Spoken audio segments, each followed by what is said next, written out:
Swann in love. To admit you to the little nucleus, the little group, the little clan, at the Vergerins, one condition sufficed, but that one was indispensable. You must give tacit adherence to a creed one of whose articles was that the young pianist, whom Madame Vergerin had taken under her patronage that year, and of whom she said really, it oughtn't to be allowed, to play Wagner as well as that, left both Plante and Rubinstein sitting, while Dr. Cottard was a more brilliant diagnostician than Potine. Each new recruit, whom the Vergerins failed to persuade that the evenings spent by other people, in other houses than theirs, were as dull as ditch water, saw himself banished forthwith. Women being in this respect more rebellious than men. More reluctant to lay aside all worldly curiosity and the desire to find out for themselves whether other drawing-rooms might not sometimes be as entertaining, and the Vergerins feeling, moreover, that this critical spirit and this demon of frivolity might, by their contagion, prove fatal to the orthodoxy of the little church, they had been obliged to expel, one after another, all those of the faithful, who were of the female sex. Apart from the doctor's young wife, they were reduced almost exclusively that season, for all that Madame Vergerin herself was a thoroughly good woman, and came of a respectable middle-class family, excessively rich and wholly undistinguished, with which she had gradually and of her own accord severed all connection, to a young woman almost of a certain class, a Madame de Crécy, whom Madame Vergerin called by her Christian name, Odette, and pronounced a love, and to the pianist's aunt, who looked as though she had, at one period, answered the bell, ladies quite ignorant of the world, who in their social simplicity were so easily led to believe that the Princesse de Séguin and the Duchesse de Guermantes were obliged to pay large sums of money to other poor wretches, in order to have anyone at their dinner parties, that if somebody had offered to procure them an invitation to the house of either of those great dames, the old doorkeeper and the woman of easy virtue would have contemptuously declined. The Vergerins never invited you to dinner, you had your place laid there. There was never any program for the evening's entertainment. The young pianist would play, but only if he felt inclined, for no one was forced to do anything, and, as M. Vergerin used to say, we're all friends here. Liberty Hall, you know. If the pianist suggested playing the Ride of the Valkyries, or the Prelude to Tristan, Madame Vergerin would protest, not that the music was displeasing to her, but, on the contrary, that it made too violent an impression. Then you want me to have one of my headaches? You know quite well, it's the same every time he plays that. I know what I'm in for. Tomorrow, when I want to get up, nothing doing. If he was not going to play they talked, and one of the friends, usually the painter who was in favor there that year, would spin, as M. Vergerin put it, a damned funny yarn that made M all split with laughter, and especially Madame Vergerin, for whom, so strong was her habit of taking literally the figurative accounts of her emotions, Dr.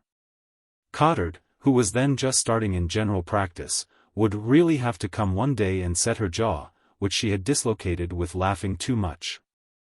Evening dress was barred, because you were all good pals, and didn't want to look like the boring people, who were to be avoided like the plague, and only asked to the big evenings, which were given as seldom as possible, and then only if it would amuse the painter or make the musician better known. The rest of the time you were quite happy playing charades and having supper in fancy dress, and there was no need to mingle any strange element with the little clan. But just as the good pals came to take a more and more prominent place in Madame Vergerin's life, so the bores, the nuisances, grew to include everybody and everything that kept her friends away from her, that made them sometimes plead previous engagements. The mother of one, the professional duties of another, the little place in the country of a third. If Dr. Cottard felt bound to say good night as soon as they rose from table, so as to go back to some patient who was seriously ill, I don't know, Madame Vergerin would say, I'm sure it will do him far more good if you don't go disturbing him again this evening, he will have a good night without you. Tomorrow morning you can go round early and you will find him cured. From the beginning of December it would make her quite ill to think that the faithful might fail her on Christmas and New Year's days. The pianist's aunt insisted that he must accompany her, on the latter, to a family dinner at her mother's. "You don't suppose she'll die, your mother," exclaimed Madame Verdurin bitterly, "if you don't have dinner with her on New Year's Day, like people in the provinces." Her uneasiness was kindled again in Holy Week. "Now you, doctor, you're a sensible, broad-minded man, you'll come, of course, on Good Friday, just like any other day?" she said to Cottard in the first year of the little nucleus, in a loud and confident voice, as though there could be no doubt of his answer. But she trembled as she waited for it, for if he did not come she might find herself condemned to dine alone. "I shall come on Good Friday, to say goodbye to you, for we are going to spend the holidays in Auvergne." "In Auvergne? To be eaten by fleas and all sorts of creatures. A fine lot of good that will do you." And after a solemn pause, "If you had only told us, we would have tried to get up a party, and all gone there together, comfortably. And so, too, if one of the faithful had a friend, or one of the ladies a young man, who was liable, now and then, to make them miss an evening, the Verdurins, who were not in the least afraid of a woman's having a lover, provided that she had him in their company, loved him in their company and did not prefer him to their company, would say, 'Very well. Then, bring your friend along.' And he would be put to the test, to see whether he was willing to have no secrets from Madame Verdurin, whether he was susceptible of being enrolled in the little clan. If he failed to pass, the faithful one who had introduced him would be taken on one side, and would be tactfully assisted to quarrel with the friend or mistress. But if the test proved satisfactory, the newcomer would in turn be numbered among the faithful. And so when, in the course of this same year, the courtesan told M. Verdurin that she had made the acquaintance of such a charming gentleman, M. Swann, and hinted that he would very much like to be allowed to come, M. Verdurin carried the request at once to his wife. He never formed an opinion on any subject until she had formed hers, his special duty being to carry out her wishes and those of the faithful, generally, which he did with boundless ingenuity. "My dear, Madame de Crécy has something to say to you. She would like to bring one of her friends here, A.M. Swann. What do you say?" "Why, as if anybody could refuse anything to a little piece of perfection like that." "Be quiet, no one asked your opinion. I tell you that you are a piece of perfection."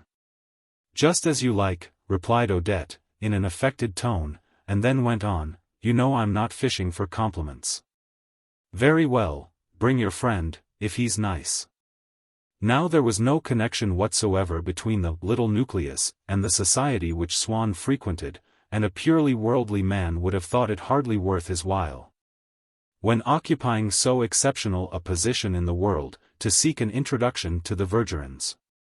But Swann was so ardent a lover that, once he had got to know almost all the women of the aristocracy, once they had taught him all that there was to learn, he had ceased to regard those naturalization papers, almost a patent of nobility, which the Faubourg Saint-Germain had bestowed upon him, save as a sort of negotiable bond.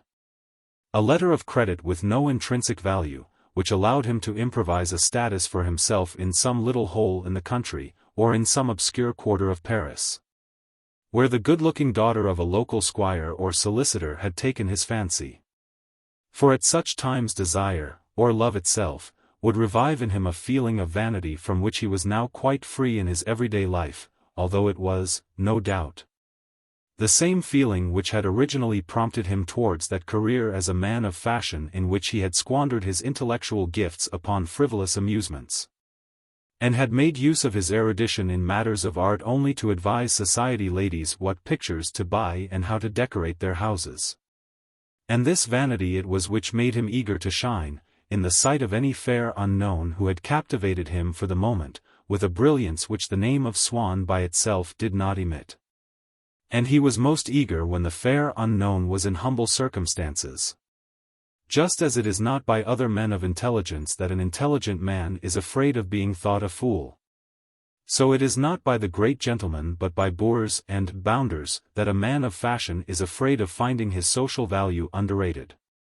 3/4 of the mental ingenuity displayed, of the social falsehood scattered broadcast ever since the world began by people whose importance they have served only to diminish, have been aimed at inferiors. And Swann, who behaved quite simply and was at his ease when with a duchess, would tremble for fear of being despised, and would instantly begin to pose, were he to meet her grace's maid. Unlike so many people, who, either from lack of energy or else from a resigned sense of the obligation laid upon them by their social grandeur to remain moored like houseboats to a certain point on the bank of the stream of life, abstain from the pleasures which are offered to them above and below that point, that degree in life in which they will remain fixed until the day of their death, and are content, in the end, to describe as pleasures, for want of any better, those mediocre distractions, that just not intolerable tedium which is enclosed there with them. Swann would endeavor not to find charm and beauty in the women with whom he must pass time, but to pass his time among women whom he had already found to be beautiful and charming. And these were, as often as not, women whose beauty was of a distinctly common type, for the physical qualities which attracted him instinctively, and without reason, were the direct opposite of those that he admired in the women painted or sculptured by his favorite masters. Depth of character, or a melancholy expression on a woman's face would freeze his senses, which would, however, immediately melt at the sight of healthy, abundant, rosy human flesh. If on his travels he met a family whom it would have been more correct for him to make no attempt to know, but among whom a woman caught his eye, adorned with a special charm that was new to him, to remain on his high horse and to cheat the desire that she had kindled in him, to substitute a pleasure different from that which he might have tasted in her company by writing to invite one of his former mistresses to come and join him, would have seemed to him as cowardly an abdication in the face of life, as stupid a renunciation of a new form of happiness as if, instead of visiting the country where he was, he had shut himself up in his own rooms and looked at views of Paris. He did not immure himself in the solid structure of his social relations, but had made of them, so as to be able to set it up afresh upon new foundations wherever a woman might take his fancy. One of those collapsible tents which explorers carry about with them. Any part of it which was not portable or could not be adapted to some fresh pleasure he would discard as valueless, however enviable it might appear to others. How often had his credit with a duchess, built up of the yearly accumulation of her desire to do him some favor for which she had never found an opportunity, been squandered in a moment by his calling upon her, in an indiscreetly worded message, for a recommendation by telegraph which would put him in touch at once with one of her agents whose daughter he had noticed in the country. Just as a starving man might barter a diamond for a crust of bread. Indeed, when it was too late, he would laugh at himself for it, for there was in his nature, redeemed by many rare refinements, an element of clownishness. Then he belonged to that class of intelligent men who have led a life of idleness, and who seek consolation and, perhaps, an excuse in the idea, which their idleness offers to their intelligence, of objects as worthy of their interest as any that could be attained by art or learning.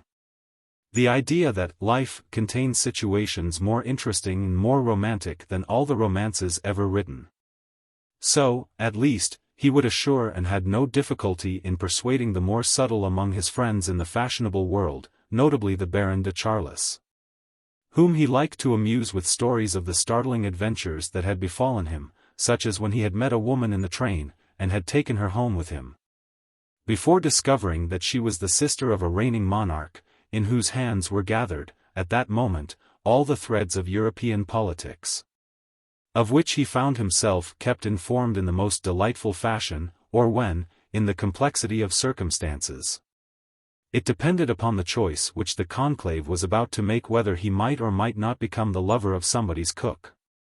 It was not only the brilliant phalanx of virtuous dowagers, generals and academicians, to whom he was bound by such close ties, that Swann compelled with so much cynicism to serve him as panders. All his friends were accustomed to receive, from time to time, letters which called on them for a word of recommendation or introduction, with a diplomatic adroitness which, persisting throughout all his successive affairs, and using different pretexts, revealed more glaringly than the clumsiest indiscretion, a permanent trait in his character and an unvarying quest. I used often to recall to myself when, many years later, I began to take an interest in his character because of the similarities which, in wholly different respects, it offered to my own. How? When he used to write to my grandfather, though not at the time we are now considering, for it was about the date of my own birth that Swann's great affair began. And made a long interruption in his amatory practices, the latter, recognizing his friend's handwriting on the envelope, would exclaim, "Here is Swann asking for something. On guard." And, either from distrust or from the unconscious spirit of devilry which urges us to offer a thing only to those who do not want it, my grandparents would meet with an obstinate refusal the most easily satisfied of his prayers, as when he begged them for an introduction to a girl who dined with us every Sunday, and whom they were obliged, whenever Swann mentioned her, to pretend that they no longer saw, although they would be wondering, all through the week, whom they could invite to meet her. And often failed, in the end, to find anyone, sooner than make a sign to him who would so gladly have accepted. Occasionally a couple of my grandparents' acquaintance, who had been complaining for some time that they never saw Swann now, would announce with satisfaction, and perhaps with a slight inclination to make my grandparents envious of them, that he had suddenly become as charming as he could possibly be, and was never out of their house. My grandfather would not care to shatter their pleasant illusion, but would look at my grandmother, as he hummed the air of "What is this mystery? I cannot understand it." Or of "Vision fugitive." Or of "In matters such as this, 'tis best to close one's eyes." A few months later, if my grandfather asked Swann's new friend, "What about Swann? Do you still see as much of him as ever?" the other's face would lengthen. "Never mention his name to me again. But I thought that you were such friends." He had been intimate in this way for several months with some cousins of my grandmother, dining almost every evening at their house. Suddenly, and without any warning, he ceased to appear. They supposed him to be ill, and the lady of the house was going to send to inquire for him when, in her kitchen, she found a letter in his hand, which her cook had left by accident in the housekeeping book. In this he announced that he was leaving Paris and would not be able to come to the house again. The cook had been his mistress, and at the moment of breaking off relations she was the only one of the household whom he had thought it necessary to inform. But when his mistress for the time being was a woman in society, or at least one whose birth was not so lowly, nor her position so irregular that he was unable to arrange for her reception in society, then for her sake he would return to it. But only to the particular orbit in which she moved or into which he had drawn her. "No good depending on Swann for this evening," people would say. "Don't you remember, it's his American's night at the opera?" He would secure invitations for her to the most exclusive drawing rooms, to those houses where he himself went regularly, for weekly dinners or for poker. Every evening, after a slight wave imparted to his stiffly brushed red locks had tempered with a certain softness the ardor of his bold green eyes, he would select a flower for his buttonhole and set out to meet his mistress at the house of one or other of the women of his circle. And then, thinking of the affection and admiration which the fashionable folk, whom he always treated exactly as he pleased, would, when he met them there, lavish upon him in the presence of the woman whom he loved, he would find a fresh charm in that worldly existence of which he had grown weary, but whose substance, pervaded and warmly colored by the flickering light which he had slipped into its midst, seemed to him beautiful and rare, now that he had incorporated in it a fresh love. But while each of these attachments, each of these flirtations had been the realization, more or less complete, of a dream born of the sight of a face or a form which Swann had spontaneously, and without effort on his part, found charming, it was quite another matter when, one day at the theatre, he was introduced to Odette de Crécy by an old friend of his own, who had spoken of her to him as a ravishing creature with whom he might very possibly come to an understanding, but had made her out to be harder of conquest than she actually was, so as to appear to be conferring a special favor by the introduction. She had struck Swann not, certainly, as being devoid of beauty, but as endowed with a style of beauty which left him indifferent, which aroused in him no desire, which gave him, indeed, a sort of physical repulsion. As one of those women of whom every man can name some, and each will name different examples, who are the converse of the type which our senses demand. To give him any pleasure, her profile was too sharp, her skin too delicate, her cheekbones too prominent, her features too tightly drawn. Her eyes were fine, but so large that they seemed to be bending beneath their own weight, strained the rest of her face and always made her appear unwell or in an ill humor. Some time after this introduction at the theatre she had written to ask Swann whether she might see his collections, which would interest her so much, she, an ignorant woman with a taste for beautiful things, saying that she would know him better when once she had seen him in his home, where she imagined him to be so comfortable with his tea and his books. Although she had not concealed her surprise at his being in that part of the town, which must be so depressing, and was not nearly smart enough for such a very smart man. And when he allowed her to come, she had said to him as she left how sorry she was to have stayed so short a time in a house into which she was so glad to have found her way at last. Speaking of him as though he had meant something more to her than the rest of the people she knew, and appearing to unite their two selves with a kind of romantic bond which had made him smile. But at the time of life, tinged already with disenchantment, which Swann was approaching, when a man can content himself with being in love for the pleasure of loving without expecting too much in return, this linking of hearts, if it is no longer, as in early youth, the goal towards which love, of necessity, tends, still is bound to love by so strong an association of ideas that it may well become the cause of love if it presents itself first. In his younger days a man dreams of possessing the heart of the woman whom he loves. Later, the feeling that he possesses the heart of a woman may be enough to make him fall in love with her. And so, at an age when it would appear, since one seeks in love before everything else a subjective pleasure, that the taste for feminine beauty must play the larger part in its procreation, love may come into being, love of the most physical order, without any foundation in desire. At this time of life a man has already been wounded more than once by the darts of love. It no longer evolves by itself, obeying its own incomprehensible and fatal laws, before his passive and astonished heart. We come to its aid, we falsify it by memory and by suggestion. Recognizing one of its symptoms we recall and recreate the rest. Since we possess its hymn, engraved on our hearts in its entirety, there is no need of any woman to repeat the opening lines, potent with the admiration which her beauty inspires, for us to remember all that follows. And if she begin in the middle, where it sings of our existing, henceforward, for one another only, we are well enough attuned to that music to be able to take it up and follow our partner, without hesitation, at the first pause in her voice. Odette de Crécy came again to see Swann. Her visits grew more frequent, and doubtless each visit revived the sense of disappointment which he felt at the sight of a face whose details he had somewhat forgotten in the interval, not remembering it as either so expressive or, in spite of her youth, so faded. He used to regret, while she was talking to him, that her really considerable beauty was not of the kind which he spontaneously admired. It must be remarked that Odette's face appeared thinner and more prominent than it actually was, because her forehead and the upper part of her cheeks, a single and almost plain surface, were covered by the masses of hair which women wore at that period, drawn forward in a fringe, raised in crimped waves and falling in stray locks over her ears. While as for her figure, and she was admirably built, it was impossible to make out its continuity, on account of the fashion then prevailing.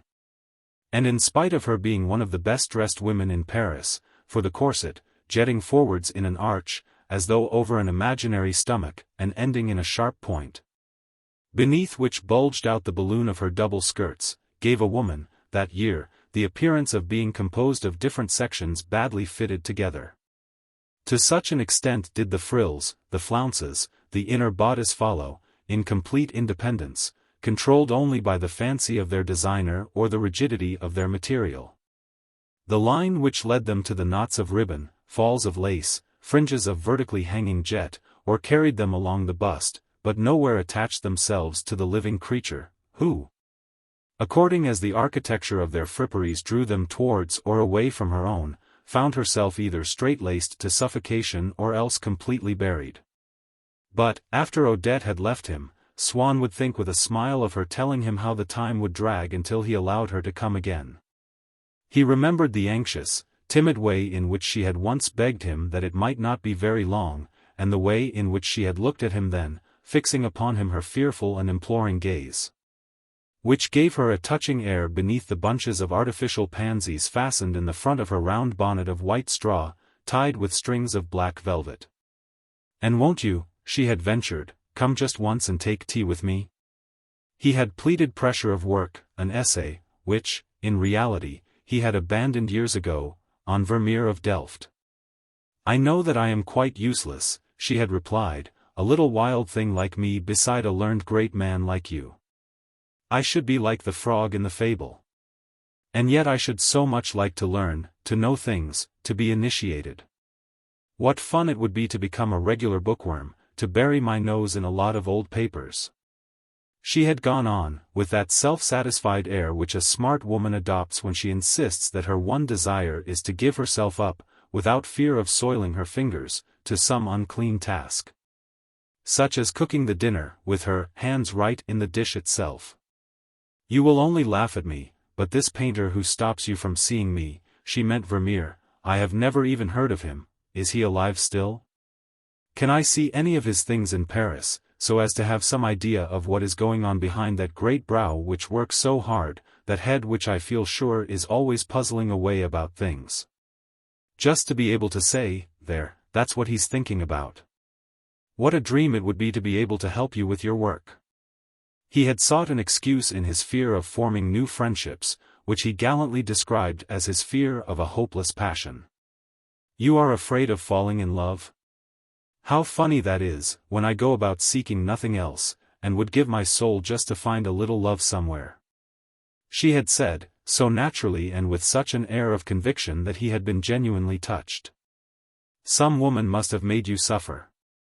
And you think that the rest are all like her. She can't have understood you, you are so utterly different from ordinary men. That's what I liked about you when I first saw you, I felt at once that you weren't like everybody else. And then, besides, there's yourself," he had continued, "I know what women are, you must have a whole heap of things to do, and never any time to spare. Why, I have never anything to do. I am always free, and I always will be free if you want me. At whatever hour of the day or night it may suit you to see me, just send for me, and I shall be only too delighted to come. Will you do that? Do you know what I should really like? To introduce you to Madame Vergerin, where I go every evening. Just fancy my finding you there, and thinking that it was a little for my sake that you had gone."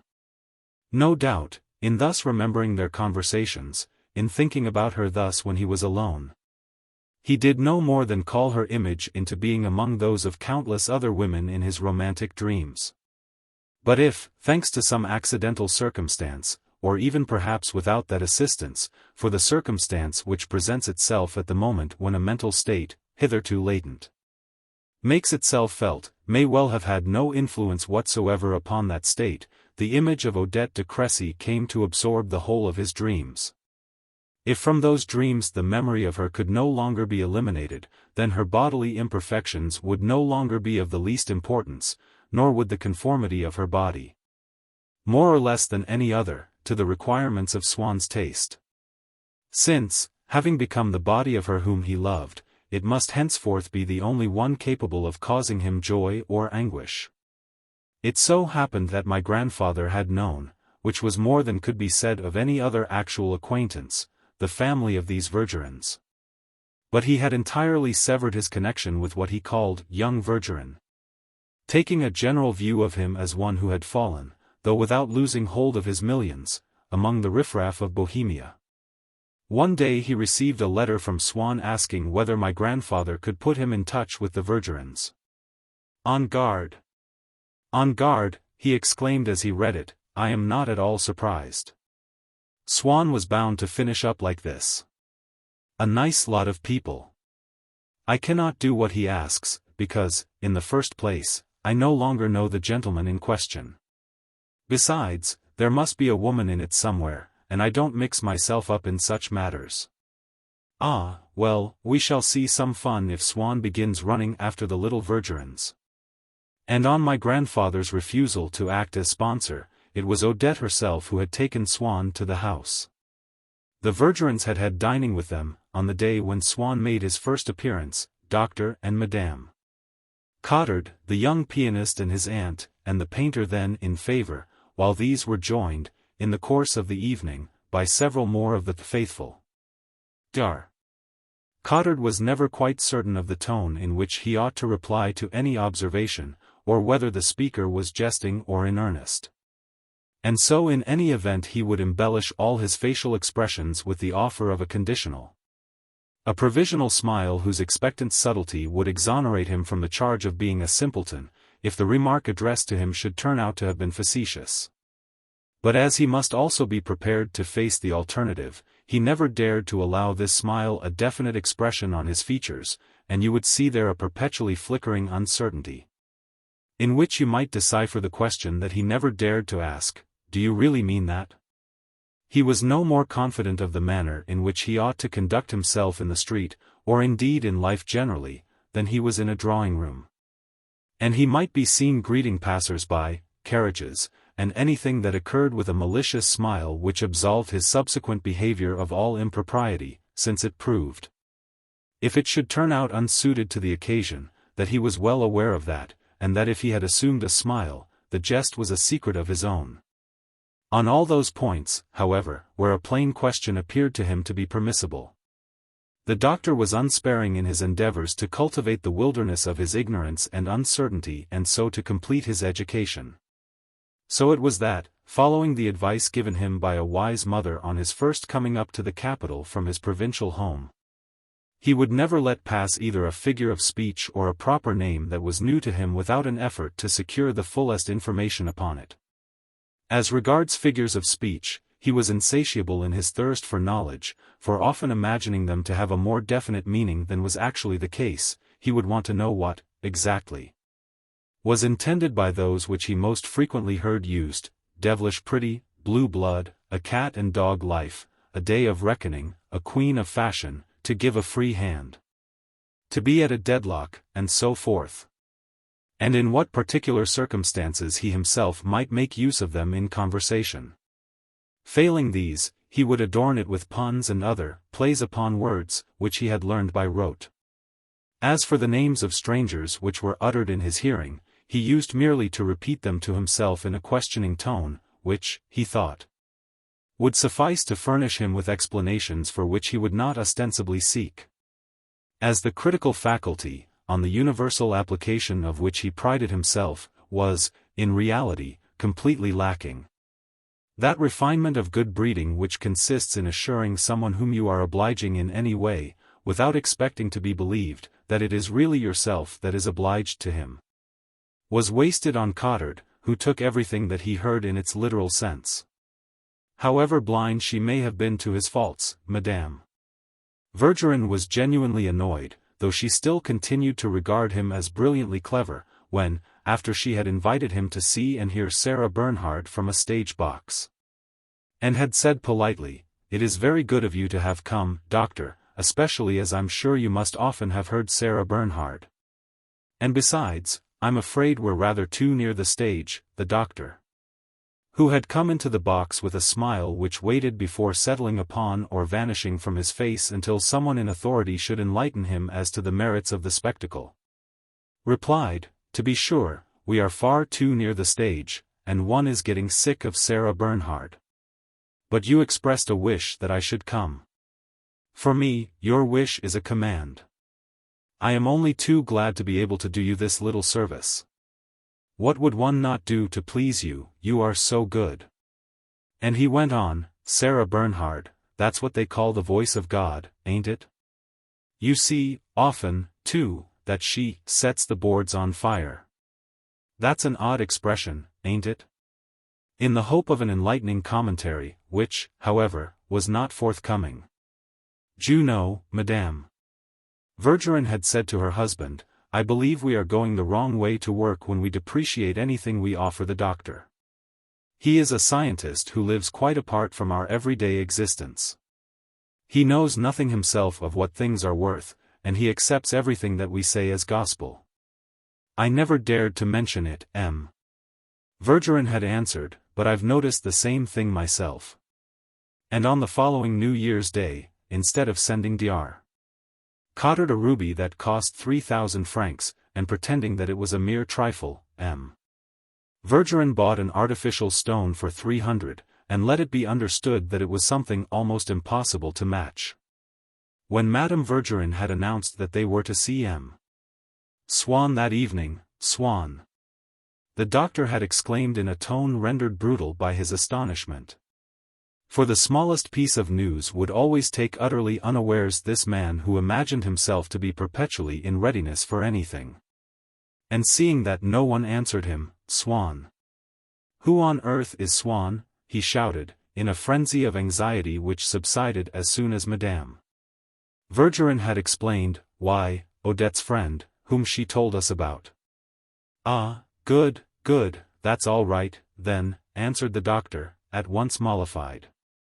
As for the painter, he was overjoyed at the prospect of Swann's appearing at the Verdurins, because he supposed him to be in love with Odette, and was always ready to assist at lovers' meetings. Nothing amuses me more than matchmaking, he confided to Cottard. I have been tremendously successful, even with women. In telling the Verdurins that Swann was extremely smart, Odette had alarmed them with the prospect of another bore. When he arrived, however, he made an excellent impression, an indirect cause of which, though they did not know it, was his familiarity with the best society. He had, indeed, one of those advantages which men who have lived and moved in the world enjoy over others, even men of intelligence and refinement, who have never gone into society.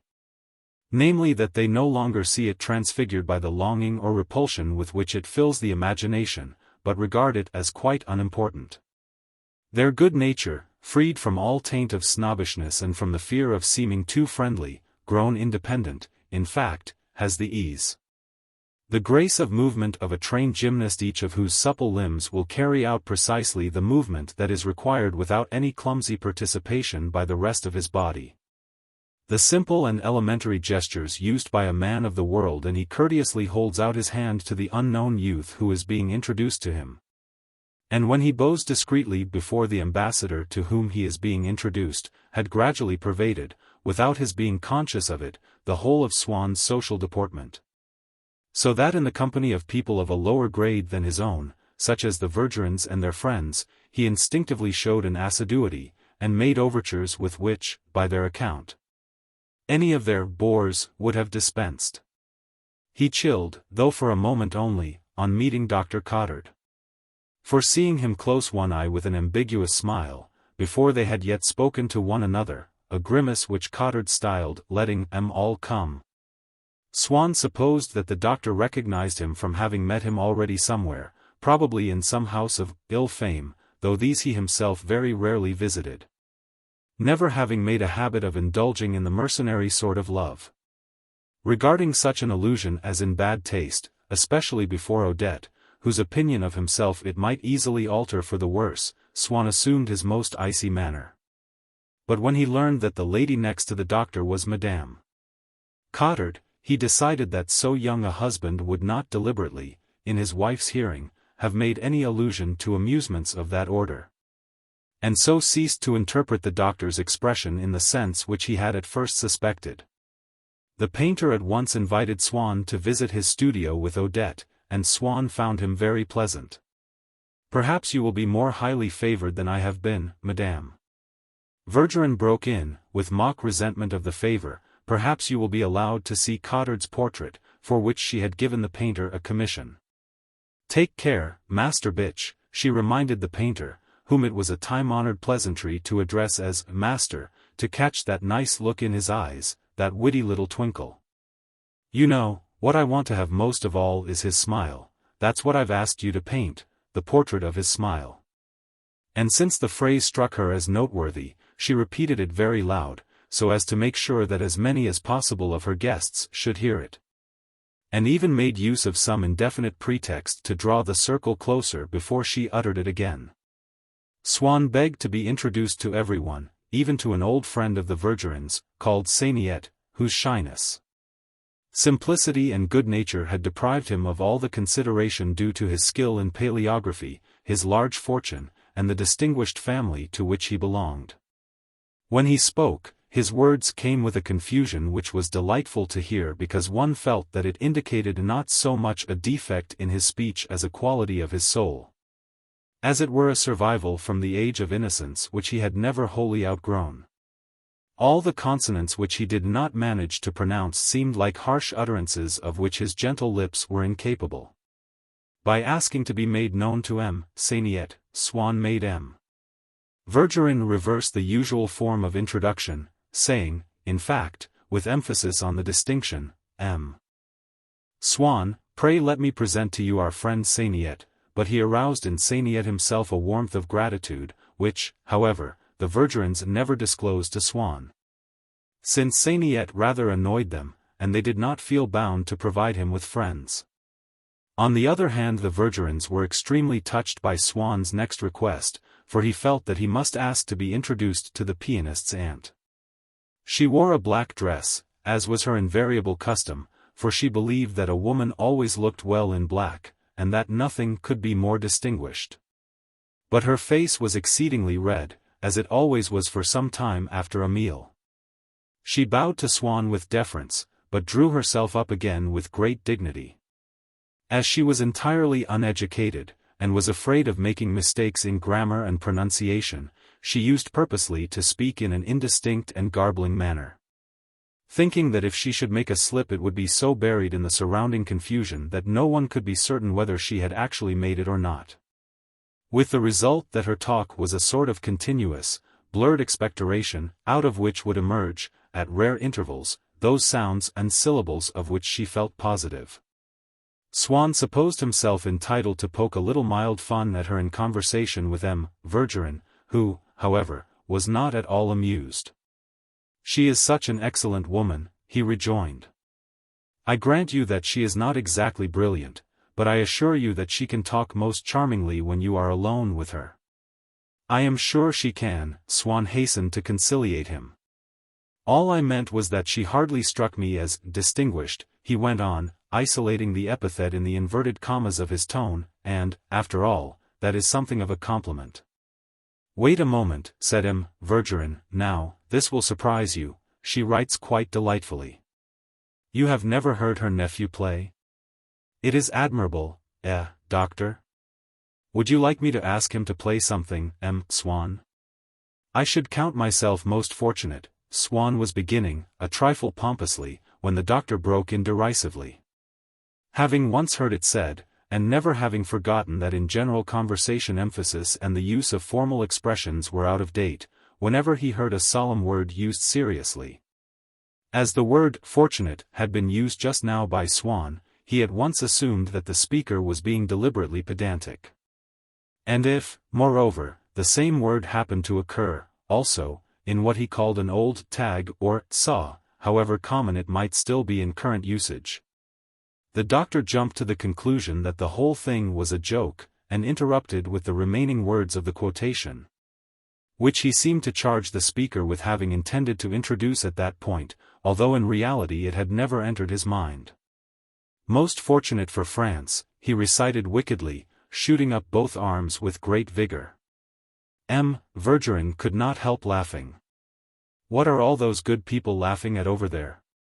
There's no sign of brooding melancholy down in your corner," shouted Madame Vergerin. "You don't suppose I find it very amusing to be stuck up here by myself on the stool of repentance," she went on peevishly, like a spoiled child. Madame Vergerin was sitting upon a high Swedish chair of waxed pine wood, which a violinist from that country had given her, and which she kept in her drawing-room. Although in appearance it suggested a school form, and swore, as the saying is, at the really good antique furniture which she had besides. But she made a point of keeping on view the presents which her faithful were in the habit of making her from time to time, so that the donors might have the pleasure of seeing them there when they came to the house. She tried to persuade them to confine their tributes to flowers and sweets, which had at least the merit of mortality. But she was never successful, and the house was gradually filled with a collection of foot warmers, cushions, clocks, screens, barometers and vases. A constant repetition and a boundless incongruity of useless but indestructible objects. From this lofty perch she would take her spirited part in the conversation of the faithful, and would revel in all their fun. But, since the accident to her jaw, she had abandoned the effort involved in real hilarity, and had substituted a kind of symbolical dumb show which signified, without endangering or even fatiguing her in any way, that she was laughing until she cried. At the least witticism aimed by any of the circle against a bore, or against a former member of the circle who was now relegated to the limbo of bores, and to the utter despair of M. Verdurin, who had always made out that he was just as easily amused as his wife, but who, since his laughter was the real thing, was out of breath in a moment. And so was overtaken and vanquished by her device of a feigned but continuous hilarity. She would utter a shrill cry, shut tight her little bird-like eyes, which were beginning to be clouded over by a cataract, and quickly, as though she had only just time to avoid some indecent sight or to parry a mortal blow, burying her face in her hands, which completely engulfed it, and prevented her from seeing anything at all, she would appear to be struggling to suppress, to eradicate a laugh which, were she to give way to it, must inevitably leave her inanimate. So, stupefied with the gaiety of the faithful, drunken with comradeship, scandal and asseveration, Madame Verdurin, perched on her high seat like a caged bird whose biscuit has been steeped in mulled wine, would sit aloft and sob with fellow feeling. Meanwhile M. Verdurin, after first asking Swann's permission to light his pipe, no ceremony here, you understand, we're all pals, went and begged the young musician to sit down at the piano. Leave him alone, don't bother him, he hasn't come here to be tormented, cried Madame Verdurin. I won't have him tormented. But why on earth should it bother him, rejoined M. Verdurin. I'm sure M. Swann has never heard the sonata in F sharp which we discovered, he is going to play us the pianoforte arrangement. No, no, no, not my sonata. She screamed, I don't want to be made to cry until I get a cold in the head, and neuralgia all down my face, like last time. Thanks very much, I don't intend to repeat that performance. You are all very kind and considerate, it is easy to see that none of you will have to stay in bed, for a week. This little scene, which was reenacted as often as the young pianist sat down to play, never failed to delight the audience, as though each of them were witnessing it for the first time. As a proof of the seductive originality of the mistress, as she was styled, and of the acute sensitiveness of her musical ear, those nearest to her would attract the attention of the rest, who were smoking or playing cards at the other end of the room, by their cries of "Hear, hear," which, as in parliamentary debates, showed that something worth listening to was being said. And next day they would commiserate with those who had been prevented from coming that evening, and would assure them that the little scene had never been so amusingly done. Well, all right, then, said M. Verdurin, he can play just the andante. Just the andante. How you do go on, cried his wife. As if it weren't just the andante that breaks every bone in my body. The master is really too priceless. Just as though, in the ninth, he said, we need only have the finale, or just the overture of the Meistersinger. The doctor, however, urged Madame Verdurin to let the pianist play, not because he supposed her to be malingering when she spoke of the distressing effects that music always had upon her. For he recognized the existence of certain neurasthenic states, but from his habit, common to many doctors, of at once relaxing the strict letter of a prescription as soon as it appeared to jeopardize, what seemed to him far more important, the success of some social gathering at which he was present, and of which the patient whom he had urged for once to forget her dyspepsia or headache formed an essential factor. You won't be ill this time, you'll find, he told her, seeking at the same time to subdue her mind by the magnetism of his gaze. And, if you are ill, we will cure you. Will you, really? Madame Verdurin spoke as though, with so great a favor in store for her, there was nothing for it but to capitulate. Perhaps, too, by dint of saying that she was going to be ill, she had worked herself into a state in which she forgot, occasionally, that it was all only a little scene, and regarded things quite sincerely, from an invalid's point of view. For it may often be remarked that invalids grow weary of having the frequency of their attacks depend always on their own prudence in avoiding them, and like to let themselves think that they are free to do everything that they most enjoy doing, although they are always ill after doing it, provided only that they place themselves in the hands of a higher authority which, without putting them to the least inconvenience, can and will, by uttering a word or by administering a tabloid, set them once again upon their feet. Odette had gone to sit on a tapestry-covered sofa near the piano, saying to Madame Vergerin, "I have my own little corner, haven't I?" And Madame Vergerin, seeing Swann by himself upon a chair, made him get up. "You're not at all comfortable there, go along and sit by Odette, you can make room for Swann there, can't you, Odette?" "What charming Beauvais," said Swann, stopping to admire the sofa before he sat down on it, and wishing to be polite. "I am glad you appreciate my sofa," replied Madame Vergerin, "and I warn you that if you expect ever to see another like it you may as well abandon the idea at once. They never made any more like it. And these little chairs, too, are perfect marvels. You can look at them in a moment. The emblems in each of the bronze moldings correspond to the subject of the tapestry on the chair. You know, you combine amusement with instruction when you look at them. I can promise you a delightful time, I assure you. Just look at the little border around the edges. Here, look, the little vine on a red background in this one, the bear and the grapes. Isn't it well drawn? What do you say? I think they knew a thing or two about design. Doesn't it make your mouth water, this vine? My husband makes out that I am not fond of fruit, because I eat less than he does. But not a bit of it, I am greedier than any of you, but I have no need to fill my mouth with them when I can feed on them with my eyes. What are you all laughing at now, pray? Ask the doctor.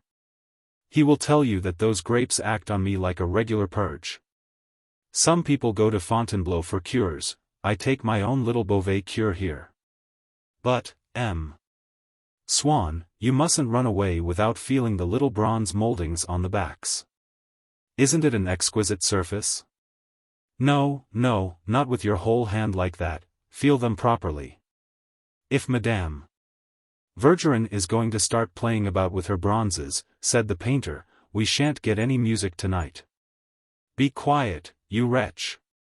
And yet we poor women, she went on, are forbidden pleasures far less voluptuous than this. There is no flesh in the world as soft as these. None.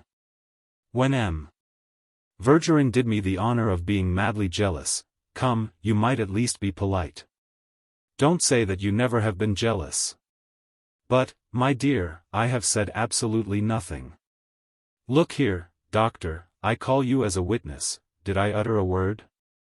Swann had begun, out of politeness, to finger the bronzes, and did not like to stop. Come along, you can caress them later. Now it is you that are going to be caressed in the ear, you'll like that, I think. Here's the young gentleman who will take charge of that. After the pianist had played, Swann felt and showed more interest in him than in any of the other guests, for the following reason. The year before, at an evening party, he had heard a piece of music played on the piano and violin. At first he had appreciated only the material quality of the sounds which those instruments secreted. And it had been a source of keen pleasure when, below the narrow ribbon of the violin part, delicate, unyielding, substantial and governing the whole, he had suddenly perceived, where it was trying to surge upwards in a flowing tide of sound, the mass of the piano part, multiform, coherent, level, and breaking everywhere in melody like the deep blue tumult of the sea, silvered and charmed into a minor key by the moonlight.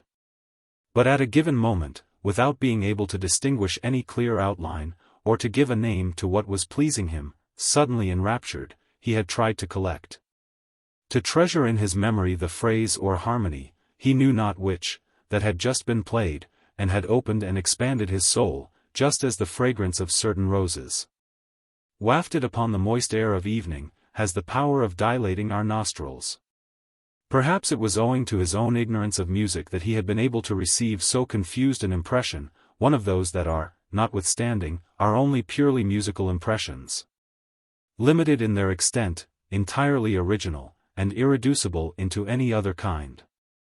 An impression of this order, vanishing in an instant, is, so to speak, an impression sine materia. Presumably the notes which we hear at such moments tend to spread out before our eyes, over surfaces greater or smaller according to their pitch and volume, to trace arabesque designs, to give us the sensation of breadth or tenuity, stability or caprice. But the notes themselves have vanished before these sensations have developed sufficiently to escape submersion under those which the following, or even simultaneous notes have already begun to awaken in us. And this indefinite perception would continue to smother in its molten liquidity the motifs which now and then emerge, barely discernible, to plunge again and disappear and drown, recognized only by the particular kind of pleasure which they instill, impossible to describe, to recollect, to name, ineffable. If our memory, like a laborer who toils at the laying down of firm foundations beneath the tumult of the waves, did not, by fashioning for us facsimiles of those fugitive phrases, enable us to compare and to contrast them with those that follow.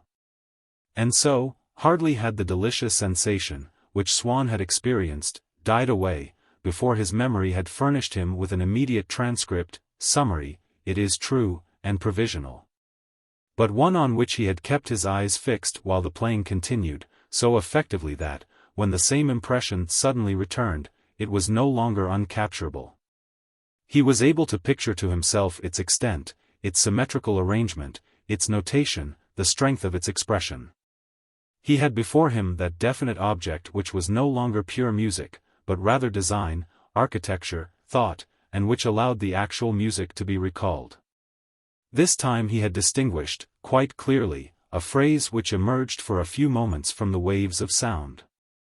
It had at once held out to him an invitation to partake of intimate pleasures, of whose existence, before hearing it, he had never dreamed, into which he felt that nothing but this phrase could initiate him. And he had been filled with love for it, as with a new and strange desire. With a slow and rhythmical movement it led him here, there, everywhere, towards a state of happiness noble, unintelligible, yet clearly indicated. And then, suddenly having reached a certain point from which he was prepared to follow it, after pausing for a moment, abruptly it changed its direction, and in a fresh movement, more rapid, multiform, melancholy, incessant, sweet, it bore him off with it towards a vista of joys unknown. Then it vanished. He hoped, with a passionate longing, that he might find it again, a third time.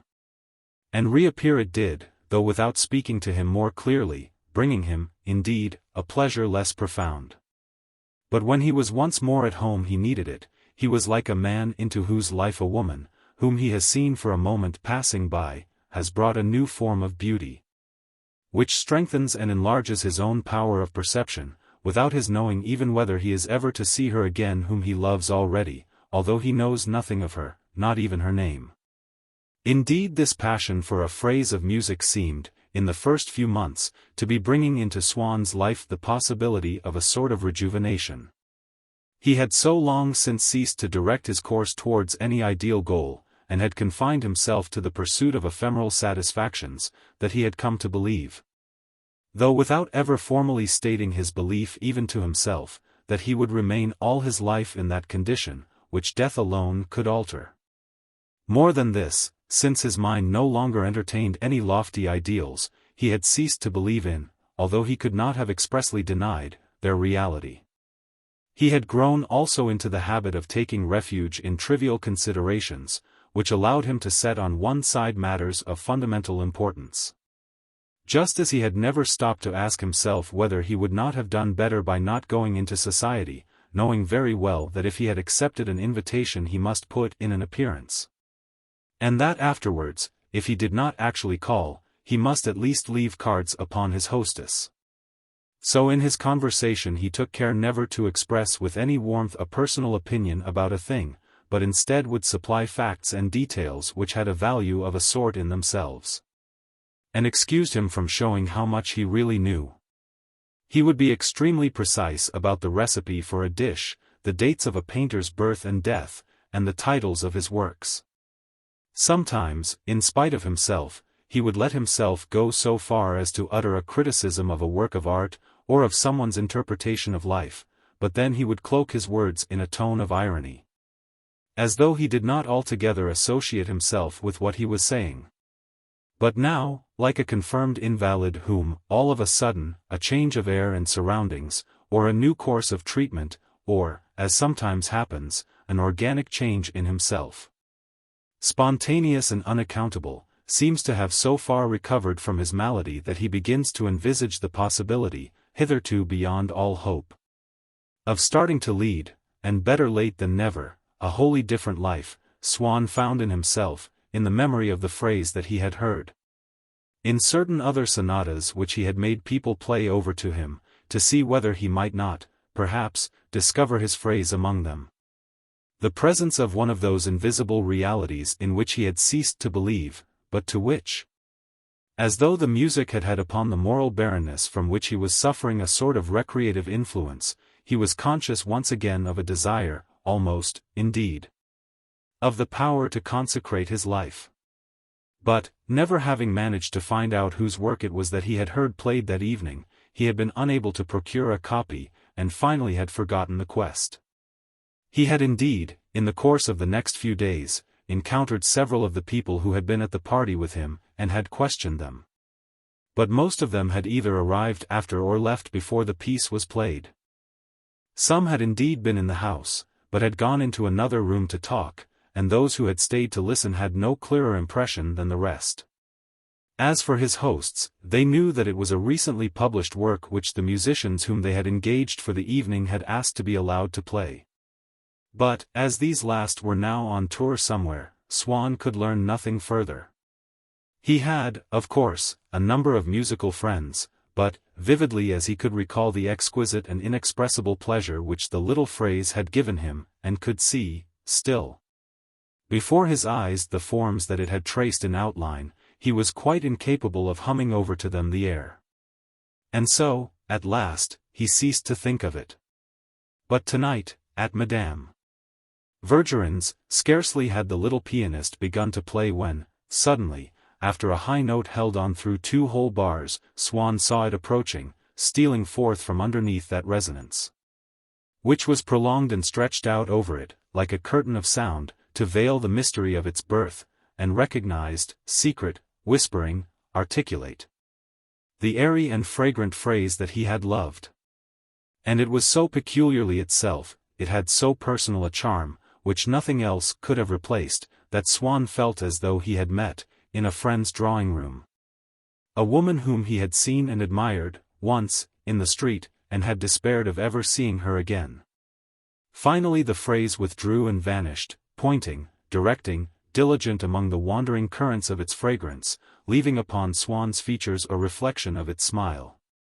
But now, at last, he could ask the name of his fair unknown, and was told that it was the Andante movement of Vinteuil's sonata for the piano and violin. He held it safe, could have it again to himself, at home, as often as he would, could study its language and acquire its secret. And so, when the pianist had finished, Swann crossed the room and thanked him with a vivacity which delighted Madame Verdurin. "Isn't he charming?"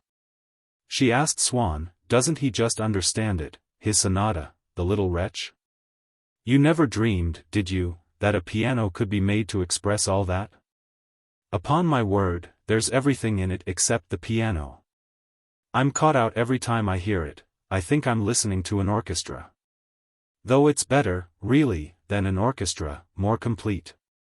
The young pianist bent over her as he answered, smiling and underlining each of his words as though he were making an epigram, "You are most generous to me." And while Madame Verdurin was saying to her husband, "Run and fetch him a glass of orangeade, it's well earned," Swann began to tell Odette how he had fallen in love with that little phrase.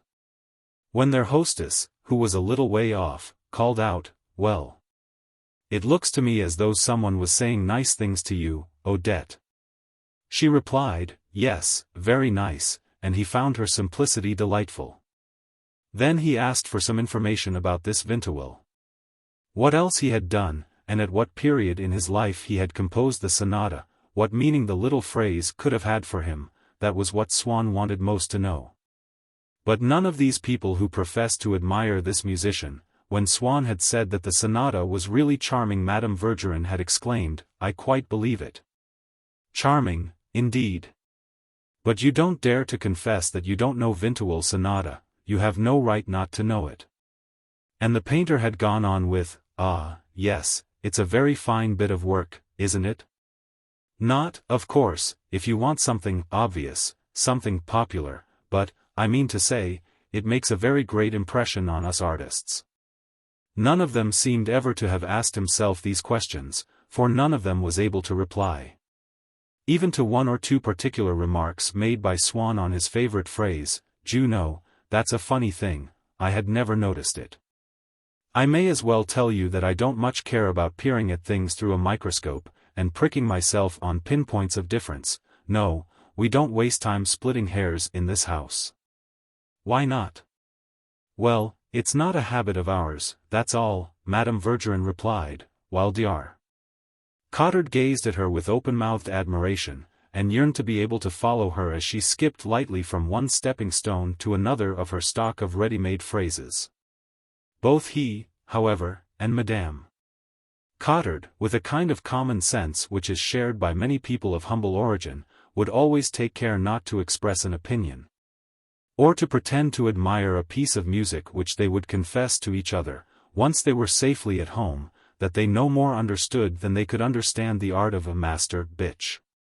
Inasmuch as the public cannot recognize the charm, the beauty, even the outlines of nature save in the stereotyped impressions of an art which they have gradually assimilated. While an original artist starts by rejecting those impressions, so M. and Madame Cottard, typical, in this respect, of the public, were incapable of finding, either in Vinteuil's sonata or in Bitch's portraits, what constituted harmony, for them, in music or beauty in painting. It appeared to them, when the pianist played his sonata, as though he were striking haphazard from the piano a medley of notes which bore no relation to the musical forms to which they themselves were accustomed, and that the painter simply flung the colors haphazard upon his canvas.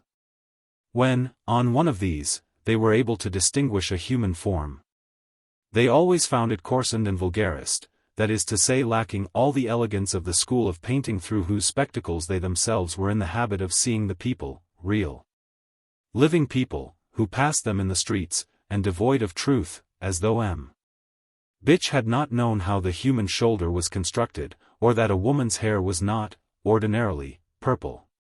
And yet, when the faithful were scattered out of earshot, the doctor felt that the opportunity was too good to be missed, and so, while Madame Verdurin was adding a final word of commendation of Vinteuil's sonata, like a would-be swimmer who jumps into the water, so as to learn, but chooses a moment when there are not too many people looking on, yes, indeed. He's what they call a musician di primo carteo, he exclaimed, with a sudden determination.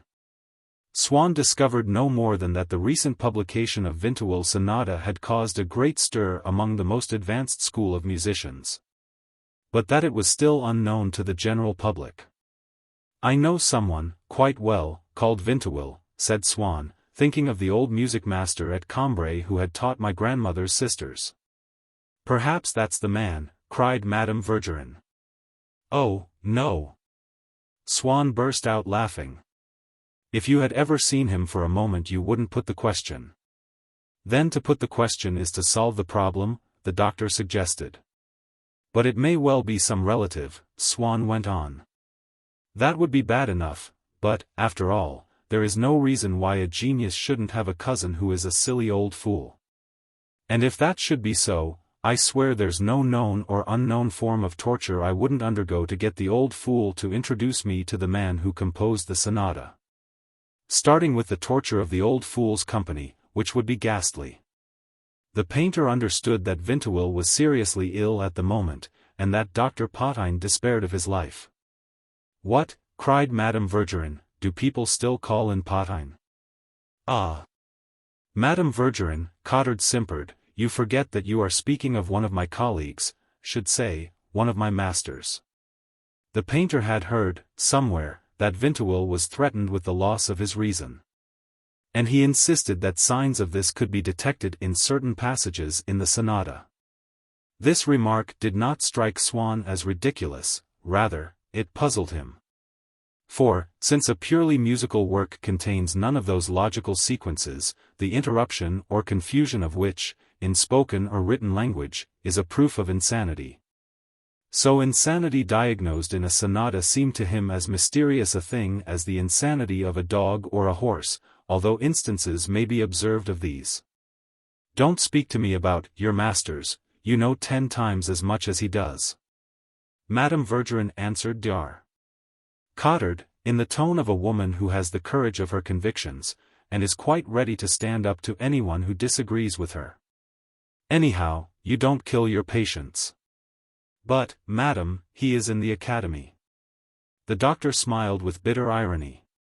"If a sick person prefers to die at the hands of one of the princes of science, it is far more smart to be able to say, 'Yes, I have Potain.'"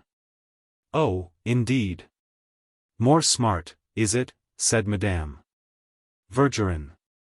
"So there are fashions, nowadays, in illness, are there? I didn't know that."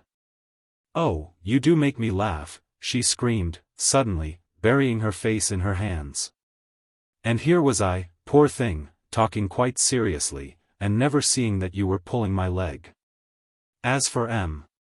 Verdurin, finding it rather a strain to start laughing again over so small a matter, he was content with puffing out a cloud of smoke from his pipe. While he reflected sadly that he could never again hope to keep pace with his wife in her Atlanta flights across the field of mirth. "Juno, we like your friend so very much," said Madame Verdurin, later, when Odette was bidding her good night.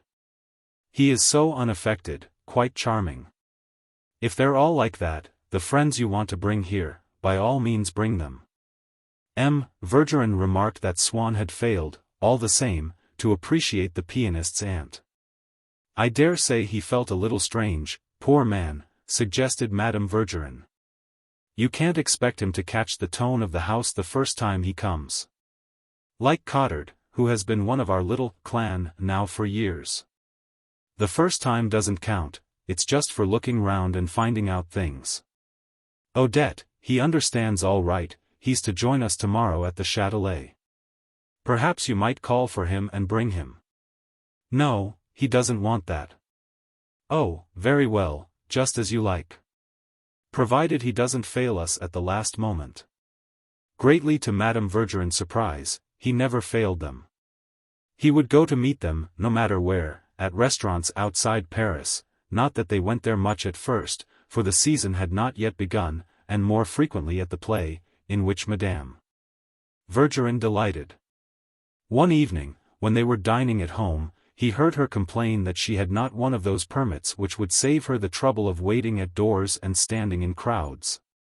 And say how useful it would be to them at first nights, and gala performances at the opera, and what a nuisance it had been, not having one, on the day of Gambetta's funeral.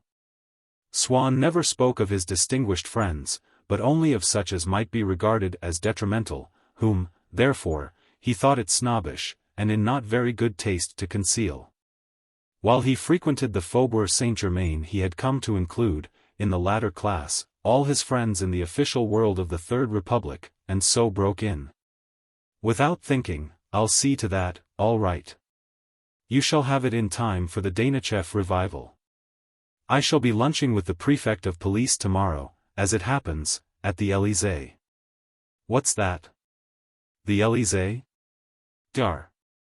Cottard roared in a voice of thunder. "Yes, at M. Grévy's," replied Swann, feeling a little awkward at the effect which his announcement had produced. "Are you often taken like that?" the painter asked Cottard, with mock seriousness. As a rule, once an explanation had been given, Cottard would say, "Ah, good, good. That's all right, then, after which he would show not the least trace of emotion.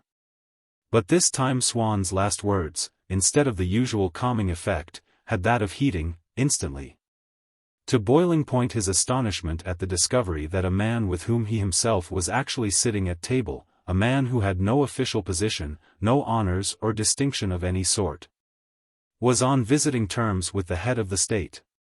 What's that you say? M. Greevy? Do you know M. Greevy? He demanded of Swann, in the stupid and incredulous tone of a constable on duty at the palace, when a stranger has come up and asked to see the President of the Republic. Until, guessing from his words and manner what, as the newspapers say, it is a case of, he assures the poor lunatic that he will be admitted at once, and points the way to the reception ward of the police infirmary. I know him slightly, we have some friends in common. Swann dared not add that one of these friends was the Prince of Wales. Anyhow, he is very free with his invitations, and, I assure you, his luncheon parties are not the least bit amusing, they're very simple affairs, too, you know. Never more than 8 at table, he went on, trying desperately to cut out everything that seemed to show off his relations with the President in a light too dazzling for the doctor's eyes. Whereupon Cottard, at once conforming in his mind to the literal interpretation of what Swann was saying, decided that invitations from M. Greevy were very little sought after, were sent out, in fact, into the highways and hedgerows. And from that moment he never seemed at all surprised to hear that Swann, or anyone else, was always at the Élysée.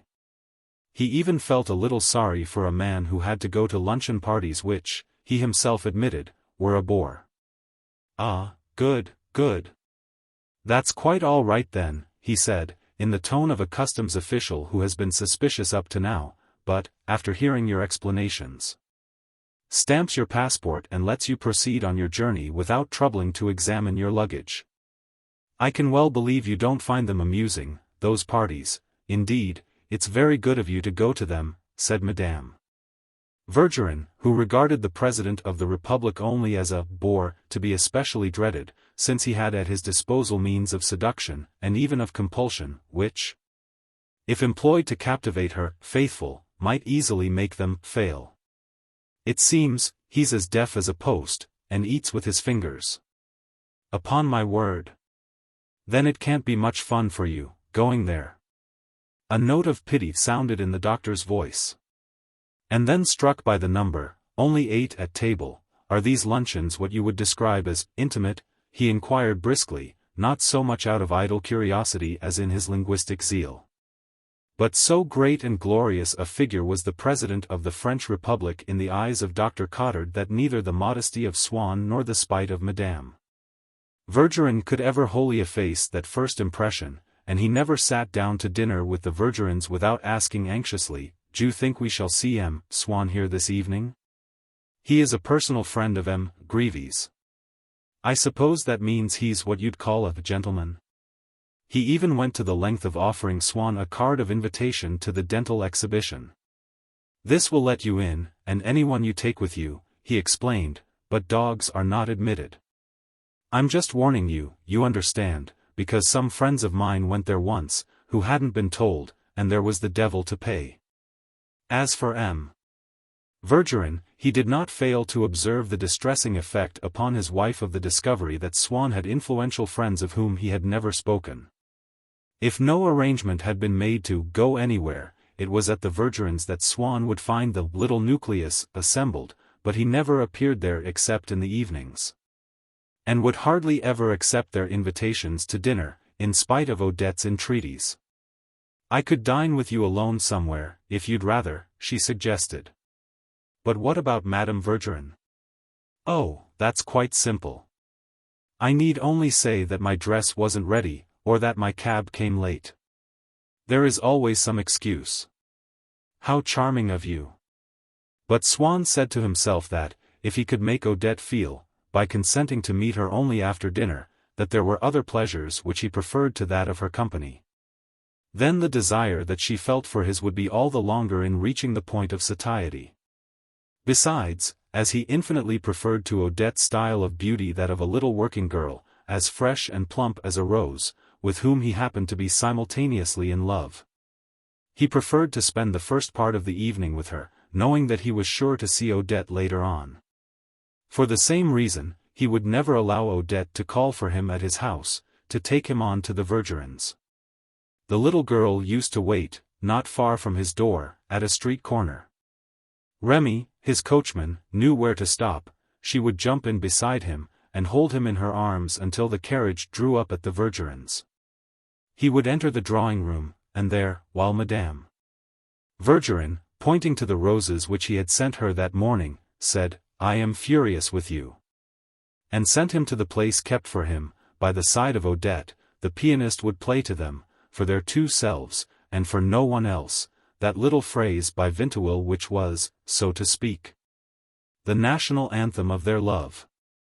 He began, always, with a sustained tremolo from the violin part, which, for several bars, was unaccompanied, and filled all the foreground. Until suddenly it seemed to be drawn aside, and, just as in those interiors by Peter de Hooch, where the subject is set back a long way through the narrow framework of a half-open door, infinitely remote, in color quite different, velvety with the radiance of some intervening light. The little phrase appeared, dancing, pastoral, interpolated, episodic, belonging to another world. It passed, with simple and immortal movements, scattering on every side the bounties of its grace, smiling ineffably still, but Swann thought that he could now discern in it some disenchantment. It seemed to be aware how vain, how hollow was the happiness to which it showed the way.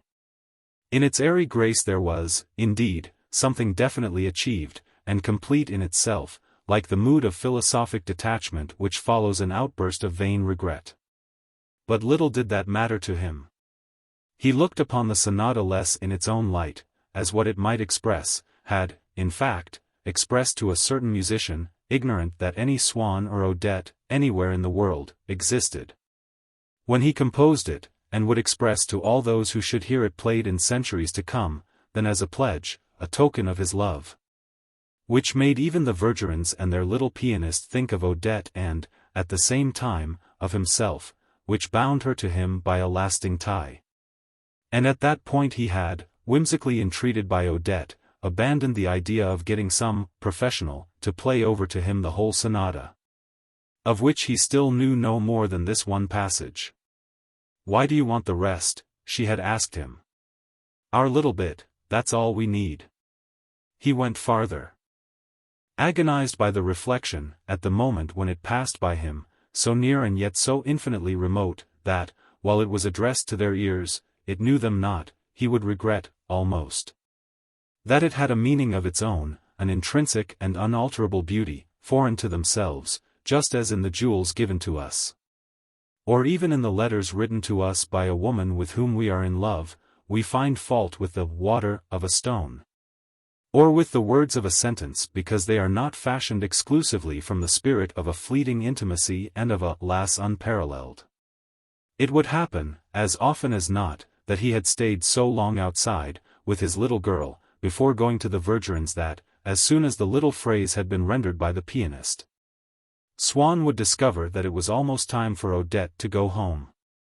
He used to take her back as far as the door of her little house in the Rue La Pérouse, behind the Arc de Triomphe. And it was perhaps on this account, and so as not to demand the monopoly of her favors, that he sacrificed the pleasure, not so essential to his well-being, of seeing her earlier in the evening, of arriving with her at the Vergerins, to the exercise of this other privilege, for which she was grateful, of their leaving together. A privilege which he valued all the more because, thanks to it, he had the feeling that no one else would see her, no one would thrust himself between them. No one could prevent him from remaining with her in spirit, after he had left her for the night. And so, night after night, she would be taken home in Swann's carriage, and one night, after she had got down, and while he stood at the gate and murmured, "Till tomorrow, then," she turned impulsively from him, plucked a last lingering chrysanthemum in the tiny garden which flanked the pathway from the street to her house, and as he went back to his carriage thrust it into his hand. He held it pressed to his lips during the drive home, and when, in due course, the flower withered, locked it away, like something very precious, in a secret drawer of his desk. He would escort her to her gate, but no farther.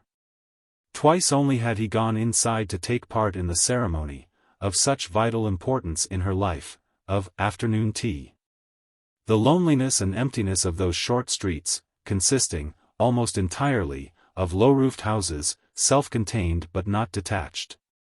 Their monotony interrupted here and there by the dark intrusion of some sinister little shop. At once an historical document and a sordid survival from the days when the district was still one of ill repute, the snow which had lain on the garden beds or clung to the branches of the trees. The careless disarray of the season, the assertion, in this man-made city, of a state of nature, had all combined to add an element of mystery to the warmth, the flowers. The luxury which he had found inside. Passing by, on his left-hand side, and on what, although raised some way above the street, was the ground floor of the house, Odette's bedroom, which looked out to the back over another little street running parallel with her own, he had climbed a staircase that went straight up between dark painted walls, from which hung oriental draperies, strings of Turkish beads, and a huge Japanese lantern, suspended by a silken cord from the ceiling, which last, however, so that her visitors should not have to complain of the want of any of the latest comforts of Western civilization, was lighted by a gas jet inside, to the 2 drawing rooms, large and small.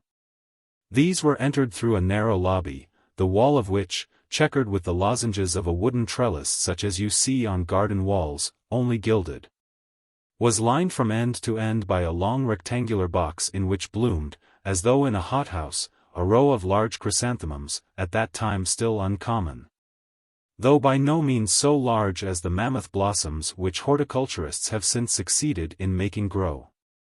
Swann was irritated, as a rule, by the sight of these flowers, which had then been the rage in Paris for about a year, but it had pleased him, on this occasion, to see the gloom of the little lobby shot with rays of pink and gold and white by the fragrant petals of these ephemeral stars, which kindle their cold fires in the murky atmosphere of winter afternoons. Odette had received him in a tea-gown of pink silk, which left her neck and arms bare. She had made him sit down beside her in one of the many mysterious little retreats which had been contrived in the various recesses of the room, sheltered by enormous palm trees growing out of pots of Chinese porcelain, or by screens upon which were fastened photographs and fans and bows of ribbon.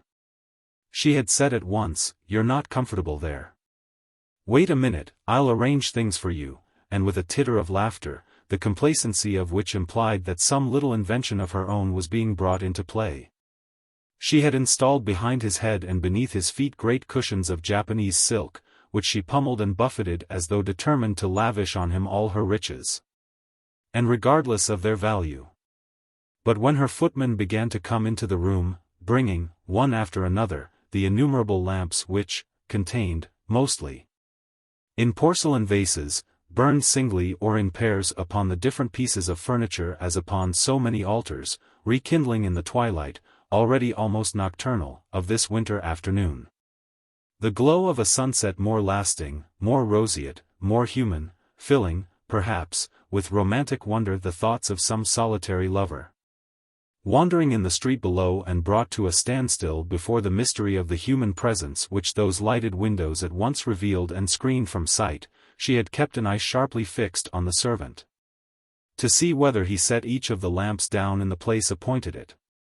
She felt that, if he were to put even one of them where it ought not to be, the general effect of her drawing-room would be destroyed, and that her portrait, which rested upon a sloping easel draped with plush, would not catch the light. And so, with feverish impatience, she followed the man's clumsy movements, scolding him severely when he passed too close to a pair of beaupots, which she made a point of always tidying herself, in case the plants should be knocked over, and went across to them now to make sure that he had not broken off any of the flowers. She found something quaint in the shape of each of her Chinese ornaments, and also in her orchids, the cattleyas especially, these being, with chrysanthemums, her favorite flowers, because they had the supreme merit of not looking in the least like other flowers, but of being made, apparently, out of scraps of silk or satin. "It looks just as though it had been cut out of the lining of my cloak," she said to Swann, pointing to an orchid, with a shade of respect in her voice for so smart a flower. For this distinguished, unexpected sister whom nature had suddenly bestowed upon her, so far removed from her in the scale of existence, and yet so delicate, so refined. So much more worthy than many real women of admission to her drawing-room. As she drew his attention, now to the fiery-tongued dragons painted upon a bowl or stitched upon a fire-screen, now to a fleshy cluster of orchids. Now to a dromedary of inlaid silverwork with ruby eyes, which kept company, upon her mantelpiece, with a toad carved in jade. She would pretend now to be shrinking from the ferocity of the monsters or laughing at their absurdity, now blushing at the indecency of the flowers. Now carried away by an irresistible desire to run across and kiss the toad and dromedary, calling them darlings. And these affectations were in sharp contrast to the sincerity of some of her attitudes, notably her devotion to Our Lady of the Laghetto, who had once, when Odette was living at Nice, cured her of a mortal illness, and whose medal, in gold, she always carried on her person, attributing to it unlimited powers. She poured out Swann's tea, inquired, lemon or cream, and, on his answering, cream, please, went on, smiling, a cloud. And as he pronounced it excellent, "You see, I know just how you like it." This tea had indeed seemed to Swann, just as it seemed to her, something precious, and love is so far obliged to find some justification for itself, some guarantee of its duration in pleasures which, on the contrary, would have no existence apart from love and must cease with its passing, that when he left her, at 7 o'clock, to go and dress for the evening, all the way home, sitting bolt upright in his brougham, unable to repress the happiness with which the afternoon's adventure had filled him, he kept on repeating to himself, what fun it would be to have a little woman like that in a place where one could always be certain of finding, what one never can be certain of finding. A really good cup of tea. An hour or so later he received a note from Odette, and at once recognized that florid handwriting, in which an affectation of British stiffness imposed an apparent discipline upon its shapeless characters, significant, perhaps, to less intimate eyes than his, of an untidiness of mind, a fragmentary education, a want of sincerity and decision. Swann had left his cigarette case at her house. "Why," she wrote, "did you not forget your heart also? I should never have let you have that back." More important, perhaps, was a second visit which he paid her, a little later. On his way to the house, as always when he knew that they were to meet, he formed a picture of her in his mind. And the necessity, if he was to find any beauty in her face, of fixing his eyes on the fresh and rosy protuberance of her cheekbones, and of shutting out all the rest of those cheeks which were so often languorous and sallow, except when they were punctuated with little fiery spots, plunged him in acute depression. As proving that one's ideal is always unattainable, and one's actual happiness mediocre. He was taking her an engraving which she had asked to see. She was not very well. She received him, wearing a wrapper of mauve crêpe de chine, which draped her bosom, like a mantle, with a richly embroidered web. As she stood there beside him, brushing his cheek with the loosened tresses of her hair, bending one knee in what was almost a dancer's pose, so that she could lean without tiring herself over the picture, at which she was gazing, with bended head, out of those great eyes, which seemed so weary and so sullen when there was nothing to animate her, Swann was struck by her resemblance to the figure of Zipporah, Jethro's daughter, which is to be seen in one of the Sistine frescoes. He had always found a peculiar fascination in tracing in the paintings of the old masters, not merely the general characteristics of the people whom he encountered in his daily life, but rather what seems least susceptible of generalization, the individual features of men and women whom he knew, as, for instance, in a bust of the Doge Loredan by Antonio Rizzo. The prominent cheekbones, the slanting eyebrows, in short, a speaking likeness to his own coachman Remy. In the coloring of a Ghirlandaio, the nose of M. de Palancy. In a portrait by Tintoretto, the invasion of the plumpness of the cheek by an outcrop of whisker, the broken nose, the penetrating stare, the swollen eyelids of Dr. Du Boulbon. Perhaps because he had always regretted, in his heart, that he had confined his attention to the social side of life, had talked, always, rather than acted. He felt that he might find a sort of indulgence bestowed upon him by those great artists. In his perception of the fact that they also had regarded with pleasure and had admitted into the canon of their work such types of physiognomy as give those works the strongest possible certificate of reality and trueness to life. A modern, almost a topical savor.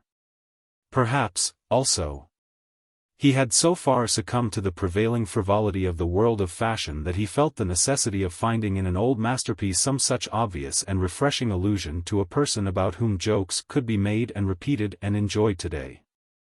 Perhaps, on the other hand, he had retained enough of the artistic temperament to be able to find a genuine satisfaction in watching these individual features take on a more general significance when he saw them uprooted and disembodied, in the abstract idea of similarity between an historic portrait and a modern original, whom it was not intended to represent. However that might be, and perhaps because the abundance of impressions which he, for some time past, had been receiving, though, indeed, they had come to him rather through the channel of his appreciation of music, had enriched his appetite for painting as well, it was with an unusual intensity of pleasure. A pleasure destined to have a lasting effect upon his character and conduct, that Swann remarked Odette's resemblance to the Zipporah of that Alessandro da Mariano, to whom one shrinks from giving his more popular surname. Now that Botticelli suggests not so much the actual work of the master as that false and banal conception of it which has of late obtained common currency. He no longer based his estimate of the merit of Odette's face on the more or less good quality of her cheeks, and the softness and sweetness, as of carnation petals, which, he supposed, would greet his lips there, should he ever hazard an embrace, but regarded it rather as a skein of subtle and lovely silken threads, which his gazing eyes collected and wound together. Following the curving line from the skein to the ball, where he mingled the cadence of her neck with the spring of her hair and the droop of her eyelids, as though from a portrait of herself, in which her type was made clearly intelligible. He stood gazing at her. Traces of the old fresco were apparent in her face and limbs, and these he tried incessantly, afterwards, to recapture, both when he was with Odette, and when he was only thinking of her in her absence. And, albeit his admiration for the Florentine masterpiece was probably based upon his discovery that it had been reproduced in her, the similarity enhanced her beauty also, and rendered her more precious in his sight. Swann reproached himself with his failure, hitherto, to estimate at her true worth a creature whom the great Sandro would have adored, and counted himself fortunate that his pleasure in the contemplation of Odette found a justification in his own system of aesthetic. He told himself that, in choosing the thought of Odette as the inspiration of his dreams of ideal happiness, he was not, as he had until then supposed, falling back, merely, upon an expedient of doubtful and certainly inadequate value, since she contained in herself what satisfied the utmost refinement of his taste in art. He failed to observe that this quality would not naturally avail to bring Odette into the category of women whom he found desirable, simply because his desires had always run counter to his aesthetic taste. The words, Florentine painting, were invaluable to Swann. They enabled him, gave him, as it were, a legal title, to introduce the image of Odette into a world of dreams and fancies which, until then, she had been debarred from entering, and where she assumed a new and nobler form. And whereas the mere sight of her in the flesh, by perpetually reviving his misgivings as to the quality of her face, her figure, the whole of her beauty, used to cool the ardor of his love, those misgivings were swept away and that love confirmed now that he could re-erect his estimate of her on the sure foundations of his aesthetic principles. While the kiss, the bodily surrender which would have seemed natural and but moderately attractive, had they been granted him by a creature of somewhat withered flesh and sluggish blood, coming, as now they came, to crown his adoration of a masterpiece in a gallery, must, it seemed, prove as exquisite as they would be supernatural.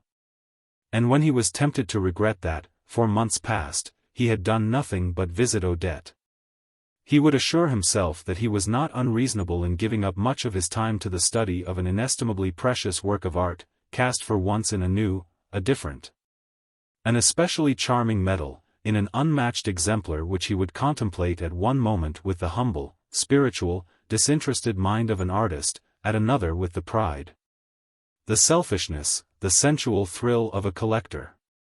On his study table, at which he worked, he had placed, as it were a photograph of Odette, a reproduction of Jethro's daughter. He would gaze in admiration at the large eyes, the delicate features in which the imperfection of her skin might be surmised, the marvelous locks of hair that fell along her tired cheeks. And, adapting what he had already felt to be beautiful, on aesthetic grounds, to the idea of a living woman, he converted it into a series of physical merits which he congratulated himself on finding assembled in the person of one whom he might, ultimately, possess. The vague feeling of sympathy which attracts a spectator to a work of art, now that he knew the type, in warm flesh and blood, of Jethro's daughter, became a desire which more than compensated, thenceforward, for that with which Odette's physical charms had at first failed to inspire him.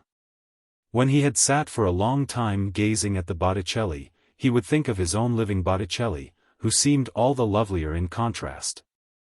And as he drew towards him the photograph of Zipporah, he would imagine that he was holding Odette against his heart. It was not only Odette's indifference, however, that he must take pains to circumvent, it was also, not infrequently, his own. Feeling that, since Odette had had every facility for seeing him, she seemed no longer to have very much to say to him when they did meet, he was afraid lest the manner, at once trivial, monotonous, and seemingly unalterable, which she now adopted when they were together should ultimately destroy in him that romantic hope, that a day might come when she would make avowal of her passion, by which hope alone he had become and would remain her lover. And so to alter, to give a fresh moral aspect to that Odette, of whose unchanging mood he was afraid of growing weary, he wrote, suddenly, a letter full of hinted discoveries and feigned indignation, which he sent off so that it should reach her before dinner-time. He knew that she would be frightened, and that she would reply, and he hoped that, when the fear of losing him clutched at her heart, it would force from her words such as he had never yet heard her utter, and he was right. By repeating this device he had won from her the most affectionate letters that she had, so far, written him. One of them, which she had sent to him at midday by a special messenger from the Maison Dorée, it was the day of the Paris Mercy fete given for the victims of the recent floods in Mercia, beginning, "My dear, my hand trembles so that I can scarcely write." And these letters he had kept in the same drawer as the withered chrysanthemum. Or else, if she had not had time to write, when he arrived at the Vergerins she would come running up to him with an "I've something to say to you." And he would gaze curiously at the revelation in her face and speech of what she had hitherto kept concealed from him of her heart.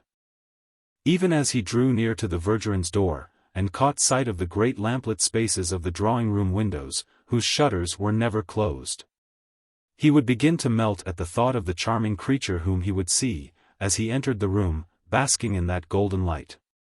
Here and there the figures of the guests stood out, sharp and black, between lamp and window, shutting off the light.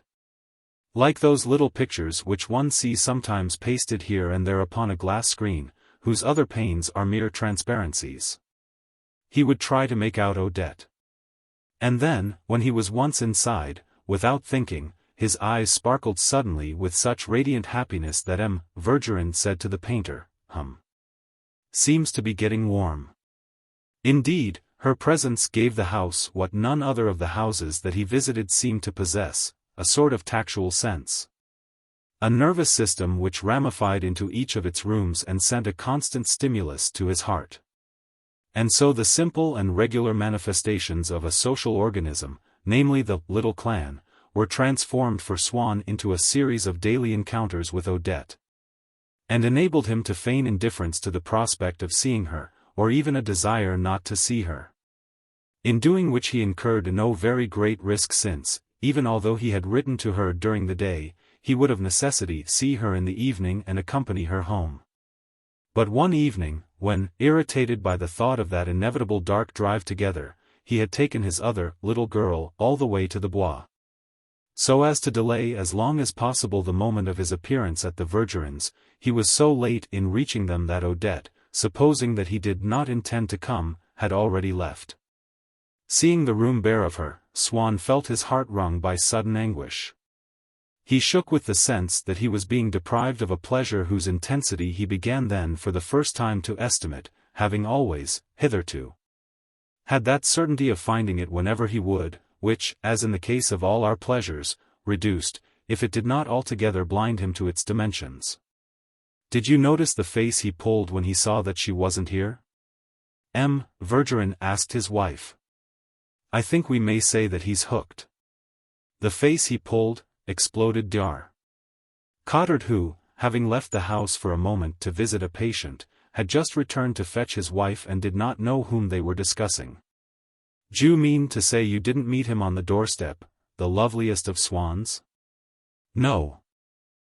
Swann has been here?" "Just for a moment. We had a glimpse of a swan tremendously agitated. In a state of nerves. You see, Odette had left." "You mean to say that she has gone the whole hog with him, that she has burned her boats?" inquired the doctor cautiously, testing the meaning of his phrases. "Why, of course not, there's absolutely nothing in it. In fact, between you and me, I think she's making a great mistake, and behaving like a silly little fool, which she is, incidentally." Come, said Vergerin, "how on earth do you know that there's nothing in it? We haven't been there to see, have we now?" "She would have told me," answered Madame Vergerin with dignity. "I may say that she tells me everything. As she has no one else at present, I told her that she ought to live with him. She makes out that she can't. She admits, she was immensely attracted by him, at first, but he's always shy with her, and that makes her shy with him. Besides, she doesn't care for him in that way, she says. It's an ideal love, platonic, you know, she's afraid of rubbing the bloom off. Oh, I don't know half the things she says, how should I? And yet he's exactly the sort of man she wants." "I beg to differ from you," Vergerin courteously interrupted. "I am only half satisfied with the gentleman. I feel that he poses." "Madame." Vergerin's whole body stiffened, her eyes stared blankly as though she had suddenly been turned into a statue. A device by means of which she might be supposed not to have caught the sound of that unutterable word which seemed to imply that it was possible for people to pose in her house, and, therefore, that there were people in the world who mattered more than herself. "Anyhow, if there is nothing in it, I don't suppose it's because our friend believes in her virtue. And yet, you never know, he seems to believe in her intelligence. I don't know whether you heard the way he lectured her the other evening about Vinteuil sonata. I am devoted to Odette, but really, to expound theories of aesthetic to her, the man must be a prize idiot." "Look here, I won't have you saying nasty things about Odette," broke in Madame Vergerin in her spoiled child manner. "She is charming. There's no reason why she shouldn't be charming. We are not saying anything nasty about her, only that she is not the embodiment of either virtue or intellect. After all," he turned to the painter, "does it matter so very much whether she is virtuous or not? You can't tell, she might be a great deal less charming if she were." On the landing Swann had run into the Vergerin's butler, who had been somewhere else a moment earlier, when he arrived. And who had been asked by Odette to tell Swann, but that was at least an hour ago, that she would probably stop to drink a cup of chocolate at Prévost's on her way home. Swann set off at once for Prévost's, but every few yards his carriage was held up by others, or by people crossing the street. Loathsome obstacles, each of which he would gladly have crushed beneath his wheels. Were it not that a policeman fumbling with a notebook would delay him even longer than the actual passage of the pedestrian. He counted the minutes feverishly, adding a few seconds to each so as to be quite certain that he had not given himself short measure, and so, possibly, exaggerated whatever chance there might actually be of his arriving at Prévost's in time, and of finding her still there. And then, in a moment of illumination, Like a man in a fever who awakes from sleep and is conscious of the absurdity of the dream shapes among which his mind has been wandering without any clear distinction between himself and them. Swann suddenly perceived how foreign to his nature were the thoughts which he had been revolving in his mind ever since he had heard at the Verdurins that Odette had left. How novel the heartache from which he was suffering, but of which he was only now conscious, as though he had just woken up. What? All this disturbance simply because he would not see Odette, now, till tomorrow, exactly what he had been hoping, not an hour before, as he drove toward Madame Verdurin's. He was obliged to admit also that now, as he sat in the same carriage and drove to Prévost's, he was no longer the same man, was no longer alone even, but that a new personality was there beside him. Adhering to him, amalgamated with him, a creature from whom he might, perhaps, be unable to liberate himself. Towards whom he might have to adopt some such stratagem as one uses to outwit a master or a malady. And yet, during this last moment in which he had felt that another, a fresh personality was thus conjoined with his own, life had seemed, somehow, more interesting. It was in vain that he assured himself that this possible meeting at Prévost's, the tension of waiting for which so ravished, stripped so bare the intervening moments that he could find nothing. Not one idea, not one memory in his mind beneath which his troubled spirit might take shelter and repose, would probably, after all, should it take place, be much the same as all their meetings. Of no great importance. As on every other evening, once he was in Odette's company, once he had begun to cast furtive glances at her changing countenance, and instantly to withdraw his eyes lest she should read in them the first symbols of desire and believe no more in his indifference, he would cease to be able even to think of her. So busy would he be in the search for pretexts which would enable him not to leave her immediately, and to assure himself, without betraying his concern, that he would find her again, next evening, at the Verdurins'. Pretexts, that is to say, which would enable him to prolong for the time being, and to renew for one day more the disappointment, the torturing deception that must always come to him with the vain presence of this woman, whom he might approach, yet never dared embrace. She was not at Prévost's, he must search for her, then, in every restaurant upon the boulevards. To save time, while he went in one direction, he sent in the other his coachman Remy, Rizzo's Doge Lourdan, for whom he presently, after a fruitless search, found himself waiting at the spot where the carriage was to meet him. It did not appear, and Swann tantalized himself with alternate pictures of the approaching moment, as one in which Remy would say to him, "Sir, the lady is there." Or as one in which Remy would say to him, "Sir, the lady was not in any of the cafés." And so he saw himself faced by the close of his evening, a thing uniform, and yet bifurcated by the intervening accident which would either put an end to his agony by discovering Odette, or would oblige him to abandon any hope of finding her that night, to accept the necessity of returning home without having seen her. The coachman returned, but, as he drew up opposite him, Swann asked, not "Did you find the lady?" but "Remind me, tomorrow, to order in some more firewood. I am sure we must be running short." Perhaps he had persuaded himself that, if Remy had at last found Odette in some café, where she was waiting for him still, then his night of misery was already obliterated by the realization, begun already in his mind, of a night of joy, and that there was no need for him to hasten towards the attainment of a happiness already captured and held in a safe place, which would not escape his grasp again. But it was also by the force of inertia. There was in his soul that want of adaptability which can be seen in the bodies of certain people who, when the moment comes to avoid a collision, to snatch their clothes out of reach of a flame, or to perform any other such necessary movement, take their time, as the saying is, begin by remaining for a moment in their original position, as though seeking to find in it a starting point, a source of strength and motion.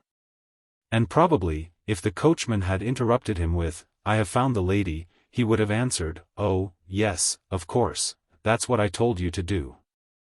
I had quite forgotten, and would have continued to discuss his supply of firewood, so as to hide from his servant the emotion that he had felt, and to give himself time to break away from the thraldom of his anxieties and abandon himself to pleasure. The coachman came back, however, with the report that he could not find her anywhere, and added the advice, as an old and privileged servant, "I think, sir, that all we can do now is to go home." But the air of indifference which Swann could so lightly assume when Remy uttered his final, unalterable response, fell from him like a cast-off cloak when he saw Remy attempt to make him abandon hope and retire from the quest. "Certainly not," he exclaimed. "We must find the lady. It is most important. She would be extremely put out, it's a business matter, and vexed with me if she didn't see me." "But I do not see how the lady can be vexed, sir," answered Remy, "since it was she that went away without waiting for you, sir, and said she was going to Prevost's, and then wasn't there." Meanwhile the restaurants were closing, and their lights began to go out. Under the trees of the boulevards there were still a few people strolling to and fro, barely distinguishable in the gathering darkness. Now and then the ghost of a woman glided up to Swann, murmured a few words in his ear, asked him to take her home, and left him shuddering. Anxiously he explored every one of these vaguely seen shapes, as though among the phantoms of the dead, in the realms of darkness, he had been searching for a lost Eurydice. Among all the methods by which love is brought into being, among all the agents which disseminate that blessed bane, there are few so efficacious as the great gust of agitation which, now and then, sweeps over the human spirit. For then the creature in whose company we are seeking amusement at the moment, her lot is cast, her fate and ours decided, that is the creature whom we shall henceforward love. It is not necessary that she should have pleased us, up till then, any more, or even as much as others. All that is necessary is that our taste for her should become exclusive. And that condition is fulfilled so soon as, in the moment when she has failed to meet us, for the pleasure which we were on the point of enjoying in her charming company is abruptly substituted an anxious torturing desire, whose object is the creature herself, an irrational, absurd desire, which the laws of civilized society make it impossible to satisfy and difficult to assuage, the insensate, agonizing desire to possess her. Swann made Remy drive him to such restaurants as were still open. It was the sole hypothesis, now, of that happiness which he had contemplated so calmly. He no longer concealed his agitation, the price he set upon their meeting, and promised, in case of success, to reward his coachman, as though, by inspiring in him a will to triumph which would reinforce his own, he could bring it to pass, by a miracle. That Odette, assuming that she had long since gone home to bed, might yet be found seated in some restaurant on the boulevards. He pursued the quest as far as the Maison Dorée, burst twice into Tortoni's and, still without catching sight of her, was emerging from the Café Anglais. Striding with haggard gaze towards his carriage, which was waiting for him at the corner of the Boulevard des Italiens, when he collided with a person coming in the opposite direction. It was Odette. She explained, later, that there had been no room at Prevost's, that she had gone, instead, to sup at the Maison Dorée, and had been sitting there in an alcove where he must have overlooked her. And that she was now looking for her carriage. She had so little expected to see him that she started back in alarm. As for him, he had ransacked the streets of Paris, not that he supposed it possible that he should find her, but because he would have suffered even more cruelly by abandoning the attempt.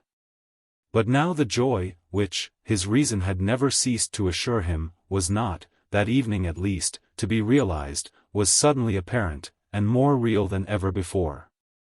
For he himself had contributed nothing to it by anticipating probabilities, it remained integral and external to himself. There was no need for him to draw on his own resources to endow it with truth, 'twas from itself that there emanated. 'Twas itself that projected towards him that truth whose glorious rays melted and scattered like the cloud of a dream the sense of loneliness which had lowered over him. That truth upon which he had supported, nay founded, albeit unconsciously, his vision of bliss. So will a traveler, who has come down, on a day of glorious weather, to the Mediterranean shore, and is doubtful whether they still exist, those lands which he has left, let his eyes be dazzled. Rather than cast a backward glance, by the radiance streaming towards him from the luminous and unfading azure at his feet. He climbed after her into the carriage which she had kept waiting, and ordered his own to follow. She had in her hand a bunch of cattleyas, and Swann could see, beneath the film of lace that covered her head, more of the same flowers fastened to a swansdown plume. She was wearing, under her cloak, a flowing gown of black velvet, caught up on one side so as to reveal a large triangular patch of her white silk skirt, with an insertion, also of white silk. In the cleft of her low-necked bodice, in which were fastened a few more cattleyas. She had scarcely recovered from the shock which the sight of Swann had given her, when some obstacle made the horse start to one side. They were thrown forward from their seats. She uttered a cry, and fell back quivering and breathless. "It's all right," he assured her, "don't be frightened." And he slipped his arm round her shoulder, supporting her body against his own. Then went on, "Whatever you do, don't utter a word, just make a sign, yes or no, or you'll be out of breath again. You won't mind if I put the flowers straight on your bodice. The jolt has loosened them. I'm afraid of their dropping out, I'm just going to fasten them a little more securely." She was not used to being treated with so much formality by men, and smiled as she answered, "No, not at all, I don't mind in the least." But he, chilled a little by her answer, perhaps, also, to bear out the pretense that he had been sincere in adopting the stratagem. Or even because he was already beginning to believe that he had been, exclaimed, "No, no. You mustn't speak. You will be out of breath again. You can easily answer in signs, I shall understand. Really and truly now, you don't mind my doing this? Look, there is a little, I think it must be pollen, spilt over your dress, may I brush it off with my hand? That's not too hard, I'm not hurting you, am I? I'm tickling you, perhaps, a little.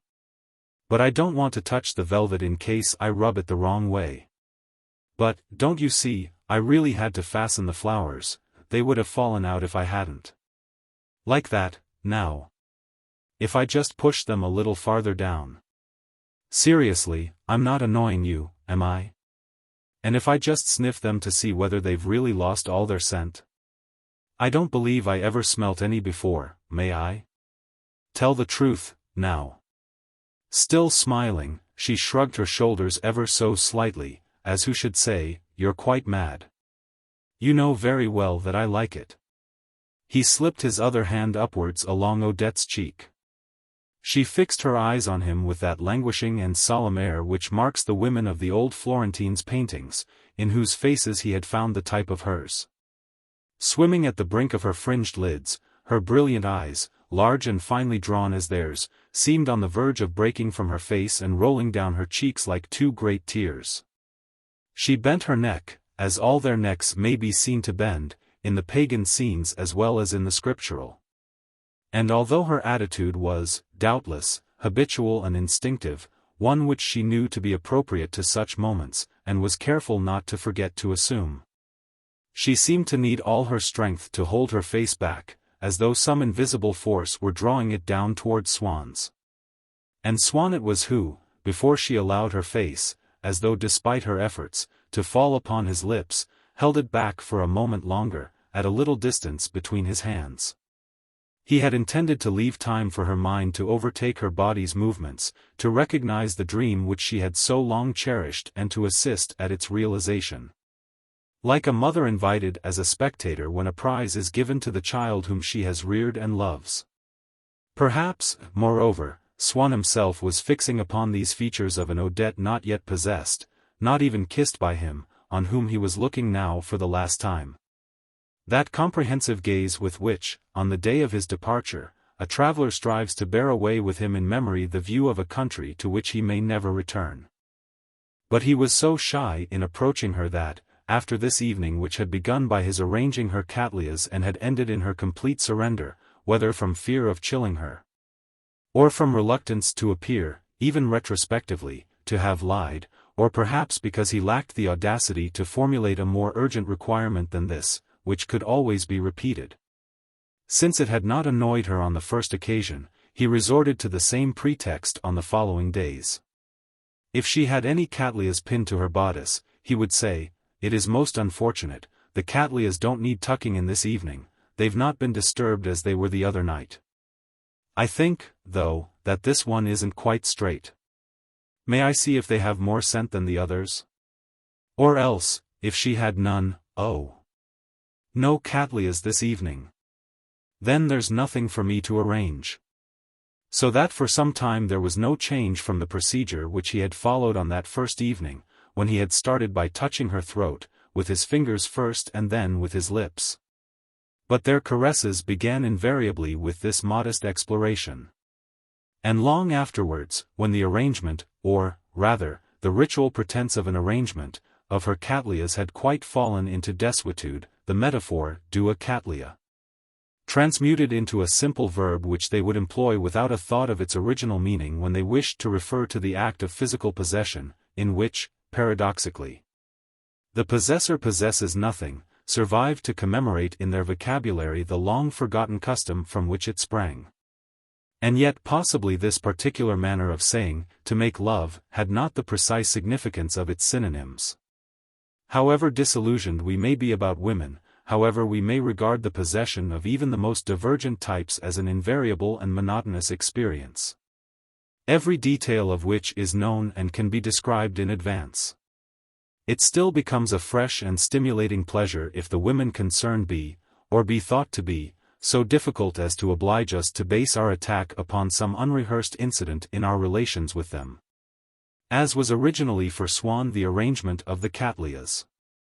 He trembled as he hoped, that evening, but Odette, he told himself, if she were deceived by his stratagem, could not guess his intention, that it was the possession of this woman that would emerge for him from their large and richly colored petals. And the pleasure which he already felt, and which Odette tolerated, he thought, perhaps only because she was not yet aware of it herself, seemed to him for that reason, as it might have seemed to the first man when he enjoyed it amid the flowers of the earthly paradise, a pleasure which had never before existed, which he was striving now to create, a pleasure, and the special name which he was to give to it preserved its identity, entirely individual and new. The ice once broken, every evening, when he had taken her home, he must follow her into the house. And often she would come out again in her dressing gown, and escort him to his carriage, and would kiss him before the eyes of his coachman, saying, "What on earth does it matter what people see?" And on evenings when he did not go to the Vergerins, which happened occasionally, now that he had opportunities of meeting Odette elsewhere, when, more and more rarely, he went into society, she would beg him to come to her on his way home, however late he might be. The season was spring, the nights clear and frosty. He would come away from an evening party, jump into his Victoria, spread a rug over his knees, tell the friends who were leaving at the same time, and who insisted on his going home with them, that he could not, that he was not going in their direction. Then the coachman would start off at a fast trot without further orders, knowing quite well where he had to go. His friends would be left marveling, and, as a matter of fact, Swann was no longer the same man. No one ever received a letter from him now demanding an introduction to a woman. He had ceased to pay any attention to women, and kept away from the places in which they were ordinarily to be met. In a restaurant, or in the country, his manner was deliberately and directly the opposite of that by which, only a few days earlier, his friends would have recognized him. That manner which had seemed permanently and unalterably his own. To such an extent does passion manifest itself in us as a temporary and distinct character, which not only takes the place of our normal character but actually obliterates the signs by which that character has hitherto been discernible. On the other hand, there was one thing that was, now, invariable, namely that wherever Swann might be spending the evening, he never failed to go on afterwards to Odette. The interval of space separating her from him was one which he must as inevitably traverse as he must descend, by an irresistible gravitation, the steep slope of life itself. To be frank, as often as not, when he had stayed late at a party, he would have preferred to return home at once, without going so far out of his way, and to postpone their meeting until the morrow. But the very fact of his putting himself to such inconvenience at an abnormal hour in order to visit her, while he guessed that his friends, as he left them, were saying to one another, "He is tied hand and foot," There must certainly be a woman somewhere who insists on his going to her at all hours, made him feel that he was leading the life of the class of men whose existence is colored by a love affair, and in whom the perpetual sacrifice which they are making of their comfort and of their practical interests has engendered a spiritual charm. Then, though he may not consciously have taken this into consideration, the certainty that she was waiting for him, that she was not anywhere or with anyone else, that he would see her before he went home, drew the sting from that anguish, forgotten, it is true, but latent and ever ready to be reawakened, which he had felt on the evening when Odette had left the Vergerins before his arrival, an anguish the actual cessation of which was so agreeable that it might even be called a state of happiness. Perhaps it was to that hour of anguish that there must be attributed the importance which Odette had since assumed in his life. Other people are, as a rule, so immaterial to us that, when we have entrusted to any one of them the power to cause so much suffering or happiness to ourselves, that person seems at once to belong to a different universe, is surrounded with poetry, makes of our lives a vast expanse, quick with sensation, on which that person and ourselves are ever more or less in contact. Swann could not without anxiety ask himself what Odette would mean to him in the years that were to come. Sometimes, as he looked up from his Victoria on those fine and frosty nights of early spring, and saw the dazzling moonbeams fall between his eyes and the deserted streets, he would think of that other face, gleaming and faintly roseate like the moon's, which had, one day, risen on the horizon of his mind and since then had shed upon the world that mysterious light in which he saw it bathed. If he arrived after the hour at which Odette sent her servants to bed, before ringing the bell at the gate of her little garden, he would go round first into the other street, over which, at the ground level, among the windows, all exactly alike, but darkened, of the adjoining houses, shone the solitary lighted window of her room. He would rap upon the pane, and she would hear the signal, and answer, before running to meet him at the gate. He would find, lying open on the piano, some of her favorite music, the Valse de Roses, the Pauvre Fou of Tagliafico, which, according to the instructions embodied in her will, was to be played at her funeral. But he would ask her, instead, to give him the little phrase from Vinteuil's sonata.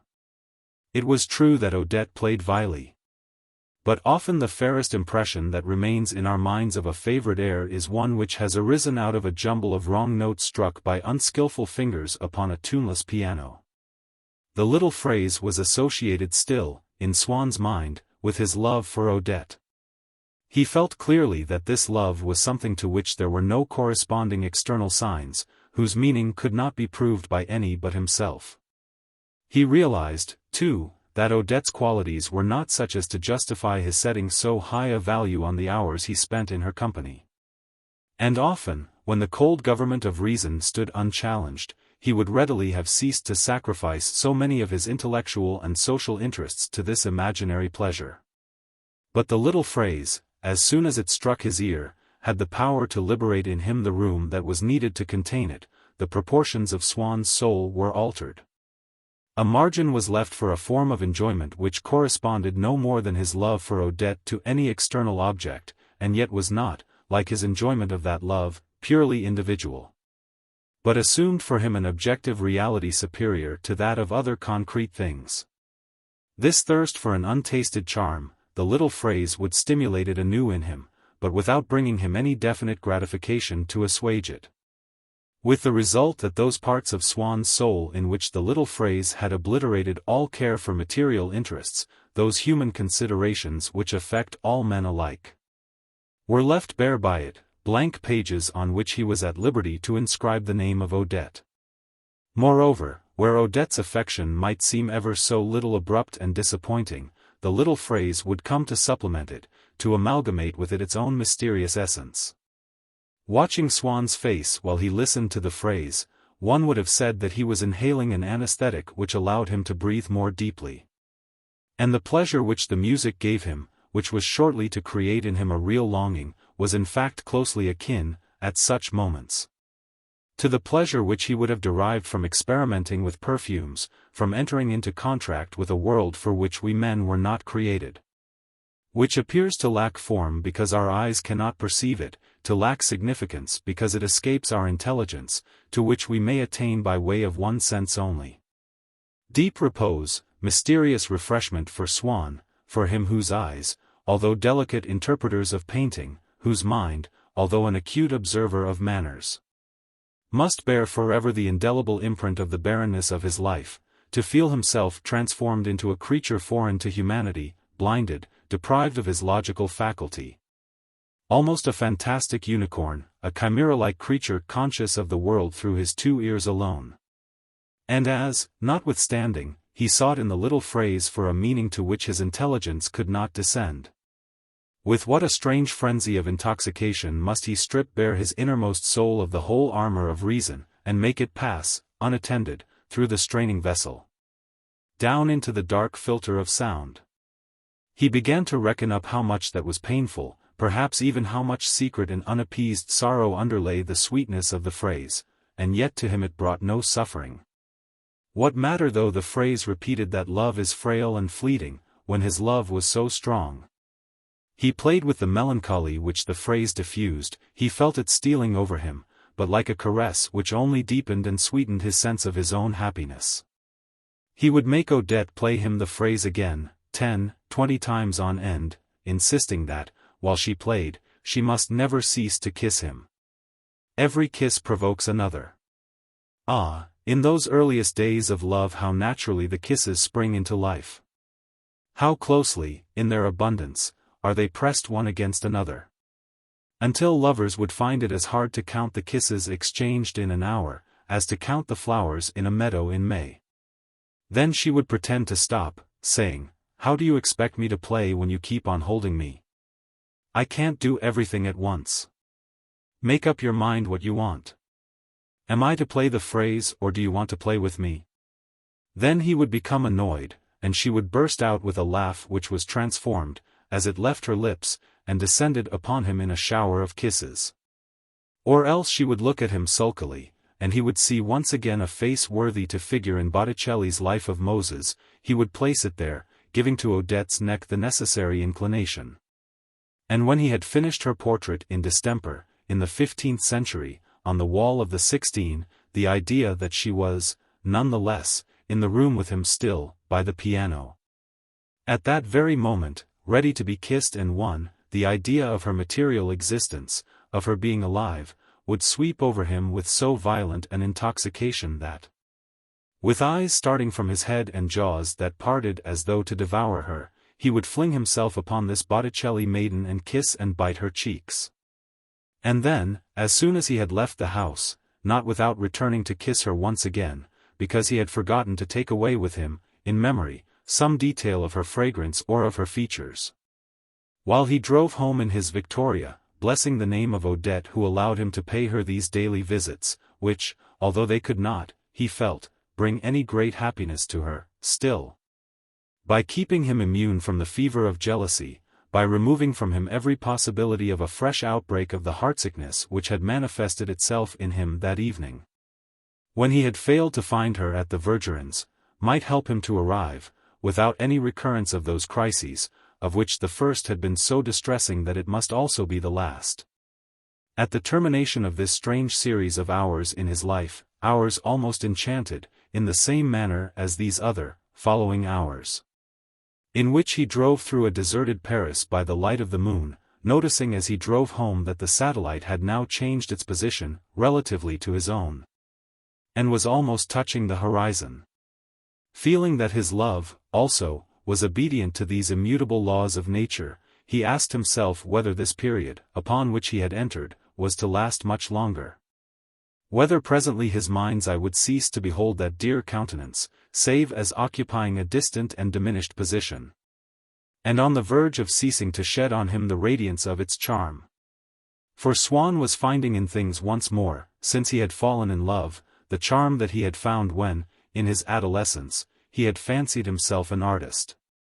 With this difference, that what charm lay in them now was conferred by Odette alone.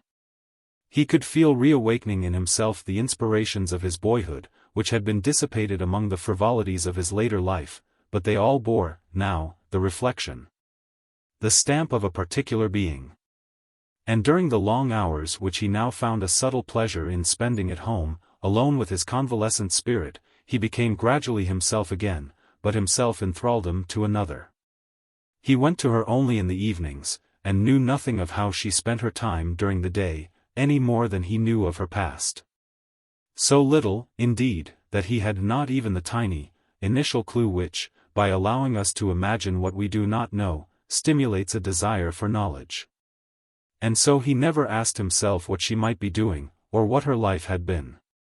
Only he smiled sometimes at the thought of how, some years earlier, when he still did not know her, someone had spoken to him of a woman who, if he remembered rightly, must certainly have been Odette, as of a tart, kept woman, one of those women to whom he still attributed, having lived but little in their company, the entire set of characteristics, fundamentally perverse, with which they had been, for many years, endowed by the imagination of certain novelists. He would say to himself that one has, as often as not, only to take the exact counterpart of the reputation created by the world in order to judge a person fairly. When with such a character he contrasted that of Odette, so good, so simple, so enthusiastic in the pursuit of ideals, so nearly incapable of not telling the truth that, when he had once begged her, so that they might dine together alone, to write to Madame Verdurin, saying that she was unwell, the next day he had seen her, face to face with Madame Verdurin, who asked whether she had recovered, blushing, stammering, and, in spite of herself, revealing in every feature how painful, what a torture it was to her to act a lie. And, while in her answer she multiplied the fictitious details of an imaginary illness, seeming to ask pardon, by her suppliant look and her stricken accents, for the obvious falsehood of her words. On certain days, however, though these came seldom, she would call upon him in the afternoon, to interrupt his musings or the essay on Vermeer to which he had latterly returned. His servant would come in to say that Madame de Crécy was in the small drawing-room. He would go in search of her, and, when he opened the door, on Odette's blushing countenance, as soon as she caught sight of Swann, would appear, changing the curve of her lips, the look in her eyes, the molding of her cheeks, an all-absorbing smile. Once he was left alone he would see again that smile, and her smile of the day before, another with which she had greeted him sometime else, the smile which had been her answer. In the carriage that night, when he had asked her whether she objected to his rearranging her cattleyas. And the life of Odette at all other times, since he knew nothing of it, appeared to him upon a neutral and colorless background, like those sheets of sketches by Watteau upon which one sees, here and there, in every corner and in all directions, traced in 3 colors upon the buff paper, innumerable smiles. But, once in a while, illuminating a chink of that existence which Swann still saw as a complete blank, even if his mind assured him that it was not so.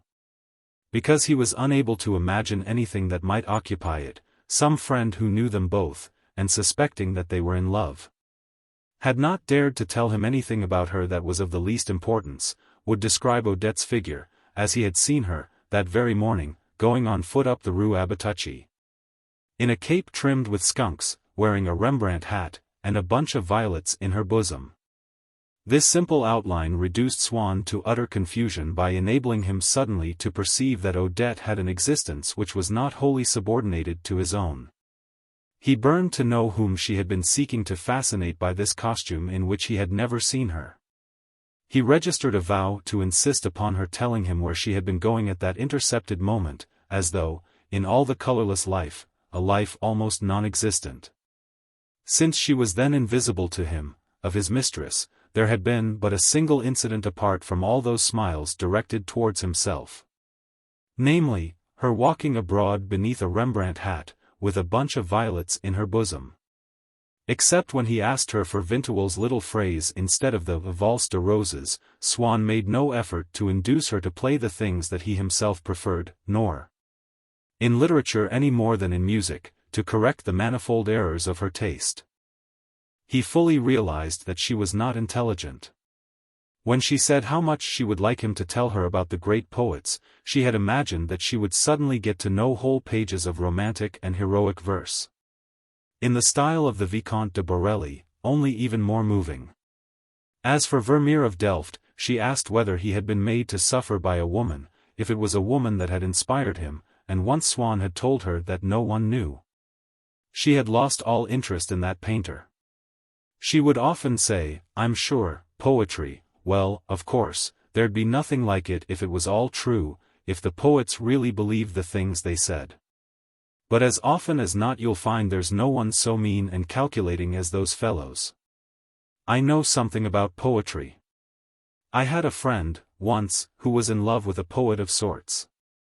In his verses he never spoke of anything but love, and heaven, and the stars. Oh! She was properly taken in. He had more than 300,000 francs out of her before he'd finished. If, then, Swann tried to show her in what artistic beauty consisted, how one ought to appreciate poetry or painting, after a minute or two she would cease to listen, saying, "Yes. I never thought it would be like that."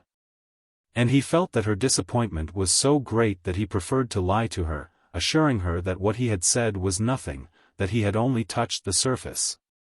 That he had not time to go into it all properly, that there was more in it than that. Then she would interrupt with a brisk, "More in it? What? Do tell me." But he did not tell her, for he realized how petty it would appear to her, and how different from what she had expected, less sensational and less touching. He was afraid, too, lest, disillusioned in the matter of art, she might at the same time be disillusioned in the greater matter of love. With the result that she found Swann inferior, intellectually, to what she had supposed. "You're always so reserved, I can't make you out." She marveled increasingly at his indifference to money, at his courtesy to everyone alike, at the delicacy of his mind. And indeed it happens, often enough, to a greater man than Swann ever was, to a scientist or artist, when he is not wholly misunderstood by the people among whom he lives. That the feeling in them which proves that they have been convinced of the superiority of his intellect is created not by any admiration for his ideas, for those are entirely beyond them, but by their respect for what they term his good qualities. There was also the respect with which Odette was inspired by the thought of Swann's social position, although she had no desire that he should attempt to secure invitations for herself. Perhaps she felt that such attempts would be bound to fail, perhaps, indeed, she feared lest, merely by speaking of her to his friends, he should provoke disclosures of an unwelcome kind. The fact remains that she had consistently held him to his promise never to mention her name. Her reason for not wishing to go into society was, she had told him, a quarrel which she had had, long ago, with another girl, who had avenged herself by saying nasty things about her. But, Swann objected, "Surely, people don't all know your friend." "Yes, don't you see, it's like a spot of oil, people are so horrid." Swann was unable, frankly, to appreciate this point. On the other hand, he knew that such generalizations as, "people are so horrid," and, "a word of scandal spreads like a spot of oil," were generally accepted as true. There must, therefore, be cases to which they were literally applicable. Could Odette's case be one of these? He teased himself with the question, though not for long, for he too was subject to that mental oppression which had so weighed upon his father, whenever he was faced by a difficult problem. In any event, that world of society which concealed such terrors for Odette inspired her, probably, with no very great longing to enter it. Since it was too far removed from the world which she already knew for her to be able to form any clear conception of it. At the same time, while in certain respects she had retained a genuine simplicity, she had, for instance, kept up a friendship with a little dressmaker, now retired from business. Up whose steep and dark and fetid staircase she clambered almost every day, she still thirsted to be in the fashion, though her idea of it was not altogether that held by fashionable people. For the latter, fashion is a thing that emanates from a comparatively small number of leaders, who project it to a considerable distance, with more or less strength according as one is nearer to or farther from their intimate center, over the widening circle of their friends and the friends of their friends, whose names form a sort of tabulated index. People, in society, know this index by heart, they are gifted in such matters with an erudition from which they have extracted a sort of taste, of tact, so automatic in its operation that Swann, for example, without needing to draw upon his knowledge of the world, if he read in a newspaper the names of the people who had been guests at a dinner, could tell at once how fashionable the dinner had been, just as a man of letters, merely by reading a phrase, can estimate exactly the literary merit of its author. But Odette was one of those persons, an extremely numerous class, whatever the fashionable world may think, and to be found in every section of society, who do not share this knowledge. But imagine fashion to be something of quite another kind, which assumes different aspects according to the circle to which they themselves belong, but has the special characteristic, common alike to the fashion of which Odette used to dream and to that before which Madame Cottard bowed, of being directly accessible to all. The other kind, the fashion of fashionable people, is, it must be admitted, accessible also, but there are inevitable delays. Odette would say of someone, he never goes to any place that isn't really smart. And if Swann were to ask her what she meant by that, she would answer, with a touch of contempt, smart places.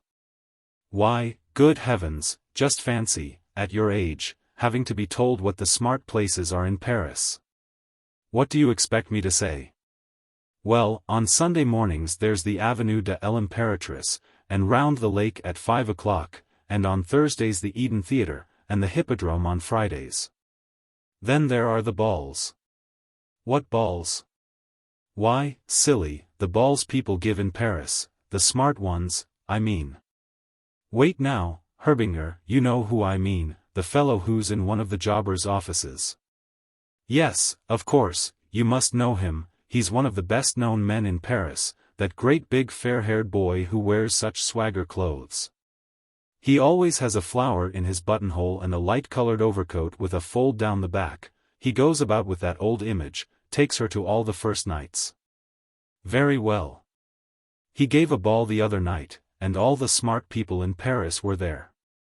I should have loved to go. But you had to show your invitation at the door, and I couldn't get one anywhere. After all, I'm just as glad, now, that I didn't go, I should have been killed in the crush, and seen nothing. Still, just to be able to say one had been to Herbinger's ball. You know how vain I am. However, you may be quite certain that half the people who tell you they were there are telling stories. But I am surprised that you weren't there, a regular tip-topper like you. Swann made no attempt, however, to modify this conception of fashion. Feeling that his own came no nearer to the truth, was just as fatuous, devoid of all importance, he saw no advantage to be gained by imparting it to his mistress, with the result that, after a few months, she ceased to take any interest in the people to whose houses he went. Except when they were the means of his obtaining tickets for the paddock at race meetings or first nights at the theatre. She hoped that he would continue to cultivate such profitable acquaintances. But she had come to regard them as less smart since the day when she had passed the Marquise de Villeparisis in the street, wearing a black serge dress and a bonnet with strings. But she looks like a pew opener, like an old charwoman, darling. That a marquise? Goodness knows I'm not a marquise, but you'd have to pay me a lot of money before you'd get me to go about Paris rigged out like that. Nor could she understand Swann's continuing to live in his house on the Quai d'Orléans, which, though she dared not tell him so, she considered unworthy of him. It was true that she claimed to be fond of antiques, and used to assume a rapturous and knowing air when she confessed how she loved to spend the whole day rummaging in second-hand shops, hunting for bric-a-brac and things of the right date. Although it was a point of honor, to which she obstinately clung, as though obeying some old family custom, that she should never answer any questions, never give any account of what she did during the daytime. She spoke to Swann once about a friend to whose house she had been invited, and had found that everything in it was of the period. Swann could not get her to tell him what period it was. Only after thinking the matter over she replied that it was medieval, by which she meant that the walls were panelled. Some time later she spoke to him again of her friend, and added, in the hesitating but confident tone in which one refers to a person whom one has met somewhere, at dinner, the night before. Of whom one had never heard until then, but whom one's hosts seem to regard as someone so celebrated and important that one hopes that one's listener will know quite well who is meant. And will be duly impressed. Her dining room is 18th century. Incidentally, she had thought it hideous, all bare, as though the house were still unfinished. Women looked frightful in it, and it would never become the fashion. She mentioned it again, a third time, when she showed Swann a card with the name and address of the man who had designed the dining room, and whom she wanted to send for, when she had enough money. To see whether he could not do one for her too. Not one like that, of course, but one of the sort she used to dream of, one which, unfortunately, her little house would not be large enough to contain, with tall sideboards, Renaissance furniture and fireplaces like the chateau at Blois. It was on this occasion that she let out to Swann what she really thought of his abode on the Quai d'Orléans. He having ventured the criticism that her friend had indulged, not in the Louis XVI style, for, he went on, although that was not, of course, done, still it might be made charming. But in the charme antique. You wouldn't have her live, like you, among a lot of broken-down chairs and threadbare carpets. She exclaimed, the innate respectability of the middle-class housewife rising impulsively to the surface through the acquired dilettantism of the light woman. People who enjoyed picking up things, who admired poetry, despised sordid calculations of profit and loss, and nourished ideals of honor and love, she placed in a class by themselves, superior to the rest of humanity. There was no need actually to have those tastes, provided one talked enough about them. When a man had told her at dinner that he loved to wander about and get his hands all covered with dust in the old furniture shops, that he would never be really appreciated in this commercial age, since he was not concerned about the things that interested it, and that he belonged to another generation altogether, she would come home saying, "Why, he's an adorable creature. So sensitive. I had no idea," and she would conceive for him a strong and sudden friendship. But, on the other hand, men who, like Swann, had these tastes but did not speak of them, left her cold.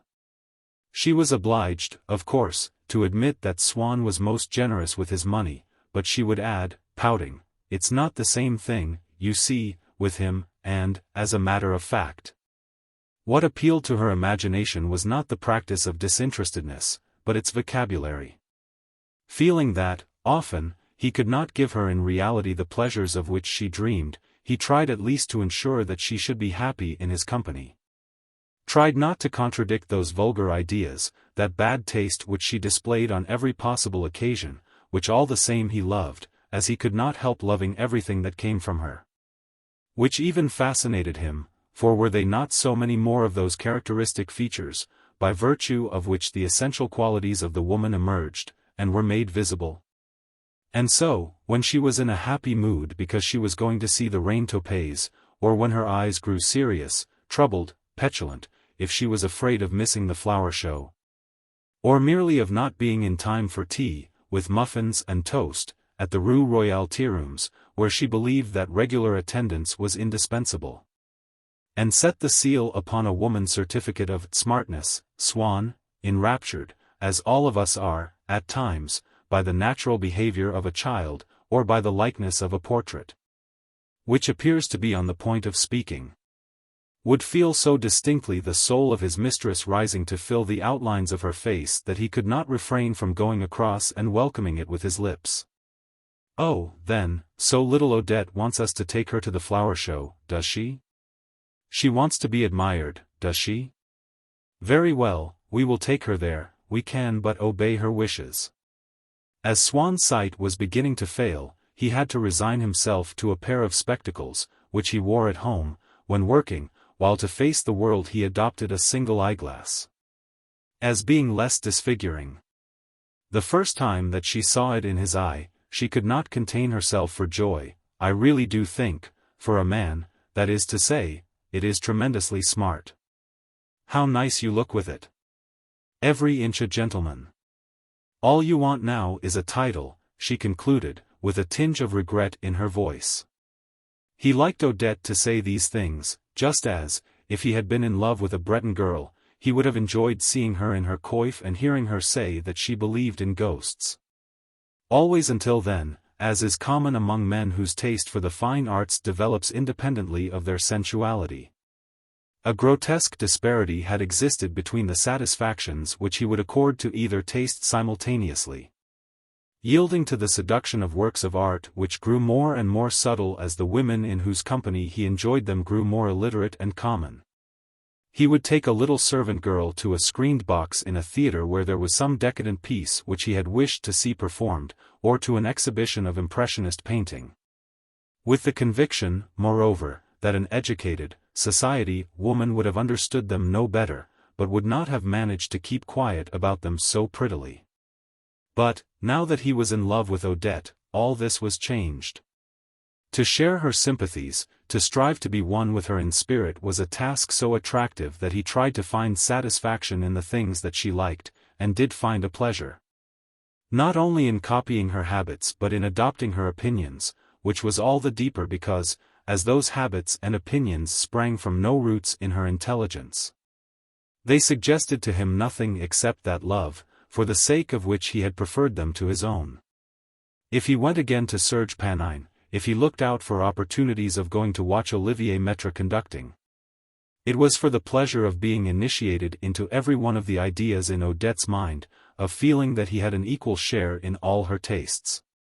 This charm of drawing him closer to her, which her favorite plays and pictures and places possessed, struck him as being more mysterious than the intrinsic charm of more beautiful things and places, which appealed to him by their beauty, but without recalling her.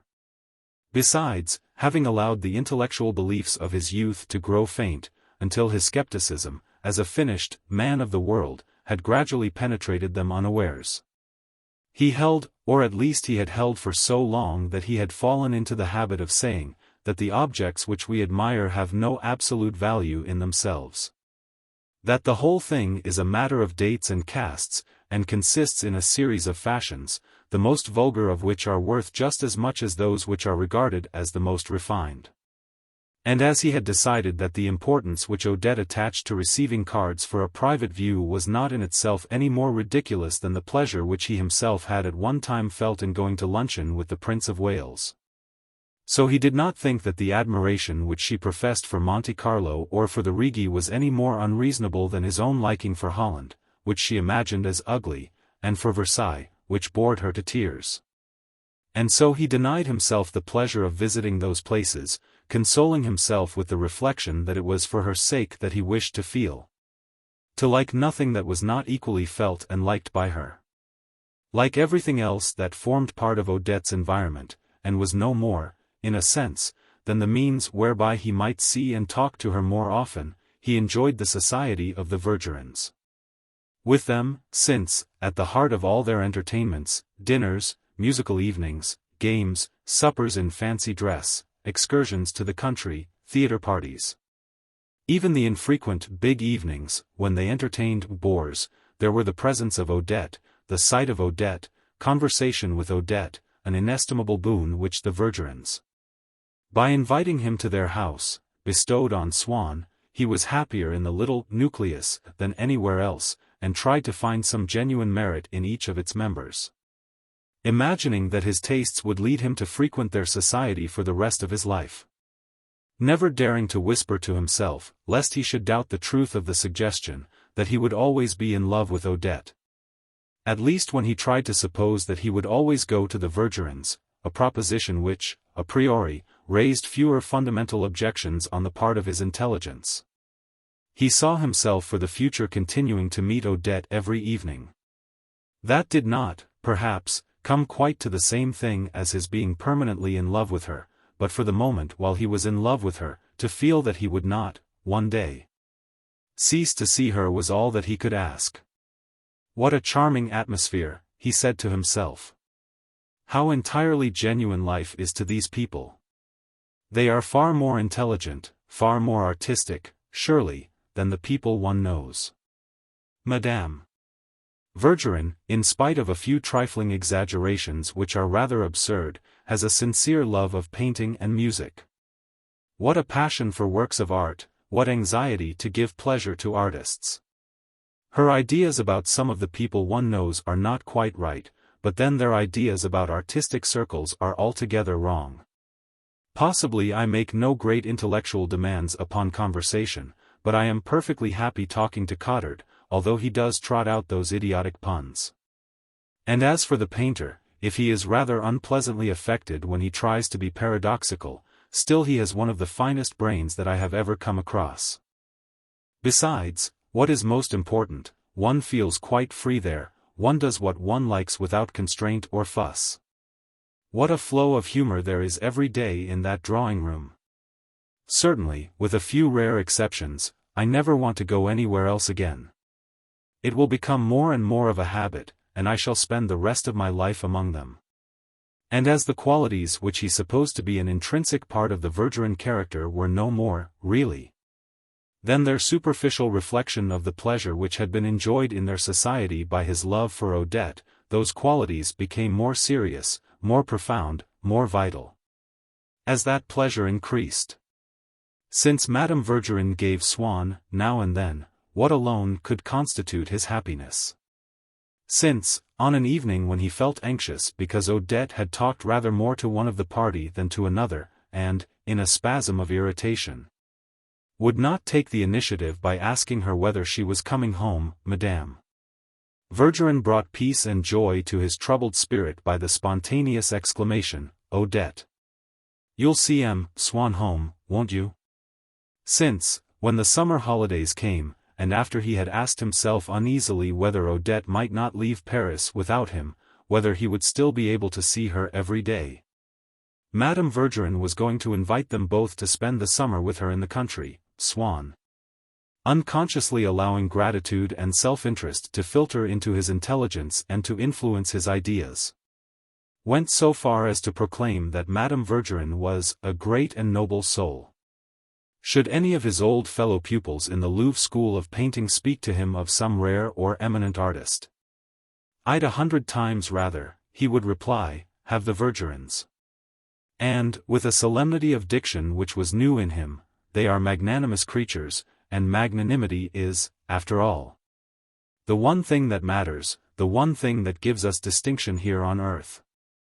Look you, there are only two classes of men, the magnanimous and the rest, and I have reached an age when one has to take sides, to decide once and for all whom one is going to like and dislike, to stick to the people one likes, and to make up for the time one has wasted with the others, never to leave them again as long as one lives.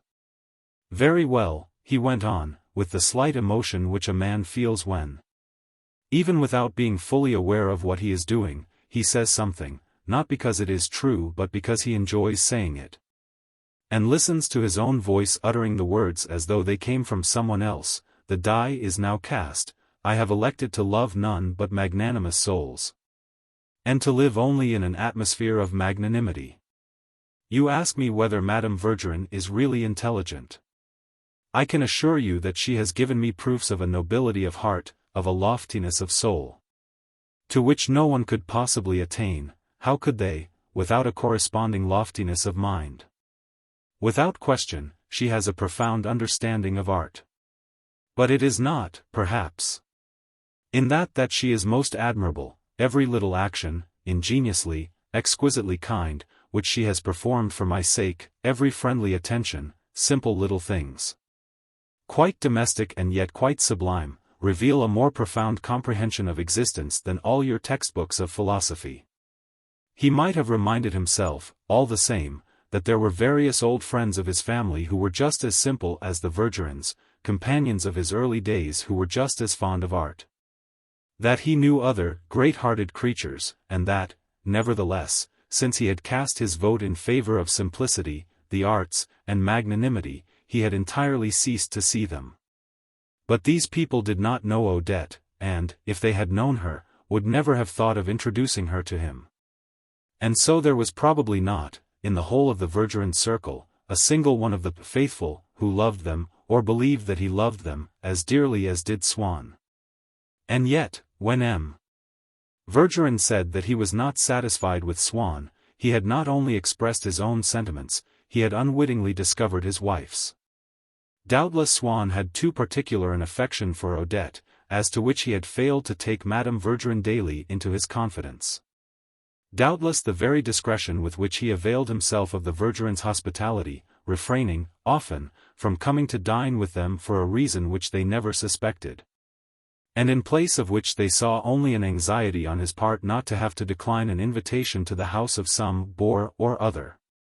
Doubtless, also, and despite all the precautions which he had taken to keep it from them, the gradual discovery which they were making of his brilliant position in society, doubtless all these things contributed to their general annoyance with Swann. But the fundamental reason was quite different. What had happened was that they had at once discovered in him a locked door, a reserved, impenetrable chamber in which he still professed silently to himself that the Princess de Séguin was not grotesque, and that Cottard's jokes were not amusing. In a word, and for all that he never once abandoned his friendly attitude towards them all, or revolted from their dogmas, they had discovered an impossibility of imposing those dogmas upon him, of entirely converting him to their faith, the like of which they had never come across in anyone before. They would have forgiven his going to the houses of bores, to whom, as it happened, in his heart of hearts he infinitely preferred the Verdurins and all their little nucleus, had he consented to set a good example by openly renouncing those bores in the presence of the faithful. But that was an abjuration which, as they well knew, they were powerless to extort. What a difference was there in a newcomer whom Odette had asked them to invite, although she herself had met him only a few times, and on whom they were building great hopes, the Comte de Forcheville. It turned out that he was nothing more nor less than the brother-in-law of Seigniet. A discovery which filled all the faithful with amazement.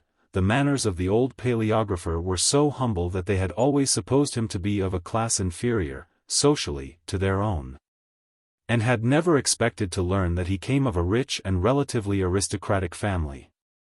Of course, Forcheville was enormously the swell, which Swann was not or had quite ceased to be. Of course, he would never dream of placing, as Swann now placed, the Verdurin circle above any other.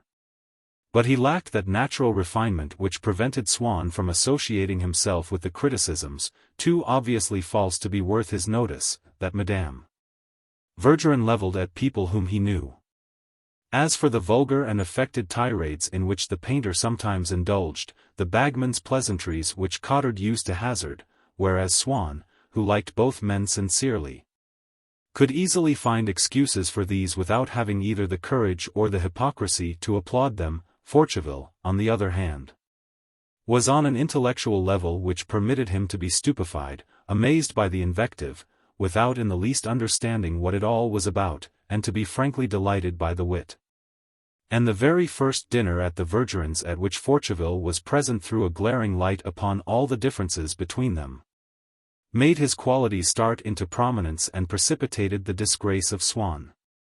There was, at this dinner, besides the usual party, a professor from the Sorbonne, one Brichet, who had met M. and Madame Verdurin at a watering place somewhere, and, if his duties at the university and his other works of scholarship had not left him with very little time to spare, would gladly have come to them more often. For he had that curiosity, that superstitious outlook on life, which, combined with a certain amount of skepticism with regard to the object of their studies, earn for men of intelligence, whatever their profession, for doctors who do not believe in medicine, for schoolmasters who do not believe in Latin exercises, the reputation of having broad, brilliant, and indeed superior minds.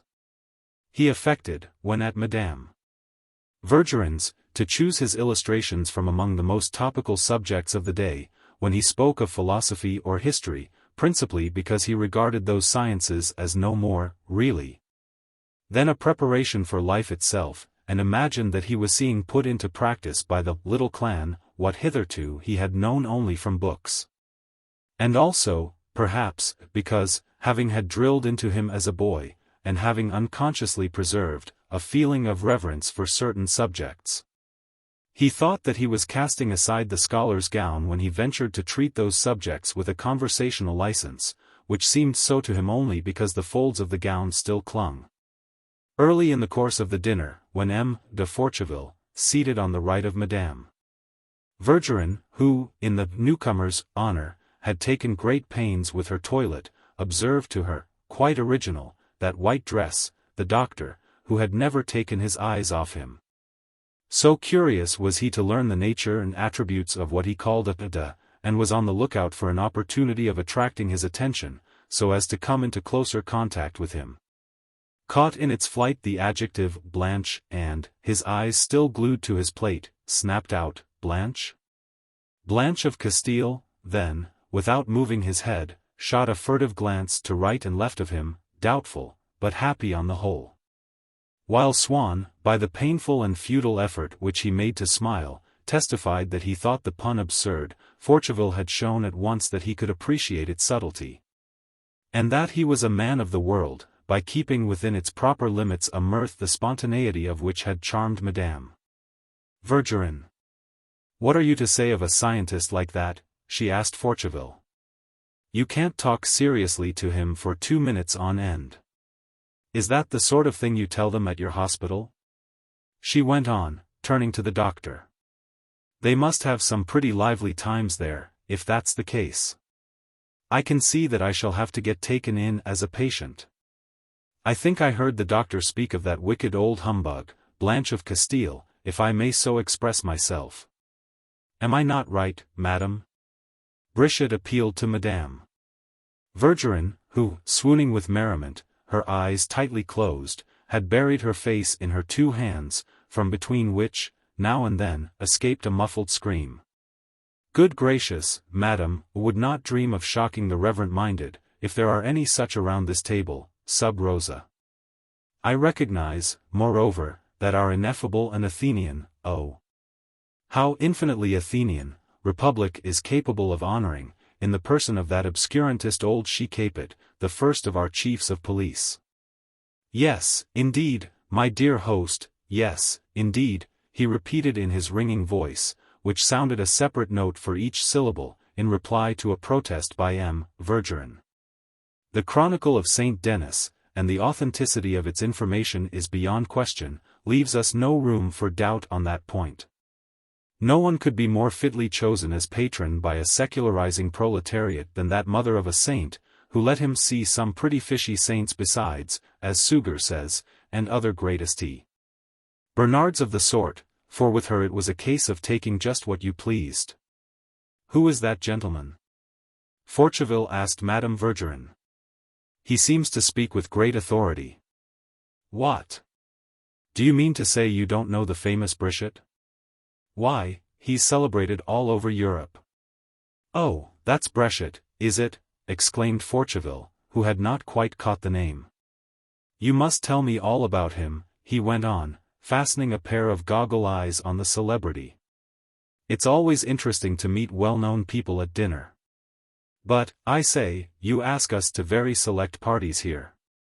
No dull evenings in this house, I'm sure." "Well, you know what it is really," said Madame Verdurin modestly. "They feel safe here. They can talk about whatever they like, and the conversation goes off like fireworks. Now Brichette, this evening, is nothing. I've seen him, don't you know, when he's been with me, simply dazzling. You'd want to go on your knees to him. Well, with anyone else he's not the same man, he's not in the least witty, you have to drag the words out of him, he's even boring." "That's strange," remarked Forcheville with fitting astonishment. A sort of wit like Brichette's would have been regarded as out-and-out stupidity by the people among whom Swann had spent his early life, for all that it is quite compatible with real intelligence. And the intelligence of the professor's vigorous and well-nourished brain might easily have been envied by many of the people in society who seemed witty enough to Swann. But these last had so thoroughly inculcated into him their likes and dislikes, at least in everything that pertained to their ordinary social existence, including that annex to social existence which belongs, strictly speaking, to the domain of intelligence, namely, conversation, that Swann could not see anything in Brichette's pleasantries. To him they were merely pedantic, vulgar, and disgustingly coarse. He was shocked, too, being accustomed to good manners, by the rude, almost baroque room tone which this student in arms adopted, no matter to whom he was speaking. Finally, perhaps, he had lost all patience that evening as he watched Madame Verdurin welcoming, with such unnecessary warmth, this Forcheville fellow, whom it had been Odette's unaccountable idea to bring to the house. Feeling a little awkward, with Swann there also, she had asked him on her arrival, "What do you think of my guest?" And he, suddenly realizing for the first time that Forcheville, whom he had known for years, could actually attract a woman, and was quite a good specimen of a man, had retorted, "Beastly." He had, certainly, no idea of being jealous of Odette, but did not feel quite so happy as usual, and when Brichette, having begun to tell them the story of Blanche of Castile's mother, who, according to him, had been with Henry Plantagenet for years before they were married, tried to prompt Swann to beg him to continue the story, by interjecting, "Isn't that so, M. Swann?" In the martial accents which one uses in order to get down to the level of an unintelligent rustic or to put the fear of God into a trooper, Swann cut his story short. To the intense fury of their hostess, by begging to be excused for taking so little interest in Blanche of Castile, as he had something that he wished to ask the painter. He, it appeared, had been that afternoon to an exhibition of the work of another artist, also a friend of Madame Verdurin, who had recently died. And Swann wished to find out from him, for he valued his discrimination, whether there had really been anything more in this later work than the virtuosity which had struck people so forcibly in his earlier exhibitions. From that point of view it was extraordinary, but it did not seem to me to be a form of art which you could call elevated, said Swann with a smile. Elevated, to the height of an institute, interrupted Cottard, raising his arms with mock solemnity. The whole table burst out laughing. "What did I tell you?" said Madame Verdurin to Forcheville. "It's simply impossible to be serious with him. When you least expect it, out he comes with a joke." But she observed that Swann, and Swann alone, had not unbent. For one thing he was none too well pleased with Cottard for having secured a laugh at his expense in front of Forcheville. But the painter, instead of replying in a way that might have interested Swann, as he would probably have done had they been alone together, preferred to win the easy admiration of the rest by exercising his wit upon the talent of their dead friend. "I went up to one of them," he began, "just to see how it was done. I stuck my nose into it. Yes, I don't think. Impossible to say whether it was done with glue, with soap, with sealing wax, with sunshine, with leaven, with excrem. And one make 12. Shouted the doctor, wittily, but just too late, for no one saw the point of his interruption. "It looks as though it were done with nothing at all," resumed the painter. "No more chance of discovering the trick than there is in the Night Watch, or the Regents, and it's even bigger work than either Rembrandt or Hals ever did. It's all there, and yet, no, I'll take my oath it isn't." Then, just as singers who have reached the highest note in their compass, proceed to hum the rest of the air in falsetto, he had to be satisfied with murmuring, smiling the while, as if, after all, there had been something irresistibly amusing in the sheer beauty of the painting. "It smells all right. It makes your head go round, it catches your breath, you feel ticklish all over, and not the faintest clue to how it's done. The man's a sorcerer. The thing's a conjuring trick, it's a miracle," bursting outright into laughter, "it's dishonest." Then stopping, solemnly raising his head, pitching his voice on a double bass note which he struggled to bring into harmony, he concluded, "And it's so loyal." Except at the moment when he had called it bigger than the Night Watch, a blasphemy which had called forth an instant protest from Madame Verdurin, who regarded the Night Watch as the supreme masterpiece of the universe, conjointly with the Ninth and the Samothrace, and at the word excrement, which had made Forcheville throw a sweeping glance round the table to see whether it was all right, before he allowed his lips to curve in a prudish and conciliatory smile. All the party, save Swann, had kept their fascinated and adoring eyes fixed upon the painter. "I do so love him when he goes up in the air like that," cried Madame Verdurin, the moment that he had finished, enraptured that the table talk should have proved so entertaining on the very night that Forcheville was dining with them for the first time. "Hello, you." She turned to her husband. "What's the matter with you, sitting there gaping like a great animal? You know, though, don't you," she apologized for him to the painter, "that he can talk quite well when he chooses. Anybody would think it was the first time he had ever listened to you. If you had only seen him while you were speaking, he was just drinking it all in. And tomorrow he will tell us everything you said, without missing a word." "No, really, I'm not joking," protested the painter, enchanted by the success of his speech. "You all look as if you thought I was pulling your legs, that it was just a trick. I'll take you to see the show, and then you can say whether I've been exaggerating. I'll bet you anything you like, you'll come away more up in the air than I am. But we don't suppose for a moment that you're exaggerating, we only want you to go on with your dinner, and my husband too. Give 'em, bitch, some more soul, can't you see his has got cold? We're not in any hurry, you're dashing round as if the house was on fire. Wait a little, don't serve the salad just yet. Madame." Cottard, who was a shy woman and spoke but seldom, was not lacking, for all that, in self-assurance when a happy inspiration put the right word in her mouth. She felt that it would be well received. The thought gave her confidence, and what she was doing was done with the object not so much of shining herself, as of helping her husband on in his career. And so she did not allow the word salad, which Madame Verdurin had just uttered, to pass unchallenged. "It's not a Japanese salad, is it?" she whispered, turning towards Odette. And then, in her joy and confusion at the combination of neatness and daring which there had been in making so discreet and yet so unmistakable an allusion to the new and brilliantly successful play by Dumas, she broke down in a charming, girlish laugh, not very loud, but so irresistible that it was some time before she could control it. "Who is that lady?" "She seems devilish clever," said Forcheville. "No, it is not. But we will have one for you if you will all come to dinner on Friday." "You will think me dreadfully provincial, sir," said Madame Cottard to Swann, "but, do you know, I haven't been yet to this famous Francillon that everybody's talking about. The doctor has been, I remember now, he told me what a very great pleasure it had been to him to spend the evening with you there, and I must confess, I don't see much sense in spending money on seats for him to take me, when he's seen the play already. Of course an evening at the Théâtre Français is never wasted, really, the acting's so good there always, but we have some very nice friends, Madame." Cottard would hardly ever utter a proper name, but restricted herself to "some friends of ours," or "one of my friends," as being more distinguished.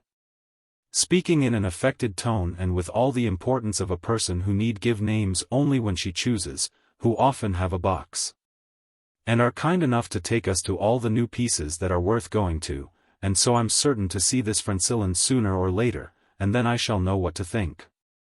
But I do feel such a fool about it, I must confess, for, whenever I pay a call anywhere, I find everybody talking, it's only natural, about that wretched Japanese salad. Really and truly, one's beginning to get just a little tired of hearing about it," she went on, seeing that Swann seemed less interested than she had hoped in so burning a topic. "I must admit, though, that it's sometimes quite amusing, the way they joke about it. I've got a friend, now, who is most original, though she's really a beautiful woman, most popular in society. Goes everywhere, and she tells me that she got her cook to make one of these Japanese salads, putting in everything that young M.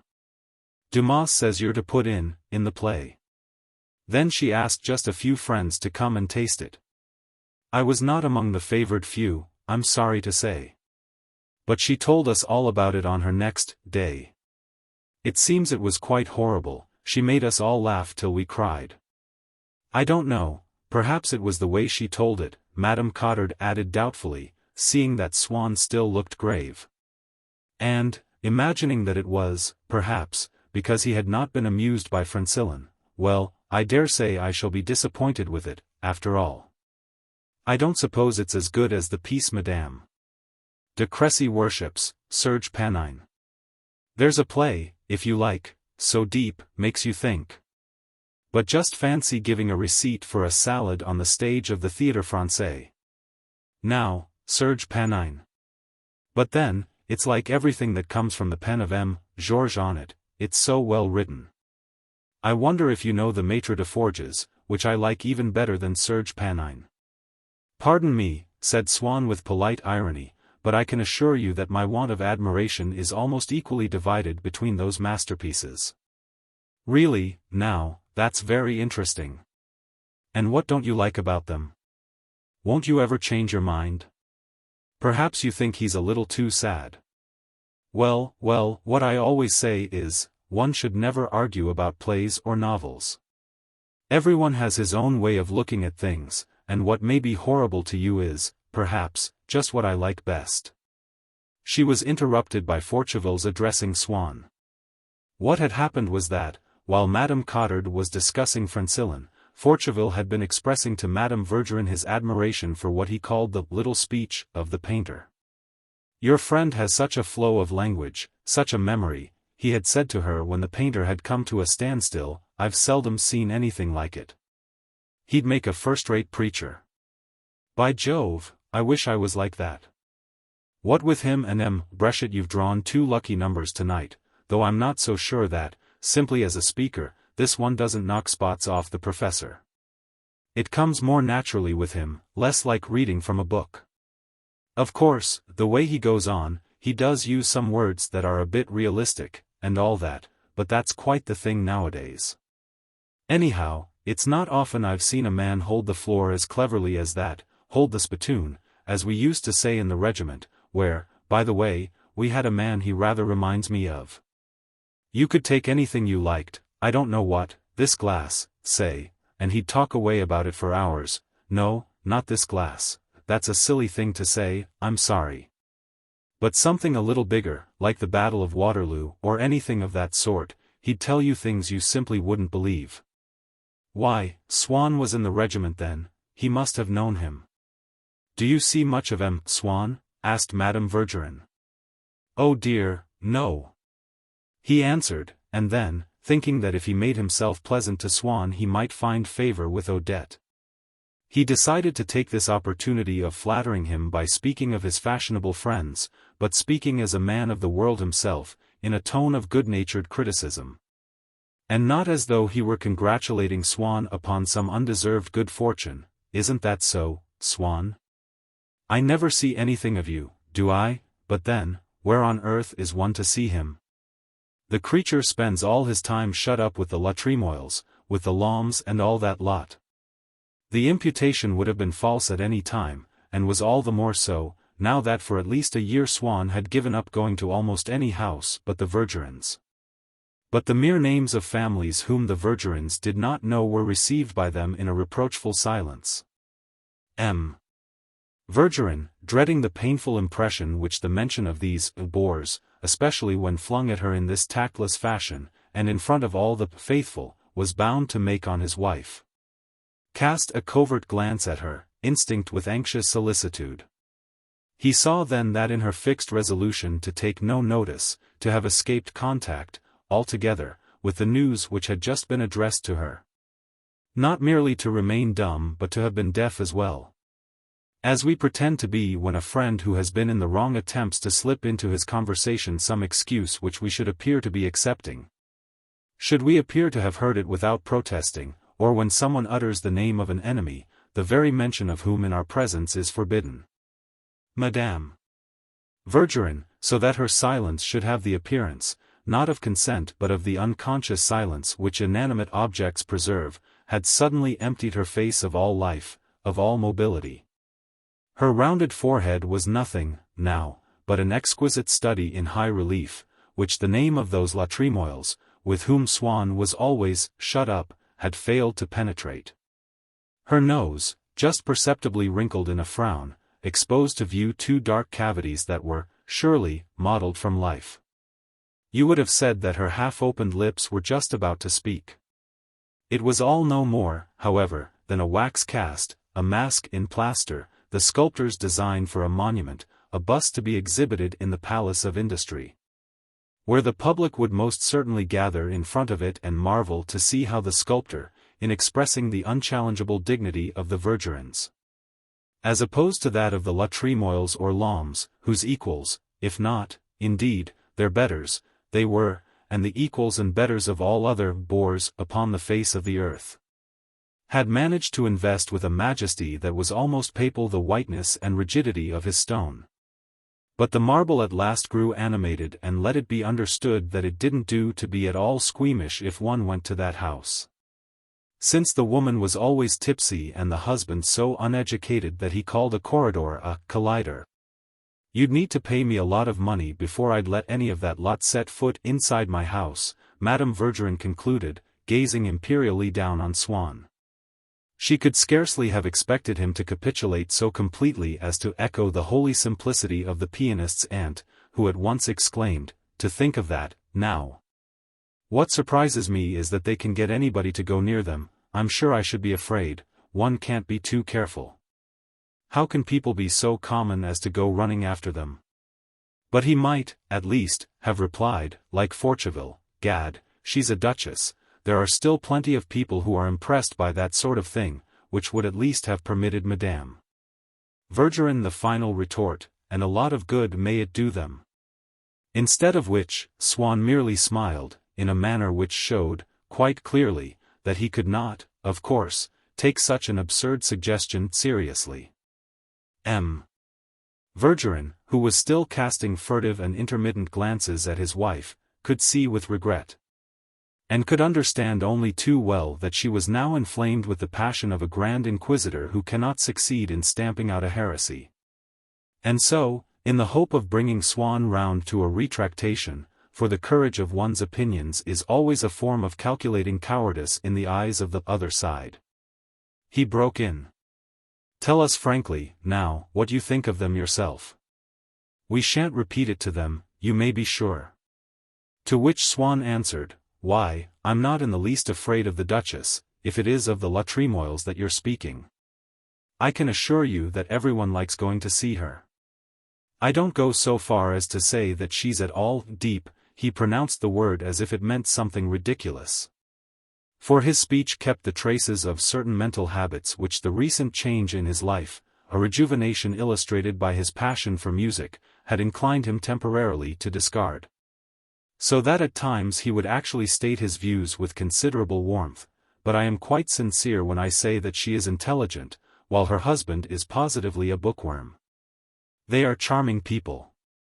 His explanation was terribly effective, Madame Vergerin now realized that this one state of unbelief would prevent her little nucleus from ever attaining to complete unanimity, and was unable to restrain herself.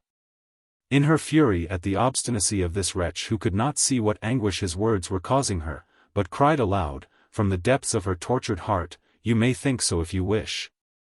But at least you need not say so to us. It all depends upon what you call intelligence." Forcheville felt that it was his turn to be brilliant. "Come now, Swann, tell us what you mean by intelligence." "There," cried Odette, "that's one of the big things I beg him to tell me about, and he never will." "Oh, but," protested Swann. "Oh, but nonsense," said Odette. "A water butt?" asked the doctor. "To you," pursued Forcheville, "does intelligence mean what they call clever talk, you know, the sort of people who worm their way into society?" "Finish your sweet, so that they can take your plate away," said Madame Vergerin sourly to Seigniet, who was lost in thought and had stopped eating. And then, perhaps a little ashamed of her rudeness, "It doesn't matter, take your time about it, there's no hurry, I only reminded you because of the others, you know, it keeps the servants back." "There is," began Brichot, with a resonant smack upon every syllable, "a rather curious definition of intelligence by that pleasing old anarchist Fenelon.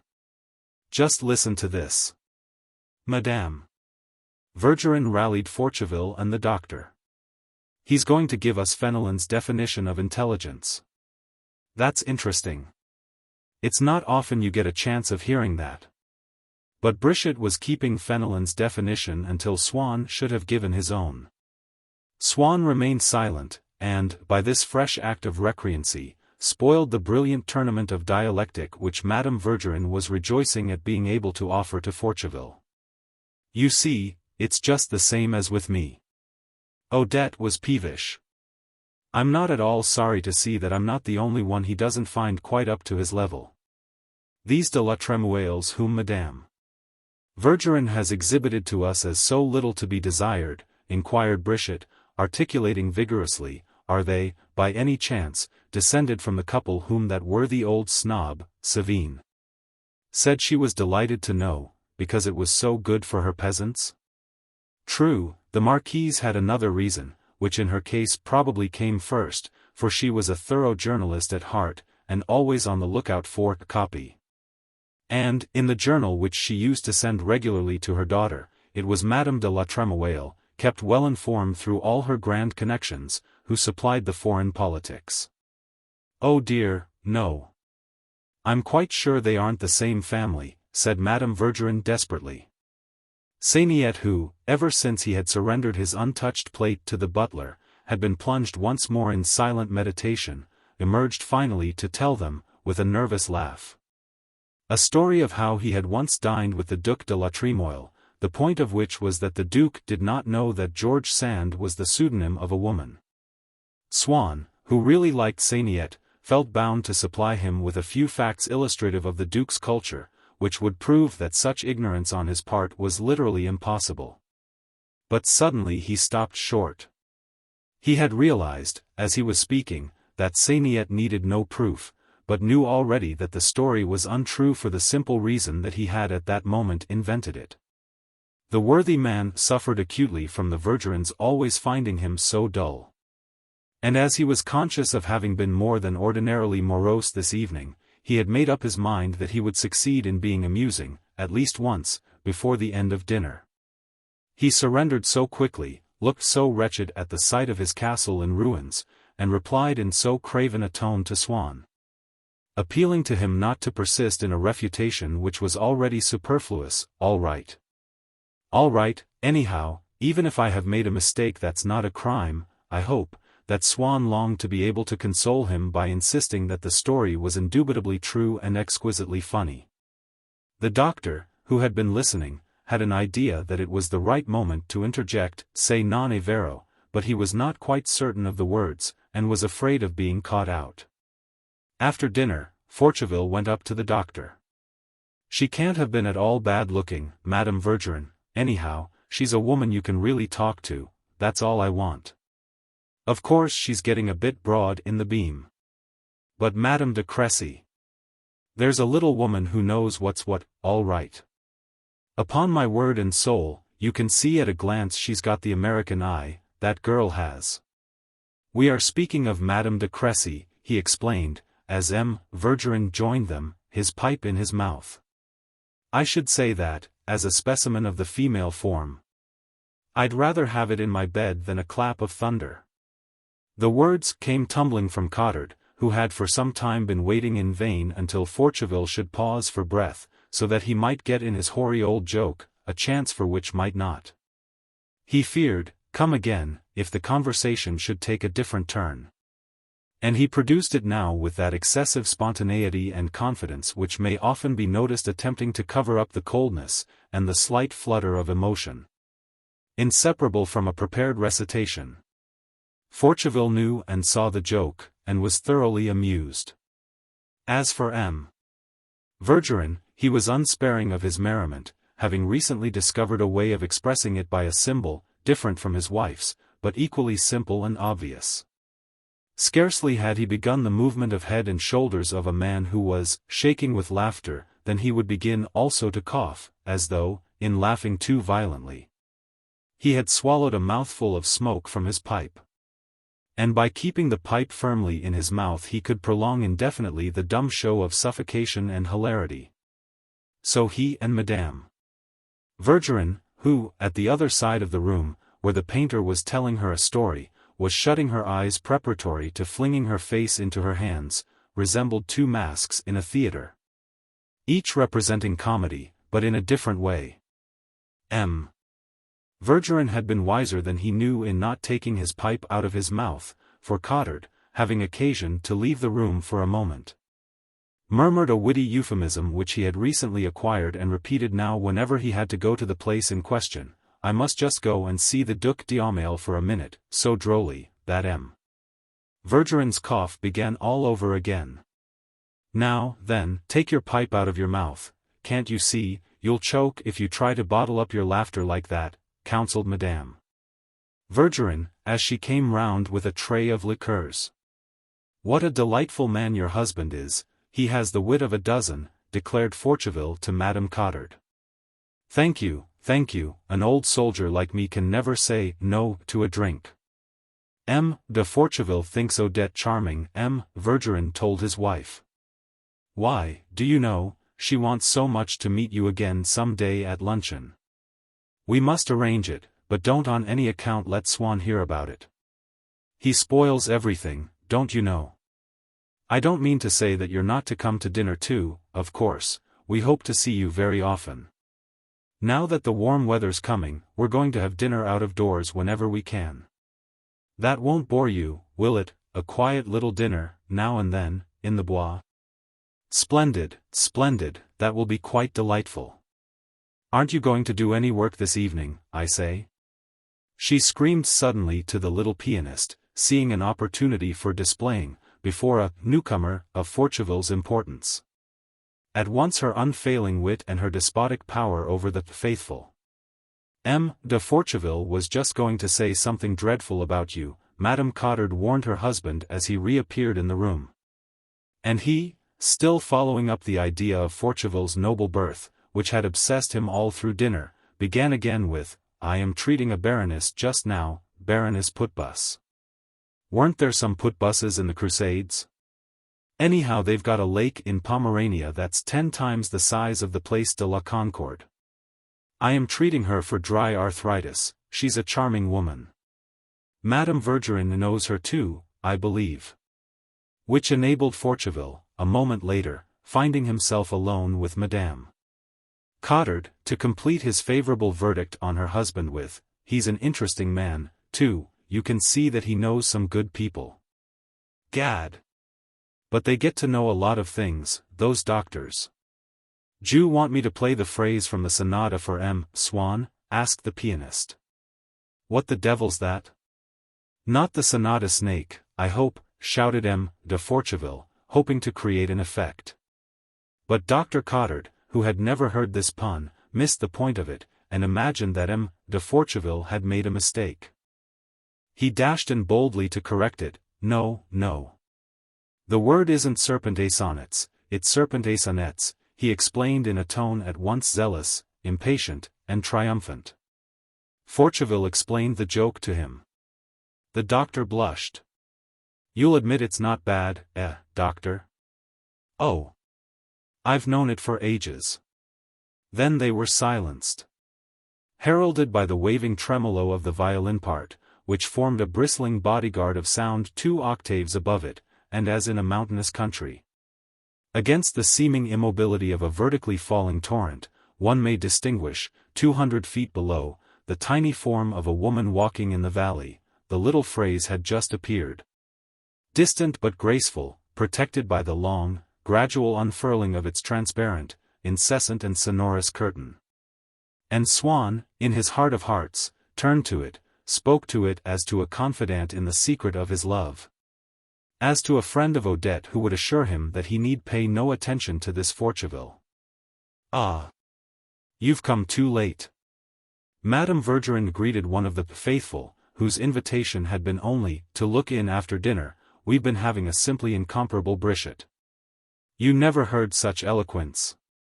But he's gone. Isn't that so, M. Swann? I believe it's the first time you've met him," she went on, to emphasize the fact that it was to her that Swann owed the introduction.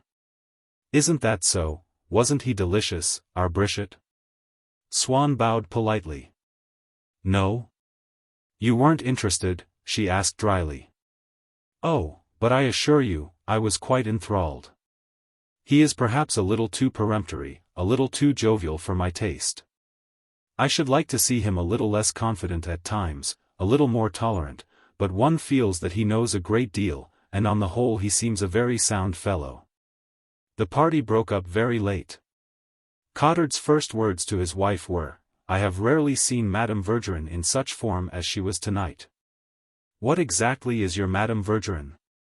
"A bit of a bad hat, said Forcheville to the painter, to whom he had offered a lift. Odette watched his departure with regret. She dared not refuse to let Swann take her home, but she was moody and irritable in the carriage, and, when he asked whether he might come in, replied, "I suppose so," with an impatient shrug of her shoulders. When they had all gone, Madame Vergerin said to her husband, "Did you notice the way Swann laughed, such an idiotic laugh, when we spoke about Madame la Trémoille?" She had remarked, more than once, how Swann and Forcheville suppressed the particle de before that lady's name. Never doubting that it was done on purpose, to show that they were not afraid of a title, she had made up her mind to imitate their arrogance, but had not quite grasped what grammatical form it ought to take. Moreover, the natural corruptness of her speech overcoming her implacable republicanism, she still said instinctively, the de la Trémoilles, or rather, by an abbreviation sanctified by the usage of music-hall singers and the writers of the captions beneath caricatures, who elide the de la Trémoilles. But she corrected herself at once to Madame la Trémoille. The Duchess, as Swann calls her, she added ironically, with a smile which proved that she was merely quoting, and would not, herself, accept the least responsibility for a classification so puerile and absurd. "I don't mind saying that I thought him extremely stupid." Vergerin took it up. "He's not sincere. He's a crafty customer, always hovering between one side and the other. He's always trying to run with the hare and hunt with the hounds. What a difference between him and Forcheville. There, at least, you have a man who tells you straight out what he thinks. Either you agree with him or you don't. Not like the other fellow, who's never definitely fish or fowl. Did you notice, by the way, that Odette seemed all out for Forcheville, and I don't blame her either. And then, after all, if Swann tries to come the man of fashion over us, the champion of distressed duchesses, at any rate the other man has got a title, he's always Comte de Forcheville." He let the word slip delicately from his lips, as though, familiar with every page of the history of that dignity, he were making a scrupulously exact estimate of its value in relation to others of the sort. "I don't mind saying," Madame Vergerin went on, "that he saw fit to utter some most venomous, and quite absurd insinuations against Brichette. Naturally, once he saw that Brichette was popular in this house, it was a way of hitting back at us, of spoiling our party. I know his sort, the dear, good friend of the family, who pulls you all to pieces on the stairs as he's going away." "Didn't I say so?" retorted her husband. "He's simply a failure. A poor little wretch who goes through life mad with jealousy of anything that's at all big. Had the truth been known, there was not one of the faithful who was not infinitely more malicious than Swann. But the others would all take the precaution of tempering their malice with obvious pleasantries, with little sparks of emotion and cordiality. While the least indication of reserve on Swann's part, undraped in any such conventional formula as, "Of course, I don't want to say anything," to which he would have scorned to descend, appeared to them a deliberate act of treachery. There are certain original and distinguished authors in whom the least freedom of speech is thought revolting because they have not begun by flattering the public taste, and serving up to it the commonplace expressions to which it is used. It was by the same process that Swann infuriated Vergerin. In his case as in theirs it was the novelty of his language which led his audience to suspect the blackness of his designs. Swann was still unconscious of the disgrace that threatened him at the Vergerins, and continued to regard all their absurdities in the most rosy light, through the admiring eyes of love. As a rule he made no appointments with Odette except for the evenings. He was afraid of her growing tired of him if he visited her during the day as well. At the same time he was reluctant to forfeit, even for an hour, the place that he held in her thoughts, and so was constantly looking out for an opportunity of claiming her attention in any way that would not be displeasing to her. If, in a florist's or a jeweler's window, a plant or an ornament caught his eye, he would at once think of sending them to Odette. Imagining that the pleasure which the casual sight of them had given him would instinctively be felt, also, by her, and would increase her affection for himself. And he would order them to be taken at once to the Rue La Pérouse, so as to accelerate the moment in which, as she received an offering from him, he might feel himself, in a sense, transported into her presence. He was particularly anxious, always, that she should receive these presents before she went out for the evening, so that her sense of gratitude towards him might give additional tenderness to her welcome when he arrived at the Vergerins, might even, for all he knew, if the shopkeeper made haste, bring him a letter from her before dinner, or herself, in person, upon his doorstep, come on a little extraordinary visit of thanks. As in an earlier phase, when he had experimented with the reflex action of anger and contempt upon her character, he sought now by that of gratification to elicit from her fresh particles of her intimate feelings, which she had never yet revealed. Often she was embarrassed by lack of money, and under pressure from a creditor would come to him for assistance. He enjoyed this, as he enjoyed everything which could impress Odette with his love for herself, or merely with his influence, with the extent of the use that she might make of him. Probably if anyone had said to him, at the beginning, "It's your position that attracts her," or at this stage, "It's your money that she's really in love with," he would not have believed the suggestion, nor would he have been greatly distressed by the thought that people supposed her to be attached to him. That people felt them to be united by any ties so binding as those of snobbishness or wealth. But even if he had accepted the possibility, it might not have caused him any suffering to discover that Odette's love for him was based on a foundation more lasting than mere affection, or any attractive qualities which she might have found in him. On a sound, commercial interest, an interest which would postpone forever the fatal day on which she might be tempted to bring their relations to an end. For the moment, while he lavished presents upon her, and performed all manner of services, he could rely on advantages not contained in his person, or in his intellect, could forego the endless, killing effort to make himself attractive. And this delight in being a lover, in living by love alone, of the reality of which he was inclined to be doubtful, the price which, in the long run, he must pay for it, as a dilettante in immaterial sensations, enhanced its value in his eyes, as one sees people who are doubtful whether the sight of the sea and the sound of its waves are really enjoyable, become convinced that they are, as also of the rare quality in absolute detachment of their own taste, when they have agreed to pay several pounds a day for a room in an hotel, from which that sight and that sound may be enjoyed. One day, when reflections of this order had brought him once again to the memory of the time when someone had spoken to him of Odette as of a kept woman, and when, once again, he had amused himself with contrasting that strange personification, the kept woman, an iridescent mixture of unknown and demoniacal qualities, embroidered, as in some fantasy of Gustave Moreau, with poison-dripping flowers, interwoven with precious jewels, with that Odette upon whose face he had watched the passage of the same expressions of pity for a sufferer, resentment of an act of injustice, gratitude for an act of kindness, which he had seen, in earlier days, on his own mother's face, and on the faces of friends.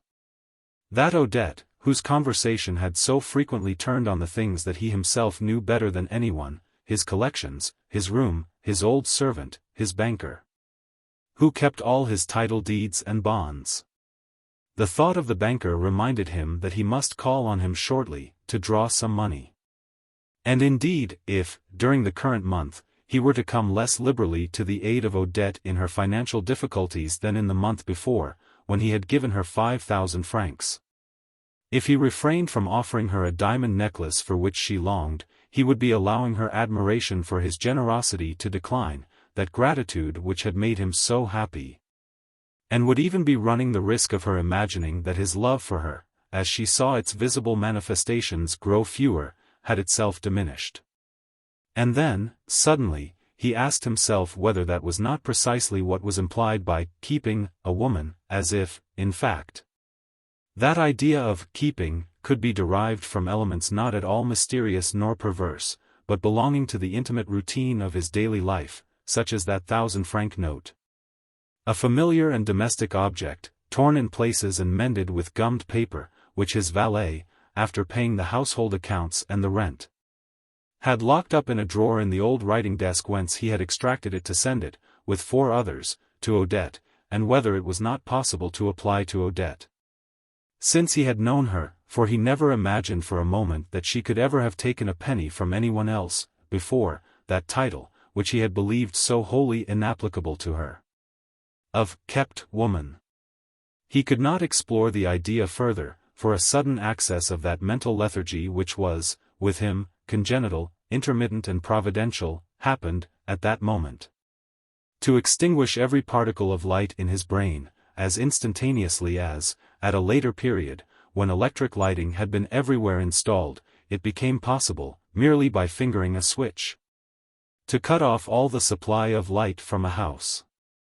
His mind fumbled, for a moment, in the darkness. He took off his spectacles, wiped the glasses, passed his hands over his eyes, but saw no light until he found himself face to face with a wholly different idea, the realization that he must endeavor, in the coming month, to send Odette 6 or 7,000-franc notes instead of 5, simply as a surprise for her and to give her pleasure.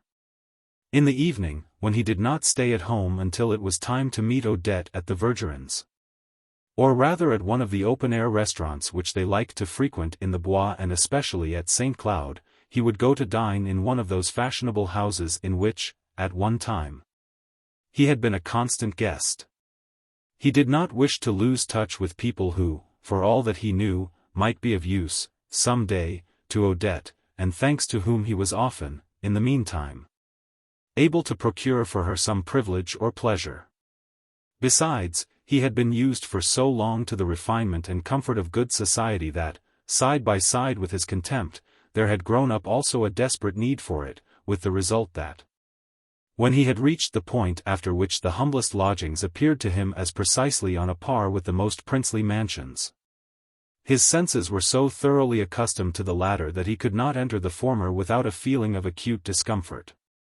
He had the same regard, to a degree of identity which they would never have suspected, for the little families with small incomes who asked him to dances in their flats, straight upstairs to the 5th floor, and the door on the left, as for the Princesse de Parme, who gave the most splendid parties in Paris. But he had not the feeling of being actually at the ball, when he found himself herded with the fathers of families in the bedroom of the lady of the house, while the spectacle of wash-hand stands covered over with towels, and of beds converted into cloakrooms, with a mass of hats and greatcoats sprawling over their counterpanes, gave him the same stifling sensation that, nowadays, people who have been used for half a lifetime to electric light derive from a smoking lamp or a candle that needs to be snuffed. If he were dining out, he would order his carriage for 7:30. While he changed his clothes, he would be wondering, all the time, about Odette, and in this way was never alone. For the constant thought of Odette gave to the moments in which he was separated from her the same peculiar charm as to those in which she was at his side. He would get into his carriage and drive off, but he knew that this thought had jumped in after him and had settled down upon his knee, like a pet animal which he might take everywhere, and would keep with him at the dinner table, unobserved by his fellow guests. He would stroke and fondle it, warm himself with it, and, as a feeling of languor swept over him, would give way to a slight shuddering movement which contracted his throat and nostrils, a new experience, this, as he fastened the bunch of columbines in his buttonhole. He had for some time been feeling neither well or happy, especially since Odette had brought Forcheville to the Vergerins, and he would have liked to go away for a while to rest in the country. But he could never summon up courage to leave Paris, even for a day, while Odette was there. The weather was warm, it was the finest part of the spring. And for all that he was driving through a city of stone to immure himself in a house without grass or garden, what was incessantly before his eyes was a park which he owned, near Cambrai, where, at 4 in the afternoon, before coming to the asparagus bed, thanks to the breeze that was wafted across the fields from Méséglise, He could enjoy the fragrant coolness of the air as well beneath an arbor of hornbeams in the garden as by the bank of the pond, fringed with forget-me-not and iris. And where, when he sat down to dinner, trained and twined by the gardener's skillful hand, there ran all about his table currant bush and rose. After dinner, if he had an early appointment in the Bois or at St. Cloud, he would rise from table and leave the house so abruptly, especially if it threatened to rain. And so to scatter the faithful before their normal time, that on one occasion the Princesse de Lambs, at whose house dinner had been so late that Swann had left before the coffee came in, to join the Verdurins on the island in the Bois, observed. Really, if Swann were 30 years older, and had diabetes, there might be some excuse for his running away like that. He seems to look upon us all as a joke. He persuaded himself that the springtime charm, which he could not go down to Cambrai to enjoy, he would find at least on the He de Cygnes or at St. Cloud.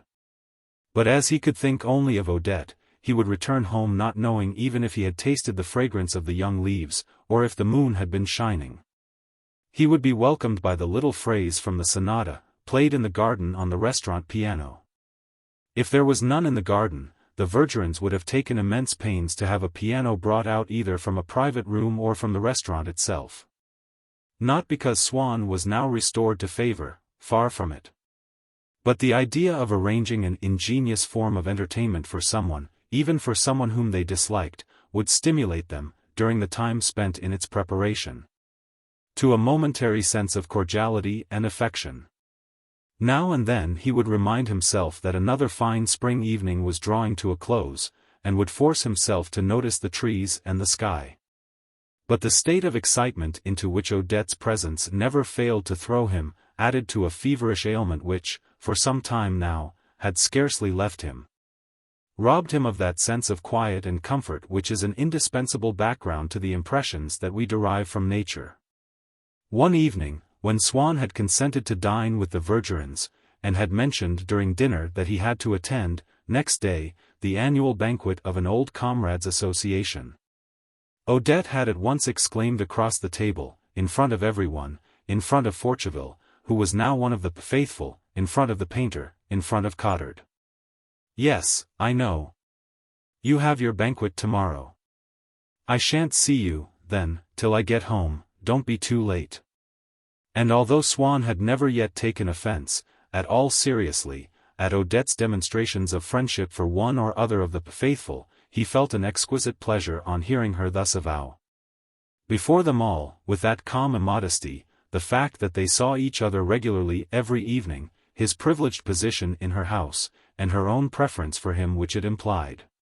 It was true that Swann had often reflected that Odette was in no way a remarkable woman. And in the supremacy which he wielded over a creature so distinctly inferior to himself there was nothing that especially flattered him when he heard it proclaimed to all the faithful. But since he had observed that, to several other men than himself, Odette seemed a fascinating and desirable woman, the attraction which her body held for him had aroused a painful longing to secure the absolute mastery of even the tiniest particles of her heart. And he had begun to attach an incalculable value to those moments passed in her house in the evenings, when he held her upon his knee, made her tell him what she thought about this or that, and counted over that treasure to which, alone of all his earthly possessions, he still clung. And so, after this dinner, drawing her aside, he took care to thank her effusively, seeking to indicate to her by the extent of his gratitude the corresponding intensity of the pleasures which it was in her power to bestow on him. The supreme pleasure being to guarantee him immunity, for as long as his love should last and he remain vulnerable, from the assaults of jealousy. When he came away from his banquet, the next evening, it was pouring rain, and he had nothing but his Victoria. A friend offered to take him home in a closed carriage, and as Odette, by the fact of her having invited him to come, had given him an assurance that she was expecting no one else, he could, with a quiet mind and an untroubled heart, rather than set off thus in the rain, have gone home and to bed. But perhaps, if she saw that he seemed not to adhere to his resolution to end every evening, without exception, in her company, she might grow careless, and fail to keep free for him just the one evening on which he particularly desired it.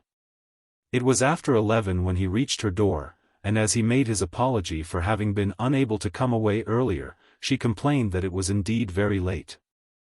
The storm had made her unwell, her head ached, and she warned him that she would not let him stay longer than half an hour, that at midnight she would send him away. A little while later she felt tired and wished to sleep. "No Cattleya, then, tonight?" he asked, "and I've been looking forward so to a nice little Cattleya." But she was irresponsive, saying nervously, "No, dear, no Cattleya tonight. Can't you see, I'm not well? It might have done you good, but I won't bother you." She begged him to put out the light before he went. He drew the curtains close round her bed and left her. But, when he was in his own house again, the idea suddenly struck him that, perhaps, Odette was expecting someone else that evening, that she had merely pretended to be tired. That she had asked him to put the light out only so that he should suppose that she was going to sleep, that the moment he had left the house she had lighted it again, and had reopened her door to the stranger who was to be her guest for the night. He looked at his watch. It was about an hour and a half since he had left her. He went out, took a cab, and stopped it close to her house, in a little street running at right angles to that other street, which lay at the back of her house, and along which he used to go sometimes, to tap upon her bedroom window, for her to let him in. He left his cab, the streets were all deserted and dark, he walked a few yards and came out almost opposite her house. Amid the glimmering blackness of all the row of windows, the lights in which had long since been put out, he saw one, and only one, from which overflowed, between the slats of its shutters, dosed like a winepress over its mysterious golden juice, the light that filled the room within, a light which on so many evenings, as soon as he saw it, far off, as he turned into the street, had rejoiced his heart with its message, "She is there, expecting you," and now tortured him with, "She is there with the man she was expecting." He must know who. He tiptoed along by the wall until he reached the window, but between the slanting bars of the shutters he could see nothing. He could hear, only, in the silence of the night, the murmur of conversation.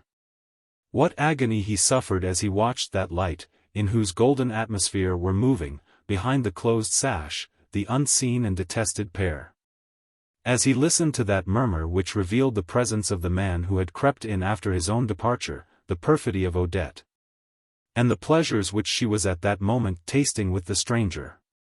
And yet he was not sorry that he had come.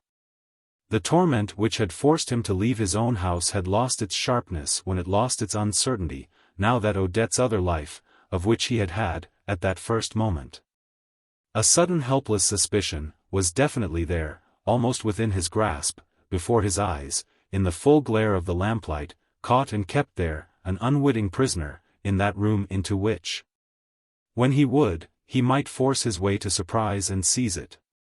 Or rather he would tap upon the shutters, as he had often done when he had come there very late, and by that signal Odette would at least learn that he knew, that he had seen the light and had heard the voices. While he himself, who a moment ago had been picturing her as laughing at him, as sharing with that other the knowledge of how effectively he had been tricked, now it was he that saw them. Confident and persistent in their error, tricked and trapped by none other than himself, whom they believed to be a mile away, but who was there, in person, there with a plan. There with the knowledge that he was going, in another minute, to tap upon the shutter. And, perhaps, what he felt, almost an agreeable feeling, at that moment was something more than relief at the solution of a doubt, at the soothing of a pain, was an intellectual pleasure. If, since he had fallen in love, things had recovered a little of the delicate attraction that they had had for him long ago, though only when a light was shed upon them by a thought, a memory of Odette, now it was another of the faculties, prominent in the studious days of his youth, that Odette had quickened with new life, the passion for truth, but for a truth which, too, was interposed between himself and his mistress, receiving its light from her alone, a private and personal truth the sole object of which, an infinitely precious object, and one almost impersonal in its absolute beauty, was Odette, Odette in her activities, her environment, her projects, and her past. At every other period in his life, the little everyday words and actions of another person had always seemed wholly valueless to Swann.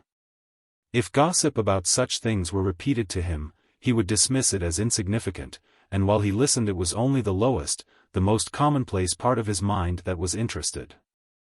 At such moments he felt utterly dull and uninspired. But in this strange phase of love the personality of another person becomes so enlarged, so deepened, that the curiosity which he could now feel aroused in himself to know the least details of a woman's daily occupation, was the same thirst for knowledge with which he had once studied history. And all manner of actions, from which, until now, he would have recoiled in shame, such as spying, tonight, outside a window, tomorrow, for all he knew. Putting adroitly provocative questions to casual witnesses, bribing servants, listening at doors, seemed to him, now, to be precisely on a level with the deciphering of manuscripts. The weighing of evidence, the interpretation of old monuments, that was to say, so many different methods of scientific investigation, each one having a definite intellectual value and being legitimately employable in the search for truth.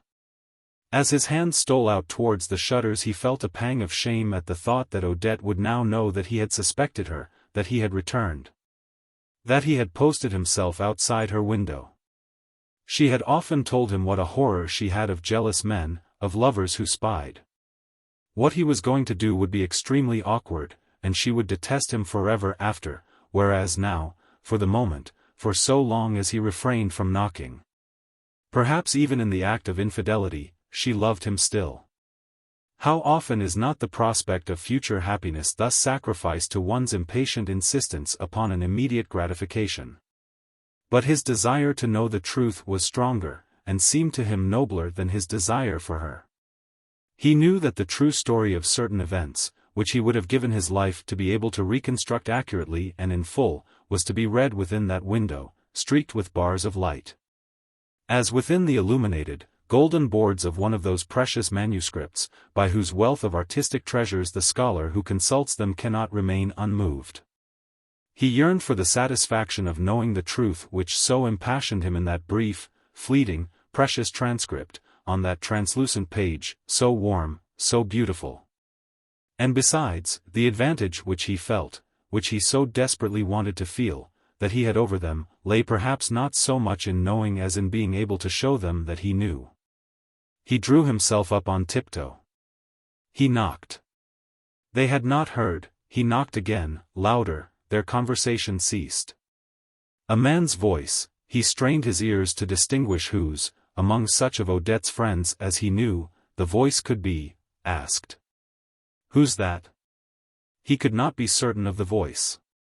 He knocked once again. The window first, then the shutters were thrown open. It was too late, now, to retire, and since she must know all, so as not to seem too contemptible, too jealous and inquisitive, he called out in a careless, hearty, welcoming tone, "Please don't bother. I just happened to be passing, and saw the light. I wanted to know if you were feeling better." He looked up. Two old gentlemen stood facing him, in the window, one of them with a lamp in his hand. And beyond them he could see into the room, a room that he had never seen before. Having fallen into the habit, when he came late to Odette, of identifying her window by the fact that it was the only one still lighted in a row of windows otherwise all alike, he had been misled. This time, by the light, and had knocked at the window beyond hers, in the adjoining house. He made what apology he could and hurried home, overjoyed that the satisfaction of his curiosity had preserved their love intact, and that, having feigned for so long, when in Odette's company, a sort of indifference, he had not now, by a demonstration of jealousy, given her that proof of the excess of his own passion which, in a pair of lovers, fully and finally dispenses the recipient from the obligation to love the other enough. He never spoke to her of this misadventure, he ceased even to think of it himself. But now and then his thoughts in their wandering course would come upon this memory where it lay unobserved, would startle it into life, thrust it more deeply down into his consciousness, and leave him aching with a sharp, far-rooted pain. As though this had been a bodily pain, Swann's mind was powerless to alleviate it. In the case of bodily pain, however, since it is independent of the mind can dwell upon it, can note that it has diminished, that it has momentarily ceased. But with this mental pain, the mind, merely by recalling it, created it afresh. To determine not to think of it was but to think of it still, to suffer from it still. And when, in conversation with his friends, he forgot his sufferings, suddenly a word casually uttered would make him change countenance as a wounded man does when a clumsy hand has touched his aching limb. When he came away from Odette, he was happy, he felt calm, he recalled the smile with which, in gentle mockery, she had spoken to him of this man or of that. A smile which was all tenderness for himself. He recalled the gravity of her head which she seemed to have lifted from its axis to let it droop and fall, as though against her will, upon his lips. As she had done on that first evening in the carriage. Her languishing gaze at him while she lay nestling in his arms, her bended head seeming to recede between her shoulders, as though shrinking from the cold. But then, at once, his jealousy, as it had been the shadow of his love, presented him with the compliment. With the converse of that new smile with which she had greeted him that very evening, with which, now, perversely, she was mocking Swann while she tendered her love to another, of that lowering of her head, but lowered now to fall on other lips. And, but bestowed upon a stranger, of all the marks of affection that she had shown to him. And all these voluptuous memories which he bore away from her house were, as one might say, but so many sketches, rough plans. Like the schemes of decoration which a designer submits to one in outline, enabling Swann to form an idea of the various attitudes, aflame or faint with passion, which she was capable of adopting for others. With the result that he came to regret every pleasure that he tasted in her company, every new caress that he invented, and had been so imprudent as to point out to her how delightful it was. Every fresh charm that he found in her, for he knew that, a moment later, they would go to enrich the collection of instruments in his secret torture chamber. A fresh turn was given to the screw when Swann recalled a sudden expression which he had intercepted, a few days earlier, and for the first time, in Odette's eyes. It was after dinner at the Vergerins'. Whether it was because Forcheville, aware that Seigniet, his brother-in-law, was not in favor with them, had decided to make a butt of him, and to shine at his expense. Or because he had been annoyed by some awkward remark which Seigniet had made to him, although it had passed unnoticed by the rest of the party who knew nothing of whatever tactless allusion it might conceal. Or possibly because he had been for some time looking out for an opportunity of securing the expulsion from the house of a fellow guest who knew rather too much about him, and whom he knew to be so nice-minded that he himself could not help feeling embarrassed at times merely by his presence in the room. Forcheville replied to Seigniet's tactless utterance with such a volley of abuse, going out of his way to insult him, emboldened, the louder he shouted, by the fear, the pain, the entreaties of his victim, that the poor creature, after asking Madame Vergerin whether he should stay and receiving no answer, had left the house in stammering confusion and with tears in his eyes. Odette had looked on, impassive, at this scene. But when the door had closed behind Seigniet, she had forced the normal expression of her face down, as the saying is, by several pegs, so as to bring herself on to the same level of vulgarity as Forcheville. Her eyes had sparkled with a malicious smile of congratulation upon his audacity, of ironical pity for the poor wretch who had been its victim.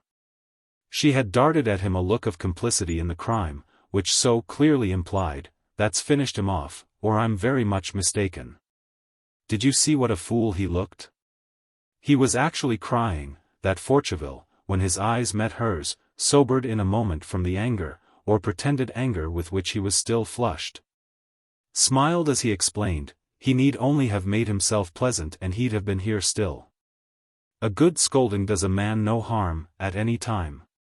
One day when Swann had gone out early in the afternoon to pay a call, and had failed to find the person at home whom he wished to see, it occurred to him to go, instead, to Odette, at an hour when, although he never went to her house then as a rule, he knew that she was always at home, resting or writing letters until tea-time, and would enjoy seeing her for a moment, if it did not disturb her. The porter told him that he believed Odette to be in. Swann rang the bell, thought that he heard a sound, that he heard footsteps, but no one came to the door. Anxious and annoyed, he went round to the other little street, at the back of her house, and stood beneath her bedroom window. The curtains were drawn and he could see nothing. He knocked loudly upon the pane, he shouted, still no one came. He could see that the neighbors were staring at him. He turned away, thinking that, after all, he had perhaps been mistaken in believing that he heard footsteps. But he remained so preoccupied with the suspicion that he could turn his mind to nothing else. After waiting for an hour, he returned. He found her at home.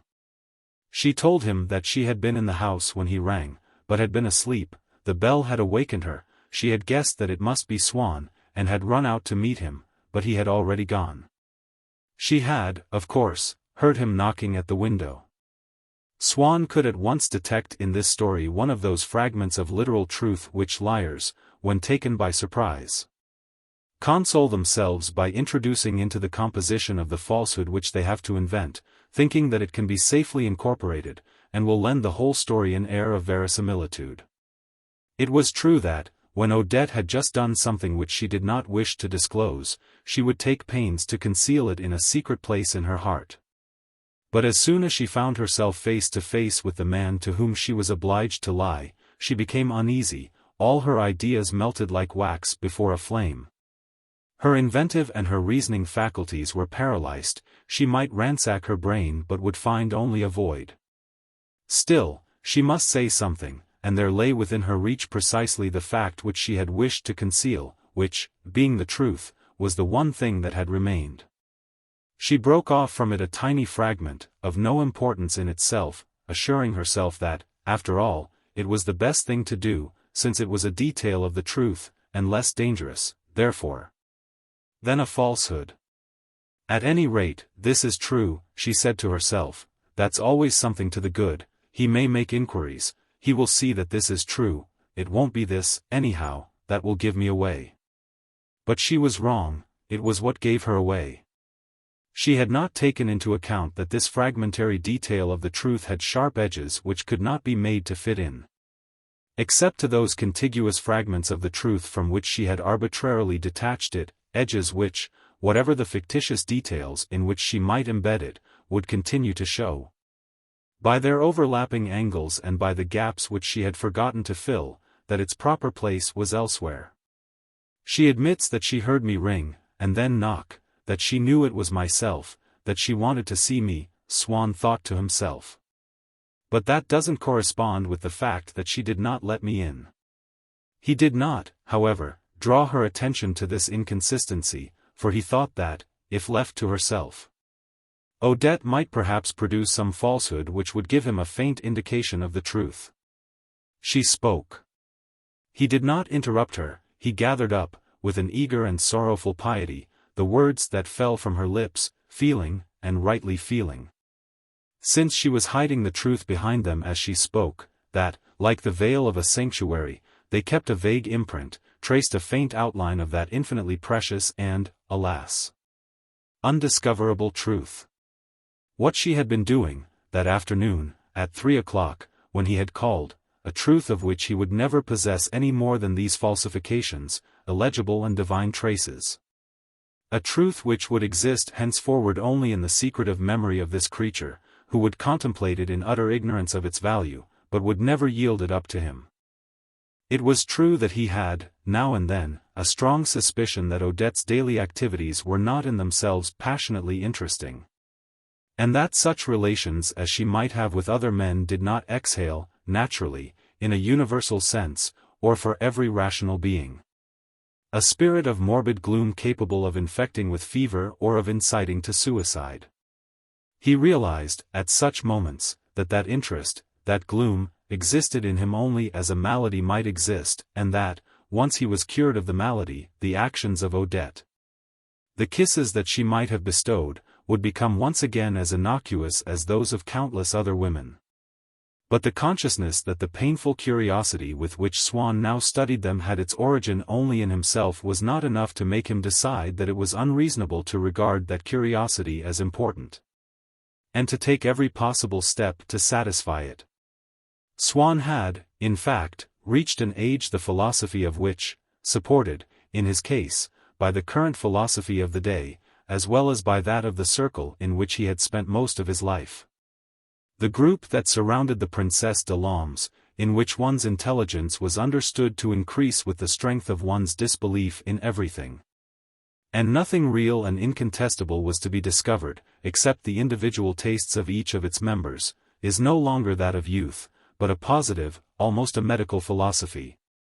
The philosophy of men who, instead of fixing their aspirations upon external objects, endeavor to separate from the accumulation of the years already spent a definite residue of habits and passions which they can regard as characteristic and permanent, and with which they will deliberately arrange, before anything else, that the kind of existence which they choose to adopt shall not prove inharmonious. Swann deemed it wise to make allowance in his life for the suffering which he derived from not knowing what Odette had done, just as he made allowance for the impetus which a damp climate always gave to his eczema. To anticipate in his budget the expenditure of a considerable sum on procuring, with regard to the daily occupations of Odette, information the lack of which would make him unhappy. Just as he reserved a margin for the gratification of other tastes from which he knew that pleasure was to be expected, at least, before he had fallen in love, such as his taste for collecting things, or for good cooking. When he proposed to take leave of Odette, and to return home, she begged him to stay a little longer, and even detained him forcibly, seizing him by the arm as he was opening the door to go. But he gave no thought to that, for, among the crowd of gestures and speeches and other little incidents which go to make up a conversation, it is inevitable that we should pass, without noticing anything that arouses our interest, by those that hide a truth for which our suspicions are blindly searching, whereas we stop to examine others beneath which nothing lies concealed. She kept on saying, "What a dreadful pity, you never by any chance come in the afternoon, and the one time you do come then I miss you." He knew very well that she was not sufficiently in love with him to be so keenly distressed merely at having missed his visit, but as she was a good-natured woman, anxious to give him pleasure, and often sorry when she had done anything that annoyed him, he found it quite natural that she should be sorry, on this occasion, that she had deprived him of that pleasure of spending an hour in her company, which was so very great a pleasure, if not to herself, at any rate to him. All the same, it was a matter of so little importance that her air of unrelieved sorrow began at length to bewilder him. She reminded him, even more than was usual, of the faces of some of the women created by the painter of the Primavera. She had, at that moment, their downcast, heartbroken expression, which seems ready to succumb beneath the burden of a grief too heavy to be borne, when they are merely allowing the infant Jesus to play with a pomegranate, or watching Moses pour water into a trough. He had seen the same sorrow once before on her face, but when, he could no longer say. Then, suddenly, he remembered it. It was when Odette had lied, in apologizing to Madame Vergerin on the evening after the dinner from which she had stayed away on a pretext of illness, but really so that she might be alone with Swann. Surely, even had she been the most scrupulous of women, she could hardly have felt remorse for so innocent a lie. But the lies which Odette ordinarily told were less innocent, and served to prevent discoveries which might have involved her in the most terrible difficulties with one or another of her friends. And so, when she lied, smitten with fear, feeling herself to be but feebly armed for her defense, unconfident of success, she was inclined to weep from sheer exhaustion, as children weep sometimes when they have not slept. She knew, also, that her lie, as a rule, was doing a serious injury to the man to whom she was telling it, and that she might find herself at his mercy if she told it badly. Therefore she felt at once humble and culpable in his presence. And when she had to tell an insignificant, social lie, its hazardous associations, and the memories which it recalled, would leave her weak with a sense of exhaustion and penitent with a consciousness of wrongdoing. What depressing lie was she now concocting for Swann's benefit, to give her that pained expression, that plaintive voice, which seemed to falter beneath the effort that she was forcing herself to make, and to plead for pardon?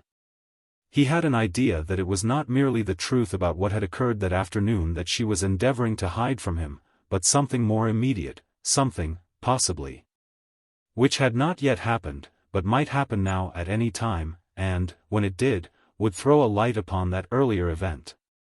At that moment, he heard the front door bell ring. Odette never stopped speaking, but her words dwindled into an inarticulate moan.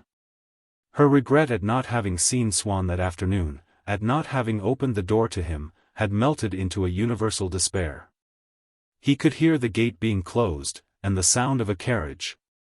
As though someone were going away, probably the person whom Swann must on no account meet, after being told that Odette was not at home. And then, when he reflected that, merely by coming at an hour when he was not in the habit of coming, he had managed to disturb so many arrangements of which she did not wish him to know, he had a feeling of discouragement that amounted, almost, to distress. But since he was in love with Odette, since he was in the habit of turning all his thoughts towards her, the pity with which he might have been inspired for himself he felt for her only. And murmured, "Poor darling." When finally he left her, she took up several letters which were lying on the table, and asked him if he would be so good as to post them for her. He walked along to the post office, took the letters from his pocket, and, before dropping each of them into the box, scanned its address. They were all to tradesmen, except the last, which was to Forcheville. He kept it in his hand. "If I saw what was in this," he argued, "I should know what she calls him, what she says to him, whether there really is anything between them. Perhaps, if I don't look inside, I shall be lacking in delicacy towards Odette, since in this way alone I can rid myself of a suspicion which is, perhaps, a calumny on her, which must, in any case, cause her suffering, and which can never possibly be set at rest, once the letter is posted." He left the post office and went home, but he had kept the last letter in his pocket. He lighted a candle, and held up close to its flame the envelope which he had not dared to open. At first he could distinguish nothing, but the envelope was thin, and by pressing it down on to the stiff card which it enclosed he was able, through the transparent paper, to read the concluding words. They were a coldly formal signature. If, instead of its being himself who was looking at a letter addressed to Forcheville, it had been Forcheville who had read a letter addressed to Swann, he might have found words in it of another, a far more tender kind. He took a firm hold of the card, which was sliding to and fro, the envelope being too large for it, and then, by moving it with his finger and thumb, brought one line after another beneath the part of the envelope where the paper was not doubled, through which alone it was possible to read.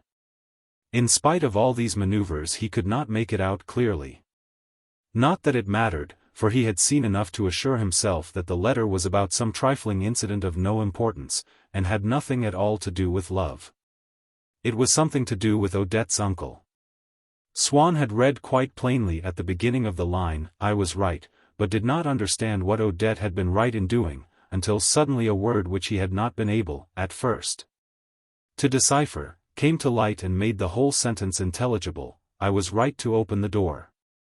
It was my uncle. To open the door." Then Forcheville had been there when Swann rang the bell, and she had sent him away, hence the sound that Swann had heard. After that he read the whole letter. At the end she apologized for having treated Forcheville with so little ceremony, and reminded him that he had left his cigarette case at her house. Precisely what she had written to Swann after one of his first visits. But to Swann she had added, "Why did you not forget your heart also? I should never have let you have that back." To Forcheville nothing of that sort. No allusion that could suggest any intrigue between them. And, really, he was obliged to admit that in all this business Forcheville had been worse treated than himself, since Odette was writing to him to make him believe that her visitor had been an uncle. From which it followed that he, Swann, was the man to whom she attached importance, and for whose sake she had sent the other away. And yet, if there had been nothing between Odette and Forcheville, why not have opened the door at once? Why have said, "I was right to open the door, it was my uncle"? Right?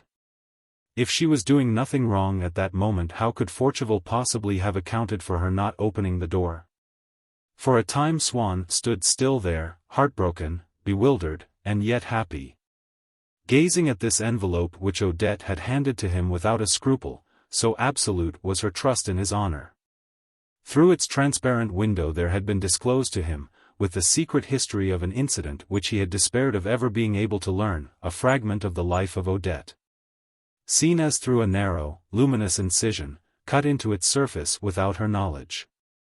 Then his jealousy rejoiced at the discovery, as though that jealousy had had an independent existence, fiercely egotistical, gluttonous of everything that would feed its vitality. Even at the expense of Swann himself.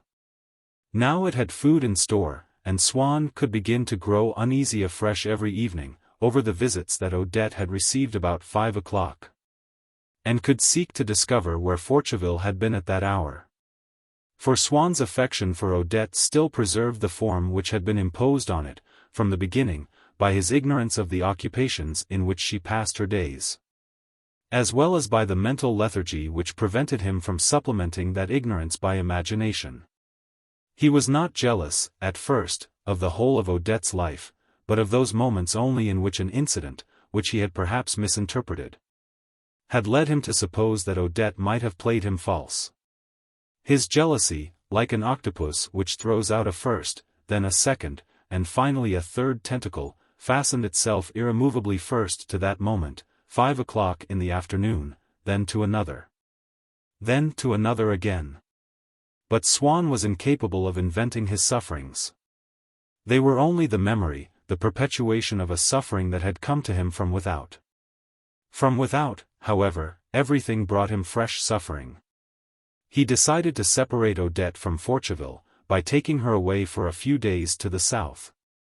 But he imagined that she was coveted by every male person in the hotel, and that she coveted them in return. And so he, who, in old days, when he traveled, used always to seek out new people and crowded places, might now be seen fleeing savagely from human society as if it had cruelly injured him. And how could he not have turned misanthrope, when in every man he saw a potential lover for Odette?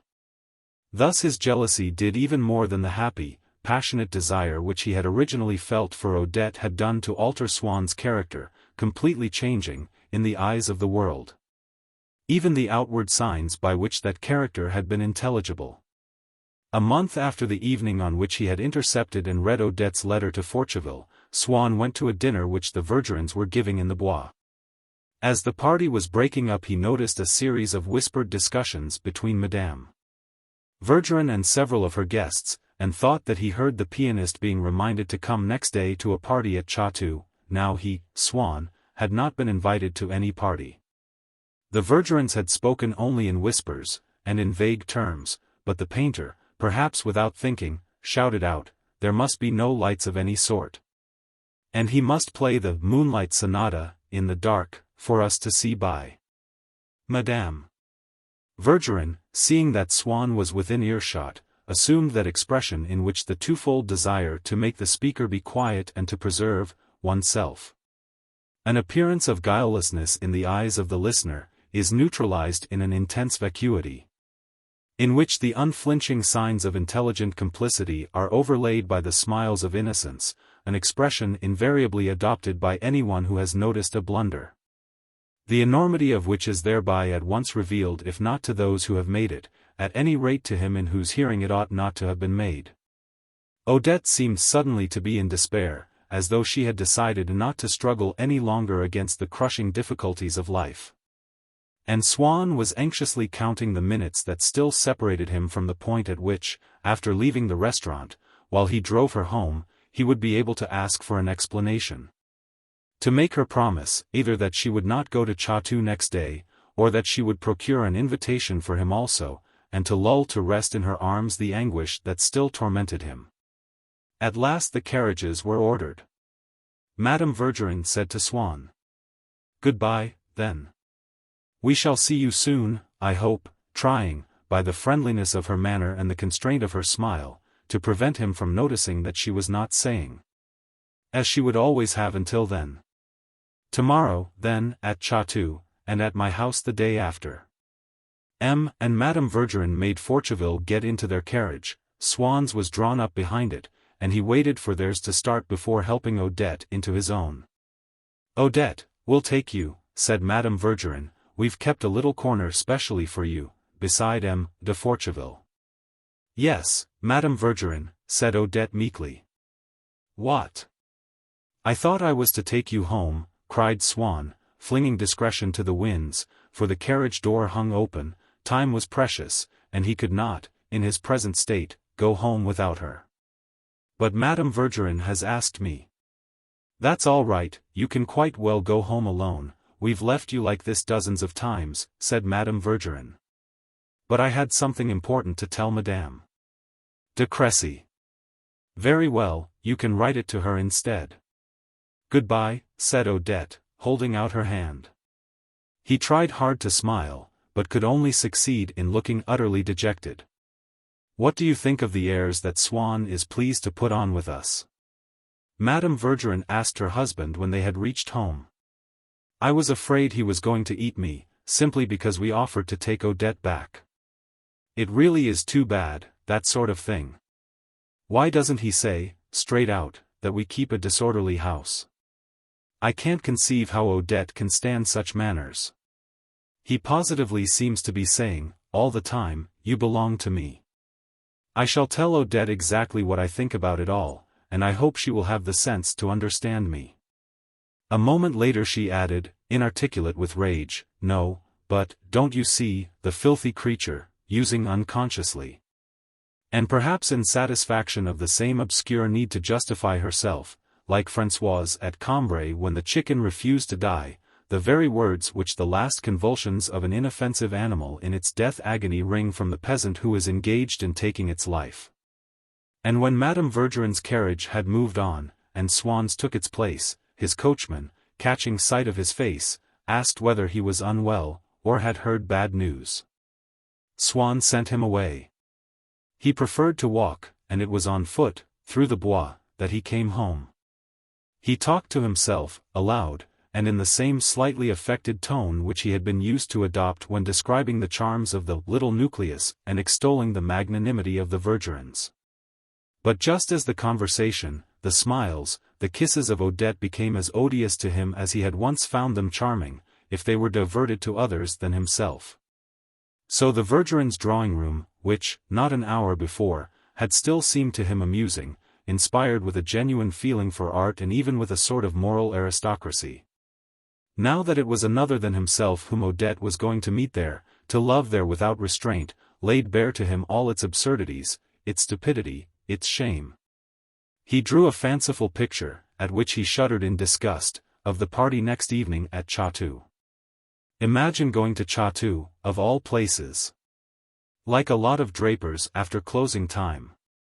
Upon my word, these people are sublime in their smugness, they can't really exist, they must all have come out of one of Labiche's plays. The Cottards would be there, possibly Brichot. Could anything be more grotesque than the lives of these little creatures, hanging on to one another like that? They'd imagine they were utterly lost, upon my soul they would, if they didn't all meet again tomorrow at Chatou. Alas! There would be the painter there also, the painter who enjoyed matchmaking, who would invite Forcheville to come with Odette to his studio.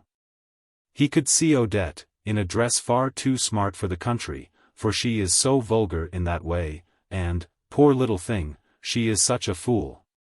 He could hear the jokes that Madame Vergerin would make after dinner, jokes which, whoever the bore might be at whom they were aimed, had always amused him because he could watch Odette laughing at them, laughing with him. Her laughter almost a part of his. Now he felt that it was possibly at him that they would make Odette laugh. What a fetid form of humor! He exclaimed, twisting his mouth into an expression of disgust so violent that he could feel the muscles of his throat stiffen against his collar. How, in God's name, can a creature made in his image find anything to laugh at in those nauseating witticisms?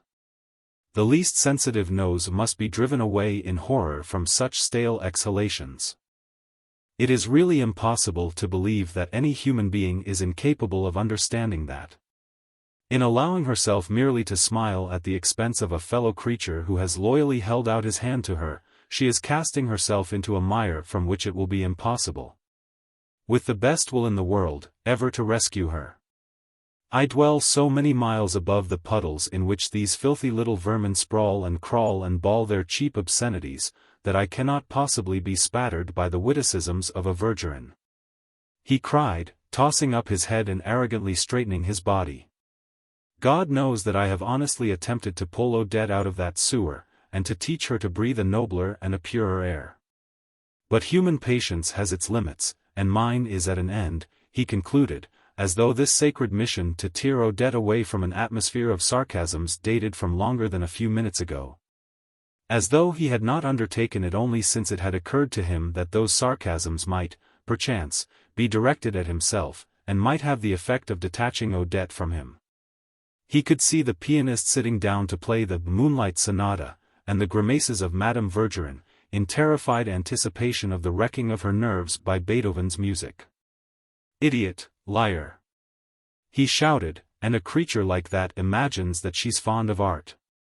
She would say to Odette, after deftly insinuating a few words of praise for Forcheville, as she had so often done for himself, "You can make room for M. de Forcheville there, can't you, Odette? In the dark." Codfish. Pander. Pander was the name he applied also to the music which would invite them to sit in silence, to dream together, to gaze in each other's eyes, to feel for each other's hands. He felt that there was much to be said, after all, for a sternly censorious attitude towards the arts, such as Plato adopted, and Bossuet, and the old school of education in France. In a word, the life which they led at the Verdurins, which he had so often described as genuine, seemed to him now the worst possible form of life. And their little nucleus, the most degraded class of society. It really is, he repeated, beneath the lowest rung of the social ladder, the nethermost circle of Dante. Beyond a doubt, the august words of the Florentine refer to the Verdurins. When one comes to think of it, surely people, in society, and, though one may find fault with them now and then, still, after all they are a very different matter from that gang of blackmailers, show a profound sagacity in refusing to know them, or even to dirty the tips of their fingers with them. What a sound intuition there is in that "Noli me tangere" motto of the Faubourg Saint-Germain. He had long since emerged from the paths and avenues of the Bois, he had almost reached his own house, and still, for he had not yet thrown off the intoxication of grief, or his whim of insincerity, but was ever more and more exhilarated by the false intonation, the artificial sonority of his own voice. He continued to perorate aloud in the silence of the night, "People, in society, have their failings, as no one knows better than I. But, after all, they are people to whom some things, at least, are impossible." So-and-so, a fashionable woman whom he had known, was far from being perfect, but, after all, one did find in her a fundamental delicacy, a loyalty in her conduct which made her, whatever happened, incapable of a felony, which fixes a vast gulf between her and an old hag like Verdurin. Verdurin. What a name! Oh, there's something complete about them, something almost fine in their trueness to type. They're the most perfect specimens of their disgusting class. Thank God, it was high time that I stopped condescending to promiscuous intercourse with such infamy, such dung. But, just as the virtues which he had still attributed, an hour or so earlier, to the Verdurins, would not have sufficed, even although the Verdurins had actually possessed them. If they had not also favored and protected his love, to excite Swann to that state of intoxication in which he waxed tender over their magnanimity, an intoxication which, even when disseminated through the medium of other persons, could have come to him from Odette alone. So the immorality, had it really existed, which he now found in the Verdurins would have been powerless, if they had not invited Odette with Forcheville and without him, to unstop the vials of his wrath and to make him scarify their infamy. Doubtless Swann's voice showed a finer perspicacity than his own when it refused to utter those words full of disgust at the Verdurins and their circle, and of joy at his having shaken himself free of it, save in an artificial and rhetorical tone, and as though his words had been chosen rather to appease his anger than to express his thoughts. The latter, in fact, while he abandoned himself to invective, were probably, though he did not know it, occupied with a wholly different matter, for once he had reached his house. No sooner had he closed the front door behind him than he suddenly struck his forehead, and, making his servant open the door again, dashed out into the street shouting, in a voice which, this time, was quite natural. "I believe I have found a way of getting invited to the dinner at Chateau tomorrow." But it must have been a bad way, for Swann was not invited. Dr.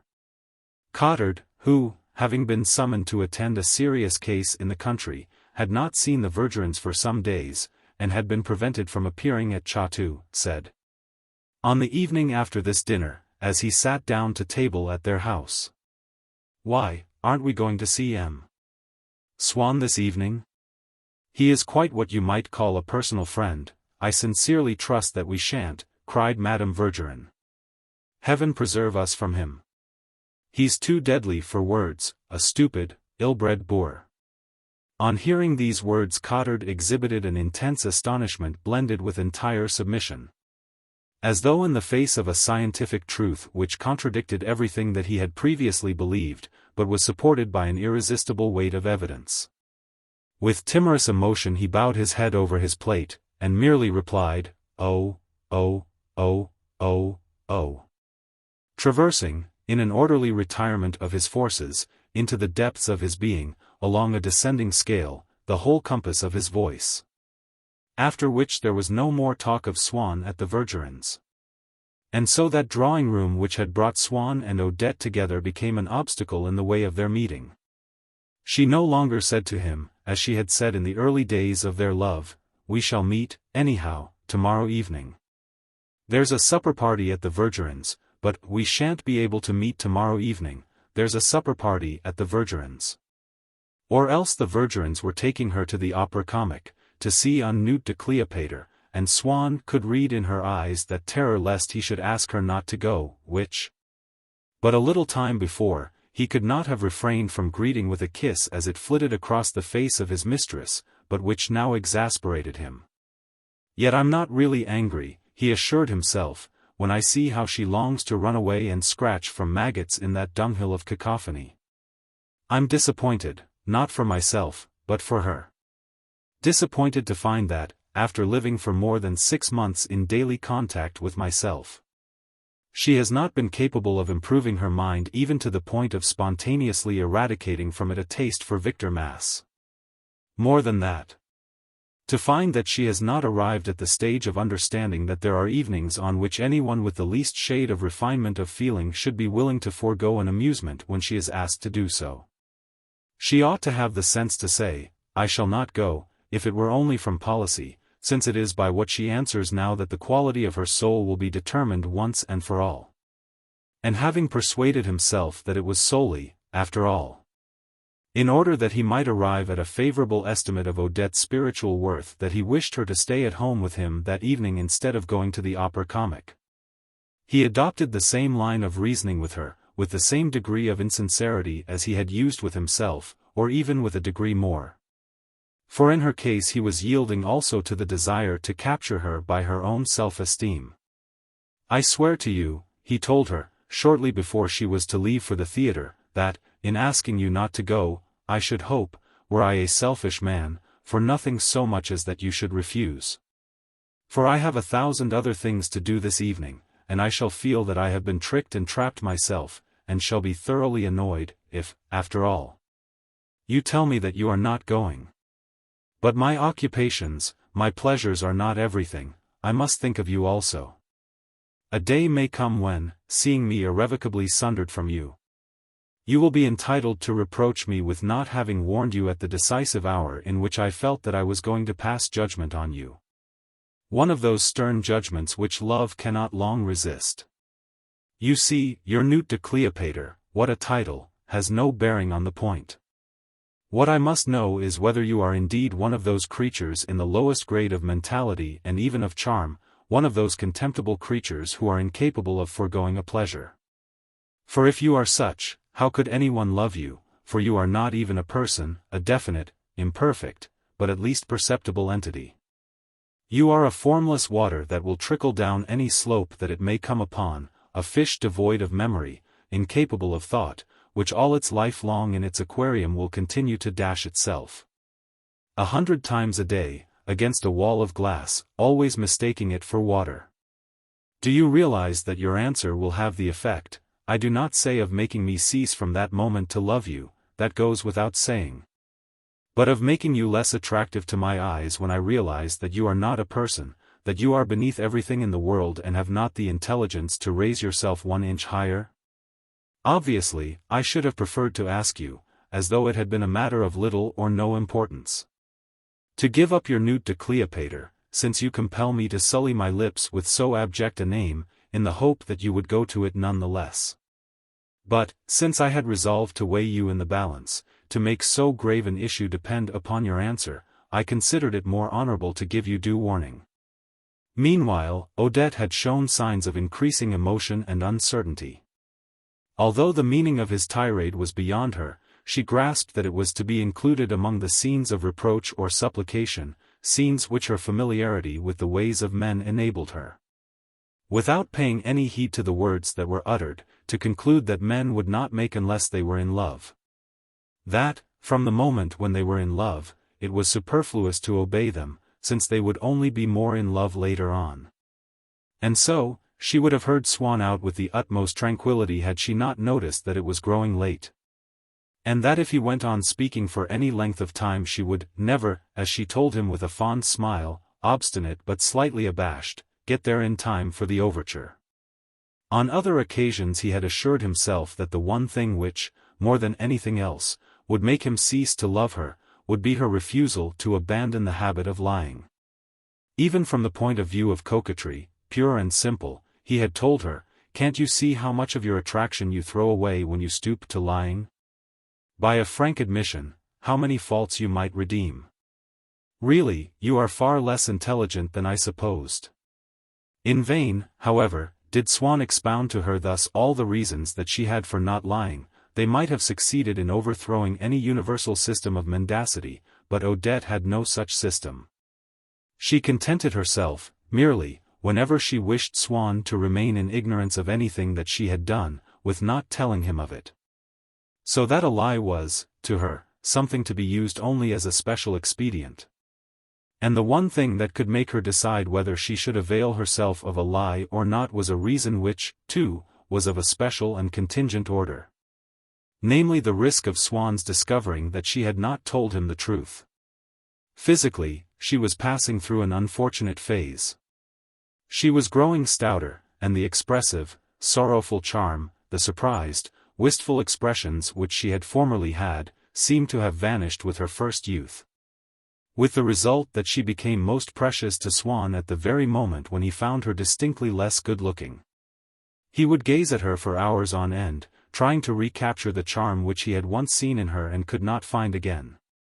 And yet the knowledge that, within this new and strange chrysalis, it was still Odette that lurked, still the same volatile temperament, artful and evasive, was enough to keep Swann seeking, with as much passion as ever, to captivate her. Then he would look at photographs of her, taken 2 years before, and would remember how exquisite she had been. And that would console him, a little, for all the sufferings that he voluntarily endured on her account. When the Vergerins took her off to Saint-Germain, or to Chatou, or to Moulins, as often as not, if the weather was fine, they would propose to remain there for the night, and not go home until next day. Madame Vergerin would endeavor to set at rest the scruples of the pianist, whose aunt had remained in Paris. "She will be only too glad to be rid of you for a day. How on earth could she be anxious, when she knows you're with us? Anyhow, I'll take you all under my wing, she can put the blame on me."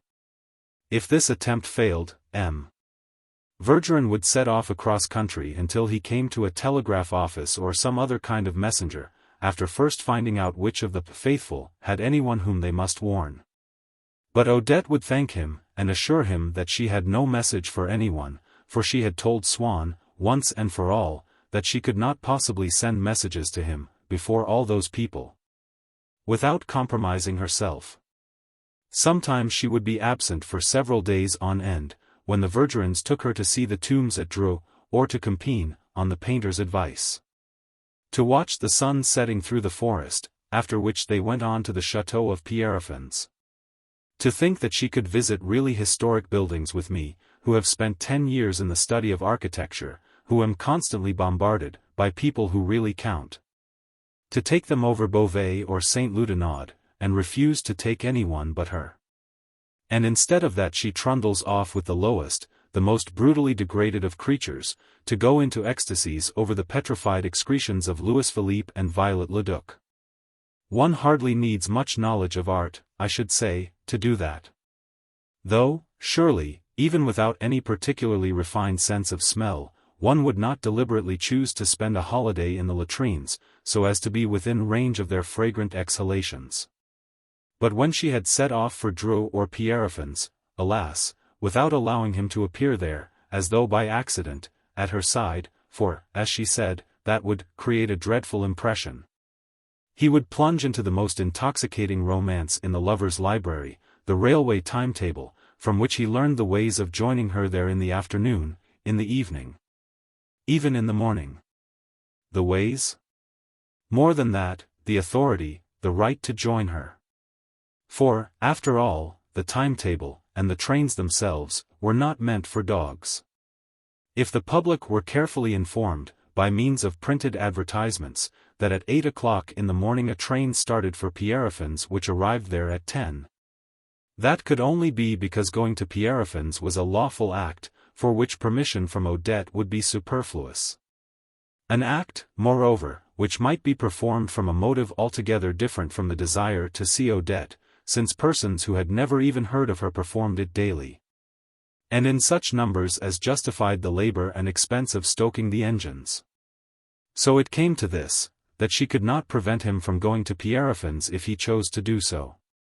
Now that was precisely what he found that he did choose to do, and would at that moment be doing were he, like the traveling public, not acquainted with Odette.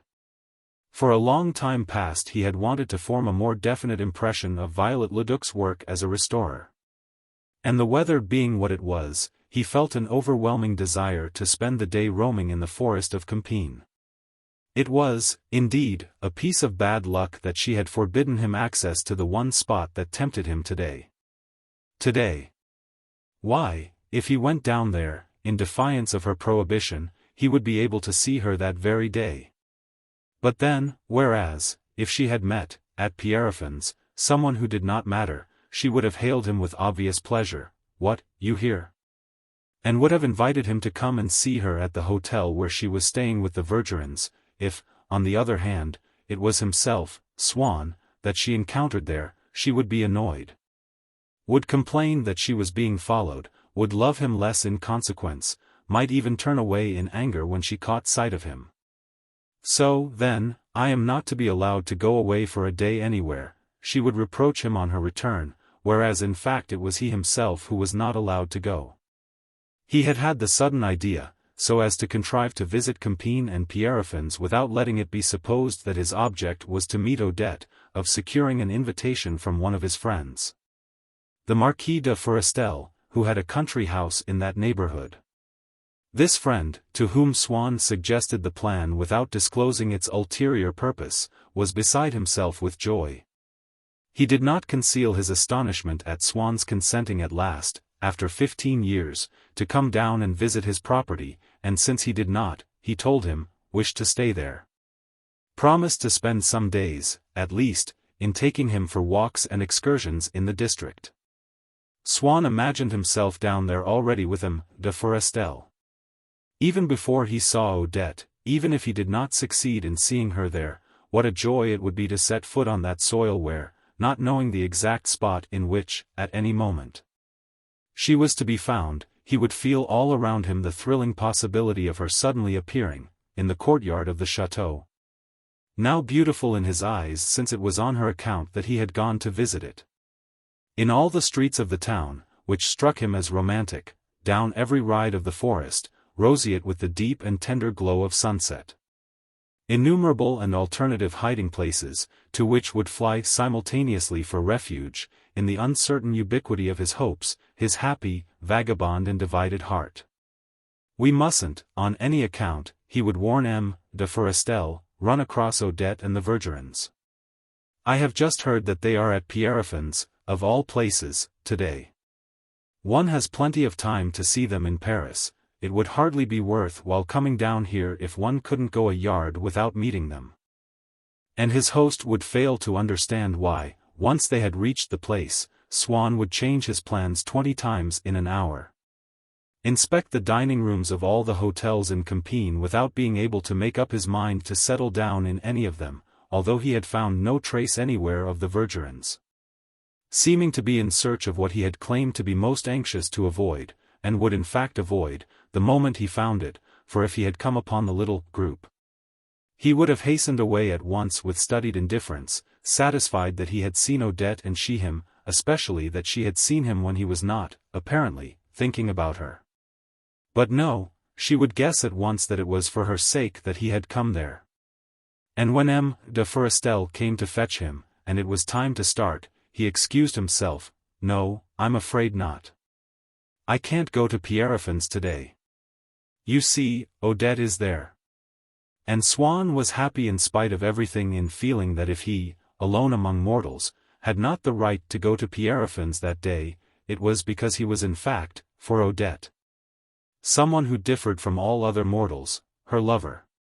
And because that restriction which for him alone was set upon the universal right to travel freely where one would, was but one of the many forms of that slavery, that love which was so dear to him. Decidedly, it was better not to risk a quarrel with her, to be patient, to wait for her return. He spent his days in poring over a map of the forest of Compiègne, as though it had been that of the Pays du Tendre. He surrounded himself with photographs of the chateau of Pierrefonds. When the day dawned on which it was possible that she might return, he opened the timetable again, calculated what train she must have taken, and, should she have postponed her departure, what trains were still left for her to take. He did not leave the house, for fear of missing a telegram. He did not go to bed, in case, having come by the last train, she decided to surprise him with a midnight visit. Yes. The front door bell rang. There seemed some delay in opening the door. He wanted to awaken the porter. He leaned out of the window to shout to Odette, if it was Odette. For in spite of the orders which he had gone downstairs a dozen times to deliver in person, they were quite capable of telling her that he was not at home. It was only a servant coming in. He noticed the incessant rumble of passing carriages, to which he had never before paid any attention. He could hear them, one after another, a long way off, coming nearer, passing his door without stopping, and bearing away into the distance a message which was not for him. He waited all night, to no purpose, for the Vergerins had returned unexpectedly, and Odette had been in Paris since midday. It had not occurred to her to tell him. Not knowing what to do with herself, she had spent the evening alone at a theatre, had long since gone home to bed, and was peacefully asleep. As a matter of fact, she had never given him a thought. And such moments as these, in which she forgot Swann's very existence, were of more value to Odette, did more to attach him to her, than all her infidelities. For in this way Swann was kept in that state of painful agitation which had once before been effective in making his interest blossom into love. On the night when he had failed to find Odette at the Vergerins and had hunted for her all evening. And he did not have, as I had, afterwards, at Cambrai in my childhood, happy days in which to forget the sufferings that would return with the night. For his days, Swann must pass them without Odette. And as he told himself, now and then, to allow so pretty a woman to go out by herself in Paris was just as rash as to leave a case filled with jewels in the middle of the street. In this mood he would scowl furiously at the passers-by, as though they were so many pickpockets. But their faces, a collective and formless mass, escaped the grasp of his imagination, and so failed to feed the flame of his jealousy. The effort exhausted Swann's brain, until, passing his hand over his eyes, he cried out, "Heaven help me!" As people, after lashing themselves into an intellectual frenzy in their endeavors to master the problem of the reality of the external world, or that of the immortality of the soul, afford relief to their weary brains by an unreasoning act of faith. But the thought of his absent mistress was incessantly, indissolubly blended with all the simplest actions of Swann's daily life, when he took his meals, opened his letters, went for a walk or to bed, by the fact of his regret at having to perform those actions without her.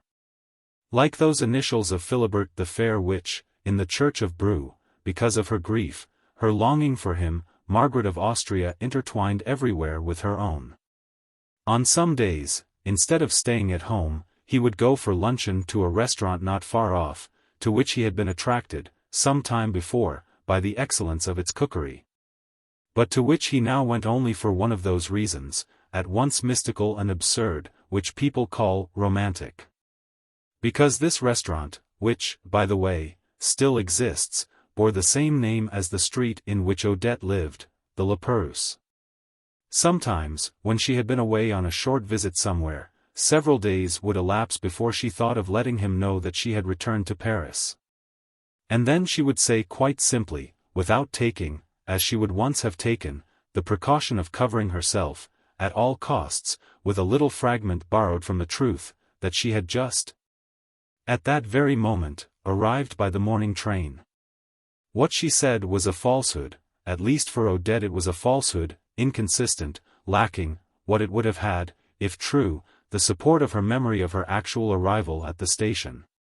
She was even prevented from forming a mental picture of what she was saying, while she said it, by the contradictory picture, in her mind, of whatever quite different thing she had indeed been doing at the moment when she pretended to have been alighting from the train. In Swann's mind, however, these words, meeting no opposition, settled and hardened until they assumed the indestructibility of a truth so indubitable that, if some friend happened to tell him that he had come by the same train and had not seen Odette, Swann would have been convinced that it was his friend who had made a mistake as to the day or hour, since his version did not agree with the words uttered by Odette. These words had never appeared to him false except when, before hearing them, he had suspected that they were going to be. For him to believe that she was lying, an anticipatory suspicion was indispensable. It was also, however, sufficient. Given that, everything that Odette might say appeared to him suspect. Did she mention a name, it was obviously that of one of her lovers. Once this supposition had taken shape, he would spend weeks in tormenting himself.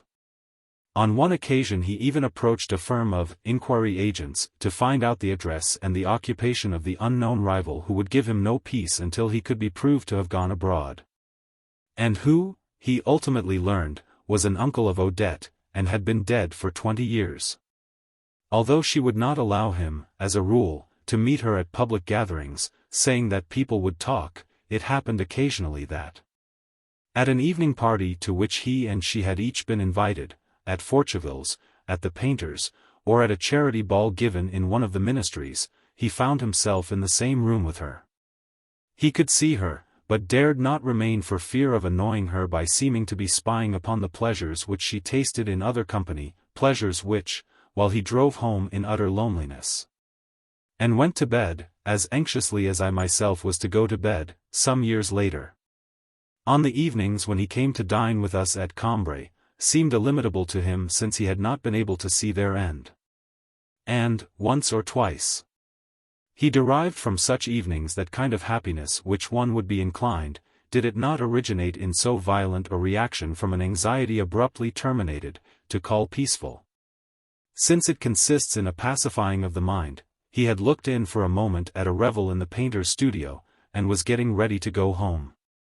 He was leaving behind him Odette, transformed into a brilliant stranger, surrounded by men to whom her glances and her gaiety, which were not for him, seemed to hint at some voluptuous pleasure to be enjoyed there or elsewhere, possibly at the Bal d'Incohérence, to which he trembled to think that she might be going on afterwards, which made Swann more jealous than the thought of their actual physical union, since it was more difficult to imagine. He was opening the door to go, when he heard himself called back in these words, which, by cutting off from the party that possible ending which had so appalled him, made the party itself seem innocent in retrospect, made Odette's return home a thing no longer inconceivable and terrible, but tender and familiar, a thing that kept close to his side, like a part of his own daily life, in his carriage. A thing that stripped Odette herself of the excess of brilliance and gaiety in her appearance, showed that it was only a disguise which she had assumed for a moment. For his sake and not in view of any mysterious pleasures, a disguise of which she had already wearied, in these words, which Odette flung out after him as he was crossing the threshold, "Can't you wait a minute for me? I'm just going, we'll drive back together and you can drop me." It was true that on one occasion Forcheville had asked to be driven home at the same time, but when, on reaching Odette's gate, he had begged to be allowed to come in too, she had replied, with a finger pointed at Swann, "Ah. That depends on this gentleman. You must ask him." "Very well, you may come in, just for a minute, if you insist, but you mustn't stay long, for, I warn you, he likes to sit and talk quietly with me. And he's not at all pleased if I have visitors when he's here. Oh, if you only knew the creature as I know him, isn't that so, my love? There's no one that really knows you, is there, except me?" And Swann was, perhaps, even more touched by the spectacle of her addressing him thus, in front of Forcheville, not only in these tender words of predilection, but also with certain criticisms. Such as, "I feel sure you haven't written yet to your friends, about dining with them on Sunday. You needn't go if you don't want to, but you might at least be polite, or, now, have you left your essay on Vermeer here, so that you can do a little more to it tomorrow? What a lazybones. I'm going to make you work, I can tell you," which proved that Odette kept herself in touch with his social engagements and his literary work, that they had indeed a life in common.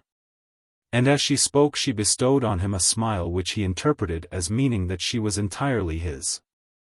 And then, while she was making them some orangeade, suddenly, just as when the reflector of a lamp that is badly fitted begins by casting all round an object, on the wall beyond it, huge and fantastic shadows which, in time, contract and are lost in the shadow of the object itself. All the terrible and disturbing ideas which he had formed of Odette melted away and vanished in the charming creature who stood there before his eyes.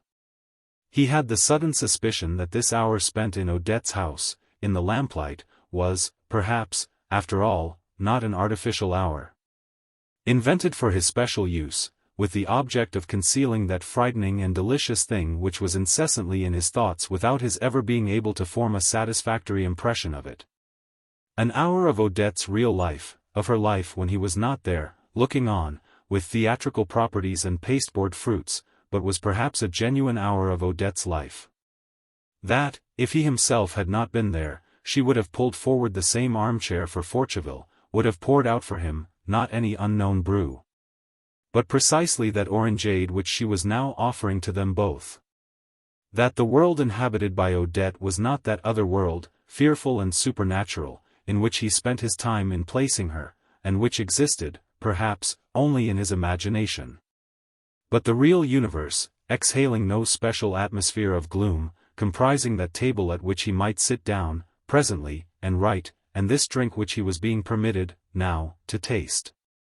All the objects which he contemplated with as much curiosity and admiration as gratitude, for if, in absorbing his dreams, they had delivered him from an obsession, they themselves were, in turn, enriched by the absorption.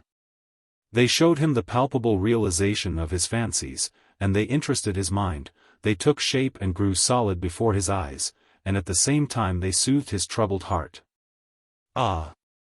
Had fate but allowed him to share a single dwelling with Odette, so that in her house he should be in his own. If, when asking his servant what there would be for luncheon, it had been Odette's bill of fare that he had learned from the reply.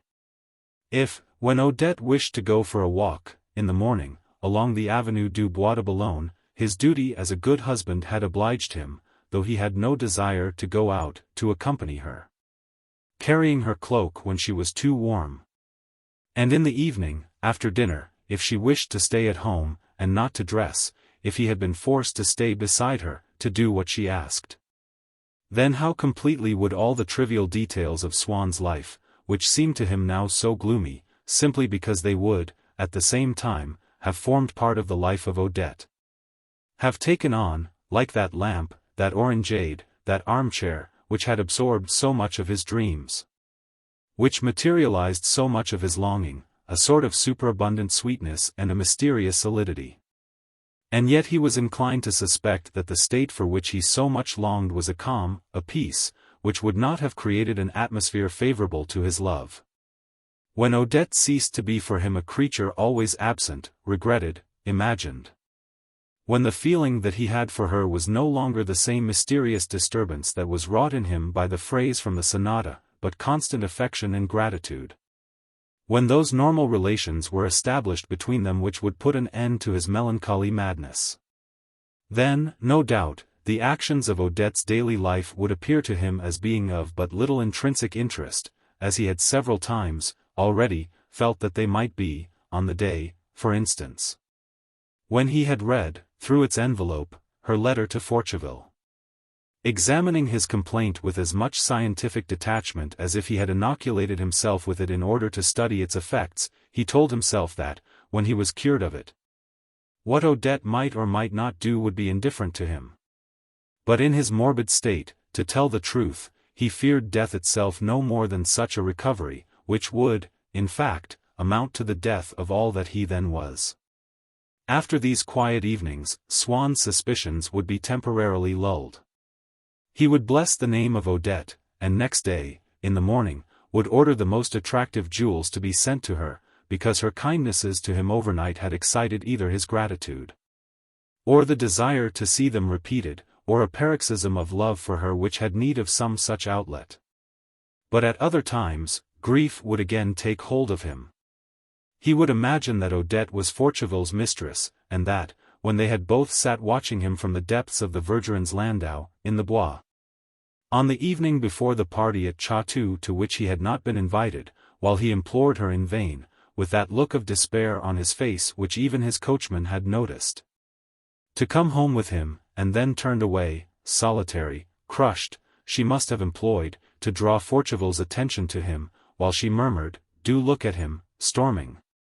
The same glance, brilliant, malicious, sidelong, cunning, as on the evening when Forcheville had driven Seigniet from the Verdurins.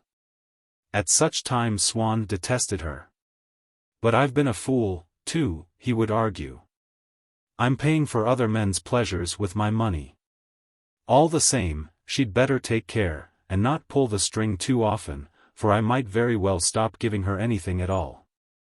At any rate, we'd better knock off supplementary favors for the time being.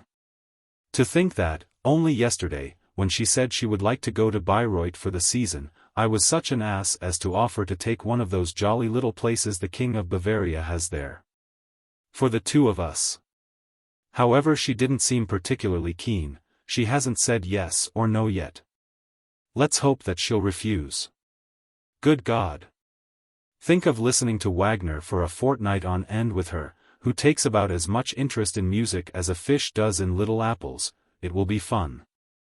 And his hatred, like his love, needing to manifest itself in action, he amused himself with urging his evil imaginings further and further, because, thanks to the perfidies with which he charged Odette, he detested her still more, and would be able, if it turned out, as he tried to convince himself, that she was indeed guilty of them, to take the opportunity of punishing her, emptying upon her the overflowing vials of his wrath. In this way, he went so far as to suppose that he was going to receive a letter from her, in which she would ask him for money to take the house at Bayreuth, but with the warning that he was not to come there himself, as she had promised Forcheville and the Verdurins to invite them. Oh, how he would have loved it, had it been conceivable that she would have that audacity. What joy he would have in refusing, in drawing up that vindictive reply, the terms of which he amused himself by selecting and declaiming aloud, as though he had actually received her letter. The very next day, her letter came. She wrote that the Verdurins and their friends had expressed a desire to be present at these performances of Wagner, and that, if he would be so good as to send her the money, she would be able at last, after going so often to their house, to have the pleasure of entertaining the Verdurins in hers. Of him she said not a word. It was to be taken for granted that their presence at Bayreuth would be a bar to his. Then that annihilating answer, every word of which he had carefully rehearsed overnight, without venturing to hope that it could ever be used, he had the satisfaction of having it conveyed to her. Alas! He felt only too certain that with the money which she had, or could easily procure, she would be able, all the same, to take a house at Bayreuth, since she wished to do so. She who was incapable of distinguishing between Bach and Clapison. Let her take it, then, she would have to live in it more frugally, that was all. No means, as there would have been if he had replied by sending her several thousand-franc notes, of organizing, each evening, in her hired castle, those exquisite little suppers. After which she might perhaps be seized by the whim, which, it was possible, had never yet seized her, of falling into the arms of Forcheville. At any rate, this loathsome expedition, it would not be Swann who had to pay for it. Ah! If he could only manage to prevent it, if she could sprain her ankle before starting. If the driver of the carriage which was to take her to the station would consent, no matter how great the bribe, to smuggle her to some place where she could be kept for a time in seclusion. That perfidious woman, her eyes tinselled with a smile of complicity for Forcheville, which was what Odette had become for Swann in the last 48 hours. But she was never that for very long. After a few days the shining, crafty eyes lost their brightness and their duplicity, that picture of an execrable Odette saying to Forcheville, "Look at him storming," began to grow pale and to dissolve. Then gradually reappeared and rose before him, softly radiant, the face of the other Odette, of that Odette who also turned with a smile to Forcheville. But with a smile in which there was nothing but affection for Swann, when she said, "You mustn't stay long, for this gentleman doesn't much like my having visitors when he's here." Oh! If you only knew the creature as I know him. That same smile with which she used to thank Swann for some instance of his courtesy which she prized so highly, for some advice for which she had asked him in one of those grave crises in her life. When she could turn to him alone. Then, to this other Odette, he would ask himself what could have induced him to write that outrageous letter, of which, probably, until then, she had never supposed him capable. A letter which must have lowered him from the high, from the supreme place which, by his generosity, by his loyalty, he had won for himself in her esteem. He would become less dear to her, since it was for those qualities, which she found neither in Forcheville nor in any other, that she loved him. It was for them that Odette so often showed him a reciprocal kindness, which counted for less than nothing in his moments of jealousy, because it was not a sign of reciprocal desire. Was indeed a proof rather of affection than of love, but the importance of which he began once more to feel in proportion as the spontaneous relaxation of his suspicions, often accelerated by the distraction brought to him by reading about art or by the conversation of a friend, rendered his passion less exacting of reciprocities. Now that, after this swing of the pendulum, Odette had naturally returned to the place from which Swann's jealousy had for the moment driven her, in the angle in which he found her charming. He pictured her to himself as full of tenderness, with a look of consent in her eyes, and so beautiful that he could not refrain from moving his lips towards her. As though she had actually been in the room for him to kiss. And he preserved a sense of gratitude to her for that bewitching, kindly glance, as strong as though she had really looked thus at him. And it had not been merely his imagination that had portrayed it in order to satisfy his desire. What distress he must have caused her! Certainly he found adequate reasons for his resentment, but they would not have been sufficient to make him feel that resentment, if he had not so passionately loved her. Had he not nourished grievances, just as serious, against other women, to whom he would, none the less, render willing service today, feeling no anger towards them because he no longer loved them? If the day ever came when he would find himself in the same state of indifference with regard to Odette, he would then understand that it was his jealousy alone which had led him to find something atrocious, unpardonable, in this desire, after all, so natural a desire. Springing from a childlike ingenuousness and also from a certain delicacy in her nature, to be able, in her turn, when an occasion offered, to repay the Vergerins for their hospitality. And to play the hostess in a house of her own. He returned to the other point of view, opposite to that of his love and of his jealousy, to which he resorted at times by a sort of mental equity. And in order to make allowance for different eventualities, from which he tried to form a fresh judgment of Odette, based on the supposition that he had never been in love with her. That she was to him just a woman like other women, that her life had not been, whenever he himself was not present, different, a texture woven in secret apart from him, and warped against him. Wherefore believe that she would enjoy down there with Forteville or with other men intoxicating pleasures which she had never known with him, and which his jealousy alone had fabricated in all their elements. At Bayreuth, as in Paris, if it should happen that Forteville thought of him at all, it would only be as of someone who counted for a great deal in the life of Odette. Someone for whom he was obliged to make way, when they met in her house. If Forteville and she scored a triumph by being down there together in spite of him, it was he who had engineered that triumph by striving in vain to prevent her from going there. Whereas if he had approved of her plan, which for that matter was quite defensible, she would have had the appearance of being there by his counsel, she would have felt herself sent there, housed there by him, and for the pleasure which she derived from entertaining those people who had so often entertained her, it was to him that she would have had to acknowledge her indebtedness. And if, instead of letting her go off thus, at cross purposes with him, without having seen him again, he were to send her this money, if he were to encourage her to take this journey, and to go out of his way to make it comfortable and pleasant for her, she would come running to him, happy, grateful.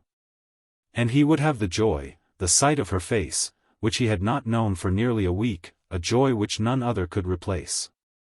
For the moment that Swann was able to form a picture of her without revulsion, that he could see once again the friendliness in her smile, and that the desire to tear her away from every rival was no longer imposed by his jealousy upon his love, that love once again became, more than anything, a taste for the sensations which Odette's person gave him, for the pleasure which he found in admiring, as one might a spectacle, or in questioning, as one might a phenomenon. The birth of one of her glances, the formation of one of her smiles, the utterance of an intonation of her voice.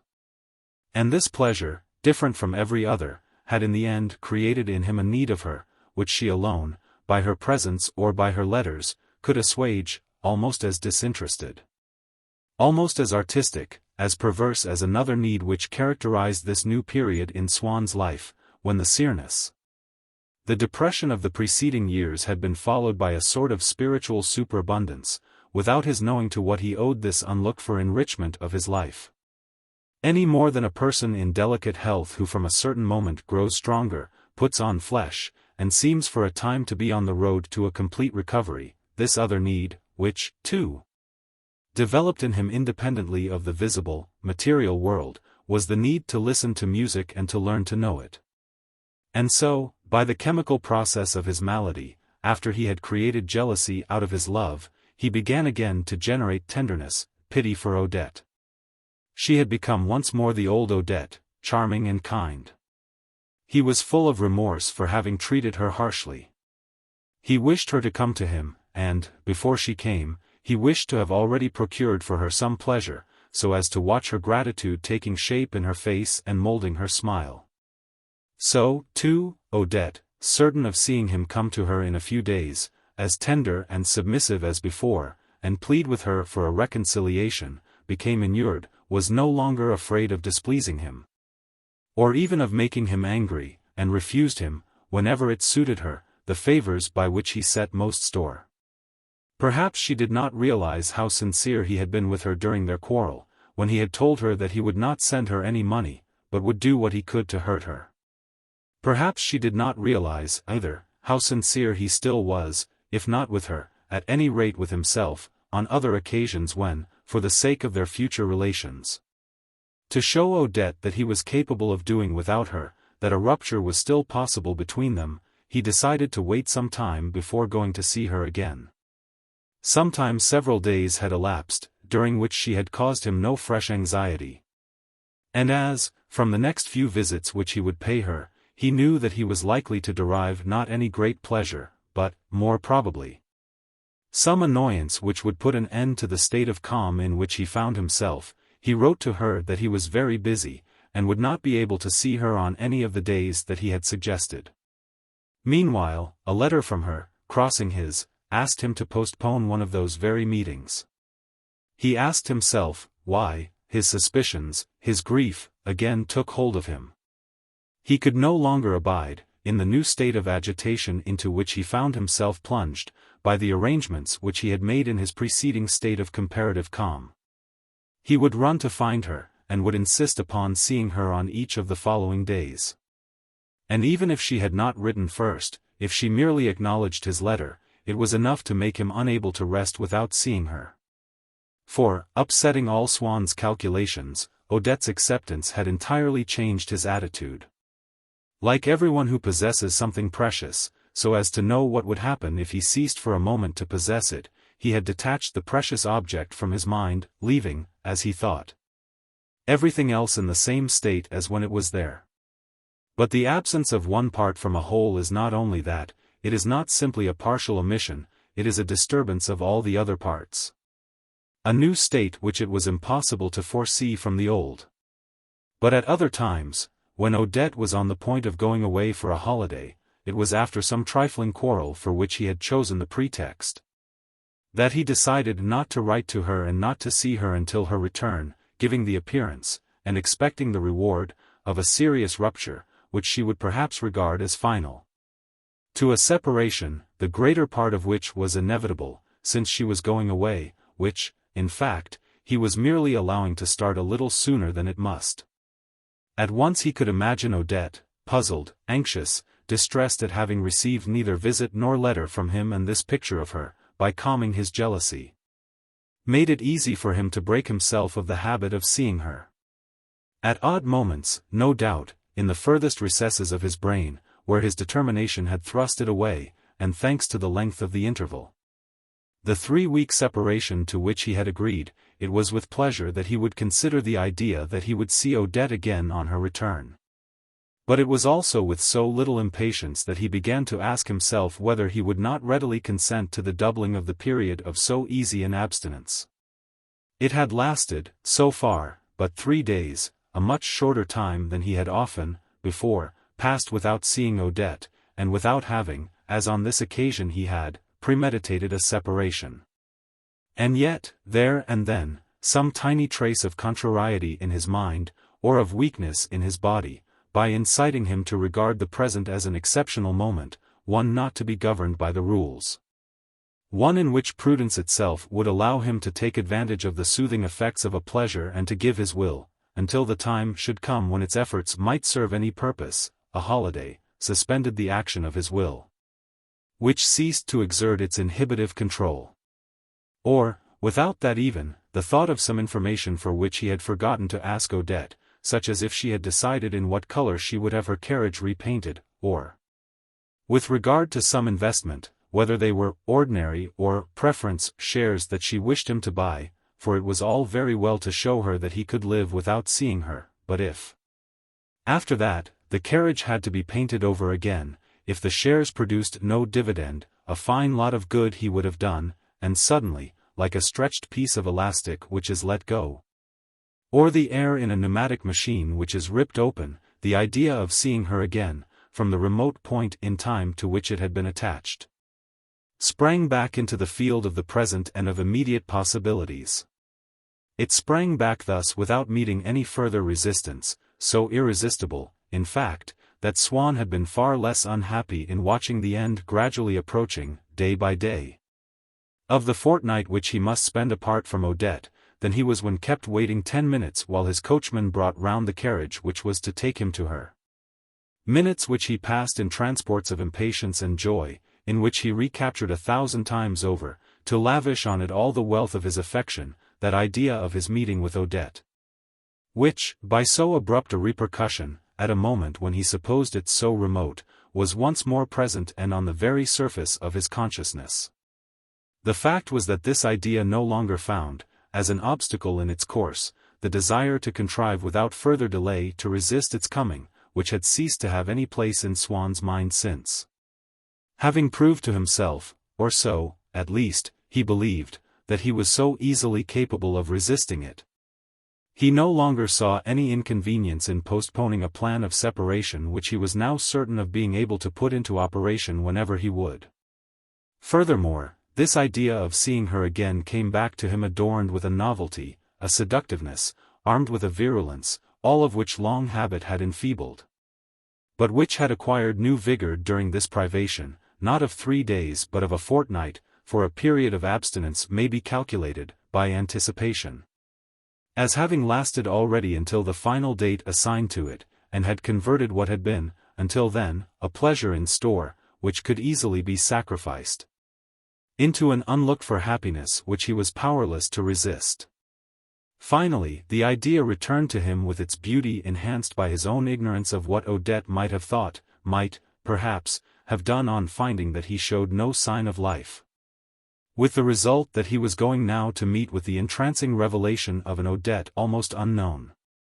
But she, just as she had supposed that his refusal to send her money was only a feint, saw nothing but a pretext in the question which he came, now, to ask her, about the repainting of her carriage, or the purchase of stock. For she could not reconstruct the several phases of these crises through which he passed, and in the general idea which she formed of them she made no attempt to understand their mechanism. Looking only to what she knew beforehand, their necessary, never failing and always identical termination. An imperfect idea, though possibly all the more profound in consequence, if one were to judge it from the point of view of Swann, who would doubtless have considered that Odette failed to understand him, just as a morphinomaniac or a consumptive, each persuaded that he has been thrown back, one by some outside event, at the moment when he was just going to shake himself free from his inveterate habit, the other by an accidental indisposition at the moment when he was just going to be finally cured. Feels himself to be misunderstood by the doctor who does not attach the same importance to these pretended contingencies, mere disguises, according to him, assumed, so as to be perceptible by his patients, by the vice of one and the morbid state of the other, which in reality have never ceased to weigh heavily and incurably upon them while they were nursing their dreams of normality and health.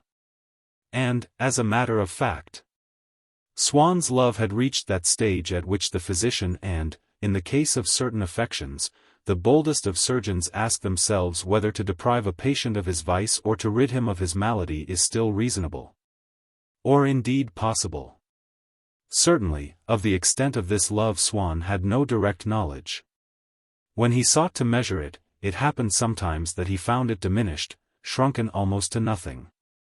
For instance, the very moderate liking, amounting almost to dislike, which, in the days before he was in love with Odette, he had felt for her expressive features, her faded complexion, returned on certain days.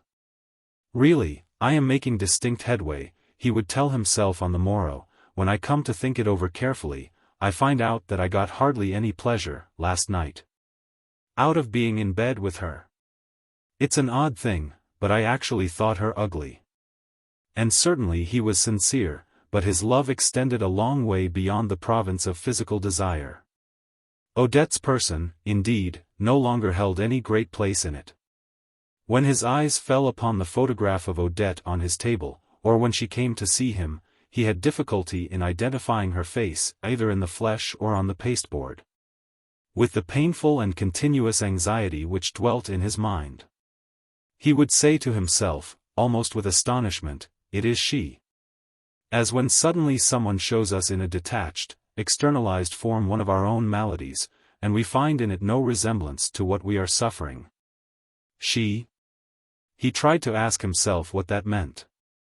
For it is something like love, like death, rather than like those vague conceptions of maladies, a thing which one repeatedly calls in question, in order to make oneself probe further into it, in the fear that the question will find no answer, that the substance will escape our grasp, the mystery of personality.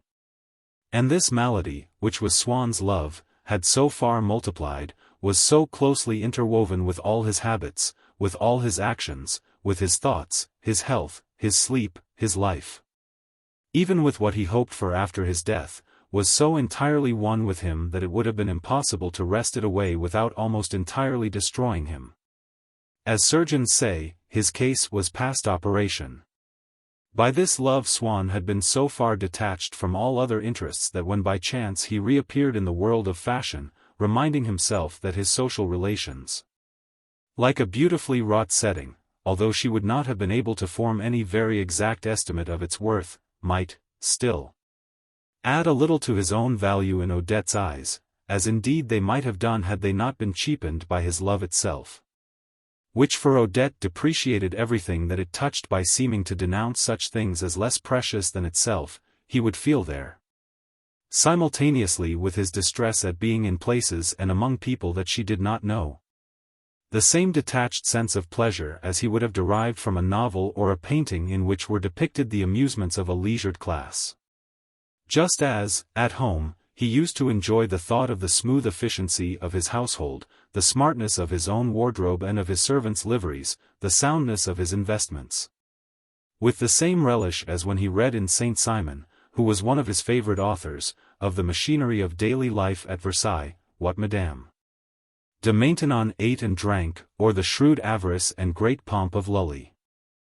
And in the small extent to which this detachment was not absolute, the reason for this new pleasure which Swann was tasting was that he could emigrate for a moment into those few and distant parts of himself which had remained almost foreign to his love and to his pain. In this respect the personality, with which my great-aunt endowed him, of young Swann, as distinct from the more individual personality of Charles Swann, was that in which he now most delighted. Once when, because it was the birthday of the Princesse de Parme, and because she could often be of use, indirectly, to Odette, by letting her have seats for galas and jubilees and all that sort of thing, he had decided to send her a basket of fruit, and was not quite sure where or how to order it. He had entrusted the task to a cousin of his mother who, delighted to be doing a commission for him, had written to him, laying stress on the fact that she had not chosen all the fruit at the same place, but the grapes from Crapaud, whose speciality they were, the strawberries from Joret, the pears from Chevet, who always had the best, and so on, every fruit visited and examined, one, by myself. And in the sequel, by the cordiality with which the princess thanked him, he had been able to judge of the flavor of the strawberries and of the ripeness of the pears. But, most of all, that every fruit visited and examined one, by myself, had brought balm to his sufferings by carrying his mind off to a region which he rarely visited, although it was his by right. As the heir of a rich and respectable middle-class family in which had been handed down from generation to generation the knowledge of the right places, and the art of ordering things from shops. Of a truth, he had too long forgotten that he was young Swann not to feel, when he assumed that part again for a moment, a keener pleasure than he was capable of feeling at other times, when, indeed, he was grown sick of pleasure.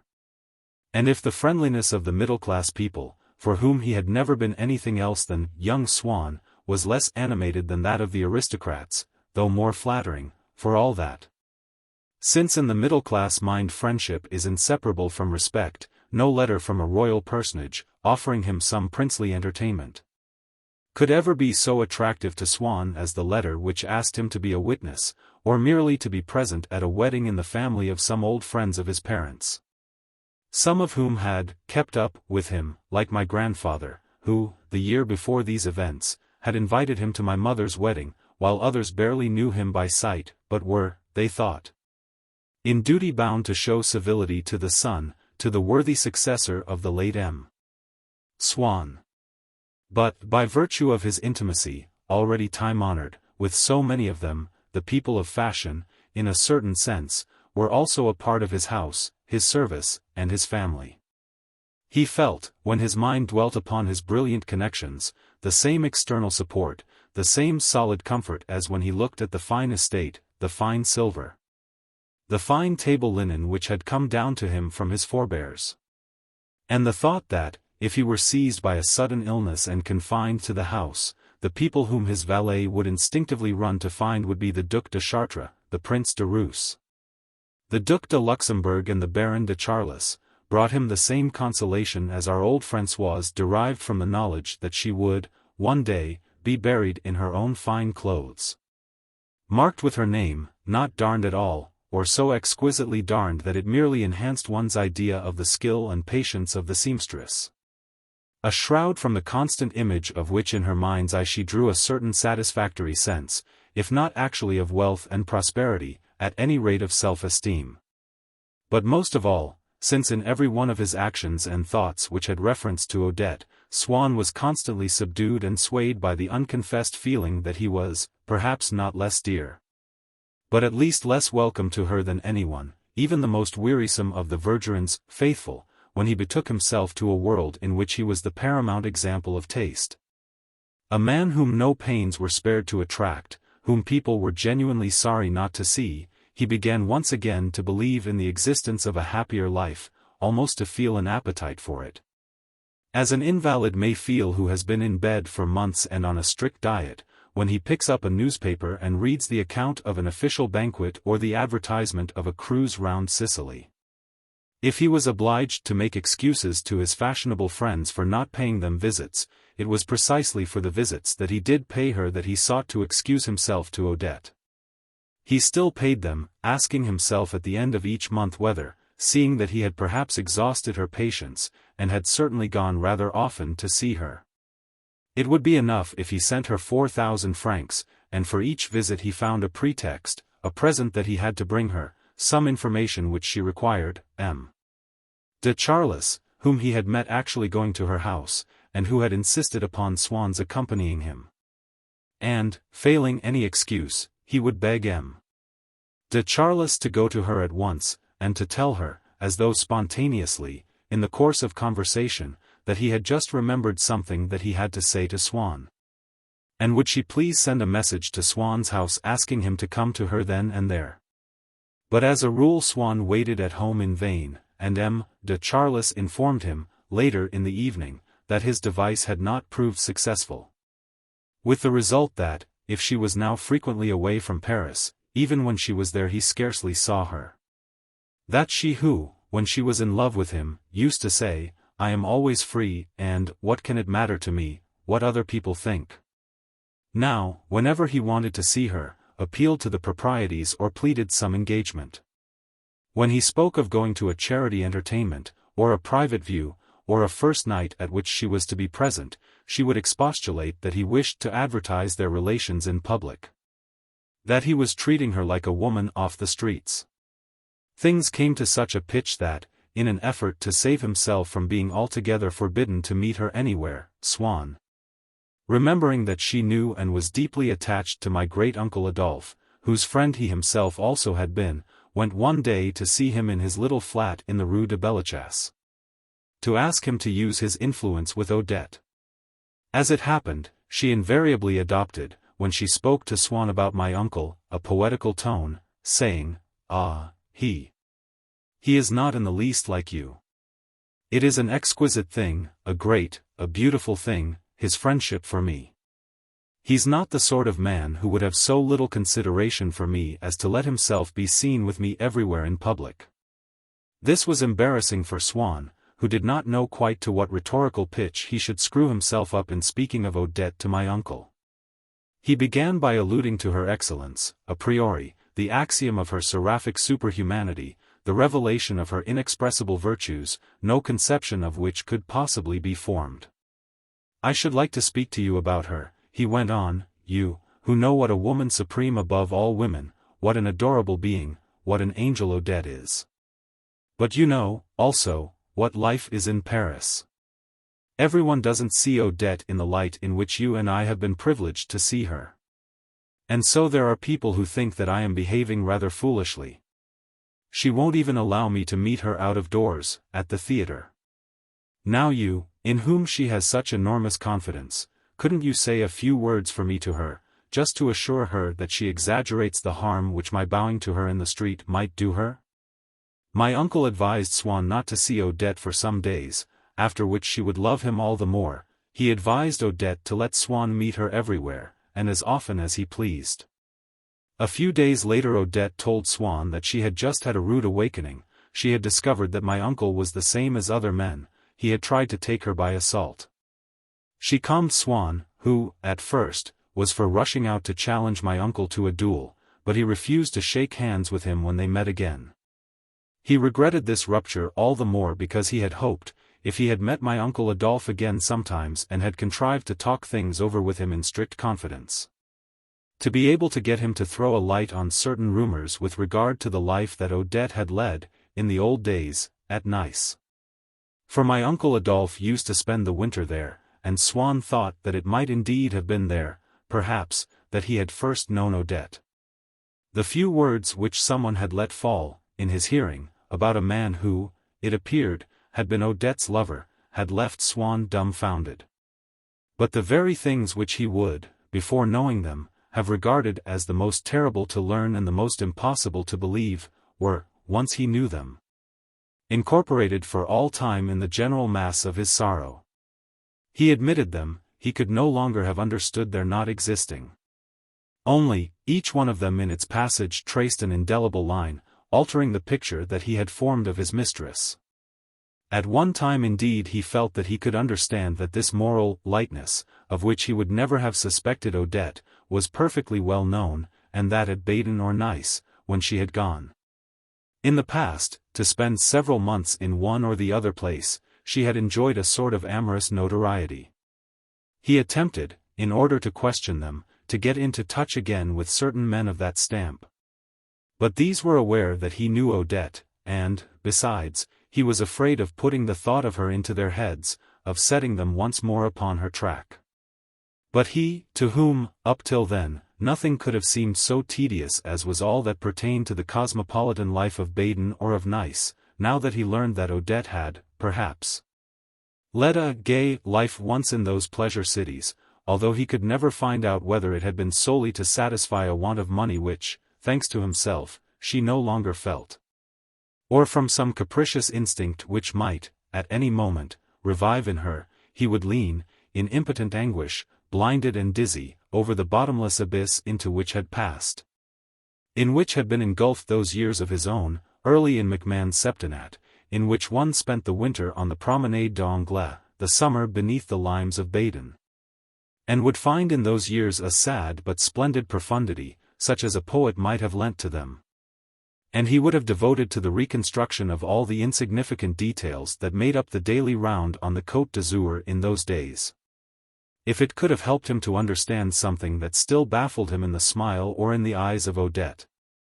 More enthusiasm than does the aesthete who ransacks the extant documents of 15th-century Florence, so as to try to penetrate further into the soul of the Primavera, the fair Vanna or the Venus of Botticelli.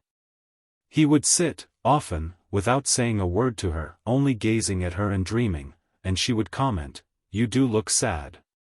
It was not very long since, from the idea that she was an excellent creature, comparable to the best women that he had known, he had passed to that of her being kept.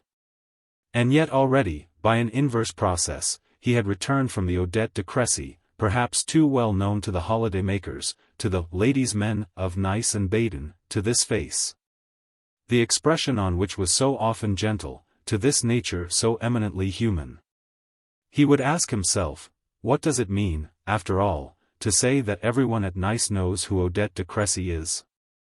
Reputations of that sort, even when they're true, are always based upon other people's ideas. He would reflect that this legend, even if it were authentic, was something external to Odette, was not inherent in her like a mischievous and ineradicable personality. That the creature who might have been led astray was a woman with frank eyes, a heart full of pity for the sufferings of others, a docile body which he had pressed tightly in his arms and explored with his fingers. A woman of whom he might one day come into absolute possession if he succeeded in making himself indispensable to her. There she was, often tired, her face left blank for the nonce by that eager, feverish preoccupation with the unknown things which made Swann suffer. She would push back her hair with both hands. Her forehead, her whole face would seem to grow larger. Then, suddenly, some ordinary human thought, some worthy sentiment such as is to be found in all creatures when, in a moment of rest or meditation, they are free to express themselves, would flash out from her eyes like a ray of gold. And immediately the whole of her face would light up like a grey landscape, swathed in clouds which, suddenly, are swept away and the dull scene transfigured, at the moment of the sun setting. The life which occupied Odette at such times, even the future which she seemed to be dreamily regarding, Swann could have shared with her. No evil disturbance seemed to have left any effect on them. Rare as they became, those moments did not occur in vain. By the process of memory, Swann joined the fragments together, abolished the intervals between them, cast, as in molten gold, the image of an Odette compact of kindness and tranquility. For whom he was to make, later on, as we shall see in the second part of this story, sacrifices which the other Odette would never have won from him. But how rare those moments were, and how seldom he now saw her. Even in regard to their evening meetings, she would never tell him until the last minute whether she would be able to see him, for, reckoning on his being always free, she wished first to be certain that no one else would offer to come to her. She would plead that she was obliged to wait for an answer which was of the very greatest importance, and if, even after she had made Swann come to her house, any of her friends asked her, halfway through the evening, to join them at some theatre, or at supper afterwards, she would jump for joy and dress herself with all speed. As her toilet progressed, every movement that she made brought Swann nearer to the moment when he would have to part from her, when she would fly off with irresistible force. And when at length she was ready, and, plunging into her mirror a last glance strained and brightened by her anxiety to look well, smeared a little salve on her lips, fixed a stray loci of hair over her brow, and called for her cloak of sky-blue silk with golden tassels, Swann would be looking so wretched that she would be unable to restrain a gesture of impatience as she flung at him, "So that is how you thank me for keeping you here till the last minute. And I thought I was being so nice to you. Well, I shall know better another time." Sometimes, at the risk of annoying her, he made up his mind that he would find out where she had gone, and even dreamed of a defensive alliance with Forcheville, who might perhaps have been able to tell him. But anyhow, when he knew with whom she was spending the evening, it was very seldom that he could not discover, among all his innumerable acquaintance, someone who knew, if only indirectly, the man with whom she had gone out, and could easily obtain this or that piece of information about him. And while he was writing to one of his friends, asking him to try to get a little light thrown upon some point or other, he would feel a sense of relief on ceasing to vex himself with questions to which there was no answer and transferring to someone else the strain of interrogation. It is true that Swann was little the wiser for such information as he did receive. To know a thing does not enable us, always, to prevent its happening, but after all the things that we know we do hold, if not in our hands, at any rate in our minds, where we can dispose of them as we choose, which gives us the illusion of a sort of power to control them. He was quite happy whenever M. de Charles was with Odette. He knew that between M. de Charles and her nothing untoward could ever happen, that when M. de Charles went anywhere with her, it was out of friendship for himself, and that he would make no difficulty about telling him everything that she had done. Sometimes she had declared so emphatically to Swann that it was impossible for him to see her on a particular evening, she seemed to be looking forward so keenly to some outing, that Swann attached a very real importance to the fact that M. de Charles was free to accompany her. Next day, without daring to put many questions to M. de Charles, he would force him, by appearing not quite to understand his first answers, to give him more, after each of which he would feel himself increasingly relieved. For he very soon learned that Odette had spent her evening in the most innocent of dissipations. "But what do you mean, my dear Mime? I don't quite understand. You didn't go straight from her house to the Musée Grevin? Surely you went somewhere else first?" "No. That is very odd. You don't know how amusing you are, my dear Mime. But what an odd idea of hers to go on to the Chat Noir afterwards. It was her idea, I suppose?" "No. Yours? That's strange. After all, it wasn't a bad idea. She must have known dozens of people there?" "No. She never spoke to a soul." "How extraordinary. Then you sat there like that, just you and she, all by yourselves? I can picture you, sitting there. You are a worthy fellow, my dear Mime, I'm exceedingly fond of you." Swann was now quite at ease. To him, who had so often happened, when talking to friends who knew nothing of his love, friends to whom he hardly listened, to hear certain detached sentences, as, for instance, "I saw Madame De Crécy yesterday, she was with a man I didn't know. Sentences which dropped into his heart and passed at once into a solid state, grew hard as stalagmites, and seared and tore him as they lay there irremovable. How charming, by way of contrast, were the words, she didn't know a soul. She never spoke to a soul. How freely they coursed through him, how fluid they were, how vaporous, how easy to breathe. And yet, a moment later, he was telling himself that Odette must find him very dull if those were the pleasures that she preferred to his company. And their very insignificance, though it reassured him, pained him as if her enjoyment of them had been an act of treachery. Even when he could not discover where she had gone, it would have sufficed to alleviate the anguish that he then felt, for which Odette's presence, the charm of her company, was the sole specific, a specific which in the long run served, like many other remedies, to aggravate the disease, but at least brought temporary relief to his sufferings. It would have sufficed. Had Odette only permitted him to remain in her house while she was out, to wait there until that hour of her return, into whose stillness and peace would flow, to be mingled and lost there. All memory of those intervening hours which some sorcery, some cursed spell had made him imagine as, somehow, different from the rest. But she would not. He must return home. He forced himself, on the way, to form various plans, ceased to think of Odette. He even reached the stage, while he undressed, of turning over all sorts of happy ideas in his mind. It was with a light heart, buoyed with the anticipation of going to see some favorite work of art on the morrow, that he jumped into bed and turned out the light. But no sooner had he made himself ready to sleep, relaxing a self-control of which he was not even conscious, so habitual had it become, than an icy shudder convulsed his body and he burst into sobs. He did not wish to know why, but dried his eyes, saying with a smile, "This is delightful, I'm becoming neurasthenic." After which he could not save himself from utter exhaustion at the thought that, next day, he must begin afresh his attempt to find out what Odette had been doing. Must use all his influence to contrive to see her. This compulsion to an activity without respite, without variety, without result, was so cruel a scourge that one day, noticing a swelling over his stomach, he felt an actual joy in the idea that he had, perhaps, a tumor which would prove fatal, that he need not concern himself with anything further.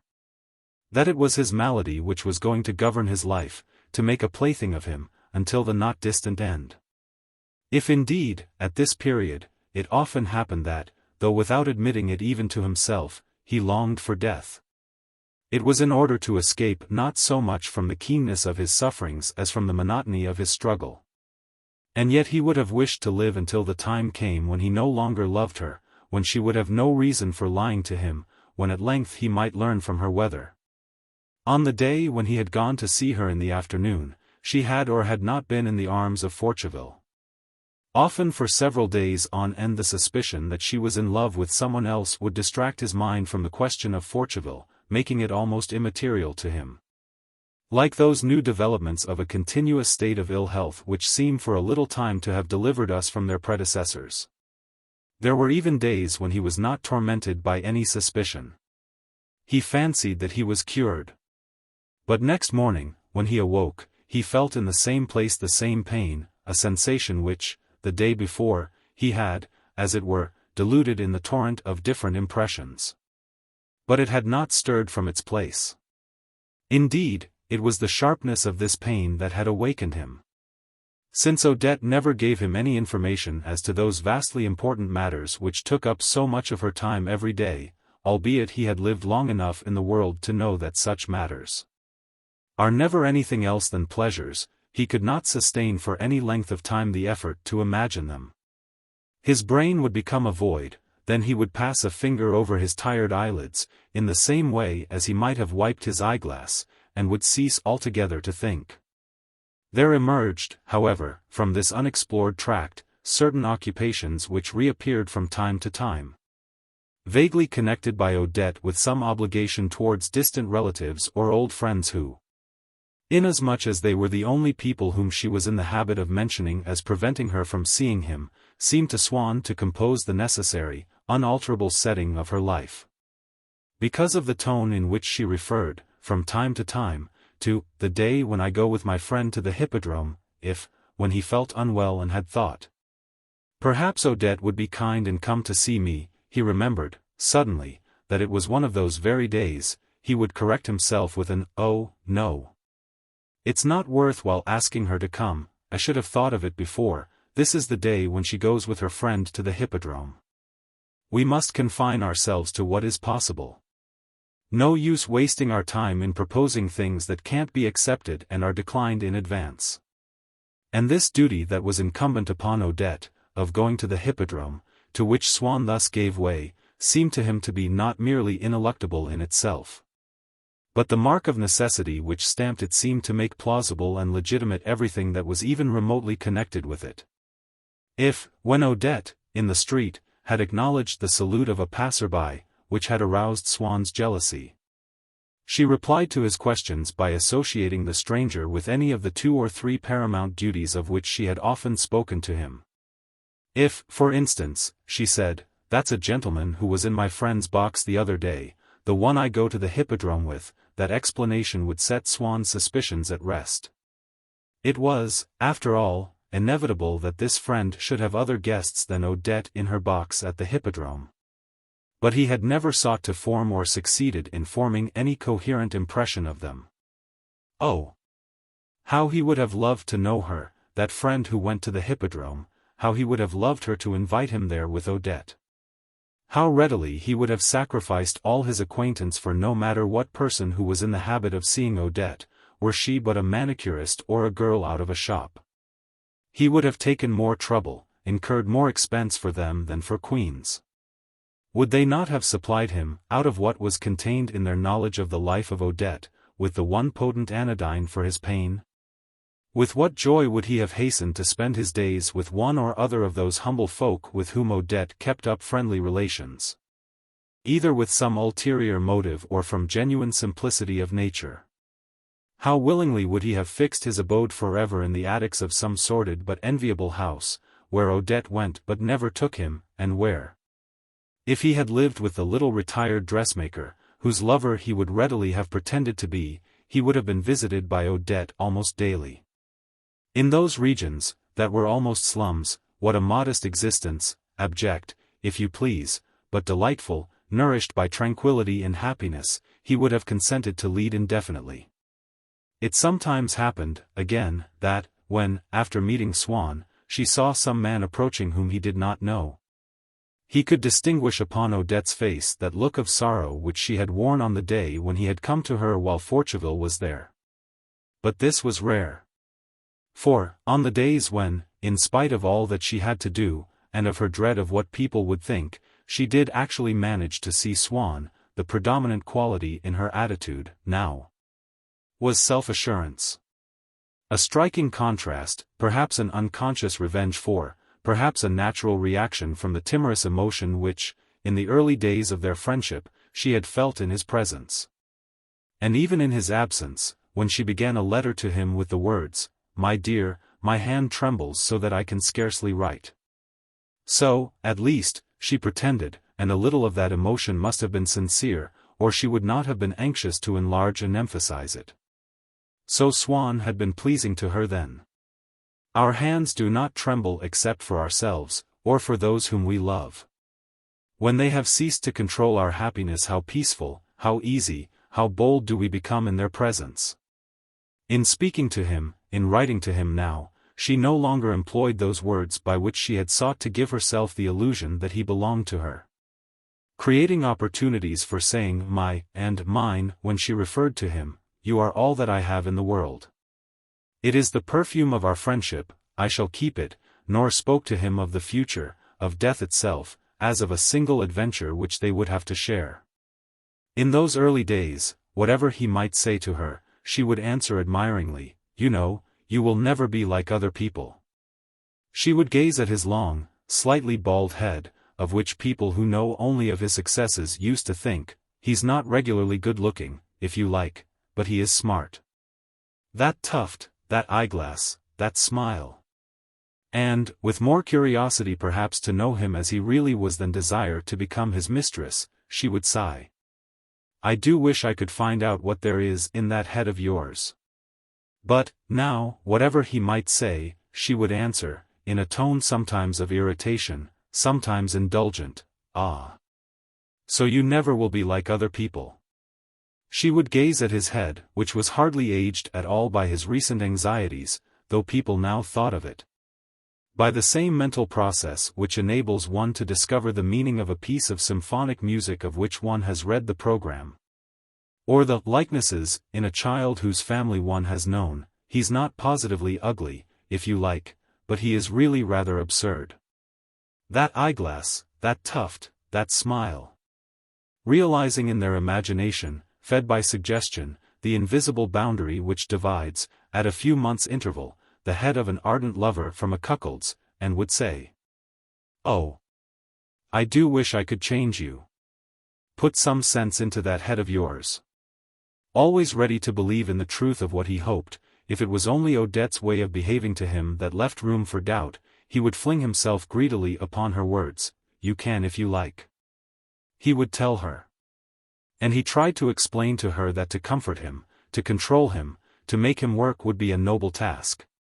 To which numbers of other women asked for nothing better than to be allowed to devote themselves.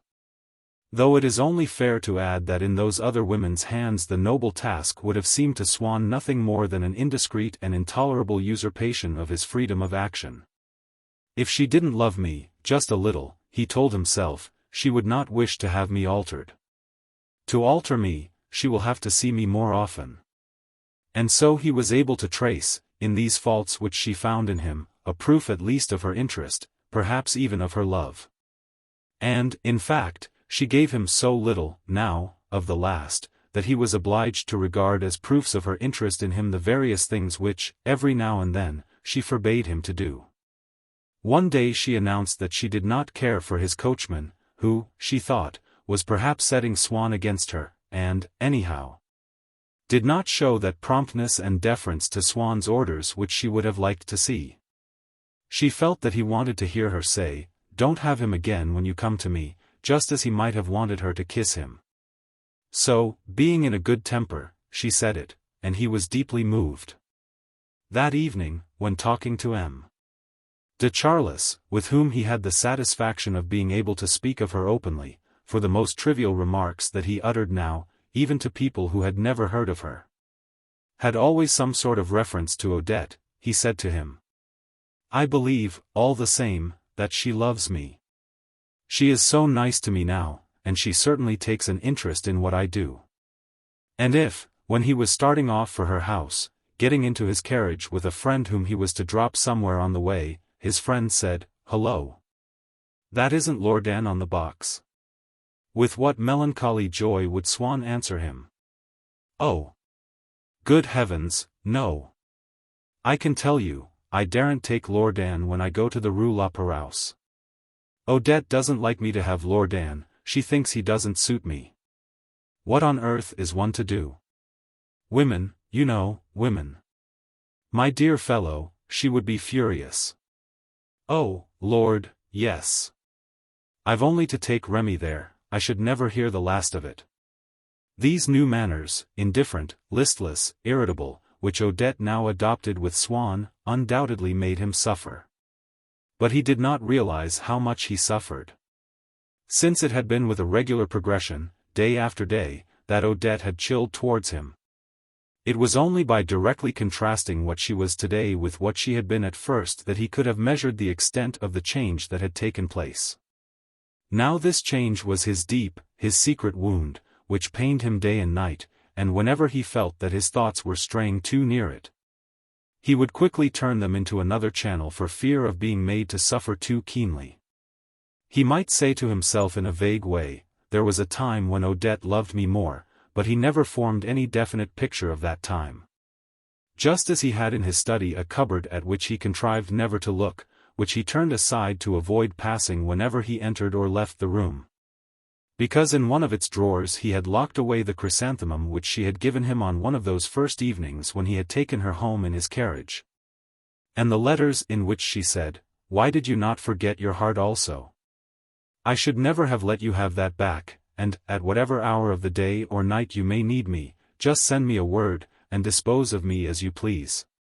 So there was a place in his heart to which he would never allow his thoughts to trespass too near, forcing them, if need be, to evade it by a long course of reasoning so that they should not have to pass within reach of it. The place in which lingered his memories of happy days. But his so meticulous prudence was defeated one evening when he had gone out to a party. It was at the Marquise de Saint-Yvert's, on the last, for that season, of the evenings on which she invited people to listen to the musicians who would serve, later on, for her charity concerts.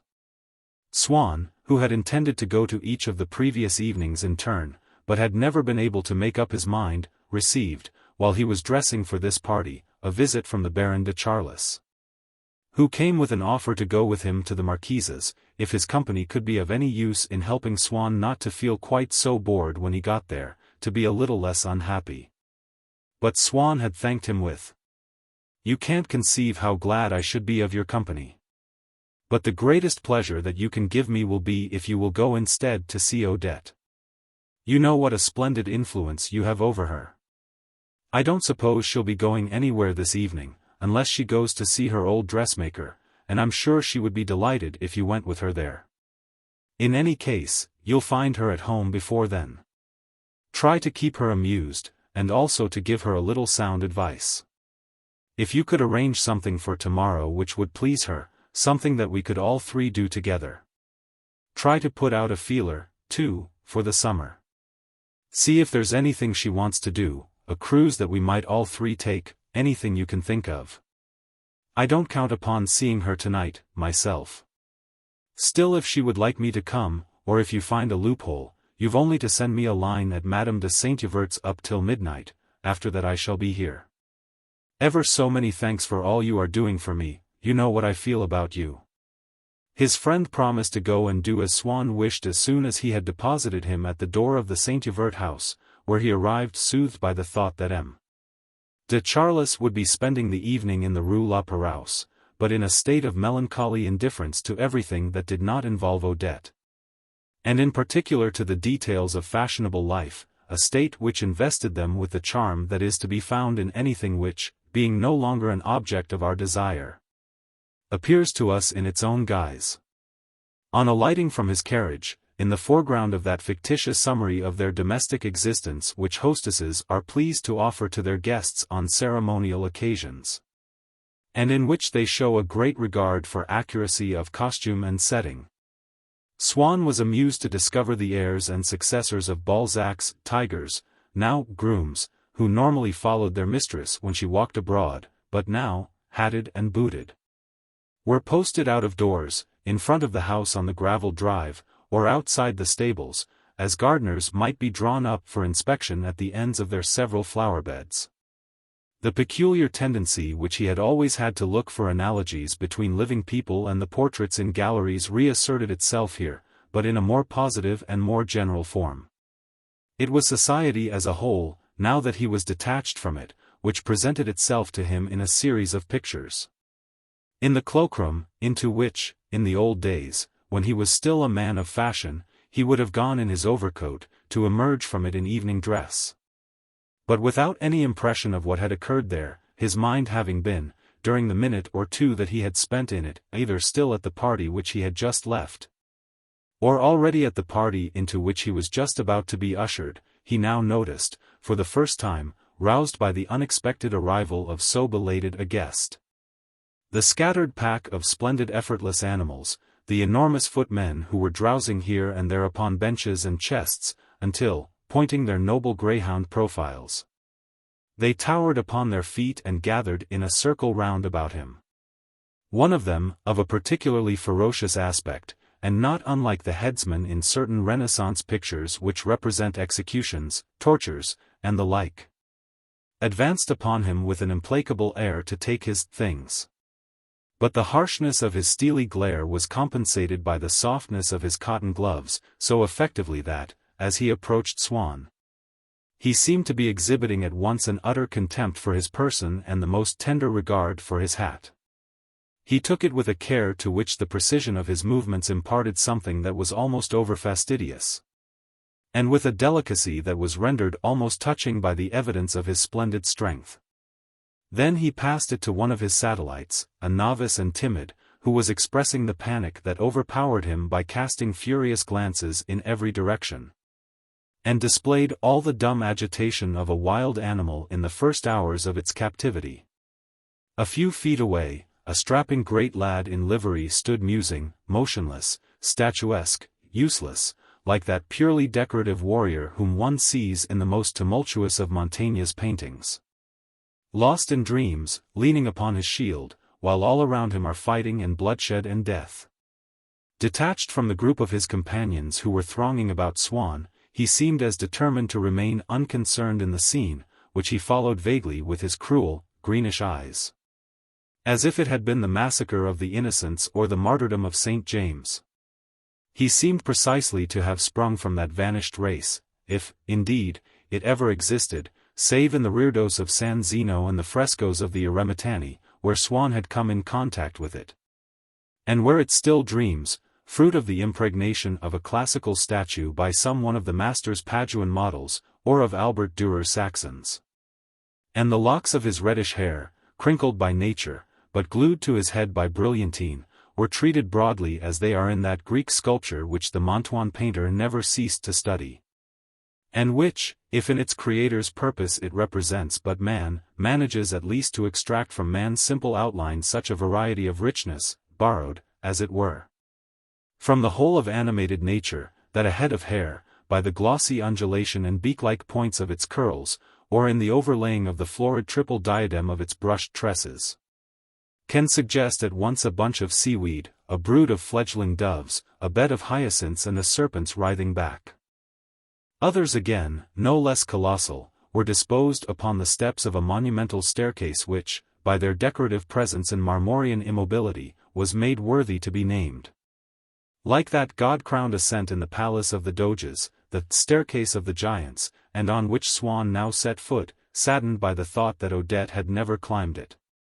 Ah, with what joy would he, on the other hand, have raced up the dark, evil-smelling, breakneck flights to the little dressmaker's, in whose attic he would so gladly have paid the price of a weekly stage box at the opera for the right to spend the evening there when Odette came, and other days too. For the privilege of talking about her, of living among people whom she was in the habit of seeing when he was not there, and who, on that account, seemed to keep secret among themselves some part of the life of his mistress more real, more inaccessible and more mysterious than anything that he knew. Whereas upon that pestilential, enviable staircase to the old dressmaker's, since there was no other, no service stair in the building, one saw in the evening outside every door an empty, unwashed milk can set out, in readiness for the morning round, upon the doormat.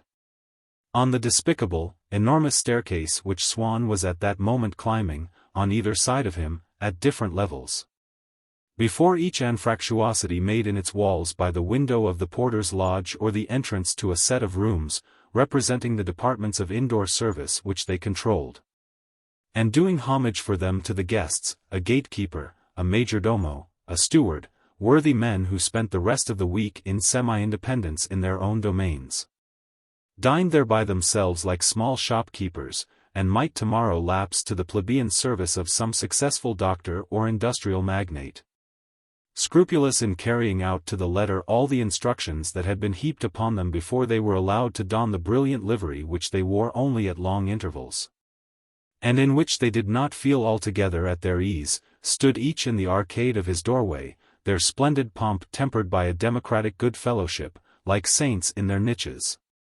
And a gigantic usher, dressed Swiss guard fashion, like the beadle in a church, struck the pavement with his staff as each fresh arrival passed him, coming to the top of the staircase, up which he had been followed by a servant with a pallid countenance and a small pigtail clubbed at the back of his head. Like one of Goya's sacristans or a tabellion in an old play, Swann passed by an office in which the lackeys, seated like notaries before their massive registers, rose solemnly to their feet and inscribed his name. He next crossed a little hall which, just as certain rooms are arranged by their owners to serve as the setting for a single work of art, from which they take their name, and, in their studied bareness, contain nothing else besides, displayed to him as he entered it, like some priceless effigy by Benvenuto Cellini of an armed watchman, a young footman.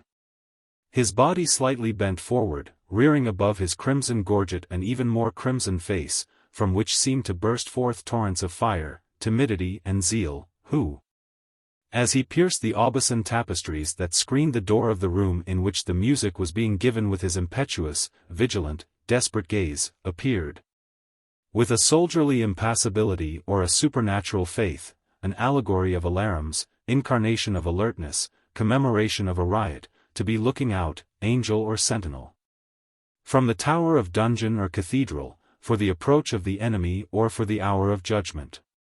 Swann had now only to enter the concert room, the doors of which were thrown open to him by an usher loaded with chains, who bowed low before him as though tendering to him the keys of a conquered city.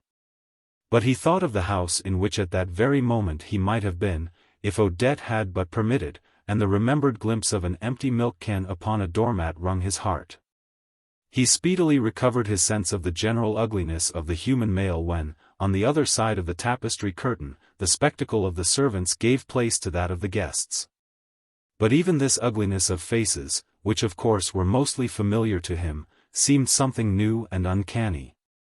Now that their features, instead of being to him symbols of practical utility in the identification of this or that man, who until then had represented merely so many pleasures to be sought after, boredoms to be avoided, or courtesies to be acknowledged, were at rest, measurable by aesthetic coordinates alone, in the autonomy of their curves and angles.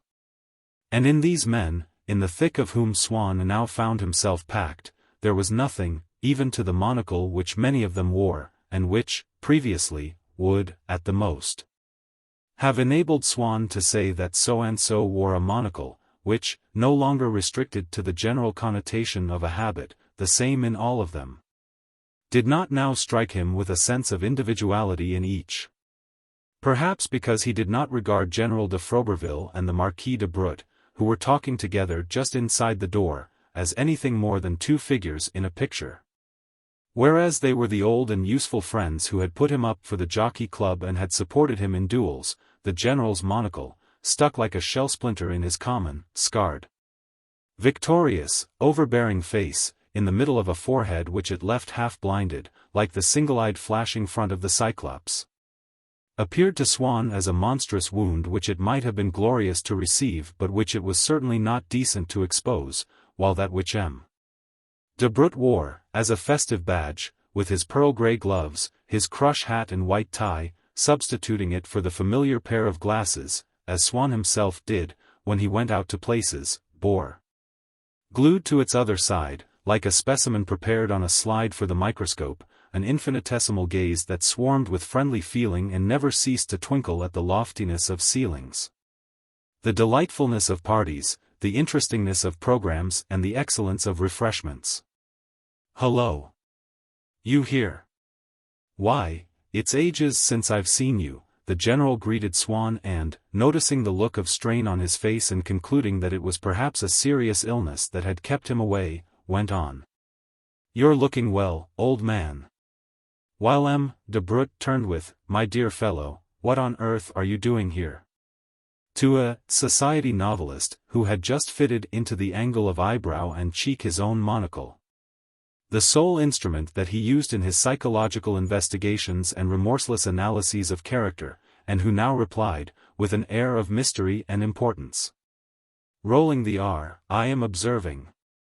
The Marquis de Forstel's monocle was minute and rimless, and, by enforcing an incessant and painful contraction of the eye over which it was encrusted like a superfluous cartilage, the presence of which there was inexplicable and its substance unimaginable, it gave to his face a melancholy refinement, and led women to suppose him capable of suffering terribly when in love. But that of M. de Saint-Cand, girdled, like Saturn, with an enormous ring, was the center of gravity of a face which composed itself afresh every moment in relation to the glass, while his thrusting red nose and swollen sarcastic lips endeavored by their grimaces to rise to the level of the steady flame of wit that sparkled in the polished disk, and saw itself preferred to the most ravishing eyes in the world by the smart, depraved young women whom it set dreaming of artificial charms and a refinement of sensual bliss. And then, behind him, M. de Palancy, who with his huge carp's head and goggling eyes moved slowly up and down the stream of festive gatherings, unlocking his great mandibles at every moment as though in search of his orientation, had the air of carrying about upon his person only an accidental and perhaps purely symbolical fragment of the glass wall of his aquarium. A part intended to suggest the whole, which recalled to Swann, a fervent admirer of Giotto's vices and virtues at Padua, that injustice by whose side a leafy bough evokes the idea of the forests that enshroud his secret lair. Swann had gone forward into the room, under pressure from Madame de Saint-Euverte and in order to listen to an aria from Orfeo which was being rendered on the flute, and had taken up a position in a corner from which, unfortunately, his horizon was bounded by two ladies of uncertain age, seated side by side, the Marquise de Cambremer and the Vicomtesse de Franquetot, who, because they were cousins, used to spend their time at parties in wandering through the rooms, each clutching her bag and followed by her daughter, hunting for one another like people at a railway station, and could never be at rest until they had reserved, by marking them with their fans or handkerchiefs, two adjacent chairs. Madame de Cambremer, since she knew scarcely anyone, being all the more glad of a companion, while Madame de Franquetot, who, on the contrary, was extremely popular, thought it effective and original to show all her fine friends that she preferred to their company that of an obscure country cousin with whom she had childish memories in common. Filled with ironical melancholy, Swann watched them as they listened to the pianoforte intermezzo, Liszt's Saint Francis preaching to the birds, which came after the flute, and followed the virtuoso in his dizzy flight. Madame de Franquetot anxiously, her eyes starting from her head, as though the keys over which his fingers skipped with such agility were a series of trapezes, from any one of which he might come crashing 100 feet, to the ground, stealing now and then a glance of astonishment and unbelief at her companion, as who should say, "It isn't possible. I would never have believed that a human being could do all that." Madame de Cambremer, as a woman who had received a sound musical education, beating time with her head, transformed for the nonce into the pendulum of a metronome, the sweep and rapidity of whose movements from one shoulder to the other, performed with that look of wild abandonment in her eye which a sufferer shows who is no longer able to analyze his pain, nor anxious to master it, and says merely, "I can't help it," so increased that at every moment her diamond earrings caught in the trimming of her bodice, and she was obliged to put straight the bunch of black grapes which she had in her hair, though without any interruption of her constantly accelerated motion. On the other side, and a little way in front, of Madame de Franquetot, was the Marquise de Gallardon, absorbed in her favorite meditation, namely upon her own kinship with the Guermantes family, from which she derived both publicly and in private a good deal of glory not unmingled with shame. The most brilliant ornaments of that house remaining somewhat aloof from her, perhaps because she was just a tiresome old woman, or because she was a scandalous old woman, or because she came of an inferior branch of the family, or very possibly for no reason at all. When she found herself seated next to someone whom she did not know, as she was at this moment next to Madame de Franquetot, she suffered acutely from the feeling that her own consciousness of her Guermantes connection could not be made externally manifest in visible character like those which, in the mosaics in Byzantine churches, placed one beneath another, inscribe in a vertical column by the side of some sacred personage the words which he is supposed to be uttering. At this moment she was pondering the fact that she had never received an invitation, or even call, from her young cousin the Princesse de Lambs, during the 6 years that had already elapsed since the latter's marriage. The thought filled her with anger, and with pride, for, by virtue of having told everyone who expressed surprise at never seeing her at Madame de Lambs's, that it was because of the risk of meeting the Princess Mathilde there, a degradation which her own family, the truest and bluest of legitimists, would never have forgiven her. She had come gradually to believe that this actually was the reason for her not visiting her young cousin. She remembered, it is true, That she had several times inquired of Madame de Lormes how they might contrive to meet, but she remembered it only in a confused way. And besides did more than neutralize this slightly humiliating reminiscence by murmuring, after all, it isn't for me to take the first step, I am at least 20 years older than she is. And fortified by these unspoken words she flung her shoulders proudly back until they seemed to part company with her bust, while her head, which lay almost horizontally upon them, made one think of the stuck-on head of a pheasant which is brought to the table regally adorned with its feathers. Not that she in the least degree resembled a pheasant. Having been endowed by nature with a short and squat and masculine figure, but successive mortifications had given her a backward tilt, such as one may observe in trees which have taken root on the very edge of a precipice and are forced to grow backwards to preserve their balance. Since she was obliged, in order to console herself for not being quite on a level with the rest of the Guermantes, to repeat to herself incessantly that it was owing to the uncompromising rigidity of her principles and pride that she saw so little of them, the constant iteration had gradually remolded her body, and had given her a sort of bearing which was accepted by the plebeian as a sign of breeding, and even kindled, at times, a momentary spark in the jaded eyes of old gentlemen in clubs. Had anyone subjected Madame de Gallardon's conversation to that form of analysis which by noting the relative frequency of its several terms would furnish him with the key to a ciphered message, he would at once have remarked that no expression, not even the commonest forms of speech, occurred in it nearly so often as, at my cousin's the Guermantes's, at my aunt Guermantes's, Elzire de Guermantes's health, my cousin Guermantes's box.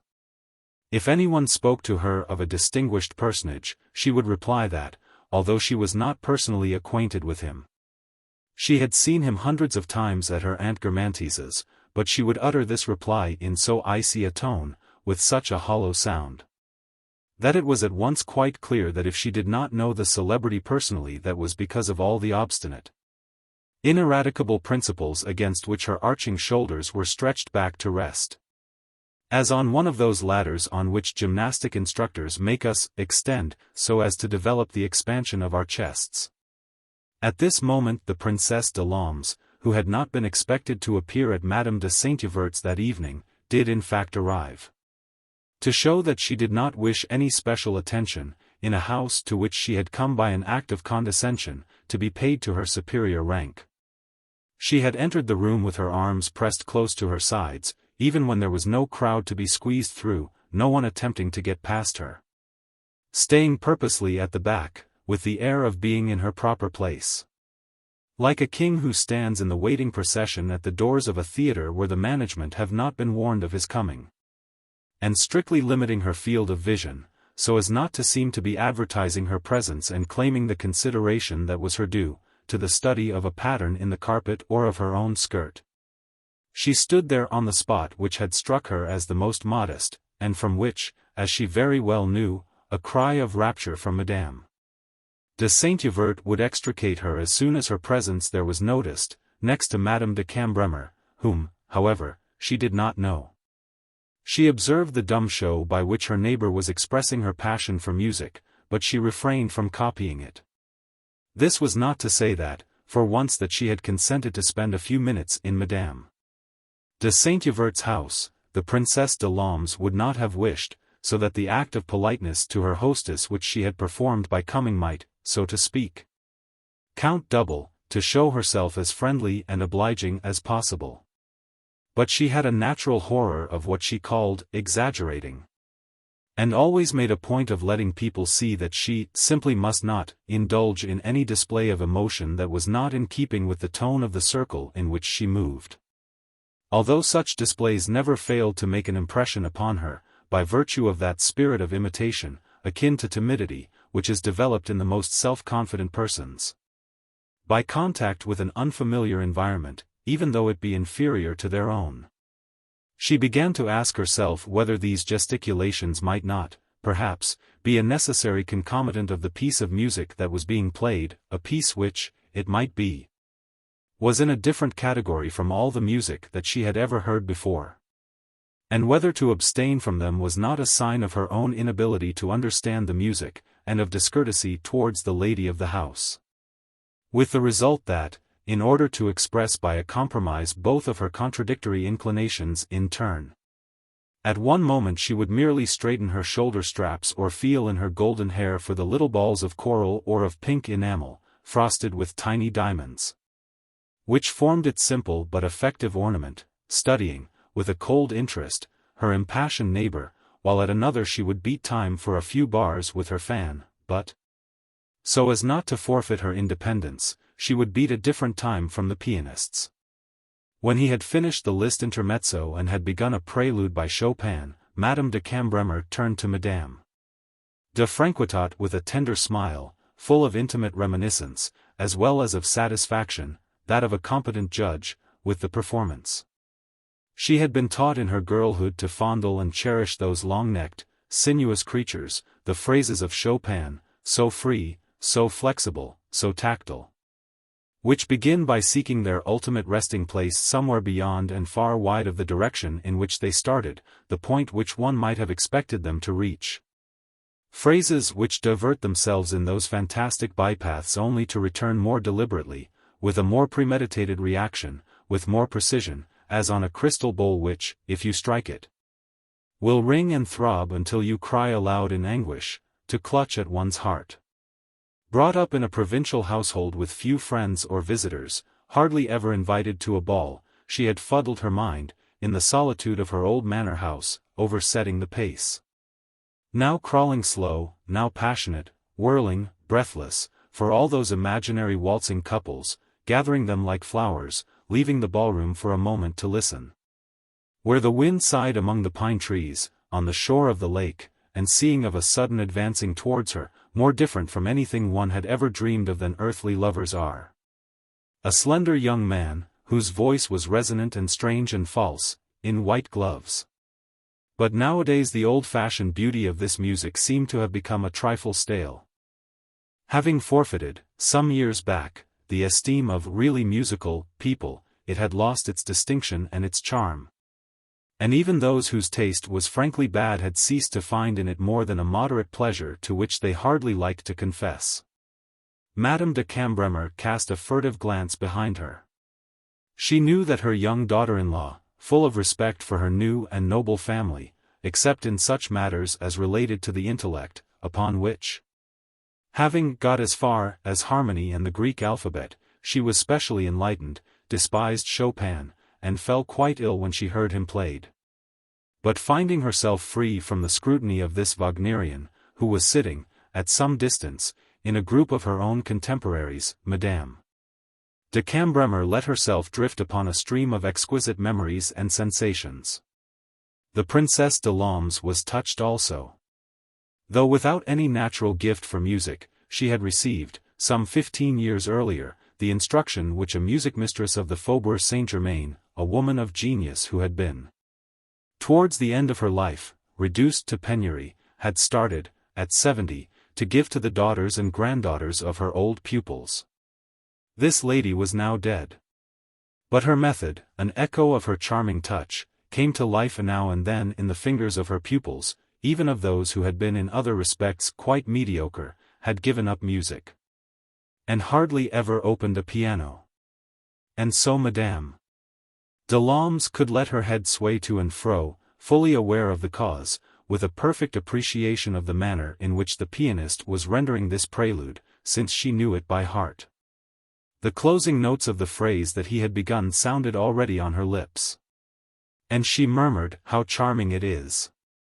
with a stress on the opening consonants of the adjective, a token of her refinement by which she felt her lips so romantically compressed, like the petals of a beautiful, budding flower, that she instinctively brought her eyes into harmony, illuminating them for a moment with a vague and sentimental gaze.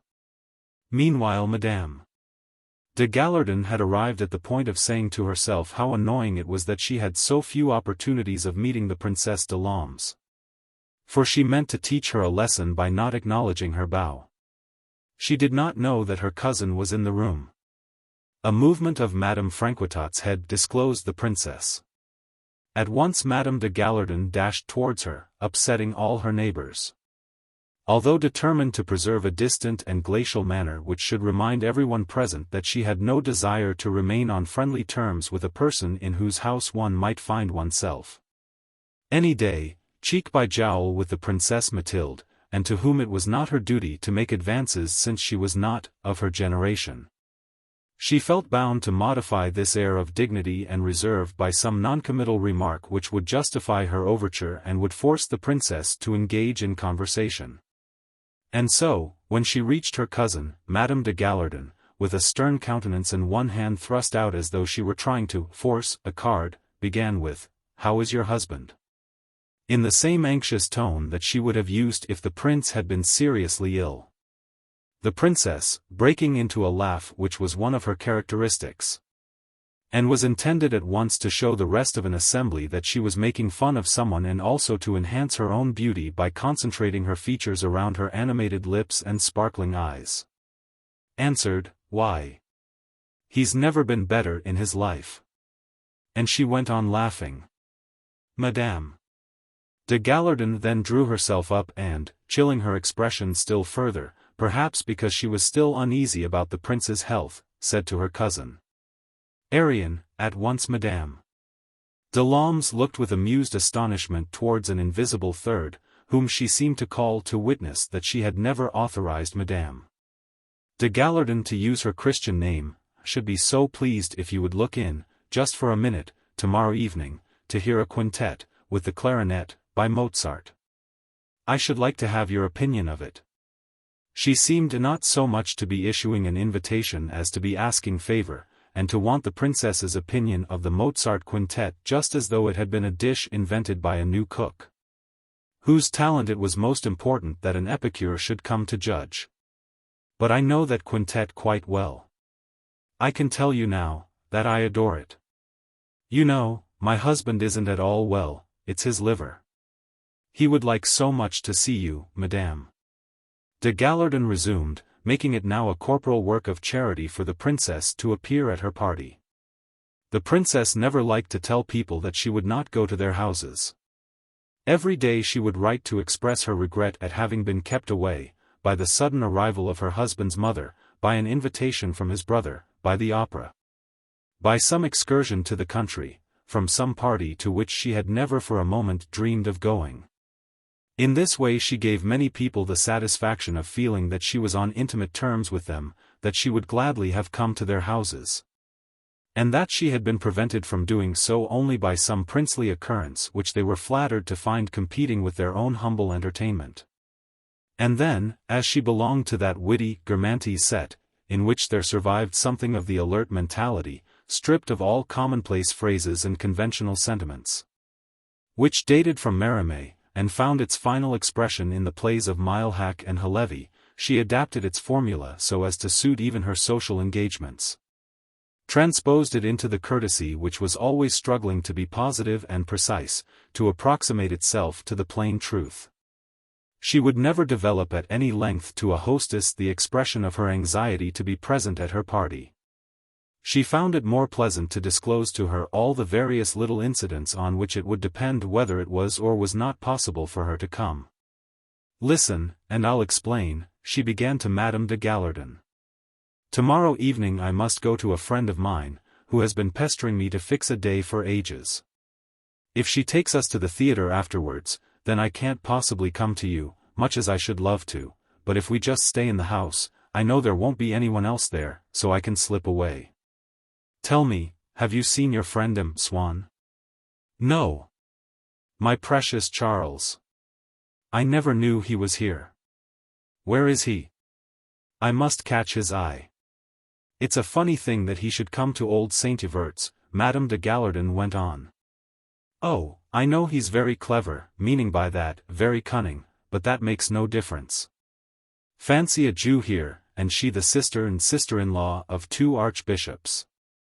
"I am ashamed to confess that I am not in the least shocked," said the Princess Delormes.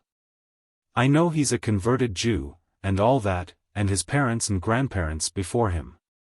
But they do say that the converted ones are worse about their religion than the practicing ones, that it's all just a pretense, is that true, d'you think? I can throw no light at all on the matter.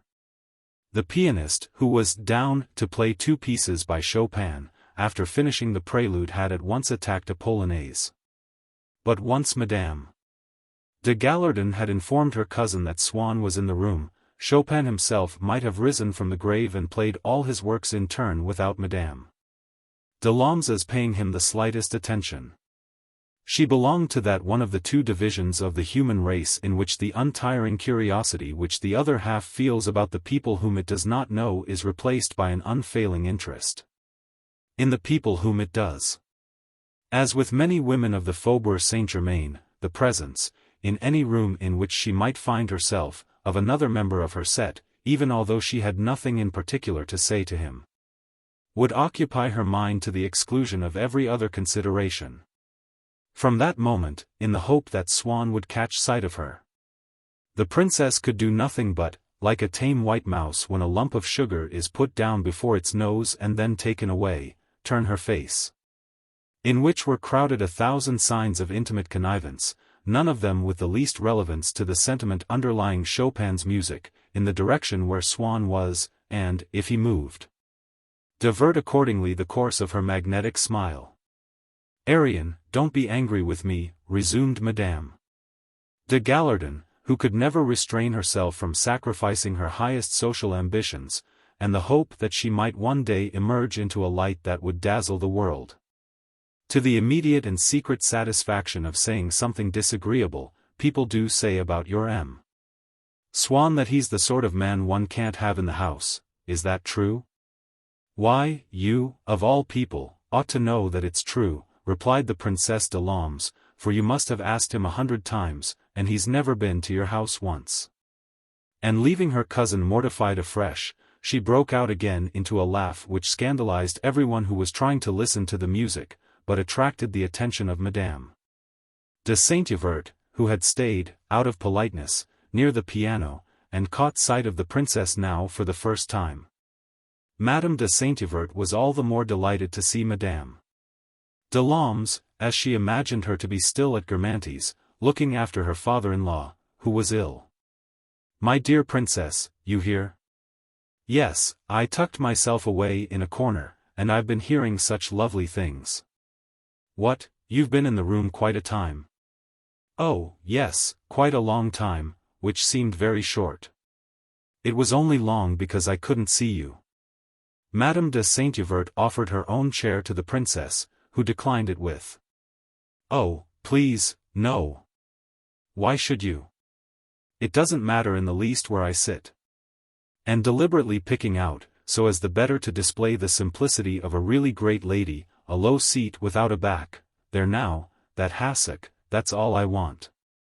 It will make me keep my back straight. Oh. Good heavens, I'm making a noise again, they'll be telling you to have me chucked out.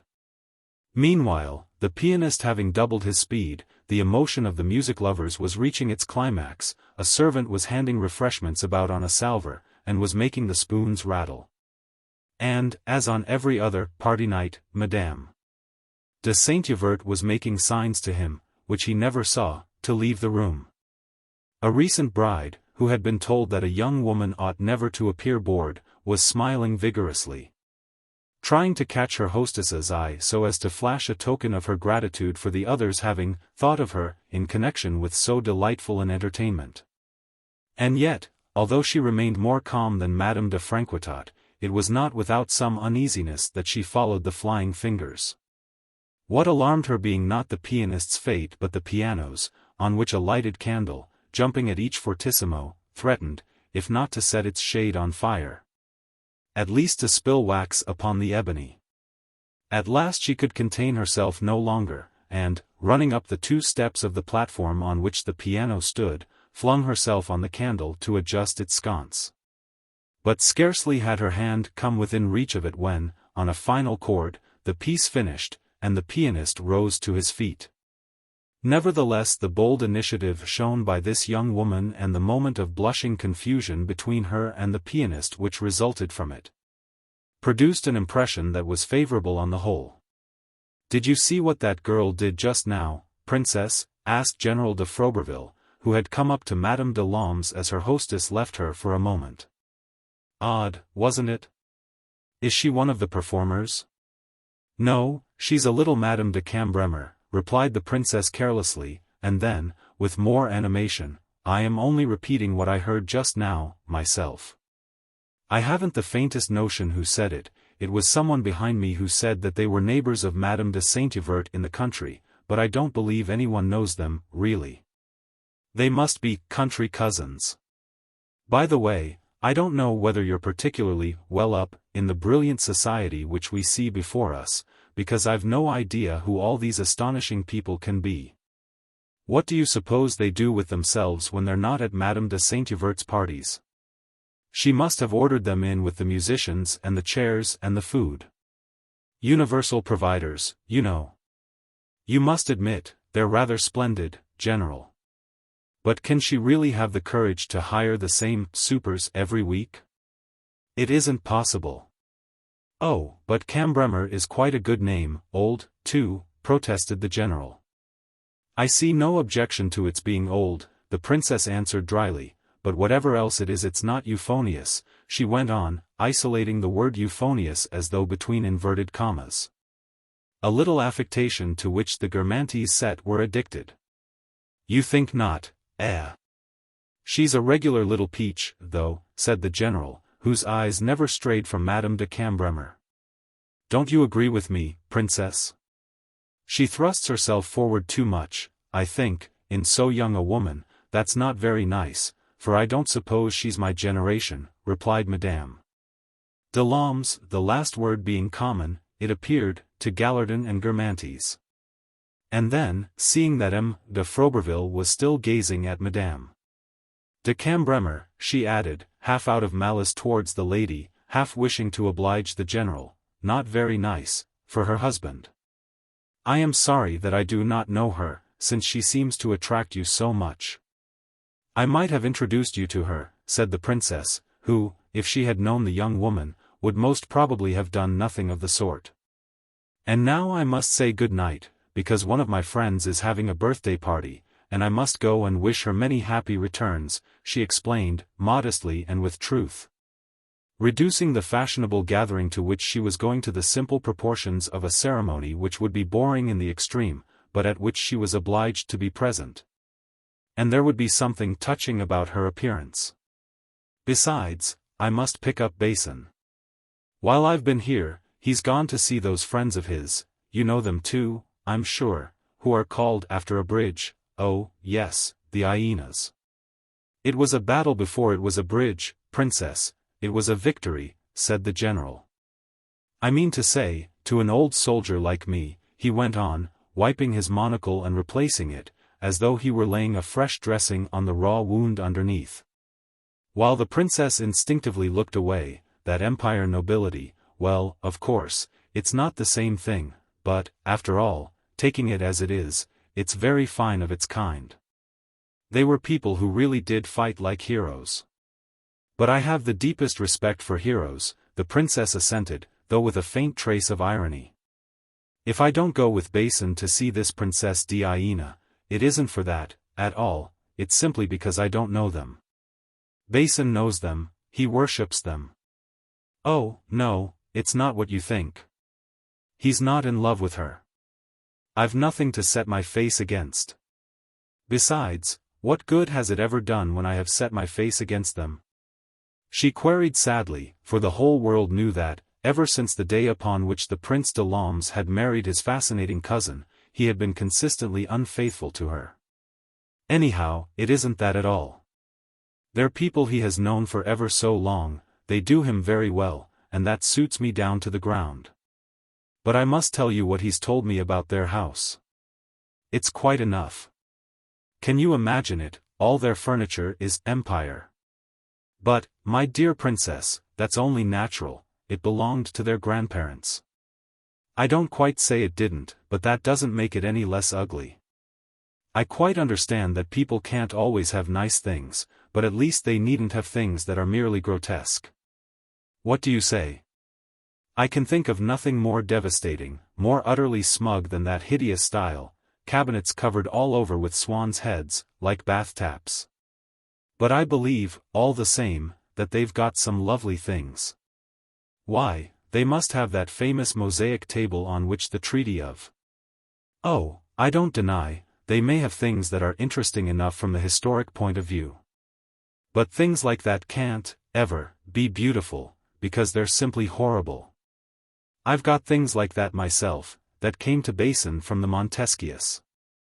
Only, they're up in the attics at Guermantes, where nobody ever sees them. But, after all, that's not the point. I would fly to see them, with Basin. I would even go to see them among all their sphinxes and brasses, if I knew them, but, I don't know them. D'you know, I was always taught, when I was a little girl, that it was not polite to call on people one didn't know. She assumed a tone of childish gravity. And so I am just doing what I was taught to do. Can't you see those good people, with a totally strange woman bursting into their house? Why, I might get a most hostile reception. And she coquettishly enhanced the charm of the smile which the idea had brought to her lips, by giving to her blue eyes, which were fixed on the general, a gentle, dreamy expression. My dear princess, you know that they'd be simply wild with joy. No, why? She inquired, with the utmost vivacity, either so as to seem unaware that it would be because she was one of the first ladies in France, or so as to have the pleasure of hearing the general tell her so. Why? How can you tell? Perhaps they would think it the most unpleasant thing that could possibly happen. I know nothing about them, but if they're anything like me, I find it quite boring enough to see the people I do know. I'm sure if I had to see people I didn't know as well, even if they had fought like heroes, I should go stark mad.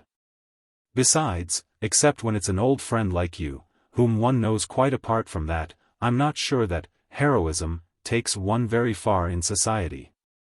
It's often quite boring enough to have to give a dinner party, but if one had to offer one's arm to Spartacus, to let him take one down.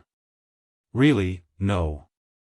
It would never be Vercingetorix I should send for, to make a 14th.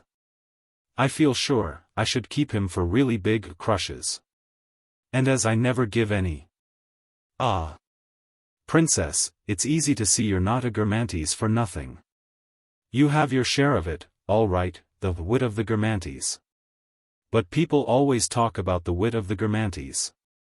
I never could make out why. Do you really know any others who have it? She rallied him, with a rippling flow of laughter, her features concentrated, yoked to the service of her animation, her eyes sparkling, blazing with a radiant sunshine of gaiety which could be kindled only by such speeches, even if the princess had to make them herself, as were in praise of her wit or of her beauty. Look, there's Swann talking to your Cambremer woman, over there, beside old Saint Yvert, don't you see him? Ask him to introduce you. But hurry up, he seems to be just going. Did you notice how dreadfully ill he's looking? Asked the general. My precious Charles? Ah, he's coming at last. I was beginning to think he didn't want to see me. Swann was extremely fond of the Princesse de Lambes, and the sight of her recalled to him Guermantes, a property close to Cambrai, and all that country which he so dearly loved and had ceased to visit, so as not to be separated from Odette. Slipping into the manner, half artistic, half amorous, with which he could always manage to amuse the princess, a manner which came to him quite naturally whenever he dipped for a moment into the old social atmosphere.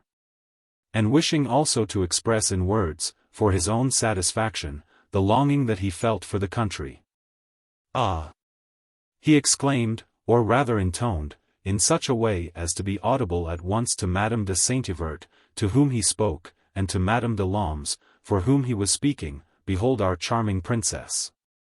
See, she has come up on purpose from Guermantes to hear Saint Francis preach to the birds, and has only just had time, like a dear little titmouse, to go and pick a few little hips and haws and put them in her hair. There are even some drops of dew upon them still, a little of the hoarfrost which must be making the Duchess, down there, shiver. It is very pretty indeed, my dear princess. What? The princess came up on purpose from Guermantes? But that's too wonderful. I never knew, I'm quite bewildered, madame. De Saint-Yvert protested with quaint simplicity, being but little accustomed to Swann's way of speaking. And then, examining the princess's headdress, why, you're quite right. It is copied from, what shall I say, not chestnuts, no, oh, it's a delightful idea, but how can the princess have known what was going to be on my program? The musicians didn't tell me, even. Swann, who was accustomed, when he was with a woman whom he had kept up the habit of addressing in terms of gallantry, to pay her delicate compliments which most other people would not and need not understand, did not condescend to explain to Madame de Saint-Yvert that he had been speaking metaphorically. As for the princess, she was in fits of laughter, both because Swann's wit was highly appreciated by her set, and because she could never hear a compliment addressed to herself without finding it exquisitely subtle and irresistibly amusing. Indeed. I'm delighted, Charles, if my little hips and haws meet with your approval. But tell me, why did you bow to that Cambremer person? Are you also her neighbor in the country? Madame de Saint-Yvert, seeing that the princess seemed quite happy talking to Swann, had drifted away. But you are, yourself, princess. Why, they must have countries everywhere, those creatures. Don't I wish I had? No, not the Cambremers, her own people. She was a Legrandin, and used to come to Cambrai. I don't know whether you are aware that you are Comtesse de Cambrai, and that the chapter owes you a due. I don't know what the chapter owes me, but I do know that I'm touched for 100 francs, every year, by the cure, which is a due that I could very well do without. But surely these Cambremers have rather a startling name. It ends just in time, but it ends badly, she said with a laugh. It begins no better. Swann took the point. Yes. That double abbreviation. Someone very angry and very proper who didn't dare to finish the first word.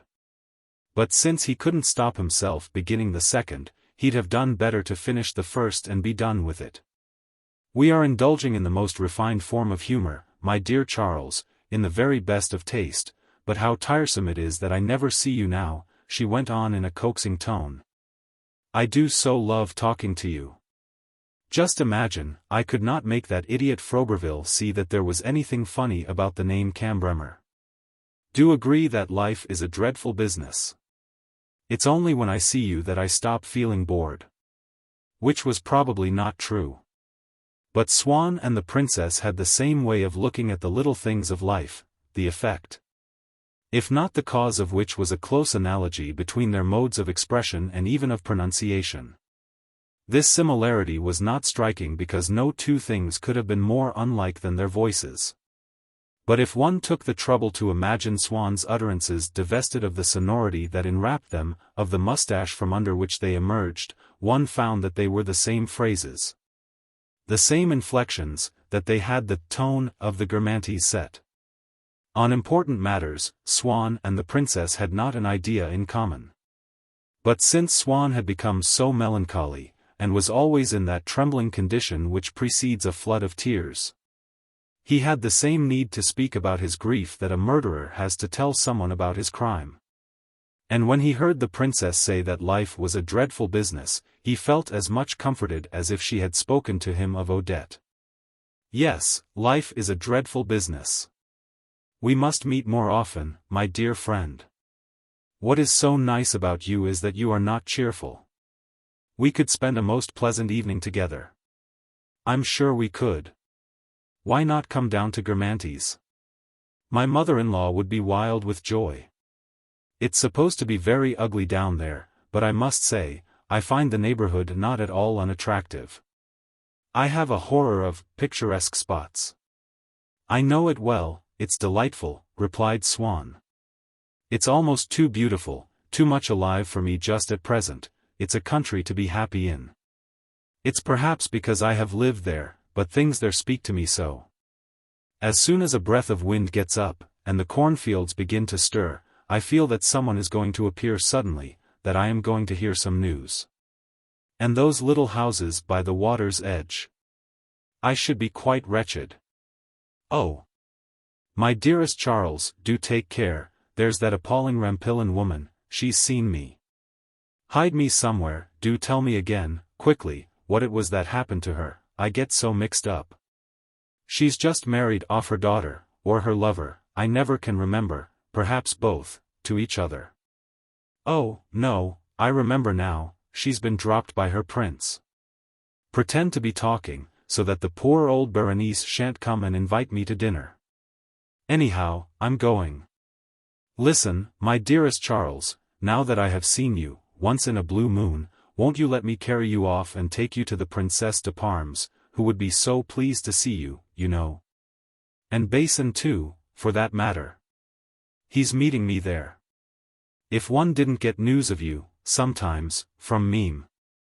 Remember, I never see you at all now. Swann declined.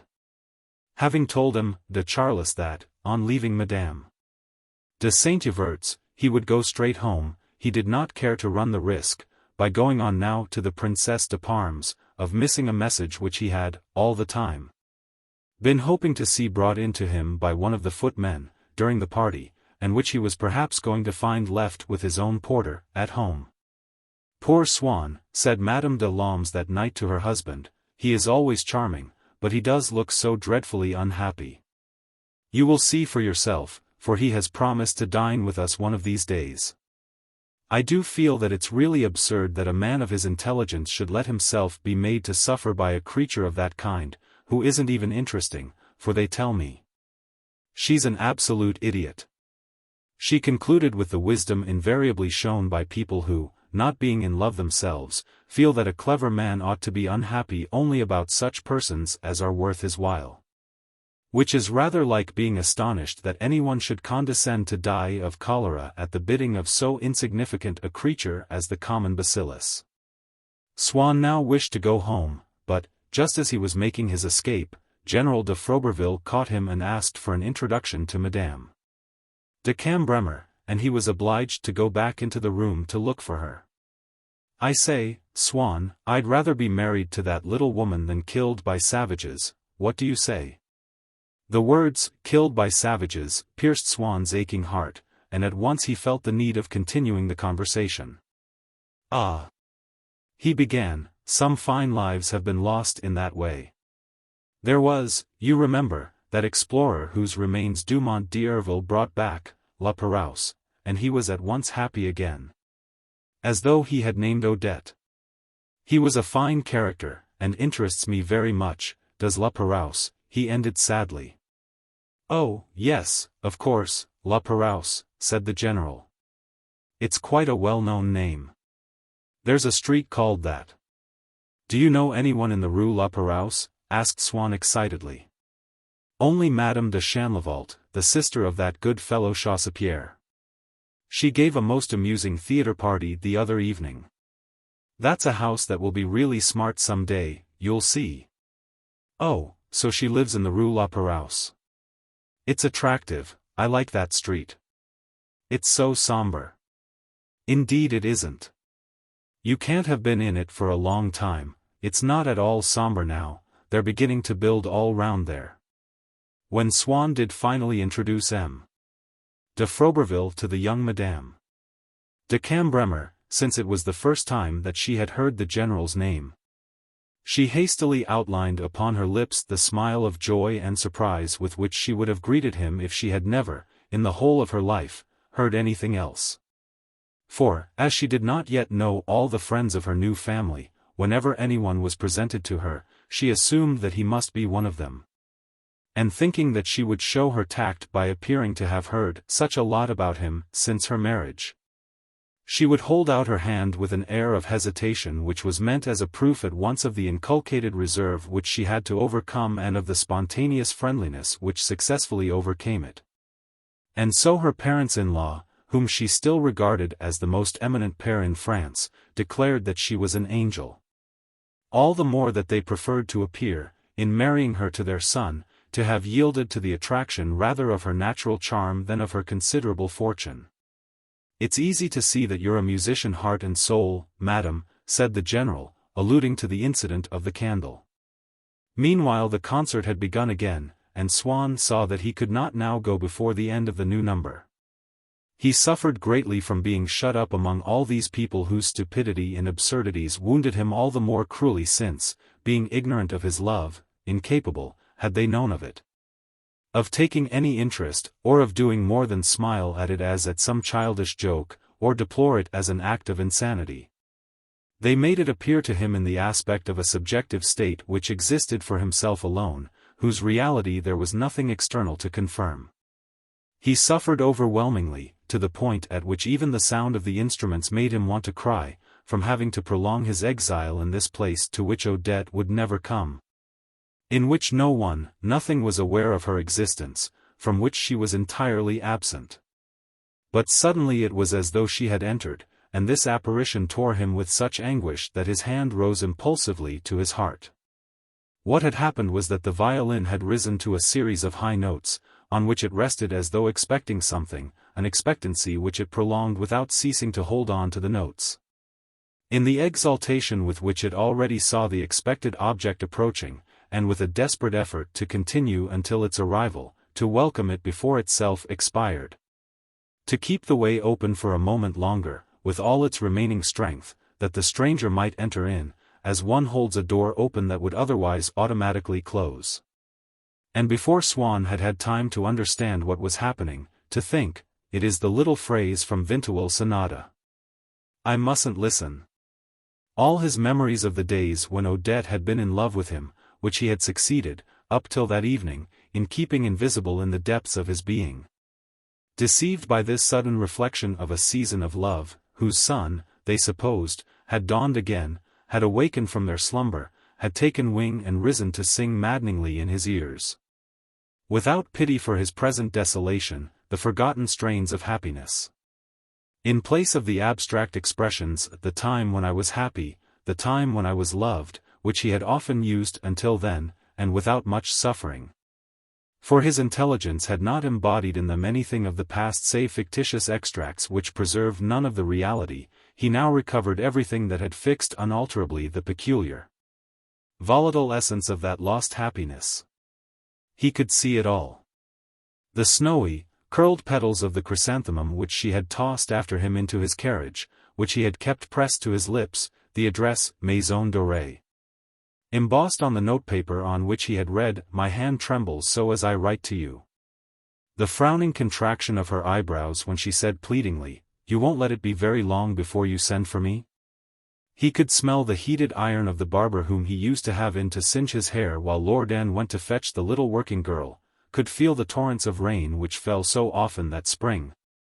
The ice-cold homeward drive in his Victoria, by moonlight, all the network of mental habits, of seasonable impressions, of sensory reactions, which had extended over a series of weeks its uniform meshes, by which his body now found itself inextricably held.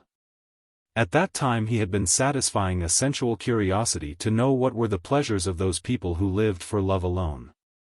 He had supposed that he could stop there, that he would not be obliged to learn their sorrows also. How small a thing the actual charm of Odette was now in comparison with that formidable terror which extended it like a cloudy halo all around her. That enormous anguish of not knowing at every hour of the day and night what she had been doing, of not possessing her wholly, at all times and in all places. Alas! He recalled the accents in which she had exclaimed, but I can see you at any time, I am always free. She, who was never free now, the interest, the curiosity that she had shown in his life. Her passionate desire that he should do her the favor, of which it was he who, then, had felt suspicious, as of a possibly tedious waste of his time and disturbance of his arrangements, of granting her access to his study, how she had been obliged to beg that he would let her take him to the Vergerins, and, when he did allow her to come to him once a month, how she had first, before he would let himself be swayed, had to repeat what a joy it would be to her, that custom of their seeing each other daily, for which she had longed at a time when to him it had seemed only a tiresome distraction, for which, since that time, she had conceived a distaste and had definitely broken herself of it, while it had become for him so insatiable, so dolorous a need. Little had he suspected how truly he spoke when, on their third meeting, As she repeated, "But why don't you let me come to you oftener?" he had told her, laughing, and in a vein of gallantry, that it was for fear of forming a hopeless passion. Now, alas! It still happened at times that she wrote to him from a restaurant or hotel, on paper which bore a printed address. But printed in letters of fire that seared his heart. Written from the Hotel Volmont. What on earth can she have gone there for? With whom? What happened there? He remembered the gas jets that were being extinguished along the Boulevard des Italiens when he had met her. When all hope was gone among the errant shades upon that night which had seemed to him almost supernatural and which now, that night of a period when he had not even to ask himself whether he would be annoying her by looking for her and by finding her. So certain was he that she knew no greater happiness than to see him and to let him take her home, belonged indeed to a mysterious world to which one never may return again once its doors are closed. And Swann could distinguish. Standing, motionless, before that scene of happiness in which it lived again, a wretched figure which filled him with such pity, because he did not at first recognize who it was. That he must lower his head, lest anyone should observe that his eyes were filled with tears. It was himself. When he had realized this, his pity ceased. He was jealous, now, of that other self whom she had loved. He was jealous of those men of whom he had so often said, without much suffering, "Perhaps she's in love with them." Now that he had exchanged the vague idea of loving, in which there is no love, for the petals of the chrysanthemum and the letter-heading of the Maison d'Or. For they were full of love. And then, his anguish becoming too keen, he passed his hand over his forehead, let the monocle drop from his eye, and wiped its glass. And doubtless, if he had caught sight of himself at that moment, he would have added to the collection of the monocles which he had already identified, this one which he removed, like an importunate, worrying thought, from his head, while from its misty surface, with his handkerchief, he sought to obliterate his cares.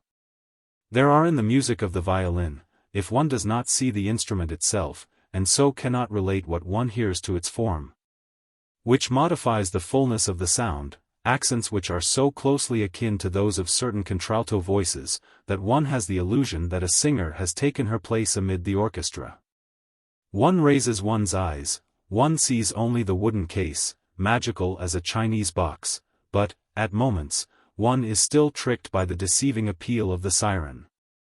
At times, too, one believes that one is listening to a captive spirit, struggling in the darkness of its masterful box, a box quivering with enchantment.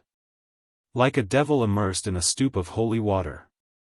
Sometimes, again, it is in the air, at large, like a pure and supernatural creature that reveals to the ear, as it passes, its invisible message. As though the musicians were not nearly so much playing the little phrase as performing the rites on which it insisted before it would consent to appear. As proceeding to utter the incantations necessary to procure, and to prolong for a few moments, the miracle of its apparition, Swann, who was no more able now to see it than if it had belonged to a world of ultraviolet light, who experienced something like the refreshing sense of a metamorphosis in the momentary blindness with which he had been struck as he approached it. Swann felt that it was present. Like a protective goddess, a confidant of his love, who, so as to be able to come to him through the crowd, and to draw him aside to speak to him, had disguised herself in this sweeping cloak of sound.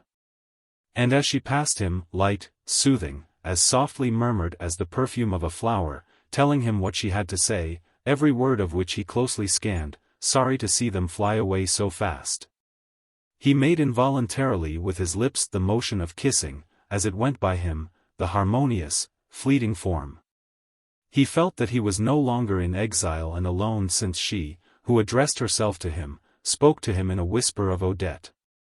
For he had no longer, as of old, the impression that Odette and he were not known to the little phrase. Had it not often been the witness of their joys? True that, as often, it had warned him of their frailty. And indeed, whereas, in that distant time, he had divined an element of suffering in its smile, in its limpid and disillusioned intonation, tonight he found there rather the charm of a resignation that was almost gay. Of those sorrows, of which the little phrase had spoken to him then, which he had seen it, without his being touched by them himself, carry past him, smiling, on its sinuous and rapid course. Of those sorrows which were now become his own, without his having any hope of being, ever, delivered from them, it seemed to say to him. As once it had said of his happiness, what does all that matter? It is all nothing. And Swann's thoughts were borne for the first time on a wave of pitying tenderness towards that Vintual, towards that unknown, exalted brother who also must have suffered so greatly. What could his life have been? From the depths of what well of sorrow could he have drawn that godlike strength, that unlimited power of creation? When it was the little phrase that spoke to him of the vanity of his sufferings, Swann found a sweetness in that very wisdom which, but a little while back, had seemed to him intolerable when he thought that he could read it on the faces of indifferent strangers, who would regard his love as a digression that was without importance. 'Twas because the little phrase, unlike them, whatever opinion it might hold on the short duration of these states of the soul, saw in them something not, as everyone else saw, less serious than the events of everyday life, but, on the contrary, so far superior to everyday life as to be alone worthy of the trouble of expressing it. Those graces of an intimate sorrow, 'twas them that the phrase endeavored to imitate, to create anew. And even their essence, for all that it consists in being incommunicable and in appearing trivial to everyone save him who has experience of them, the little phrase had captured, had rendered visible. So much so that it made their value be confessed, their divine sweetness be tasted by all those same onlookers, provided only that they were in any sense musical, who, the next moment, would ignore, would disown them in real life, in every individual love that came into being beneath their eyes. Doubtless the form in which it had codified those graces could not be analyzed into any logical elements. But ever since, more than a year before, discovering to him many of the riches of his own soul, the love of music had been born, and for a time at least had dwelt in him. Swann had regarded musical motifs as actual ideas, of another world, of another order, ideas veiled in shadows, unknown, impenetrable by the human mind, which none the less were perfectly distinct one from another, unequal among themselves in value and in significance. When, after that first evening at the Vergerins, he had had the little phrase played over to him again, and had sought to disentangle from his confused impressions how it was that, like a perfume or a caress, it swept over and enveloped him. He had observed that it was to the closeness of the intervals between the 5 notes which composed it and to the constant repetition of 2 of them that was due that impression of a frigid, a contracted sweetness. But in reality he knew that he was basing this conclusion not upon the phrase itself, but merely upon certain equivalents, substituted, for his mind's convenience, for the mysterious entity of which he had become aware, before ever he knew the Vergerins, at that earlier party, when for the first time he had heard the sonata played. He knew that his memory of the piano falsified still further the perspective in which he saw the music, that the field open to the musician is not a miserable stave of 7 notes, but an immeasurable keyboard, still, almost all of it, unknown, on which, here and there only, separated by the gross darkness of its unexplored tracts, some few among the millions of keys. Keys of tenderness, of passion, of courage, of serenity, which compose it, each one differing from all the rest as one universe differs from another, have been discovered by certain great artists who do us the service, when they awaken in us the emotion corresponding to the theme which they have found, of showing us what richness, what variety lies hidden, unknown to us, in that great black impenetrable night, discouraging exploration, of our soul, which we have been content to regard as valueless and waste and void. Vintual had been one of those musicians. In his little phrase, albeit it presented to the mind's eye a clouded surface, there was contained, one felt, a matter so consistent, so explicit, to which the phrase gave so new, so original a force, that those who had once heard it preserved the memory of it in the treasure chamber of their minds. Swann would repair to it as to a conception of love and happiness, of which at once he knew as well in what respects it was peculiar as he would know of the Princesse de Clévis, or of Renée, should either of those titles occur to him. Even when he was not thinking of the little phrase, it existed, latent, in his mind, in the same way as certain other conceptions without material equivalent, such as our notions of light, of sound, of perspective, of bodily desire, the rich possessions wherewith our inner temple is diversified and adorned. Perhaps we shall lose them, perhaps they will be obliterated, if we return to nothing in the dust. But so long as we are alive, we can no more bring ourselves to a state in which we shall not have known them than we can with regard to any material object, than we can, for example, doubt the luminosity of a lamp that has just been lighted, in view of the changed aspect of everything in the room, from which has vanished even the memory of the darkness. In that way Vinteuil's phrase, like some theme, say, in Tristan, which represents to us also a certain acquisition of sentiment, has espoused our mortal state, had endued a vesture of humanity that was affecting enough. Its destiny was linked, for the future, with that of the human soul, of which it was one of the special, the most distinctive ornaments. Perhaps it is not being that is the true state, and all our dream of life is without existence. But, if so, we feel that it must be that these phrases of music, these conceptions which exist in relation to our dream, are nothing either. We shall perish, but we have for our hostages these divine captives who shall follow and share our fate. And death in their company is something less bitter, less inglorious, perhaps even less certain. So Swann was not mistaken in believing that the phrase of the sonata did, really, exist. Human as it was from this point of view, it belonged, none the less, to an order of supernatural creatures whom we have never seen, but whom, in spite of that, we recognize and acclaim with rapture when some explorer of the unseen contrives to coax one forth, to bring it down from that divine world to which he has access to shine for a brief moment in the firmament of ours. This was what Vinteuil had done for the little phrase. Swann felt that the composer had been content, with the musical instruments at his disposal, to draw aside its veil, to make it visible, following and respecting its outlines with a hand so loving, so prudent, so delicate and so sure, that the sound altered at every moment, blunting itself to indicate a shadow, springing back into life when it must follow the curve of some more bold projection. And one proof that Swann was not mistaken when he believed in the real existence of this phrase was that anyone with an ear at all delicate for music would at once have detected the imposture had Vinteuil, endowed with less power to see and to render its forms, sought to dissemble, by adding a line, here and there, of his own invention, the dimness of his vision or the feebleness of his hand. The phrase had disappeared. Swann knew that it would come again at the end of the last movement, after a long passage which Madame Verdurin's pianist always skipped.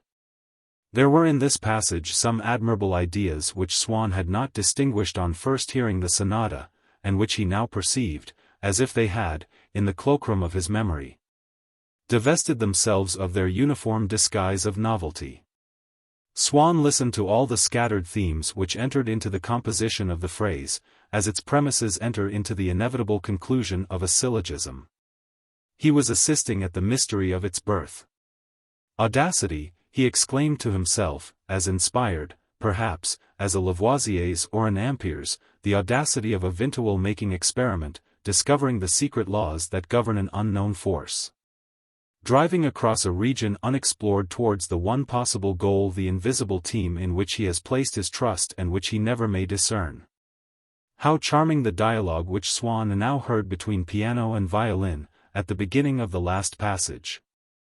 The suppression of human speech, so far from letting fancy reign there uncontrolled, as one might have thought, had eliminated it altogether. Never was spoken language of such inflexible necessity, never had it known questions so pertinent, such obvious replies. At first the piano complained alone, like a bird deserted by its mate. The violin heard and answered it, as from a neighboring tree.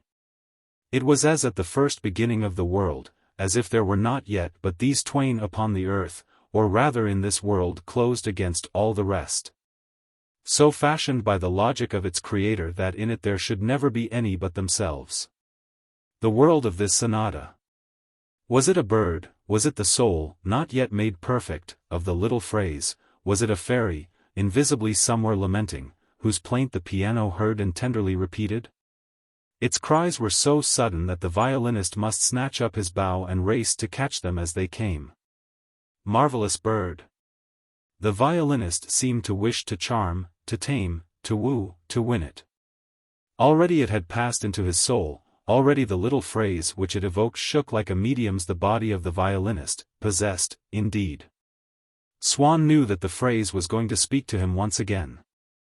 And his personality was now so divided that the strain of waiting for the imminent moment when he would find himself face to face, once more, with the phrase, convulsed him in one of those sobs which a fine line of poetry or a piece of alarming news will wring from us, not when we are alone, but when we repeat one or the other to a friend, in whom we see ourselves reflected, like a third person, whose probable emotion softens him.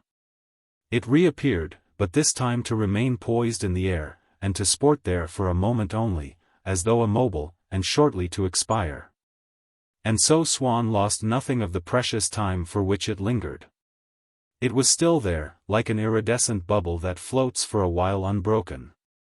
As a rainbow, when its brightness fades, seems to subside, then soars again and, before it is extinguished, is glorified with greater splendor than it has ever shone. So to the two colors which the phrase had hitherto allowed to appear it added others now, chords shot with every hue in the prism, and made them sing. Swann dared not move, and would have liked to compel all the other people in the room to remain still also, as if the slightest movement might embarrass the magic presence, supernatural, delicious, frail, that would so easily vanish. But no one, as it happened, dreamed of speaking. The ineffable utterance of one solitary man, absent, perhaps dead, Swann did not know whether Vinteuil were still alive, breathed out above the rites of those two hierophants, sufficed to arrest the attention of 300 minds, and made of that stage on which a soul was thus called into being one of the noblest altars on which a supernatural ceremony could be performed. It followed that, when the phrase at last was finished, and only its fragmentary echoes floated among the subsequent themes which had already taken its place.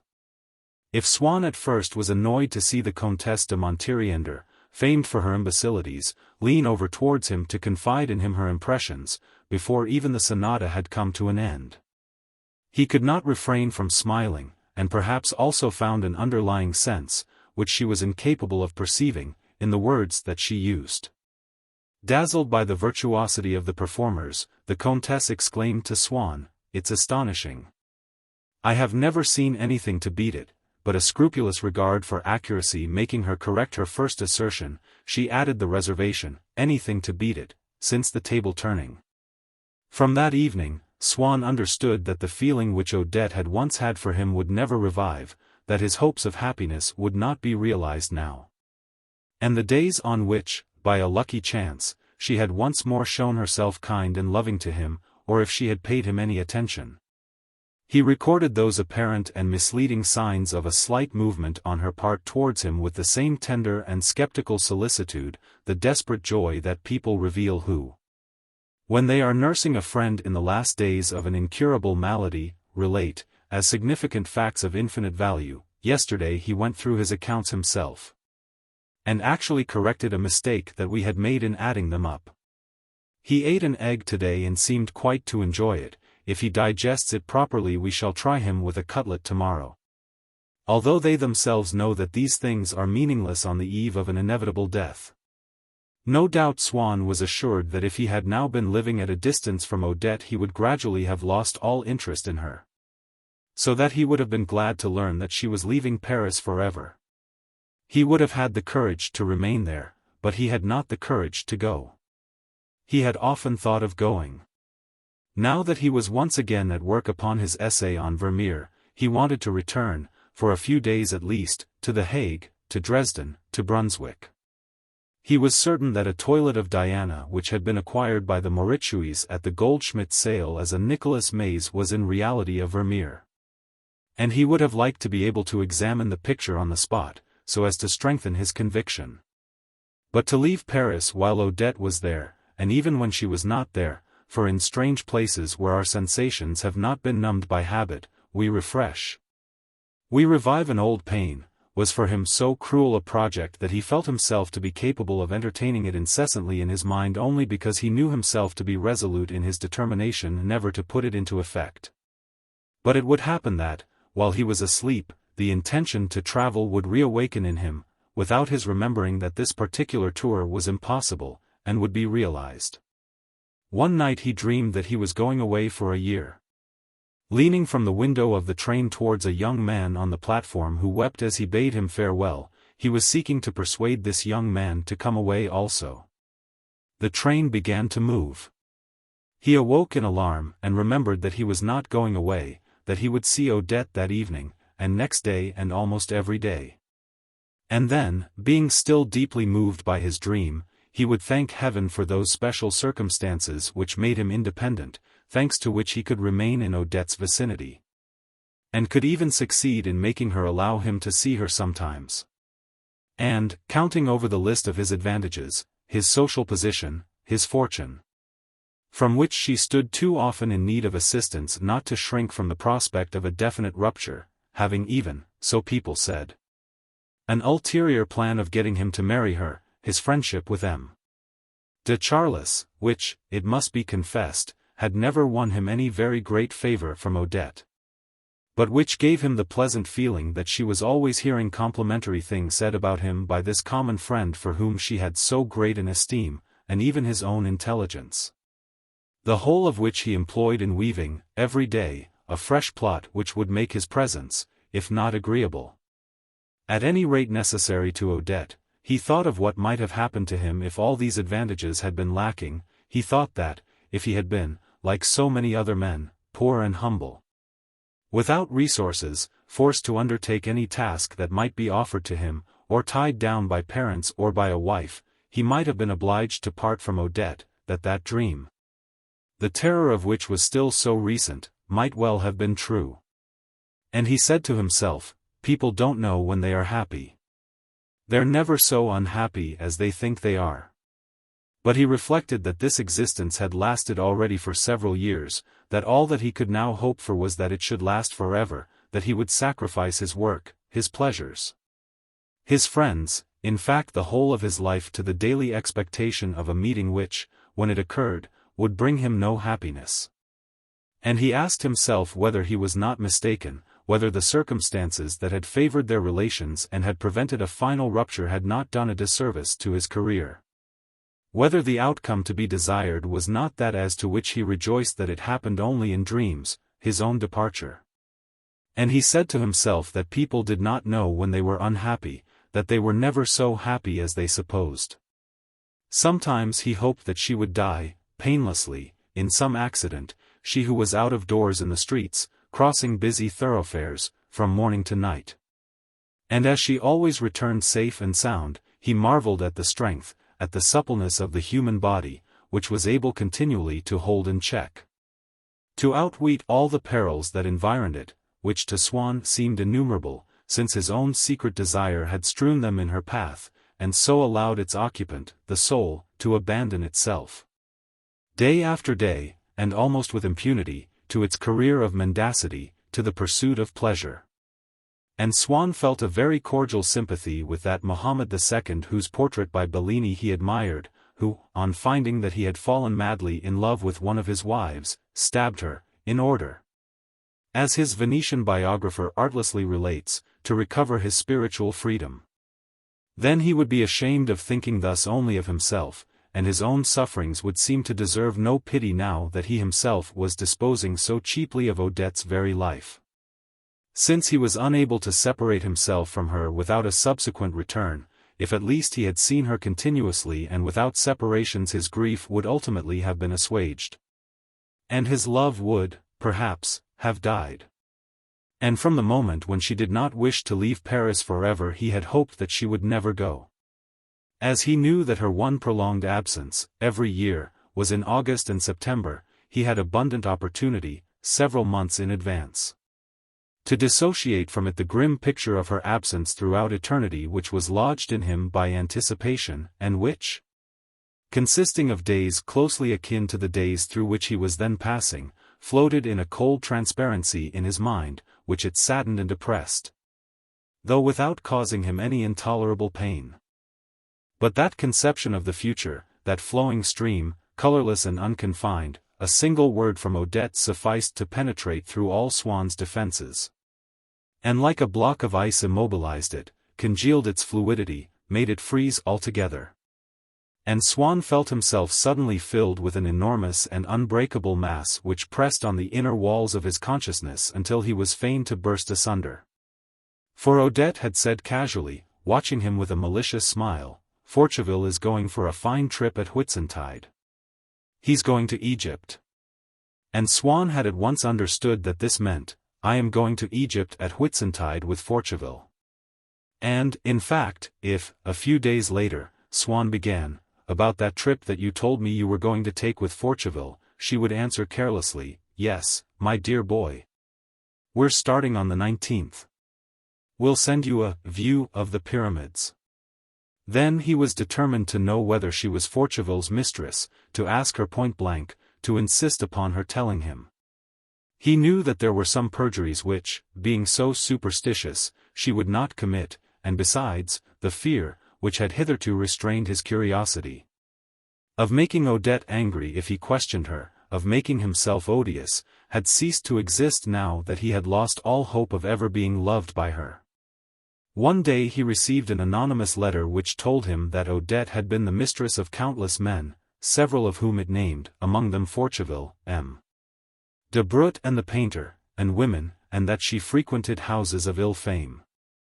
He was tormented by the discovery that there was to be numbered among his friends a creature capable of sending him such a letter, for certain details betrayed in the writer of familiarity with his private life. He wondered who it could be. But he had never had any suspicion with regard to the unknown actions of other people, those which had no visible connection with what they said.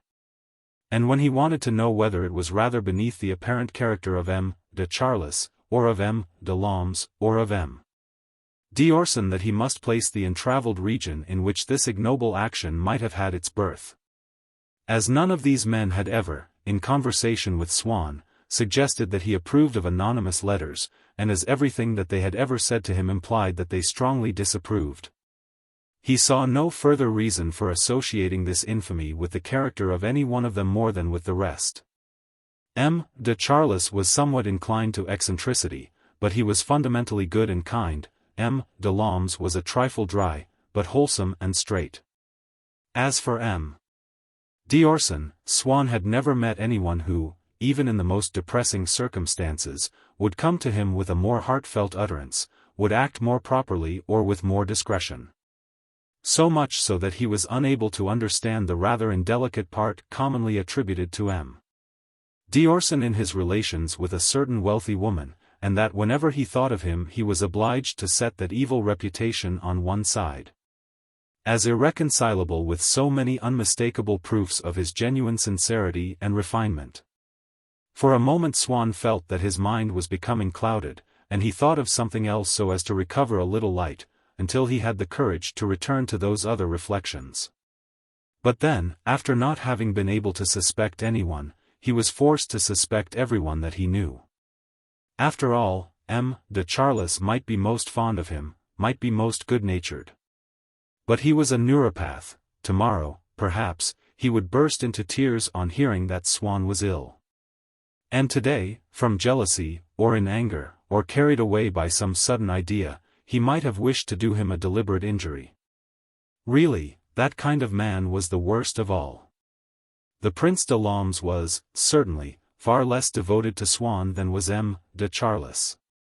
But for that very reason he had not the same susceptibility with regard to him. And besides, his was a nature which, though, no doubt, it was cold, was as incapable of a base as of a magnanimous action. Swann regretted that he had formed no attachments in his life except to such people. Then he reflected that what prevents men from doing harm to their neighbors is fellow-feeling, that he could not, in the last resort, answer for any but men whose natures were analogous to his own. As was, so far as the heart went, that of M. de Charles. The mere thought of causing Swann so much distress would have been revolting to him. But with a man who was insensible, of another order of humanity, as was the Prince de Lamb's, how was one to foresee the actions to which he might be led by the promptings of a different nature? To have a good heart was everything, and M. de Charles had one. But M. d'Orson was not lacking in that either, and his relations with Swann, cordial, but scarcely intimate, arising from the pleasure which, as they held the same views about everything, they found in talking together, were more quiescent than the enthusiastic affection of M. de Charles, who was apt to be led into passionate activity, good or evil. If there was anyone by whom Swann felt that he had always been understood, and, with delicacy, loved, it was M. d'Orson. Yes, but the life he led, it could hardly be called honorable. Swann regretted that he had never taken any notice of those rumors, that he himself had admitted, jestingly, that he had never felt so keen a sense of sympathy or of respect as when he was in thoroughly detrimental society. It is not for nothing, he now assured himself, that when people pass judgment upon their neighbor, their finding is based upon his actions. It is those alone that are significant, and not at all what we say or what we think. Charles and de Lambs may have this or that fault, but they are men of honor.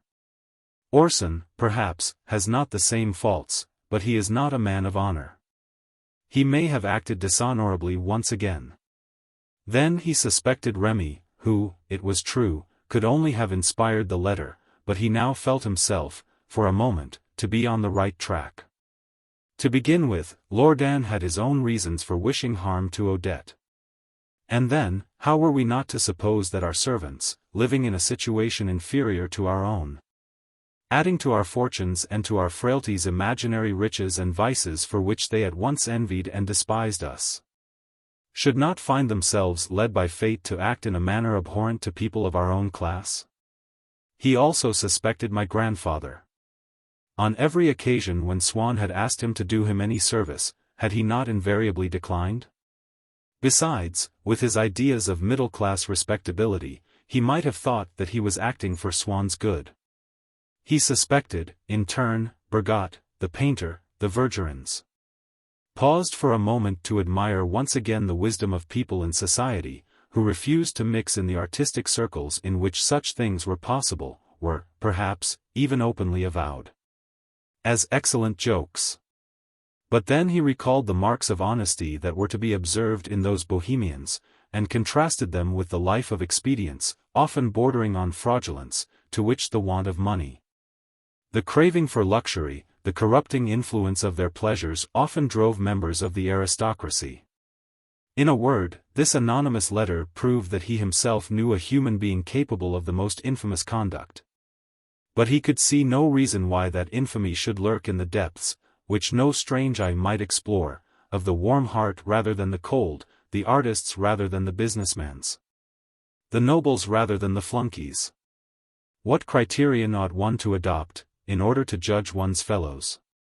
After all, there was not a single one of the people whom he knew who might not, in certain circumstances, prove capable of a shameful action. Must he then cease to see them all? His mind grew clouded. He passed his hands 2 or 3 times across his brow, wiped his glasses with his handkerchief, and remembering that, after all, men who were as good as himself frequented the society of M. de Charles, the Prince de Lambs and the rest, he persuaded himself that this meant, if not that they were incapable of shameful actions, at least that it was a necessity in human life, to which everyone must submit, to frequent the society of people who were, perhaps, not incapable of such actions. And he continued to shake hands with all the friends whom he had suspected, with the purely formal reservation that each one of them had, possibly, been seeking to drive him to despair. As for the actual contents of the letter, they did not disturb him, for in not one of the charges which it formulated against Odette could he see the least vestige of fact.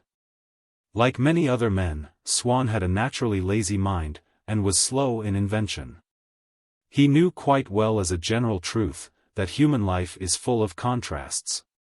But in the case of any one human being he imagined all that part of his or her life with which he was not familiar as being identical with the part with which he was. He imagined what was kept secret from him in the light of what was revealed. At such times as he spent with Odette, if their conversation turned upon an indelicate act committed, or an indelicate sentiment expressed by some third person, she would ruthlessly condemn the culprit by virtue of the same moral principles which Swann had always heard expressed by his own parents, and to which he himself had remained loyal. And then, she would arrange her flowers, would sip her tea, would show an interest in his work. So Swann extended those habits to fill the rest of her life. He reconstructed those actions when he wished to form a picture of the moments in which he and she were apart. If anyone had portrayed her to him as she was, or rather as she had been for so long with himself, but had substituted some other man, he would have been distressed. For such a portrait would have struck him as lifelike. But to suppose that she went to bad houses, that she abandoned herself to orgies with other women, that she led the crapulous existence of the most abject, the most contemptible of mortals, would be an insane wandering of the mind, for the realization of which, thank heaven, the chrysanthemums that he could imagine, the daily cups of tea, the virtuous indignation left neither time nor place. Only, now and again, he gave Odette to understand that people maliciously kept him informed of everything that she did. And making opportune use of some detail, insignificant but true, which he had accidentally learned, as though it were the sole fragment which he would allow, in spite of himself, to pass his lips. Out of the numberless other fragments of that complete reconstruction of her daily life which he carried secretly in his mind, he led her to suppose that he was perfectly informed upon matters which, in reality, he neither knew nor suspected, for if he often adjured Odette never to swerve from or make alteration of the truth, that was only, whether he realized it or no, in order that Odette should tell him everything that she did. No doubt, as he used to assure Odette, he loved sincerity, but only as he might love a pander who could keep him in touch with the daily life of his mistress. Moreover, his love of sincerity, not being disinterested, had not improved his character. The truth which he cherished was that which Odette would tell him. But he himself, in order to extract that truth from her, was not afraid to have recourse to falsehood. That very falsehood which he never ceased to depict to Odette as leading every human creature down to utter degradation. In a word, he lied as much as did Odette, because, while more unhappy than she, he was no less egotistical. And she, when she heard him repeating thus to her the things that she had done, would stare at him with a look of distrust and, at all hazards, of indignation, so as not to appear to be humiliated, and to be blushing for her actions. One day, after the longest period of calm through which he had yet been able to exist without being overtaken by an attack of jealousy, he had accepted an invitation to spend the evening at the theatre with the Princesse de Lams. Having opened his newspaper to find out what was being played, the sight of the title, Les Filles de Marbre, by Theodore Berrier, struck him so cruel a blow that he recoiled instinctively from it and turned his head away. Illuminated, as though by a row of footlights, in the new surroundings in which it now appeared, that word marble, which he had lost the power to distinguish, so often had it passed, in print, beneath his eyes, had suddenly become visible once again, and had at once brought back to his mind the story which Odette had told him, long ago, of a visit which she had paid to the salon at the Palais d'Industrie with Madame Verdurin, who had said to her, "Take care, now. I know how to melt you, all right. You're not made of marble." Odette had assured him that it was only a joke, and he had not attached any importance to it at the time. But he had had more confidence in her then than he had now. And the anonymous letter referred explicitly to relations of that sort. Without daring to lift his eyes to the newspaper, he opened it, turned the page so as not to see again the words, Filles de Marbre, and began to read mechanically the news from the provinces. There had been a storm in the Channel, and damage was reported from Dieppe, Cabourg, Beuzeville. Suddenly he recoiled again in horror. The name of Beuzeville had suggested to him that of another place in the same district, Beuzeville, which carried also, bound to it by a hyphen, a second name, to wit Brut, which he had often seen on maps, but without ever previously remarking that it was the same name as that borne by his friend M. de Brut, whom the anonymous letter accused of having been Odette's lover. After all, when it came to M. de Brut, there was nothing improbable in the charge, but so far as Madame Verdurin was concerned, it was a sheer impossibility. From the fact that Odette did occasionally tell a lie, it was not fair to conclude that she never, by any chance, told the truth, and in these bantering conversations with Madame Verdurin which she herself had repeated to Swann, he could recognize those meaningless and dangerous pleasantries which, in their inexperience of life and ignorance of vice, women often utter, thereby certifying their own innocence, who, as, for instance, Odette, would be the last people in the world to feel any undue affection for one another. Whereas, on the other hand, the indignation with which she had scattered the suspicions which she had unintentionally brought into being, for a moment, in his mind by her story, fitted in with everything that he knew of the tastes, the temperament of his mistress. But at that moment, by an inspiration of jealousy, analogous to the inspiration which reveals to a poet or a philosopher, who has nothing, so far, but an odd pair of rhymes or a detached observation, the idea or the natural law which will give power, mastery to his work, Swann recalled for the first time a remark which Odette had made to him, at least 2 years before. "Oh, Madame Verdurin, she won't hear of anything just now but me. I'm of love, if you please, and she kisses me, and wants me to go with her everywhere, and call her by her Christian name." So far from seeing in these expressions any connection with the absurd insinuations, intended to create an atmosphere of vice, which Odette had since repeated to him, he had welcomed them as a proof of Madame Verdurin's warm-hearted and generous friendship. But now this old memory of her affection for Odette had coalesced suddenly with his more recent memory of her unseemly conversation. He could no longer separate them in his mind, and he saw them blended in reality, the affection imparting a certain seriousness and importance to the pleasantries which, in return, spoiled the affection of its innocence. He went to see Odette. He sat down, keeping at a distance from her. He did not dare to embrace her, not knowing whether in her, in himself, it would be affection or anger that a kiss would provoke. He sat there silent, watching their love expire. Suddenly he made up his mind. "Odette, my darling," he began, "I know, I am being simply odious, but I must ask you a few questions. You remember what I once thought about you and Madame Verdurin? Tell me, was it true? Have you, with her or anyone else, ever?" She shook her head, pursing her lips together. A sign which people commonly employ to signify that they are not going, because it would bore them to go, when someone has asked, "Are you coming to watch the procession go by? Or, will you be at the review?" But this shake of the head, which is thus commonly used to decline participation in an event that has yet to come, imparts for that reason an element of uncertainty to the denial of participation in an event that is past. Furthermore, it suggests reasons of personal convenience, rather than any definite repudiation, any moral impossibility. When he saw Odette thus make him a sign that the insinuation was false, he realized that it was quite possibly true. "I have told you, I never did." "You know quite well," she added, seeming angry and uncomfortable. "Yes, I know all that, but are you quite sure? Don't say to me, you know quite well. Say, I have never done anything of that sort with any woman." She repeated his words like a lesson learned by rote, and as though she hoped, thereby, to be rid of him. "I have never done anything of that sort with any woman. Can you swear it to me on your legato medal?"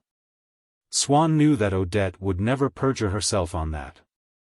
"Oh, you do make me so miserable," she cried, with a jerk of her body as though to shake herself free of the constraint of his question. "Have you nearly done? What is the matter with you today? You seem to have made up your mind that I am to be forced to hate you, to curse you. Look, I was anxious to be friends with you again, for us to have a nice time together, like the old days. And this is all the thanks I get." However, he would not let her go, but sat there like a surgeon who waits for a spasm to subside that has interrupted his operation but need not make him abandon it. "You are quite wrong in supposing that I bear you the least ill will in the world, Odette," he began with a persuasive and deceitful gentleness. I never speak to you except of what I already know, and I always know a great deal more than I say. But you alone can mollify by your confession what makes me hate you so long as it has been reported to me only by other people. My anger with you is never due to your actions. I can and do forgive you everything because I love you, but to your untruthfulness. The ridiculous untruthfulness which makes you persist in denying things which I know to be true. How can you expect that I shall continue to love you, when I see you maintain, when I hear you swear to me a thing which I know to be false? Odette, do not prolong this moment which is torturing us both. If you are willing to end it at once, you shall be free of it forever. Tell me, upon your medal, yes or no, whether you have ever done those things. How on earth can I tell? She was furious. Perhaps I have, ever so long ago, when I didn't know what I was doing, perhaps 2 or 3 times. Swann had prepared himself for all possibilities. Reality must, therefore, be something which bears no relation to possibilities, any more than the stab of a knife in one's body bears to the gradual movement of the clouds overhead. Since those words, 2 or 3 times, carved, as it were, a cross upon the living tissues of his heart. A strange thing, indeed, that those words, 2 or 3 times, nothing more than a few words uttered in the air, at a distance, could so lacerate a man's heart. As if they had actually pierced it, could sicken a man, like a poison that he had drunk. Instinctively Swann thought of the remark that he had heard at Madame de Saint-Euverte's, I have never seen anything to beat it since the table turning. The agony that he now suffered in no way resembled what he had supposed. Not only because, in the hours when he most entirely mistrusted her, he had rarely imagined such a culmination of evil, but because, even when he did imagine that offense, it remained vague. Uncertain, was not clothed in the particular horror which had escaped with the words, perhaps 2 or 3 times, was not armed with that specific cruelty. As different from anything that he had known as a new malady by which one is attacked for the first time. And yet this Odette, from whom all this evil sprang, was no less dear to him, was, on the contrary, more precious, as if, in proportion as his sufferings increased. There increased at the same time the price of the sedative, of the antidote which this woman alone possessed. He wished to pay her more attention, as one attends to a disease which one discovers, suddenly, to have grown more serious. He wished that the horrible thing which, she had told him, she had done, 2 or 3 times, might be prevented from occurring again. To ensure that, he must watch over Odette. People often say that, by pointing out to a man the faults of his mistress, you succeed only in strengthening his attachment to her, because he does not believe you, yet how much more so if he does.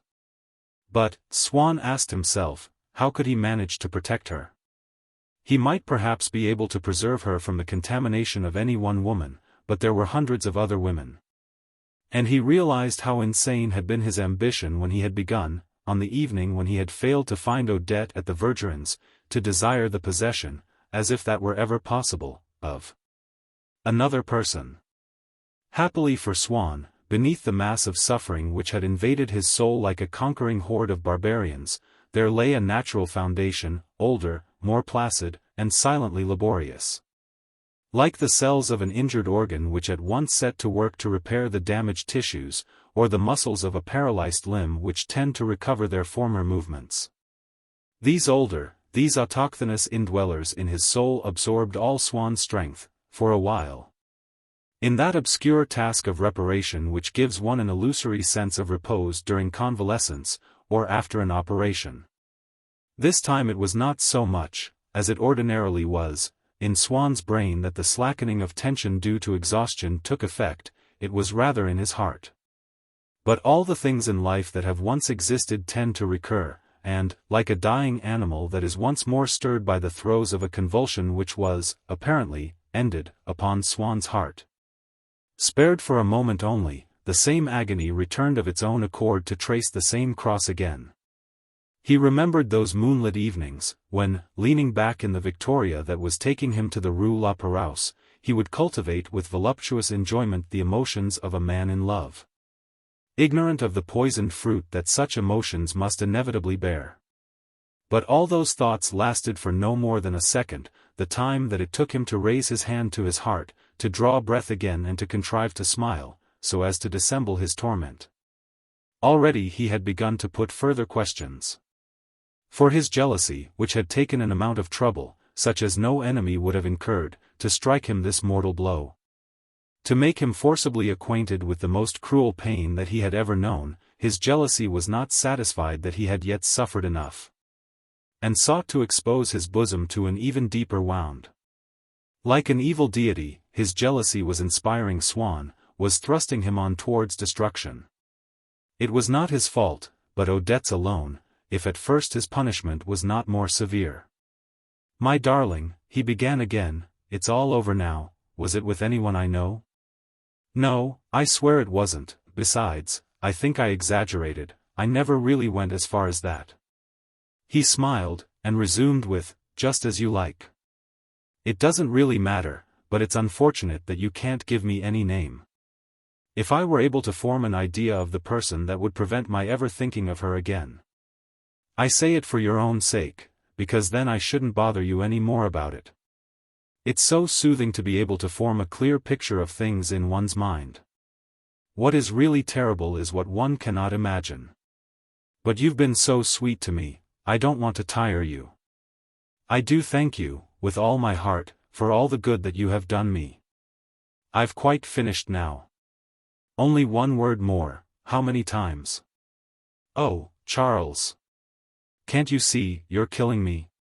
It's all ever so long ago. I've never given it a thought. Anyone would say that you were positively trying to put those ideas into my head again. And then you'd be a lot better off." She concluded, with unconscious stupidity but with intentional malice. "I only wish to know whether it had been since I knew you. It's only natural. Did it happen here, ever? You can't give me any particular evening, so that I can remind myself what I was doing at the time? You understand, surely, that it's not possible that you don't remember with whom, Odette, my love.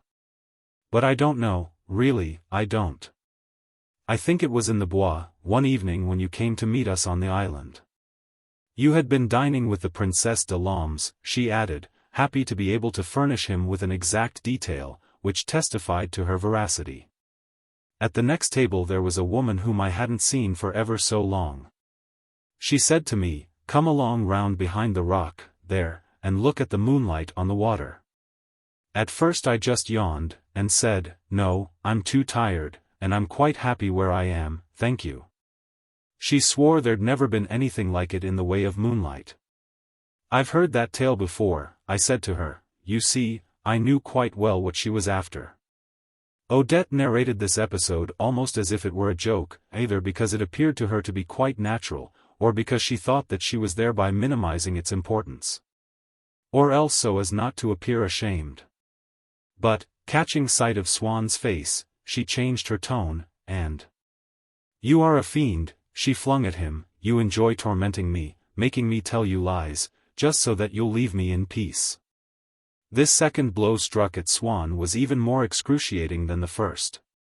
Never had he supposed it to have been so recent an affair, hidden from his eyes that had been too innocent to discern it, not in a past which he had never known, but in evenings which he so well remembered, which he had lived through with Odette, of which he had supposed himself to have such an intimate, such an exhaustive knowledge, and which now assumed, retrospectively, an aspect of cunning and deceit and cruelty. In the midst of them parted, suddenly, a gaping chasm, that moment on the island in the Bois de Boulogne. Without being intelligent, Odette had the charm of being natural. She had recounted, she had acted the little scene with so much simplicity that Swann, as he gasped for breath, could vividly see it, Odette yawning, the rock there. He could hear her answer, alas, how light-heartedly, "I've heard that tale before." He felt that she would tell him nothing more that evening, that no further revelation was to be expected for the present. He was silent for a time, then said to her, "My poor darling, you must forgive me. I know, I am hurting you dreadfully, but it's all over now, I shall never think of it again." But she saw that his eyes remained fixed upon the things that he did not know, and on that past era of their love, monotonous and soothing in his memory because it was vague, and now rent, as with a sword wound, by the news of that minute on the island in the Bois, by moonlight, while he was dining with the Princesse de Lens. But he had so far acquired the habit of finding life interesting, of marveling at the strange discoveries that there were to be made in it, that even while he was suffering so acutely that he did not believe it possible to endure such agony for any length of time. He was saying to himself, life is indeed astonishing, and holds some fine surprises. It appears that vice is far more common than one has been led to believe. Here is a woman in whom I had absolute confidence, who looked so simple, so honest, who, in any case, even allowing that her morals are not strict, seemed quite normal and healthy in her tastes and inclinations. I receive a most improbable accusation, I question her, and the little that she admits reveals far more than I could ever have suspected. But he could not confine himself to these detached observations. He sought to form an exact estimate of the importance of what she had just told him, so as to know whether he might conclude that she had done these things often, and was likely to do them again. He repeated her words to himself, I knew quite well what she was after. 2 or 3 times. I've heard that tale before. But they did not reappear in his memory unarmed. Each of them held a knife with which it stabbed him afresh. For a long time, like a sick man who cannot restrain himself from attempting, every minute, to make the movement that, he knows, will hurt him, he kept on murmuring to himself, I'm quite happy where I am, thank you, I've heard that tale before, but the pain was so intense that he was obliged to stop. He was amazed to find that actions which he had always, hitherto, judged so lightly, had dismissed, indeed, with a laugh, should have become as serious to him as a disease which might easily prove fatal. He knew any number of women whom he could ask to keep an eye on Odette, but how was he to expect them to adjust themselves to his new point of view? And not to remain at that which for so long had been his own, which had always guided him in his voluptuous existence. Not to say to him with a smile, you jealous monster, wanting to rob other people of their pleasure. By what trapdoor, suddenly lowered, had he, who had never found, in the old days, in his love for Odette, any but the most refined of pleasures, been precipitated into this new circle of hell from which he could not see how he was ever to escape? Poor Odette! He wished her no harm. She was but half to blame. Had he not been told that it was her own mother who had sold her, when she was still little more than a child, at Nice, to a wealthy Englishman? But what an agonizing truth was now contained for him in those lines of Alfred de Vigny's Journal d'un Poète which he had previously read without emotion, when one feels oneself smitten by love for a woman. One ought to say to oneself, what are her surroundings? What has been her life? All one's future happiness lies in the answer. Swann was astonished that such simple phrases, spelt over in his mind as, I've heard that tale before, or, I knew quite well what she was after, could cause him so much pain. But he realized that what he had mistaken for simple phrases were indeed parts of the panoply which held and could inflict on him the anguish that he had felt while Odette was telling her story. For it was the same anguish that he now was feeling afresh. It was no good, his knowing now, indeed, it was no good, as time went on. His having partly forgotten and altogether forgiven the offense. Whenever he repeated her words his old anguish refashioned him as he had been before Odette began to speak, ignorant, trustful. His merciless jealousy placed him once again, so that he might be effectively wounded by Odette's admission, in the position of a man who does not yet know the truth. And after several months this old story would still dumbfounder him, like a sudden revelation. He marveled at the terrible recreative power of his memory. It was only by the weakening of that generative force, whose fecundity diminishes as age creeps over one, that he could hope for a relaxation of his torments. But, as soon as the power that any one of Odette's sentences had to make Swann suffer seemed to be nearly exhausted, lo and behold another, one of those to which he had hitherto paid least attention. Almost a new sentence, came to relieve the first, and to strike at him with undiminished force. The memory of the evening on which he had dined with the Princesse de Lens was painful to him, but it was no more than the center, the core of his pain. That radiated vaguely round about it, overflowing into all the preceding and following days. And on whatever point in it he might intend his memory to rest, it was the whole of that season, during which the Vergerins had so often gone to dine upon the island in the Bois. That sprang back to hurt him so violently, that by slow degrees the curiosity which his jealousy was ever exciting in him was neutralized by his fear of the fresh tortures which he would be inflicting upon himself were he to satisfy it. He recognized that all the period of Odette's life which had elapsed before she first met him, a period of which he had never sought to form any picture in his mind, was not the featureless abstraction which he could vaguely see, but had consisted of so many definite, dated years, each crowded with concrete incidents. But were he to learn more of them, he feared lest her past, now colorless, fluid and supportable, might assume a tangible, an obscene form, with individual and diabolical features. And he continued to refrain from seeking a conception of it, not any longer now from laziness of mind, but from fear of suffering. He hoped that, some day, he might be able to hear the island in the Bois, or the Princesse de Lambs mentioned without feeling any twinge of that old rending pain. Meanwhile he thought it imprudent to provoke Odette into furnishing him with fresh sentences, with the names of more places and people and of different events, which, when his malady was still scarcely healed, would make it break out again in another form.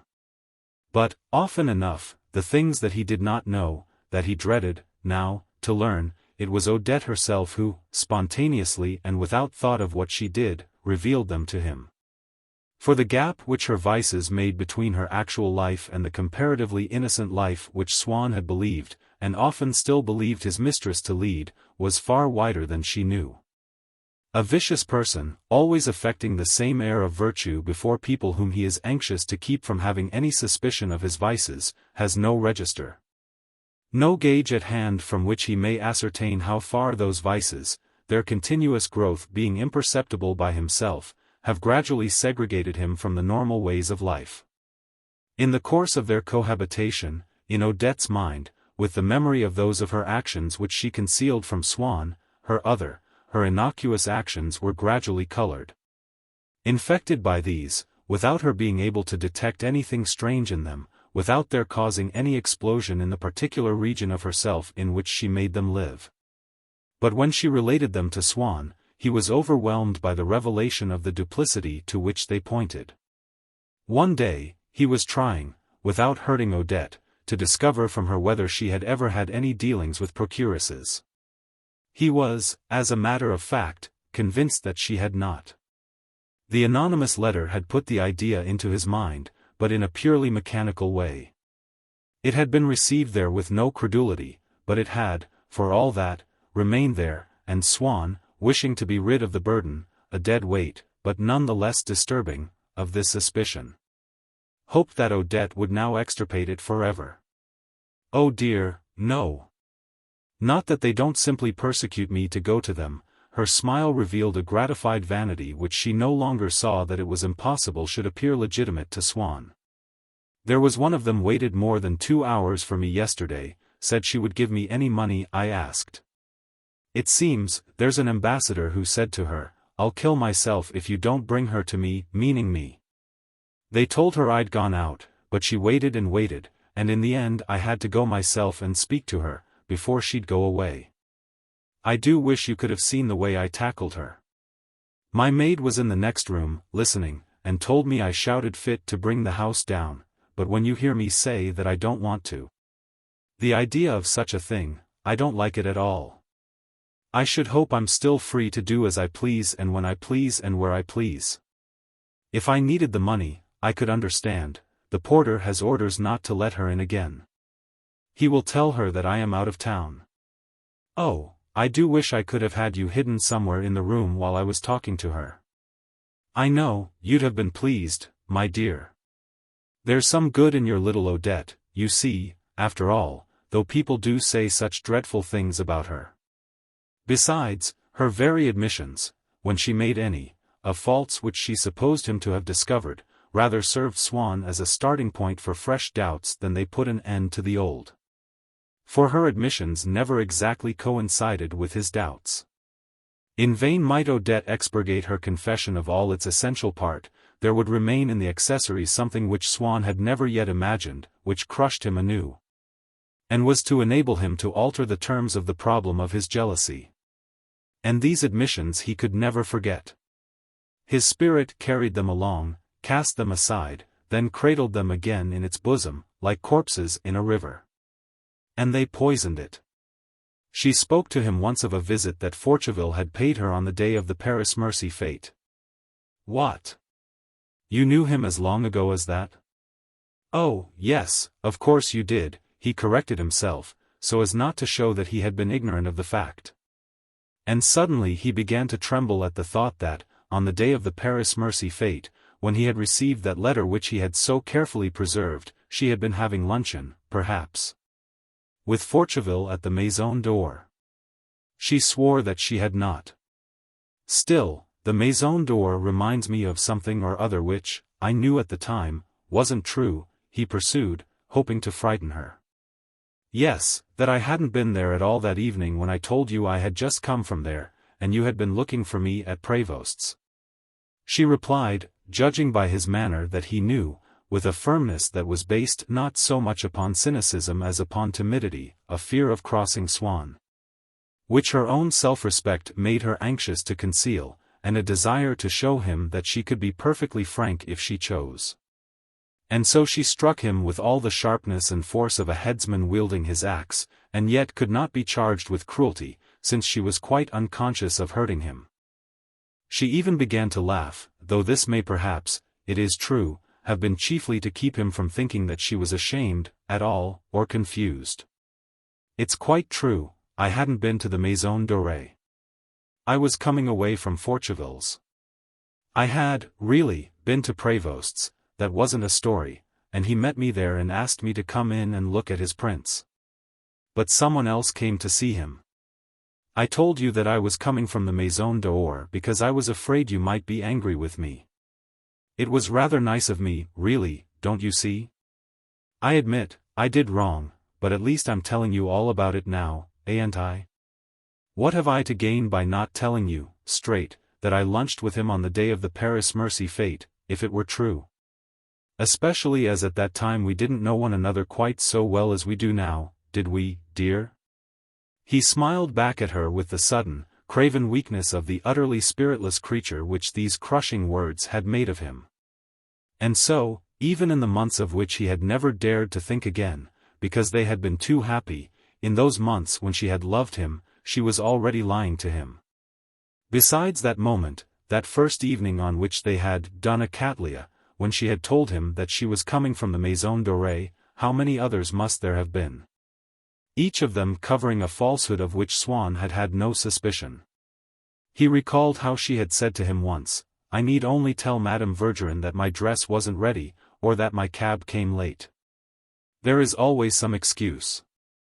From himself too, probably, many times when she had glibly uttered such words as explain a delay or justify an alteration of the hour fixed for a meeting, those moments must have hidden, without his having the least inkling of it at the time, an engagement that she had had with some other man, some man to whom she had said, I need only tell Swann that my dress wasn't ready, or that my cab came late. There is always some excuse.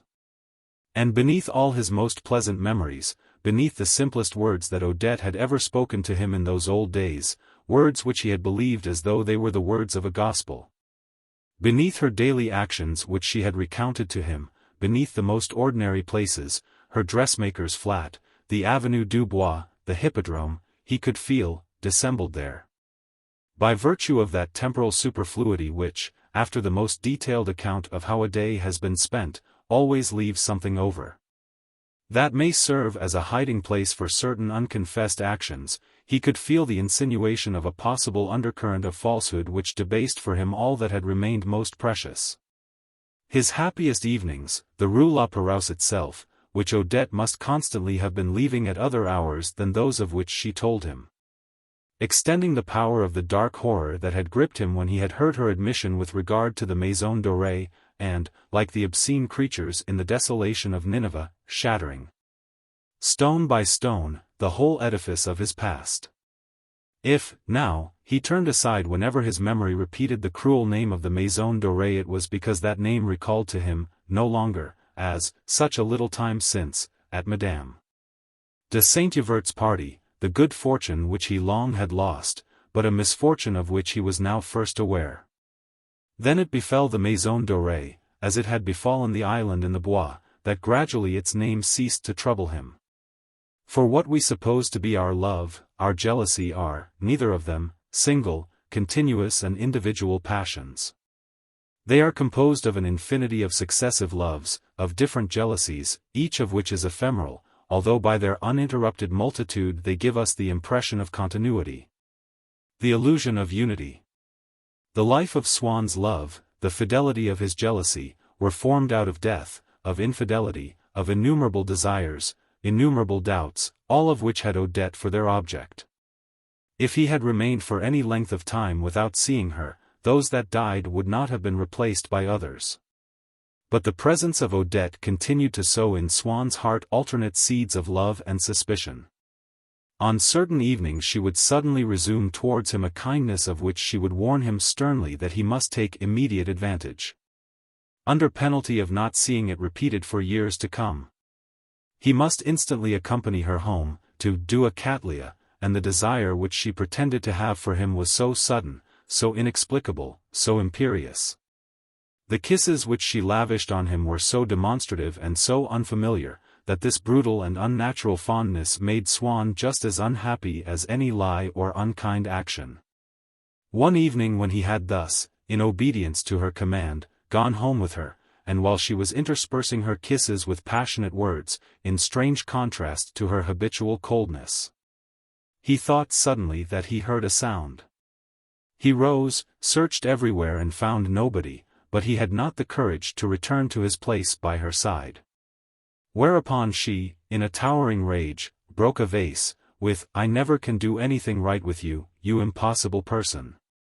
And he was left uncertain whether she had not actually had some man concealed in the room, whose jealousy she had wished to wound, or else to inflame his senses. Sometimes he repaired to gay houses, hoping to learn something about Odette, although he dared not mention her name. "I have a little thing here, you're sure to like," the manageress would greet him, and he would stay for an hour or so, talking dolefully to some poor girl who sat there astonished that he went no further. One of them, who was still quite young and attractive, said to him once, "Of course, what I should like would be to find a real friend, then he might be quite certain. I should never go with any other men again." Indeed, do you think it possible for a woman really to be touched by a man's being in love with her, and never to be unfaithful to him? Asked Swann anxiously. "Why, surely. It all depends on their characters." Swann could not help making the same remarks to these girls as would have delighted the Princesse de Lams. To the one who was in search of a friend he said, with a smile, "But how nice of you, you've put on blue eyes, to go with your sash. And you too, you've got blue cuffs on. What a charming conversation we are having, for a place of this sort. I'm not boring you, am I, or keeping you?" "No, I've nothing to do, thank you. If you bored me I should say so. But I love hearing you talk." "I am highly flattered. Aren't we behaving prettily?" he asked the manageress, who had just looked in. "Why, yes, that's just what I was saying to myself, how sensibly they're behaving. But that's how it is. People come to my house now, just to talk. The prince was telling me, only the other day, that he's far more comfortable here than with his wife. It seems that, nowadays, all the society ladies are like that, a perfect scandal, I call it. But I'll leave you in peace now, I know when I'm not wanted," she ended discreetly, and left Swann with the girl who had the blue eyes. But presently he rose and said goodbye to her. She had ceased to interest him. She did not know Odette. The painter having been ill, Dr. Cottard recommended a sea voyage. Several of the faithful spoke of accompanying him. The Vergerins could not face the prospect of being left alone in Paris, so first of all hired, and finally purchased a yacht, thus Odette was constantly going on a cruise. Whenever she had been away for any length of time, Swann would feel that he was beginning to detach himself from her, but as though this moral distance were proportionate to the physical distance between them, whenever he heard that Odette had returned to Paris, he could not rest without seeing her. Once, when they had gone away, as everyone thought, for a month only, either they succumbed to a series of temptations, or else M. Verdurin had cunningly arranged everything beforehand, to please his wife, and disclosed his plans to the faithful only as time went on. Anyhow, from Algiers they flitted to Tunis. Then to Italy, Greece, Constantinople, Asia Minor. They had been absent for nearly a year, and Swann felt perfectly at ease and almost happy. Albeit M. Verdurin had endeavored to persuade the pianist and Dr. Cottard that their respective aunt and patients had no need of them, and that, in any event, it was most rash to allow Madame Cottard to return to Paris, where, Madame Verdurin assured him, a revolution had just broken out. He was obliged to grant them their liberty at Constantinople. And the painter came home with them.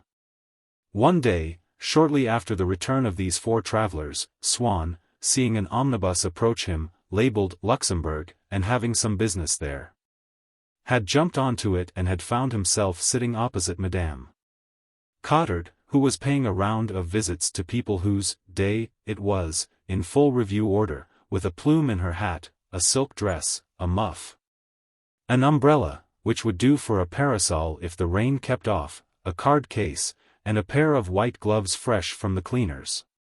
Wearing these badges of rank, she would, in fine weather, go on foot from one house to another in the same neighborhood, but when she had to proceed to another district, would make use of a transfer ticket on the omnibus. For the first minute or two, until the natural courtesy of the woman broke through the starched surface of the doctor's wife, not being certain either whether she ought to mention the Verdurins before Swann, she produced, quite naturally, in her slow and awkward, but not unattractive voice, which, every now and then, was completely drowned by the rattling of the omnibus, topics selected from those which she had picked up and would repeat in each of the score of houses up the stairs of which she clambered in the course of an afternoon. I needn't ask you, M. Swann, whether a man so much in the movement as yourself has been to the Mirlitons, to see the portrait by Macquart that the whole of Paris is running after. Well, and what do you think of it? Whose camp are you in, those who bless or those who curse? It's the same in every house in Paris now, no one will speak of anything else but Macquart's portrait. You aren't smart, you aren't really cultured, you aren't up to date unless you give an opinion on Macquart's portrait. Swann having replied that he had not seen this portrait, Madame Cottard was afraid that she might have hurt his feelings by obliging him to confess the omission. Oh, that's quite all right. At least you have the courage to be quite frank about it. You don't consider yourself disgraced because you haven't seen Macquart's portrait. I do think that's so nice of you. Well now, I have seen it. Opinion is divided, you know. There are some people who find it rather labored, like whipped cream, they say, but I think it's just ideal. Of course, she's not a bit like the blue and yellow ladies that our friend Bitch paints. That's quite clear.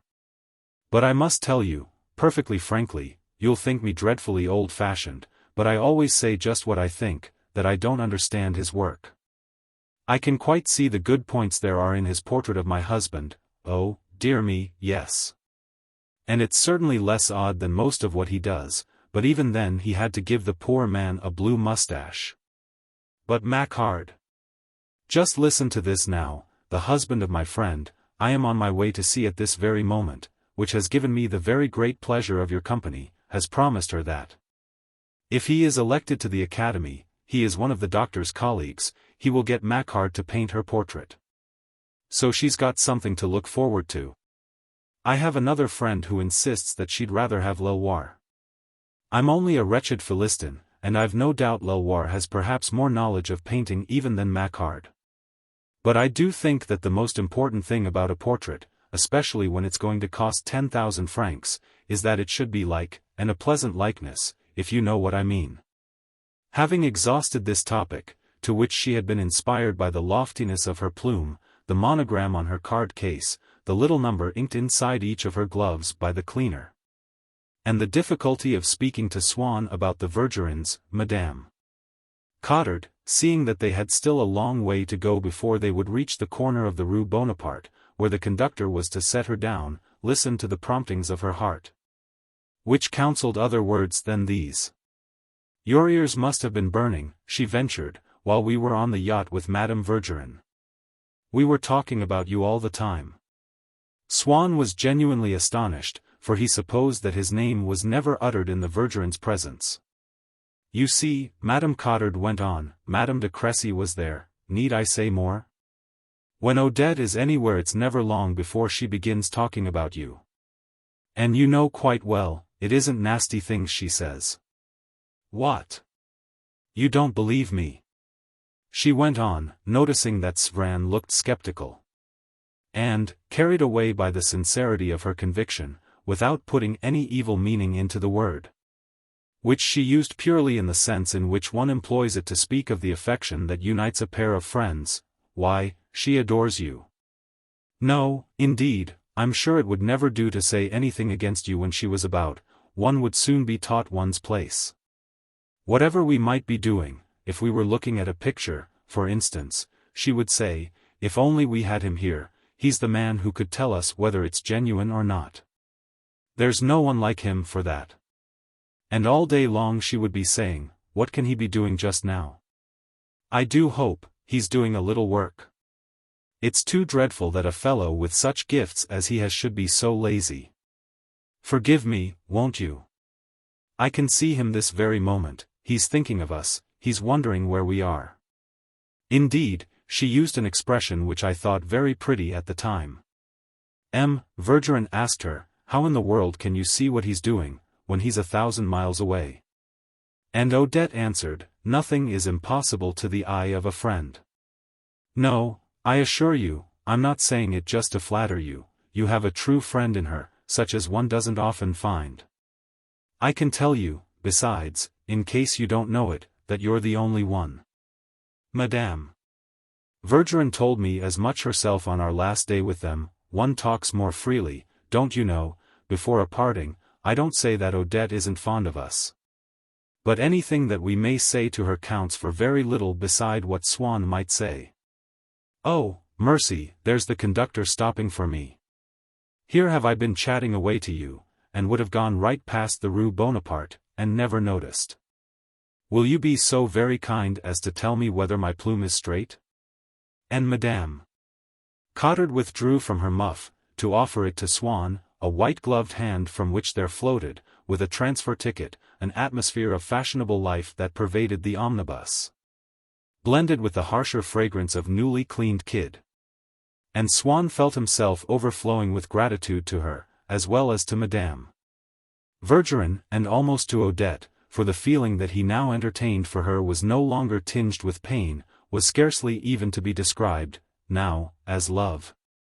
While from the platform of the omnibus he followed her with loving eyes, as she gallantly threaded her way along the Rue Bonaparte, her plume erect, her skirt held up in one hand, while in the other she clasped her umbrella and her card case, so that its monogram could be seen, her muff dancing in the air before her as she went. To compete with and so to stimulate the moribund feelings that Swann had for Odette, Madame Cottard, a wiser physician, in this case, than ever her husband would have been, had grafted among them others more normal, feelings of gratitude, of friendship, which in Swann's mind were to make Odette seem again more human, more like other women, since other women could inspire the same feelings in him, were to hasten her final transformation back into that Odette, loved with an undisturbed affection, who had taken him home one evening after a revel at the painter's, to drink orangeade with Forcheville, that Odette with whom Swann had calculated that he might live in happiness. In former times, having often thought with terror that a day must come when he would cease to be in love with Odette, he had determined to keep a sharp lookout. And as soon as he felt that love was beginning to escape him, to cling tightly to it and to hold it back. But now, to the faintness of his love there corresponded a simultaneous faintness in his desire to remain her lover. For a man cannot change, that is to say become another person, while he continues to obey the dictates of the self which he has ceased to be. Occasionally the name, if it caught his eye in a newspaper, of one of the men whom he supposed to have been Odette's lovers, reawakened his jealousy. But it was very slight, and inasmuch as it proved to him that he had not completely emerged from that period in which he had so keenly suffered, though in it he had also known a way of feeling so intensely happy, and that the accidents of his course might still enable him to catch an occasional glimpse, stealthily and at a distance, of its beauties, this jealousy gave him, if anything, an agreeable thrill, as to the sad Parisian, when he has left Venice behind him and must return to France. A last mosquito proves that Italy and summer are still not too remote. But, as a rule, with this particular period of his life from which he was emerging, when he made an effort, if not to remain in it, at least to obtain, while still he might, an uninterrupted view of it, he discovered that already it was too late. He would have looked back to distinguish, as it might be a landscape that was about to disappear, that love from which he had departed. But it is so difficult to enter into a state of complete duality and to present to oneself the lifelike spectacle of a feeling which one has ceased to possess, that very soon, the clouds gathering in his brain, he could see nothing, he would abandon the attempt, would take the glasses from his nose and wipe them. And he told himself that he would do better to rest for a little, that there would be time enough later on, and settled back into his corner with as little curiosity, with as much torpor as the drowsy traveler who pulls his cap down over his eyes so as to get some sleep in the railway carriage that is drawing him, he feels, faster and faster, out of the country in which he has lived for so long, and which he vowed that he would not allow to slip away from him without looking out to bid it a last farewell. Indeed, like the same traveler, if he does not awake until he has crossed the frontier and is again in France, when Swann happened to alight, close at hand, upon something which proved that Forcheville had been Odette's lover, he discovered that it caused him no pain, that love was now utterly remote. And he regretted that he had had no warning of the moment in which he had emerged from it forever.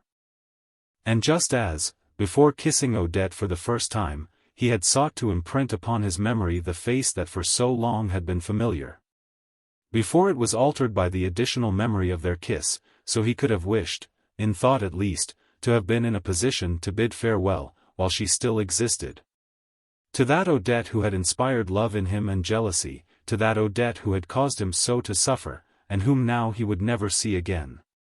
He was mistaken.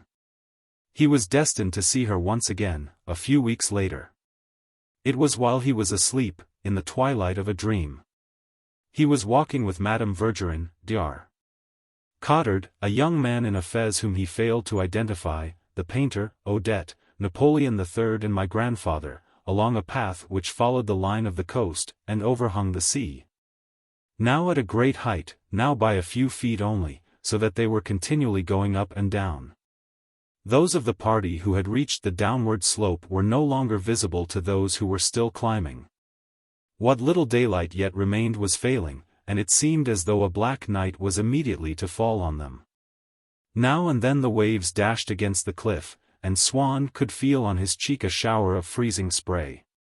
Odette told him to wipe this off, but he could not, and felt confused and helpless in her company, as well as because he was in his nightshirt.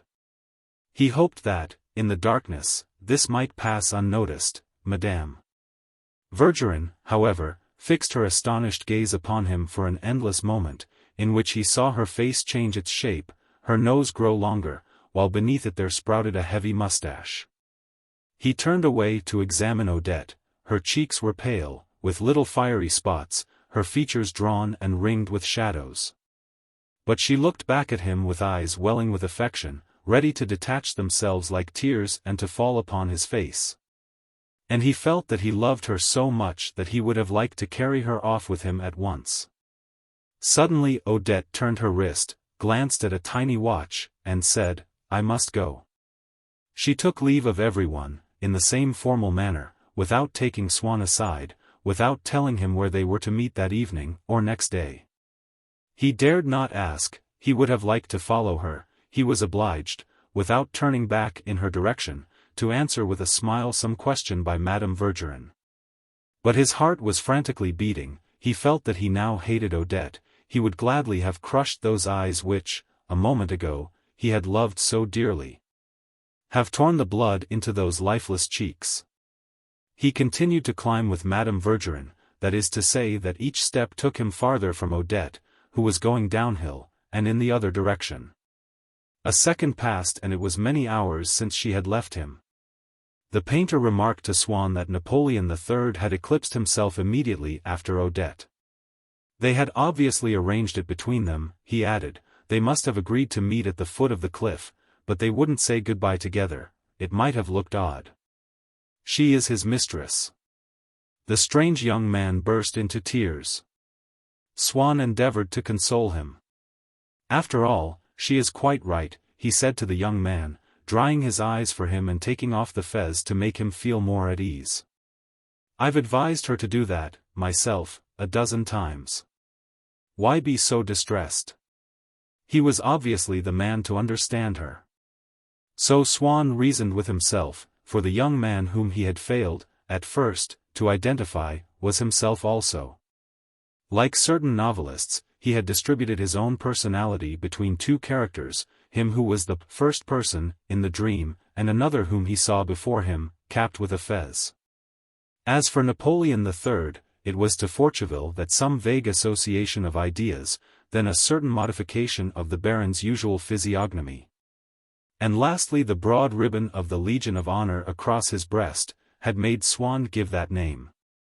But actually, and in everything that the person who appeared in his dream represented and recalled to him, it was indeed Forcheville.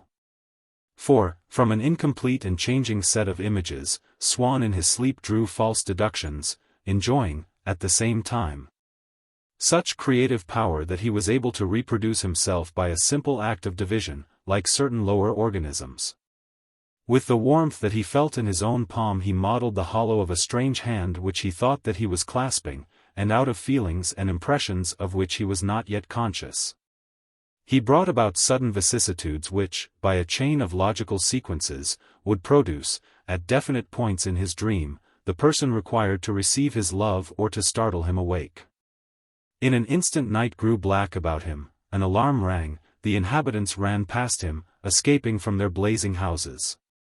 He could hear the thunder of the surging waves, and also of his own heart, which, with equal violence, was anxiously beating in his breast.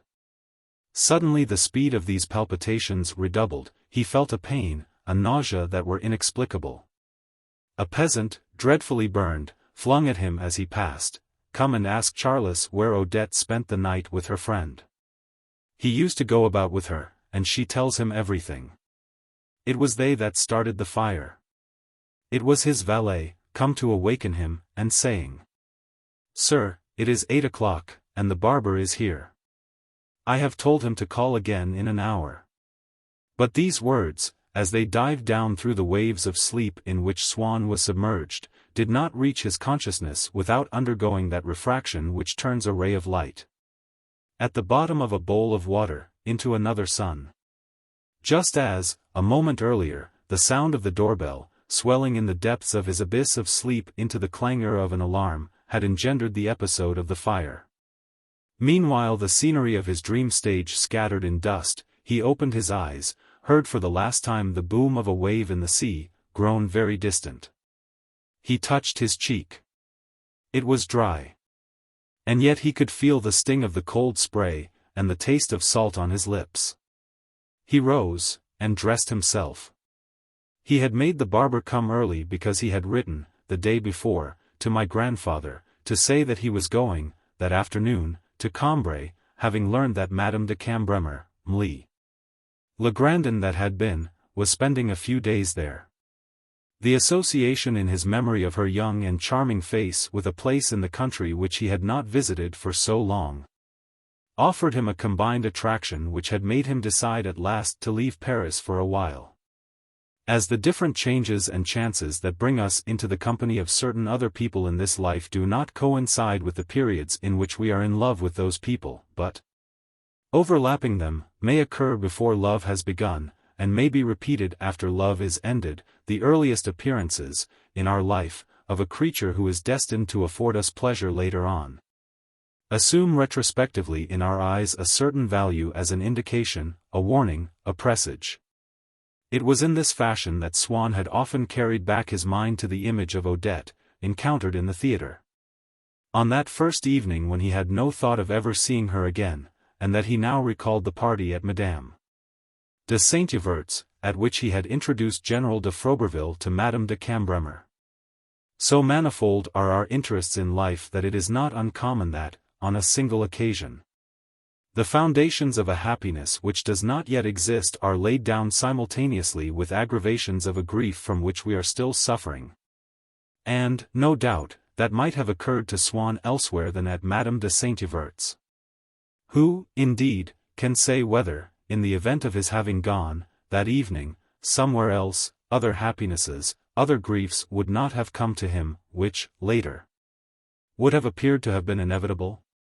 But what did seem to him to have been inevitable was what had indeed taken place, and he was not far short of seeing something providential in the fact that he had at last decided to go to Madame de Saint-Yvert's that evening, because his mind, anxious to admire the richness of invention that life shows, and incapable of facing a difficult problem for any length of time, such as to discover what, actually, had been most to be wished for, came to the conclusion that the sufferings through which he had passed that evening, and the pleasures, at that time unsuspected, which were already being brought to birth, the exact balance between which was too difficult to establish, were linked by a sort of concatenation of necessity.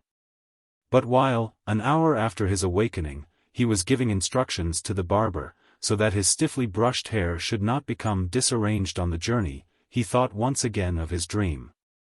He saw once again, as he had felt them close beside him, Odette's pallid complexion, her too thin cheeks, her drawn features, her tired eyes. All the things which, in the course of those successive bursts of affection which had made of his enduring love for Odette a long oblivion of the first impression that he had formed of her, he had ceased to observe after the first few days of their intimacy. Days to which, doubtless, while he slept, his memory had returned to seek the exact sensation of those things. And with that old, intermittent fatuity, which reappeared in him now that he was no longer unhappy, and lowered, at the same time, the average level of his morality. He cried out in his heart, "To think that I have wasted years of my life, that I have longed for death, that the greatest love that I have ever known has been for a woman who did not please me, who was not in my style."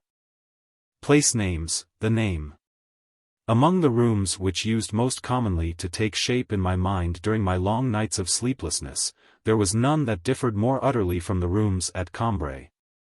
Thickly powdered with the motes of an atmosphere granular, pollenous, edible and instinct with piety, than my room in the Grand Hôtel de la Plage, at Balbec, the walls of which, washed with ripolin, contained, like the polished sides of a basin in which the water glows with a blue, lurking fire, a finer air, pure, azure-tinted, saline.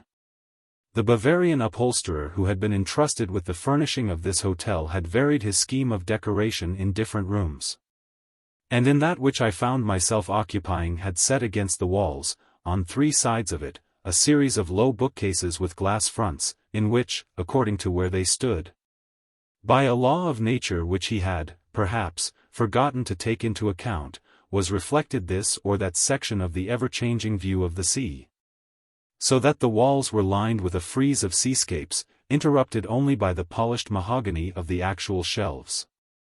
And so effective was this that the whole room had the appearance of one of those model bedrooms which you see nowadays in housing exhibitions, decorated with works of art which are calculated by their designer to refresh the eyes of whoever may ultimately have to sleep in the rooms, the subjects being kept in some degree of harmony with the locality and surroundings of the houses for which the rooms are planned.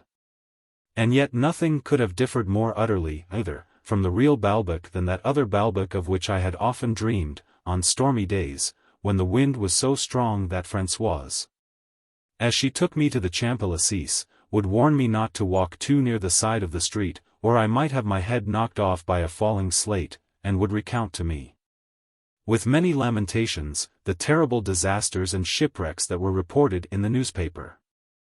I longed for nothing more than to behold a storm at sea, less as a mighty spectacle than as a momentary revelation of the true life of nature. Or rather, there were for me no mighty spectacles save those which I knew to be not artificially composed for my entertainment, but necessary and unalterable, the beauty of landscapes or of great works of art. I was not curious, I did not thirst to know anything save what I believed to be more genuine than myself, what had for me the supreme merit of showing me a fragment of the mind of a great genius, or of the force or the grace of nature as she appeared when left entirely to herself, without human interference. Just as the lovely sound of her voice, reproduced, all by itself, upon the phonograph, could never console a man for the loss of his mother, so a mechanical imitation of a storm would have left me as cold as did the illuminated fountains at the exhibition. I required also, if the storm was to be absolutely genuine, that the shore from which I watched it should be a natural shore, not an embankment recently constructed by a municipality. Besides, nature, by all the feelings that she aroused in me, seemed to me the most opposite thing in the world to the mechanical inventions of mankind. The less she bore their imprint, the more room she offered for the expansion of my heart. And, as it happened, I had preserved the name of Balbec, which Legrandin had cited to us, as that of a seaside place in the very midst of that funereal coast, famed for the number of its wrecks. Swathed, for 6 months in the year, in a shroud of fog and flying foam from the waves. You feel, there, below your feet still, he had told me, far more even than at Finistère, and even though hotels are now being superimposed upon it, without power, however, to modify that oldest bone in the earth's skeleton, you feel there that you are actually at the land's end of France, of Europe, of the Old World. And it is the ultimate encampment of the fishermen, precisely like the fishermen who have lived since the world's beginning, facing the everlasting kingdom of the sea fogs and shadows of the night. One day when, at Cambrai, I had spoken of this coast, this Balbec, before M. Swann, hoping to learn from him whether it was the best point to select for seeing the most violent storms, he had replied, I should think I did know Balbec.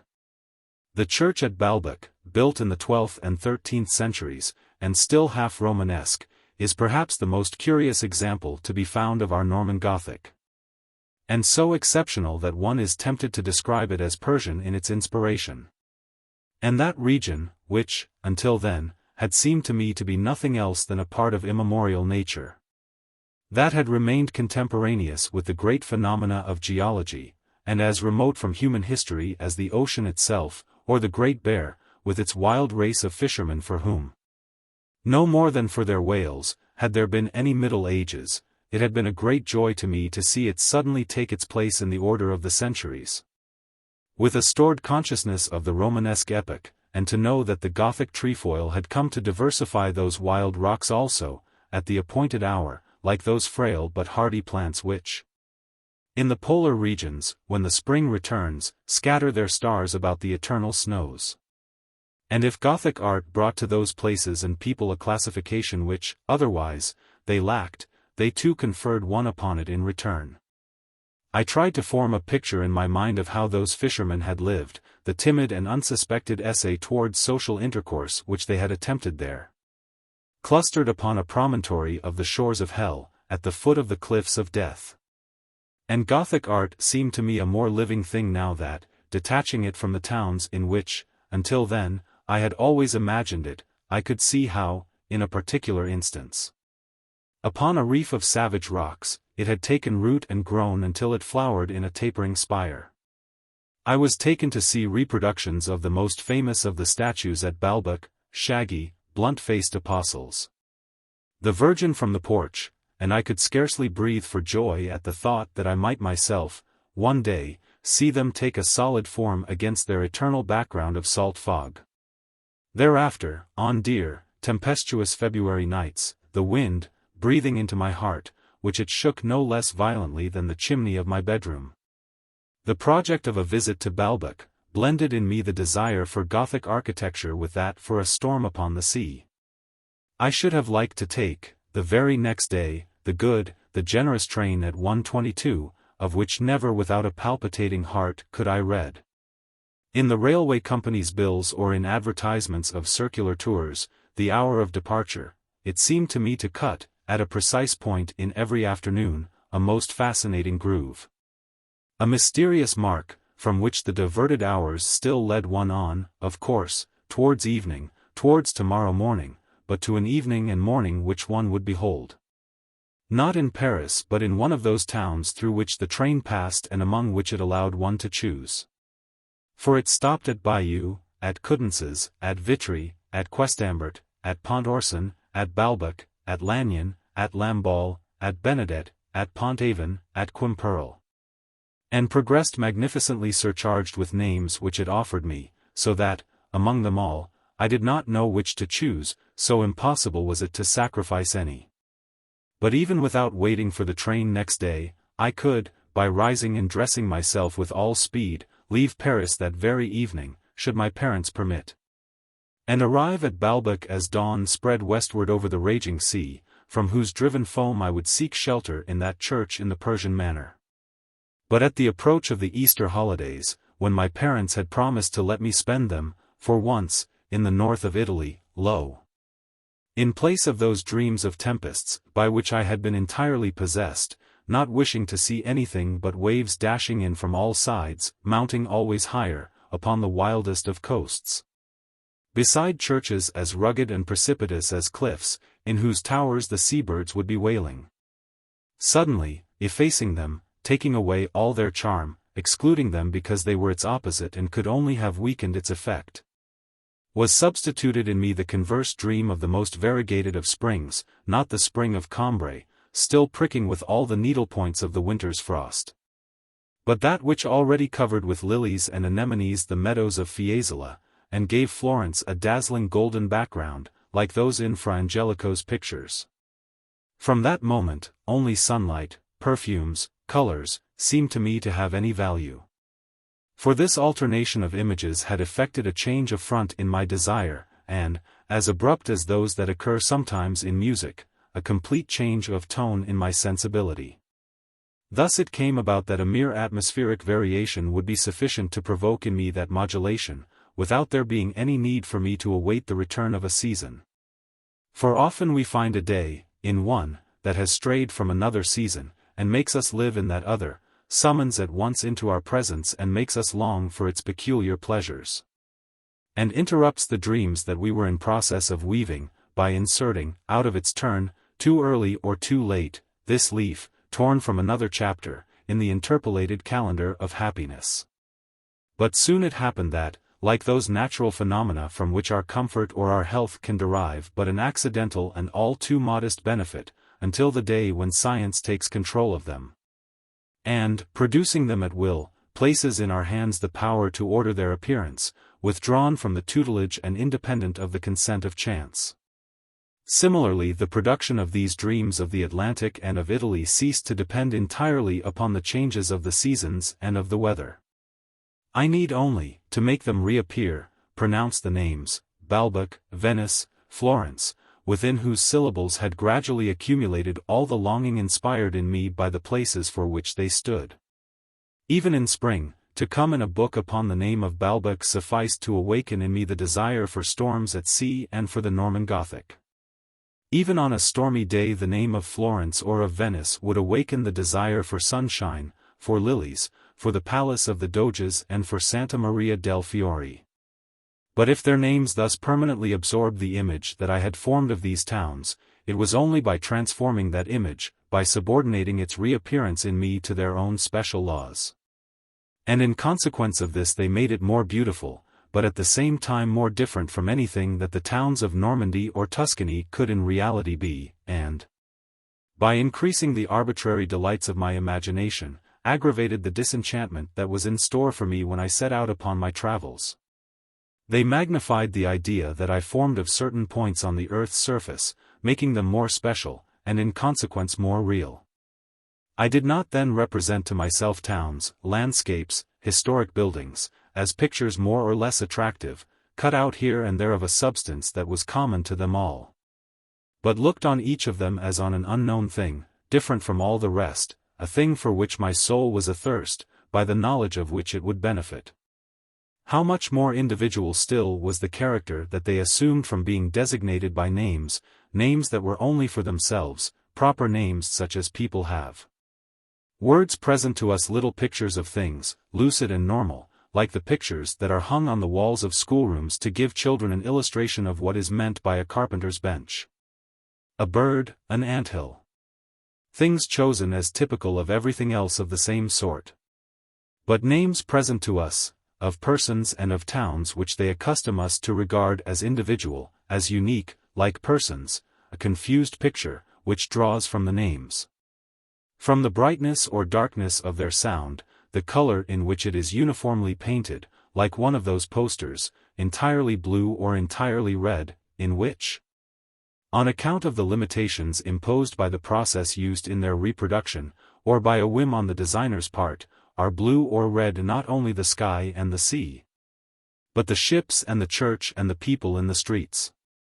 The name of Parma, one of the towns that I most longed to visit, after reading the Chartreuse, seeming to me compact and glossy, violet-tinted, soft. If anyone were to speak of such or such a house in Parma, in which I should be lodged, he would give me the pleasure of thinking that I was to inhabit a dwelling that was compact and glossy, violet-tinted, soft, and that bore no relation to the houses in any other town in Italy, since I could imagine it only by the aid of that heavy syllable of the name of Parma, in which no breath of air stirred, and of all that I had made it assume of Stendhalian sweetness and the reflected hue of violets. And when I thought of Florence, it was of a town miraculously embalmed, and flower-like, since it was called the City of the Lilies, and its cathedral, Our Lady of the Flower.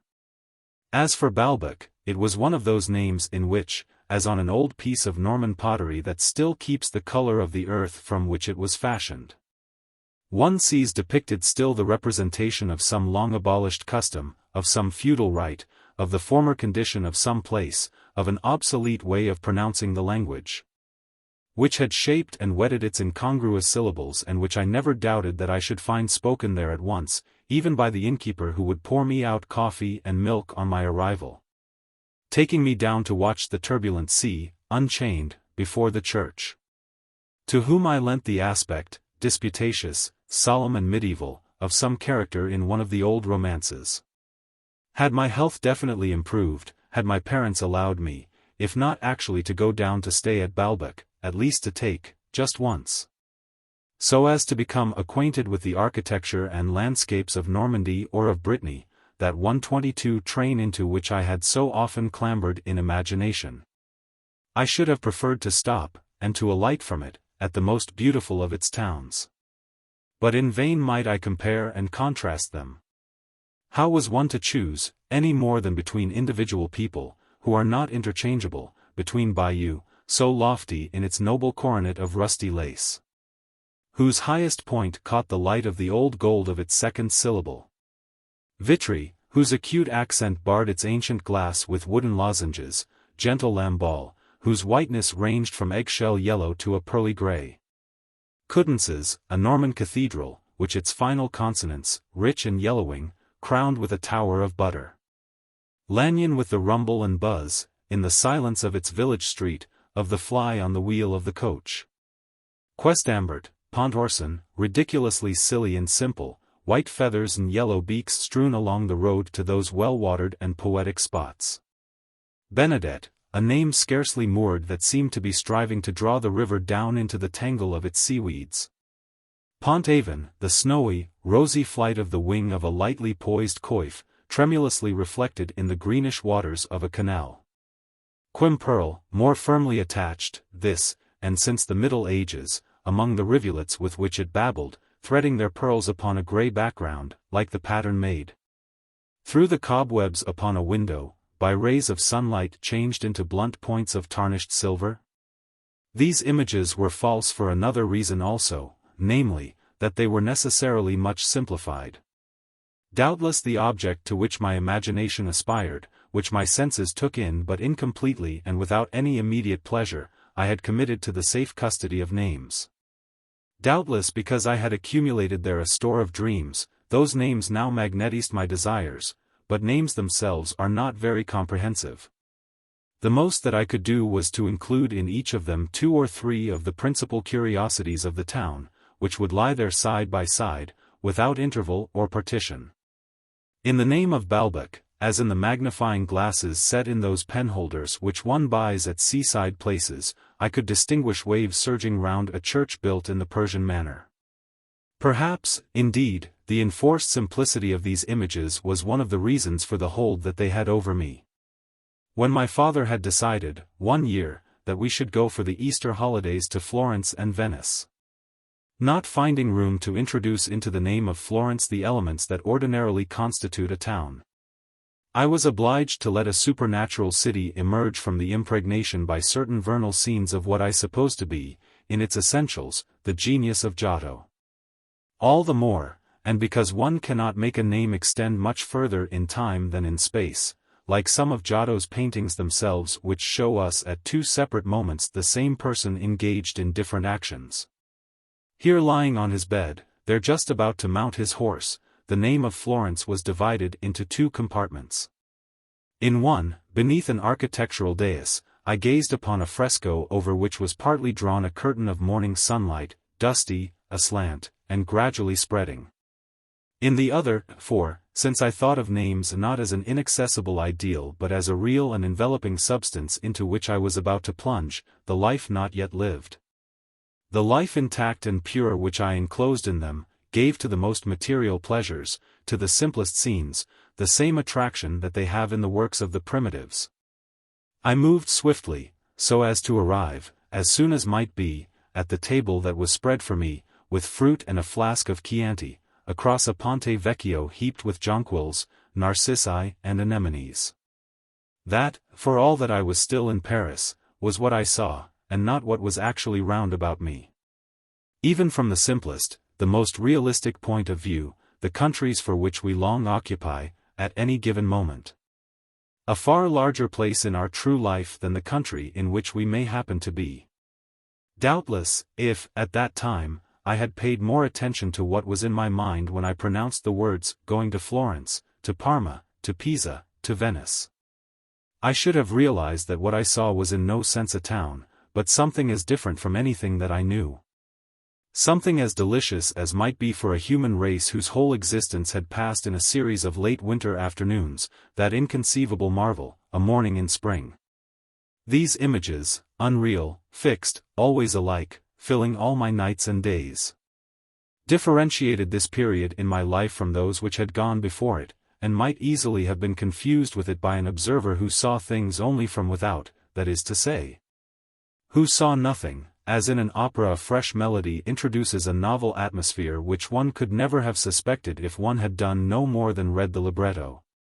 Still less if one had remained outside the theater, counting only the minutes as they passed. And besides, even from the point of view of mere quantity, in our life the days are not all equal.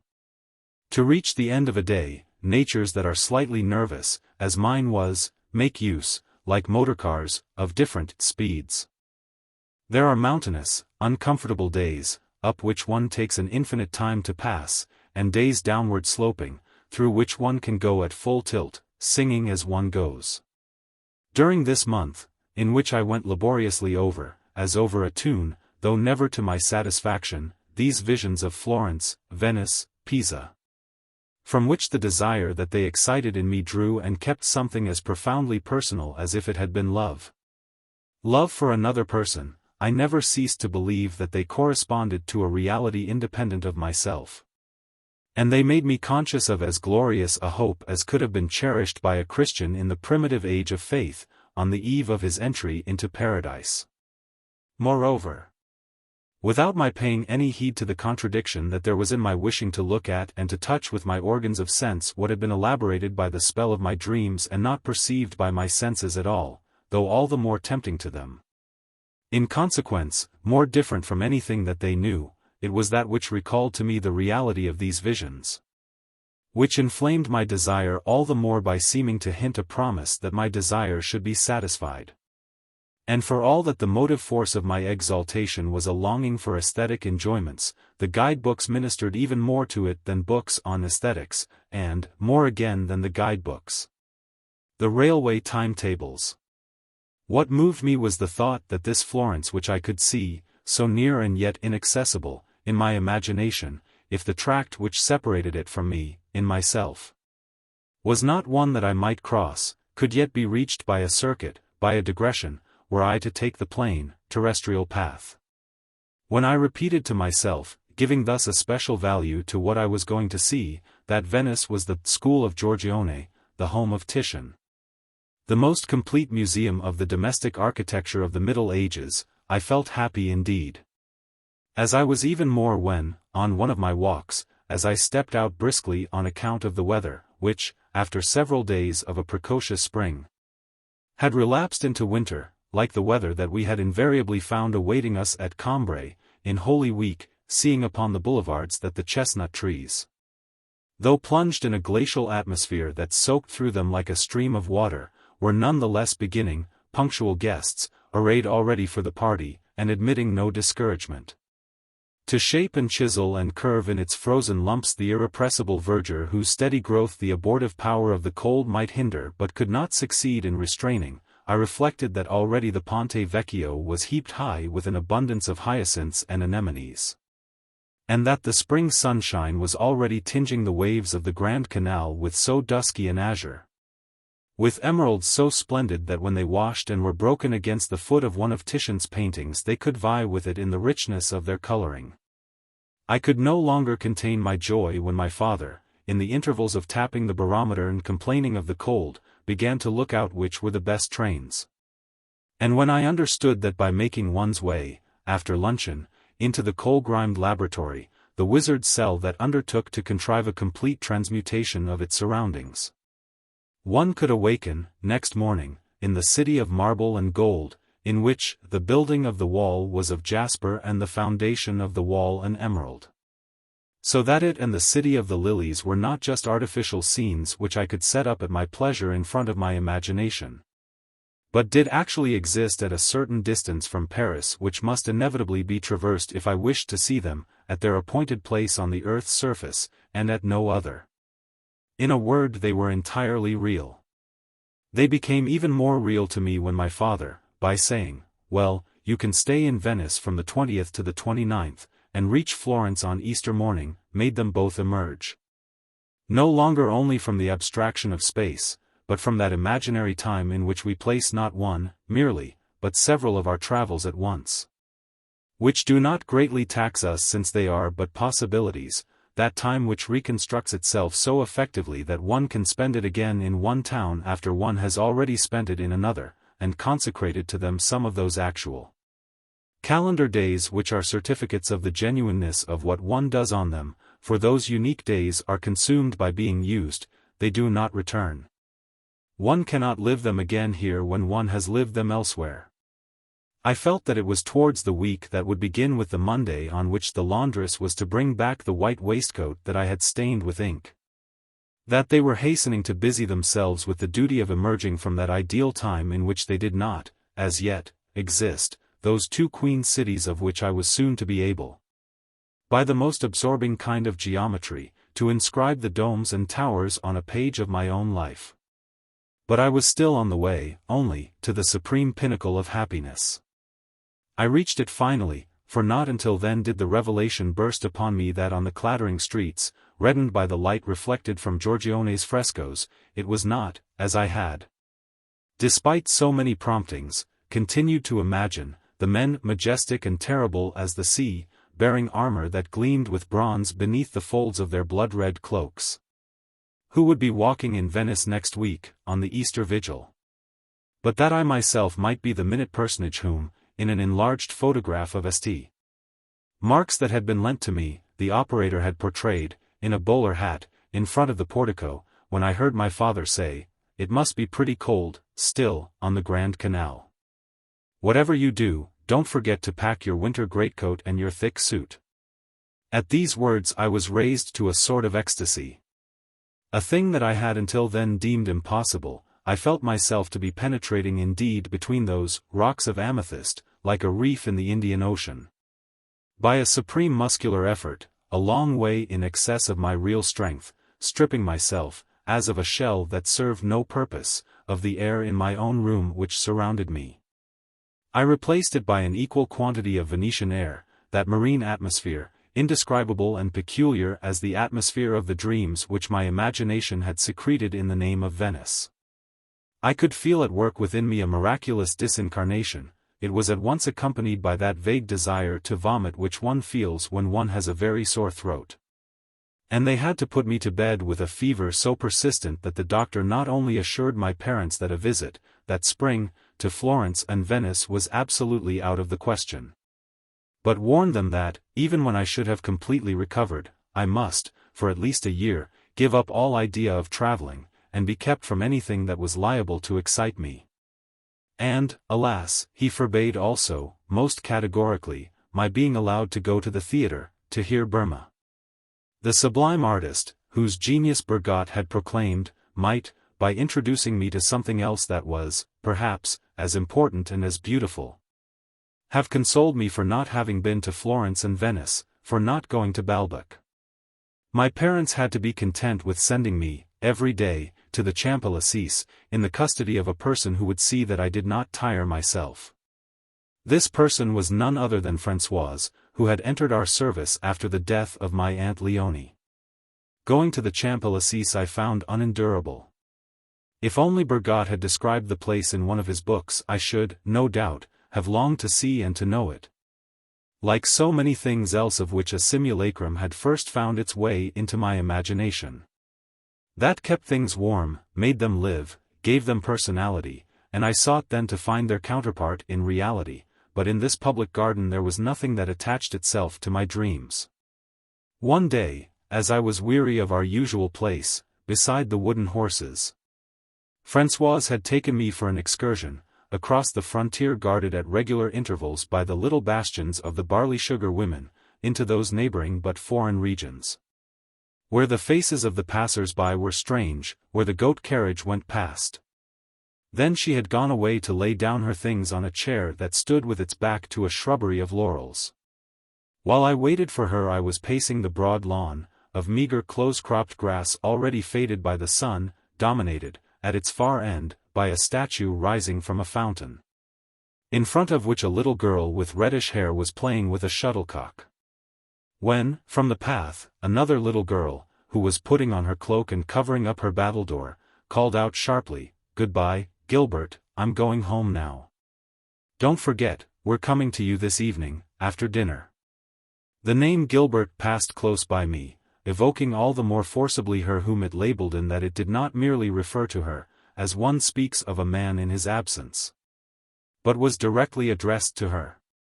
It passed thus close by me, in action, so to speak, with a force that increased with the curve of its trajectory and as it drew near to its target. Carrying in its wake, I could feel, the knowledge, the impression of her to whom it was addressed that belonged not to me but to the friend who called to her, everything that, while she uttered the words, she more or less vividly reviewed, possessed in her memory, of their daily intimacy, of the visits that they paid to each other, of that unknown existence which was all the more inaccessible, all the more painful to me from being, conversely, so familiar, so tractable to this happy girl who let her message brush past me without my being able to penetrate its surface, who flung it on the air with a light-hearted cry, letting float in the atmosphere the delicious attar which that message had distilled, by touching them with precision, from certain invisible points in Swann's life, from the evening to come, as it would be, after dinner, at her home, forming, on its celestial passage through the midst of the children and their nursemaids, a little cloud, exquisitely colored, like the cloud that, curling over one of Poussin's gardens, reflects minutely, like a cloud in the opera, teeming with chariots and horses. Some apparition of the life of the gods. Casting, finally, on that ragged grass, at the spot on which she stood, at once a scrap of withered lawn and a moment in the afternoon of the fair player, who continued to beat up and catch her shuttlecock until a governess, with a blue feather in her hat, had called her away, a marvelous little band of light, of the color of heliotrope, spread over the lawn like a carpet on which I could not tire of treading to and fro with lingering feet, nostalgic and profane, while Françoise shouted, "Come on, button up your coat, look. and let's get away." And I remarked for the first time how common her speech was, and that she had, alas, no blue feather in her hat. Only, would she come again to the Champs-Élysées? Next day she was not there. But I saw her on the following days. I spent all my time revolving round the spot where she was at play with her friends, to such effect that once, when, they found, they were not enough to make up a prisoner's base, she sent one of them to ask me if I cared to complete their side, and from that day I played with her whenever she came. But this did not happen every day. There were days when she had been prevented from coming by her lessons, by her catechism, by a luncheon party, by the whole of that life, separated from my own, which twice only, condensed into the name of Gilbert, I had felt pass so painfully close to me, in the hawthorn lane near Cambrai and on the grass of the Champs-Élysées.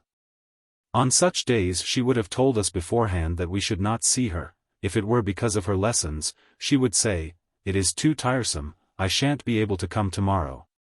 You will all be enjoying yourselves here without me," with an air of regret which to some extent consoled me. If, on the other hand, she had been invited to a party, and I, not knowing this, asked her whether she was coming to play with us, she would reply, "Indeed I hope not. Indeed I hope Mamma will let me go to my friends." But on these days I did at least know that I should not see her, whereas on others, without any warning, her mother would take her for a drive, or some such thing, and next day she would say, "Oh, yes, I went out with Mamma," as though it had been the most natural thing in the world, and not the greatest possible misfortune for someone else.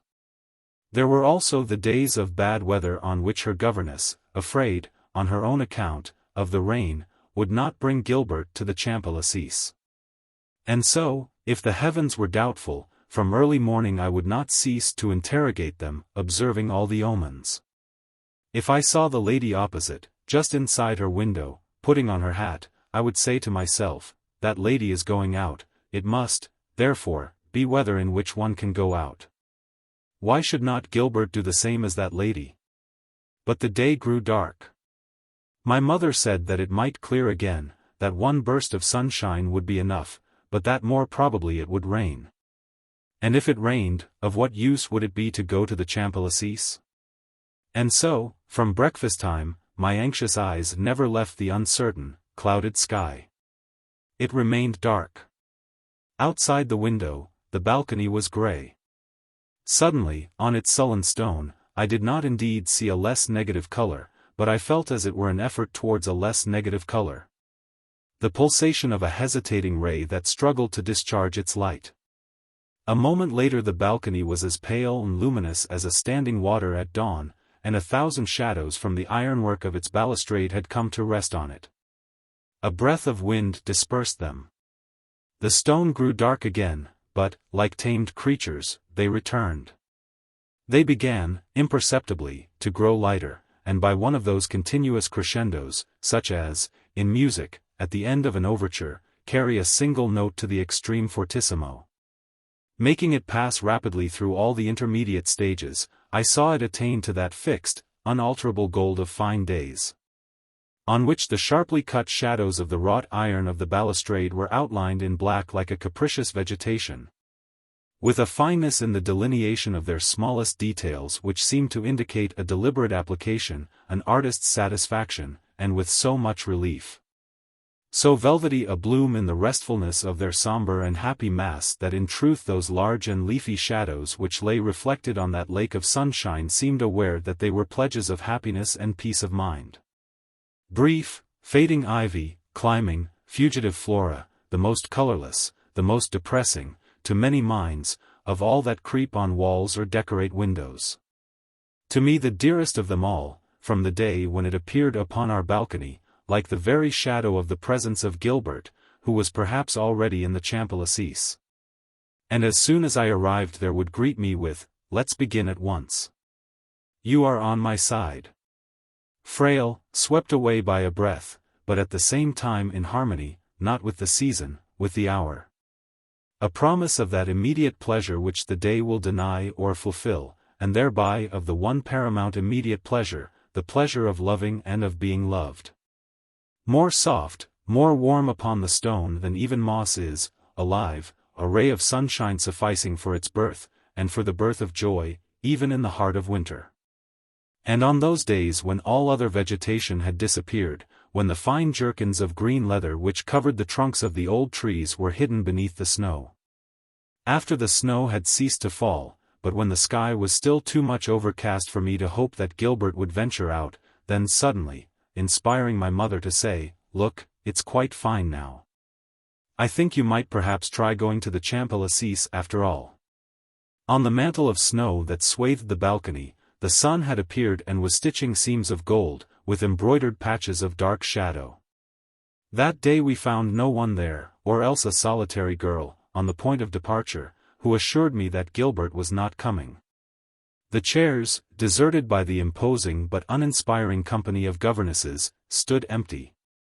Only, near the grass, was sitting a lady of uncertain age who came in all weathers, dressed always in an identical style, splendid and somber, to make whose acquaintance I would have, at that period, sacrificed, had it lain in my power, all the greatest opportunities in my life to come. For Gilbert went up every day to speak to her. She used to ask Gilbert for news of her dearest mother, and it struck me that, if I had known her, I should have been for Gilbert someone wholly different. Someone who knew people in her parents' world. While her grandchildren played together at a little distance, she would sit and read the debats, which she called my old debats. As, with an aristocratic familiarity, she would say, speaking of the police sergeant or the woman who let the chairs, "My old friend the police sergeant," or "the chair-keeper and I, who are old friends." Françoise found it too cold to stand about, so we walked to the Pont de la Concorde to see the Seine frozen over, on to which everyone, even children, walked fearlessly, as though upon an enormous whale, stranded, defenseless, and about to be cut up. We returned to the Champs-Élysées. I was growing sick with misery between the motionless wooden horses and the white lawn, caught in a net of black paths from which the snow had been cleared, while the statue that surmounted it held in its hand a long pendant icicle which seemed to explain its gesture. The old lady herself, having folded up her debats, asked a passing nursemaid the time, thanking her with, "How very good of you." Then begged the road sweeper to tell her grandchildren to come, as she felt cold, adding, "A thousand thanks. I am sorry to give you so much trouble." Suddenly the sky was rent in two, between the Punch and Judy and the horses, against the opening horizon. I had just seen, like a miraculous sign, Mademoiselle's blue feather. And now Gilbert was running at full speed towards me, sparkling and rosy beneath a cap trimmed with fur, enlivened by the cold, by being late, by her anxiety for a game. Shortly before she reached me, she slipped on a piece of ice and, either to regain her balance, or because it appeared to her graceful, or else pretending that she was on skates. It was with outstretched arms that she smilingly advanced, as though to embrace me. "Bravo! Bravo! That's splendid. Topping, I should say, like you, sporting, I suppose I ought to say, only I'm 101, a woman of the old school," exclaimed the lady, uttering, on behalf of the voiceless Champs-Élysées, their thanks to Gilbert for having come, without letting herself be frightened away by the weather. "You are like me, faithful at all costs to our old Champs-Élysées. We are two brave souls. You wouldn't believe me, I dare say, if I told you that I love them, even like this. This snow, I know, you'll laugh at me, it makes me think of ermine." And the old lady began to laugh herself. The first of these days, to which the snow, a symbol of the powers that were able to deprive me of the sight of Gilbert, imparted the sadness of a day of separation. Almost the aspect of a day of departure, because it changed the outward form and almost forbade the use of the customary scene of our only encounters, now altered, covered, as it were, in dust sheets. That day, none the less, marked a stage in the progress of my love, for it was, in a sense, the first sorrow that she was to share with me. There were only our two selves of our little company, and to be thus alone with her was not merely like a beginning of intimacy, but also on her part, as though she had come there solely to please me, and in such weather, it seemed to me as touching as if, on one of those days on which she had been invited to a party, she had given it up in order to come to me in the Champs-Élysées. I acquired more confidence in the vitality, in the future of a friendship which could remain so much alive amid the torpor, the solitude, the decay of our surroundings. And while she dropped pellets of snow down my neck, I smiled lovingly at what seemed to me at once a predilection that she showed for me in thus tolerating me as her traveling companion in this wintry land, and a sort of loyalty to me which she preserved through evil times. Presently, one after another, like shyly hopping sparrows, her friends arrived, black against the snow. We got ready to play and, since this day which had begun so sadly was destined to end in joy, as I went up, before the game started, to the friend with the sharp voice whom I had heard that first day, calling Gilbert by name, she said to me, "No, no, I'm sure you'd much rather be in Gilbert's camp. Besides, look, she's signaling to you." She was in fact summoning me to cross the snowy lawn to her camp, to take the field, which the sun, by casting over it a rosy gleam, the metallic luster of old and worn brocades, had turned into a field of the cloth of gold. This day, which I had begun with so many misgivings, was, as it happened, one of the few on which I was not unduly wretched. For, although I no longer thought, now, of anything save not to let a single day pass without seeing Gilbert, so much so that once, when my grandmother had not come home by dinner-time, I could not resist the instinctive reflection that, if she had been run over in the street and killed, I should not for some time be allowed to play in the Champs-Élysées. When one is in love one has no love left for anyone, yet those moments which I spent in her company, for which I had waited with so much impatience all night and morning, for which I had quivered with excitement, to which I would have sacrificed everything else in the world, were by no means happy moments. Well did I know it, for they were the only moments in my life on which I concentrated a scrupulous, undistracted attention, and yet I could not discover in them one atom of pleasure. All the time that I was away from Gilbert, I wanted to see her, because, having incessantly sought to form a mental picture of her, I was unable, in the end, to do so, and did not know exactly to what my love corresponded. Besides, she had never yet told me that she loved me. Far from it, she had often boasted that she knew other little boys whom she preferred to myself, that I was a good companion, with whom she was always willing to play, although I was too absent-minded, not attentive enough to the game.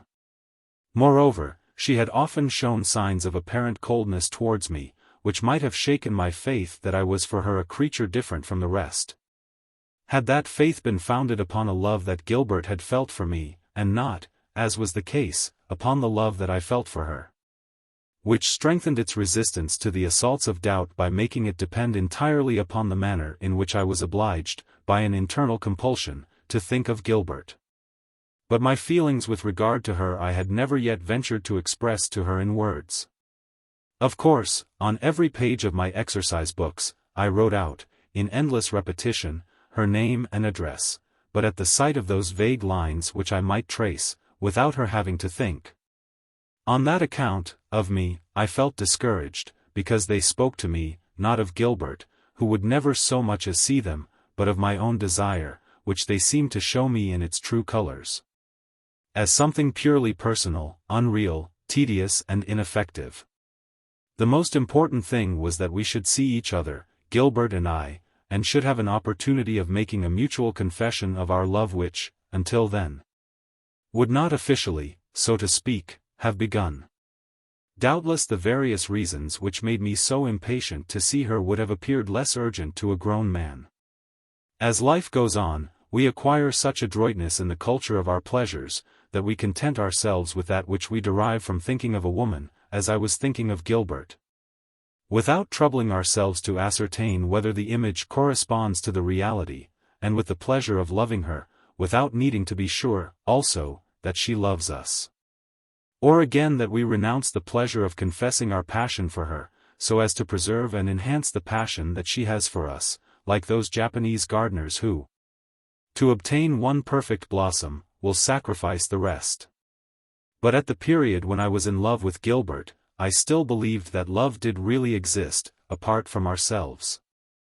That, allowing us, at the most, to surmount the obstacles in our way, it offered us its blessings in an order in which we were not free to make the least alteration. It seemed to me that if I had, on my own initiative, substituted for the sweetness of a confession a pretense of indifference, I should not only have been depriving myself of one of the joys of which I had most often dreamed, I should have been fabricating, of my own free will, a love that was artificial and without value. That bore no relation to the truth, whose mysterious and foreordained ways I should thus have been declining to follow.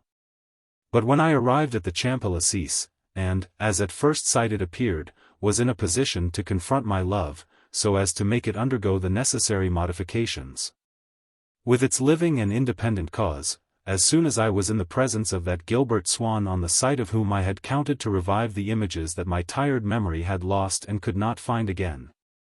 Of that Gilbert Swann with whom I had been playing the day before, and whom I had just been prompted to greet, and then to recognize, by a blind instinct like that which, when we are walking, sets one foot before the other, without giving us time to think what we are doing, then at once it became as though she and the little girl who had inspired my dreams had been two different people. If, for instance, I had retained in my memory overnight two fiery eyes above plump and rosy cheeks, Gilbert's face would now offer me, and with emphasis, something that I distinctly had not remembered, a certain sharpening and prolongation of the nose which, instantaneously associating itself with certain others of her features, assumed the importance of those characteristics which, in natural history, are used to define a species, and transformed her into a little girl of the kind that have sharpened profiles. While I was making myself ready to take advantage of this long-expected moment, and to surrender myself to the impression of Gilbert which I had prepared beforehand but could no longer find in my head, to an extent which would enable me, during the long hours which I must spend alone, to be certain that it was indeed herself whom I had in mind, that it was indeed my love for her that I was gradually making grow, as a book grows when one is writing it, she threw me a ball. And, like the idealist philosopher whose body takes account of the external world in the reality of which his intellect declines to believe, the same self which had made me salute her before I had identified her now urged me to catch the ball that she tossed to me, as though she had been a companion, with whom I had come to play, and not a sister soul with whom my soul had come to be united, made me, out of politeness, until the time came when she had to go, address 1,000 polite and trivial remarks to her, and so prevented me both from keeping a silence in which I might at last have laid my hand upon the indispensable, escaped idea, and from uttering the words which might have made that definite progress in the course of our love on which I was always obliged to count only for the following afternoon. There was, however, an occasional development.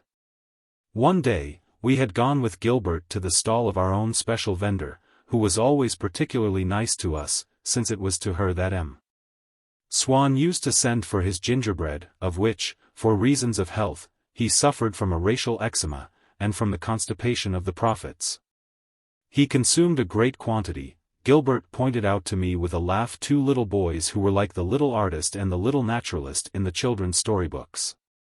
For one of them would not have a red stick of rock because he preferred the purple, while the other, with tears in his eyes, refused a plum which his nurse was buying for him, because, as he finally explained in passionate tones, "I want the other plum. It's got a worm in it." I purchased 2 halfpenny marbles. With admiring eyes I saw, luminous and imprisoned in a bowl by themselves, the agate marbles which seemed precious to me because they were as fair and smiling as little girls, and because they cost 5 pence each. Gilbert, who was given a great deal more pocket money than I ever had, asked me which I thought the prettiest. They were as transparent, as liquid-seeming as life itself. I would not have had her sacrifice a single one of them. I should have liked her to be able to buy them, to liberate them all. Still, I pointed out one that had the same color as her eyes.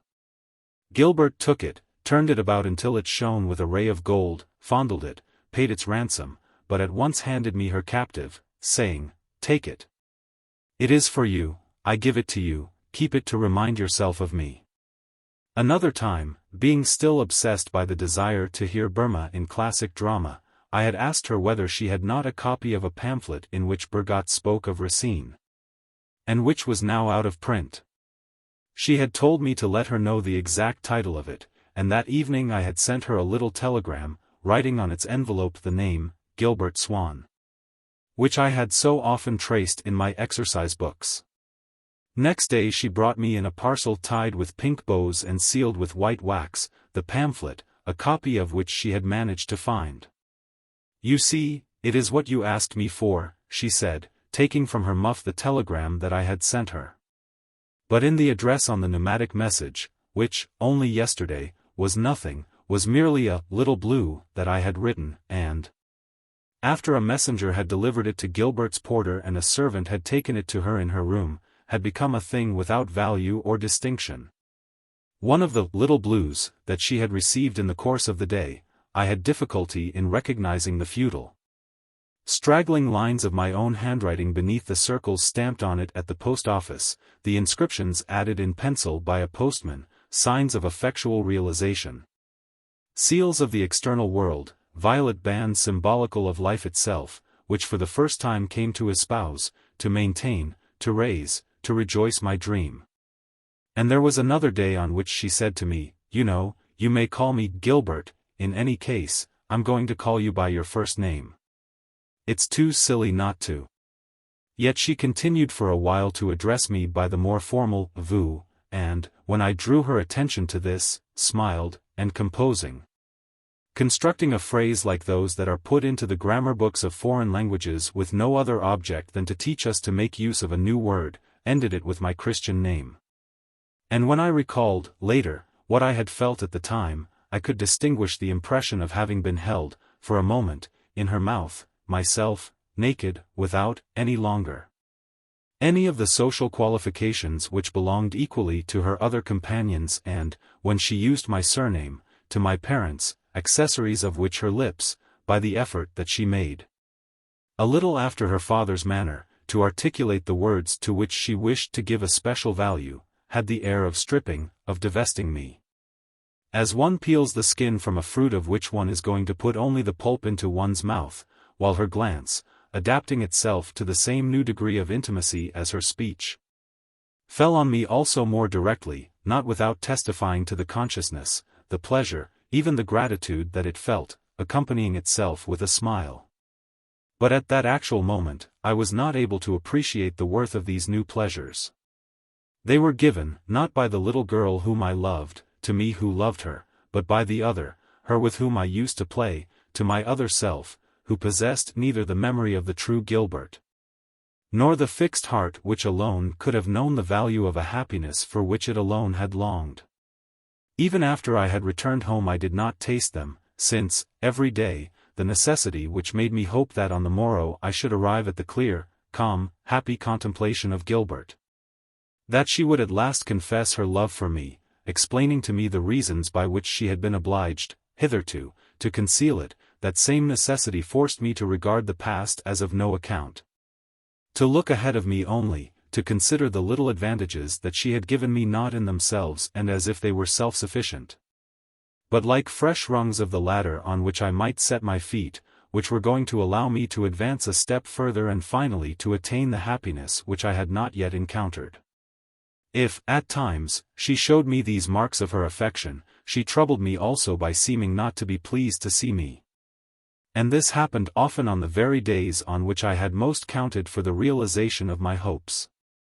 I was sure that Gilbert was coming to the Champs-Élysées, and I felt an elation which seemed merely the anticipation of a great happiness when, going into the drawing-room in the morning to kiss Mamma, who was already dressed to go out, the coils of her black hair elaborately built up, and her beautiful hands, plump and white, fragrant still with soap, I had been apprised, by seeing a column of dust standing by itself in the air above the piano, and by hearing a barrel organ playing, beneath the window, en revenant de la revue, that the winter had received, until nightfall, an unexpected, radiant visit from a day of spring. While we sat at luncheon, by opening her window, the lady opposite had sent packing, in the twinkling of an eye, from beside my chair, to sweep in a single stride over the whole width of our dining room, a sunbeam which had lain down there for its midday rest and returned to continue it there a moment later. At school, during the 1 o'clock lesson, the sun made me sick with impatience and boredom as it let fall a golden stream that crept to the edge of my desk. Like an invitation to the feast at which I could not myself arrive before 3 o'clock, until the moment when Françoise came to fetch me at the school gate. And we made our way towards the Champs-Élysées through streets decorated with sunlight, dense with people, over which the balconies, detached by the sun and made vaporous, seemed to float in front of the houses like clouds of gold. Alas! In the Champs-Élysées I found no Gilbert, she had not yet arrived. Motionless, on the lawn nurtured by the invisible sun which, here and there, kindled to a flame the point of a blade of grass. While the pigeons that had alighted upon it had the appearance of ancient sculptures which the gardener's pick had heaved to the surface of a hallowed soil, I stood with my eyes fixed on the horizon, expecting at every moment to see appear the form of Gilbert following that of her governess, behind the statue that seemed to be holding out the child, which it had in its arms, and which glistened in the stream of light, to receive benediction from the sun. The old lady who read the debates was sitting on her chair, in her invariable place, and had just accosted a park keeper, with a friendly wave of her hands towards him as she exclaimed, "What a lovely day!" And when the chairwoman came up to collect her penny, with an infinity of smirks and affectations she folded the ticket away inside her glove, as though it had been a posy of flowers, for which she had sought, in gratitude to the donor, the most becoming place upon her person. When she had found it, she performed a circular movement with her neck, straightened her boa, and fastened upon the collector. As she showed her the end of yellow paper that stuck out over her bare wrist, the bewitching smile with which a woman says to a young man, pointing to her bosom, "You see, I'm wearing your roses." I dragged Françoise, on the way towards Gilbert, as far as the Arc de Triomphe. We did not meet her, and I was returning towards the lawn convinced, now, that she was not coming, when, in front of the wooden horses, the little girl with the sharp voice flung herself upon me. "Quick, quick, Gilbert's been here a quarter of an hour. She's just going. We've been waiting for you, to make up a prisoner's base." While I had been going up the Avenue de Champs-Élysées, Gilbert had arrived by the Rue Boissy d'Angles, Mademoiselle having taken advantage of the fine weather to go on some errand of her own. And Swann was coming to fetch his daughter. And so it was my fault, I ought not to have strayed from the lawn. For one never knew for certain from what direction Gilbert would appear, whether she would be early or late. And this perpetual tension succeeded in making more impressive not only the Champs-Élysées in their entirety, and the whole span of the afternoon, like a vast expanse of space and time, on every point and at every moment of which it was possible that the form of Gilbert might appear, but also that form itself. Since behind its appearance I felt that there lay concealed the reason for which it had shot its arrow into my heart at 4 o'clock instead of at 2:30. Crowned with a smart hat, for paying calls, instead of the plain cap, for games, in front of the ambassadors and not between the two puppet shows. I divined one of those occupations in which I might not follow Gilbert, occupations that forced her to go out or to stay at home. I was in contact with the mystery of her unknown life. It was this mystery, too, which troubled me when, running at the sharp-voiced girl's bidding, so as to begin our game without more delay, I saw Gilbert, so quick and informal with us, make a ceremonious bow to the old lady with the debates, who acknowledged it with, "What a lovely sun. You'd think there was a fire burning." Speaking to her with a shy smile, with an air of constraint which called to my mind the other little girl that Gilbert must be when at home with her parents, or with friends of her parents, paying visits, in all the rest, that escaped me, of her existence. But of that existence no one gave me so strong an impression as did Swann, who came a little later to fetch his daughter. That was because he and Madame Swann, inasmuch as their daughter lived with them, as her lessons, her games, her friendships depended upon them, contained for me, like Gilbert, perhaps even more than Gilbert, as befitted subjects that had an all-powerful control over her in whom it must have had its source, an undefined, an inaccessible quality of melancholy charm. Everything that concerned them was on my part the object of so constant a preoccupation that the days on which, as on this day, M. Swann, whom I had seen so often, long ago, without his having aroused my curiosity, when he was still on good terms with my parents, came for Gilbert to the Champs-Élysées. Once the pulsations to which my heart had been excited by the appearance of his grey hat and hooded cape had subsided, the sight of him still impressed me as might that of an historic personage, upon whom one had just been studying a series of books, and the smallest details of whose life one learned with enthusiasm. His relations with the Comte de Paris, which, when I heard them discussed at Cambrai, seemed to me unimportant, became now in my eyes something marvelous. As if no one else had ever known the House of Orleans. They set him in vivid detachment against the vulgar background of pedestrians of different classes, who encumbered that particular path in the Champs-Élysées. In the midst of whom I admired his condescending to figure without claiming any special deference, which as it happened none of them dreamed of paying him. So profound was the incognito in which he was wrapped. He responded politely to the salutations of Gilbert's companions, even to mine, for all that he was no longer on good terms with my family, but without appearing to know who I was. This reminded me that he had constantly seen me in the country. A memory which I had retained, but kept out of sight, because, since I had seen Gilbert again, Swann had become to me preeminently her father, and no longer the Cambrai Swann. As the ideas which, nowadays, I made his name connote were different from the ideas in the system of which it was formerly comprised, which I utilized not at all now when I had occasion to think of him, he had become another person. Still I attached him by an artificial thread, secondary and transversal, to our former guest.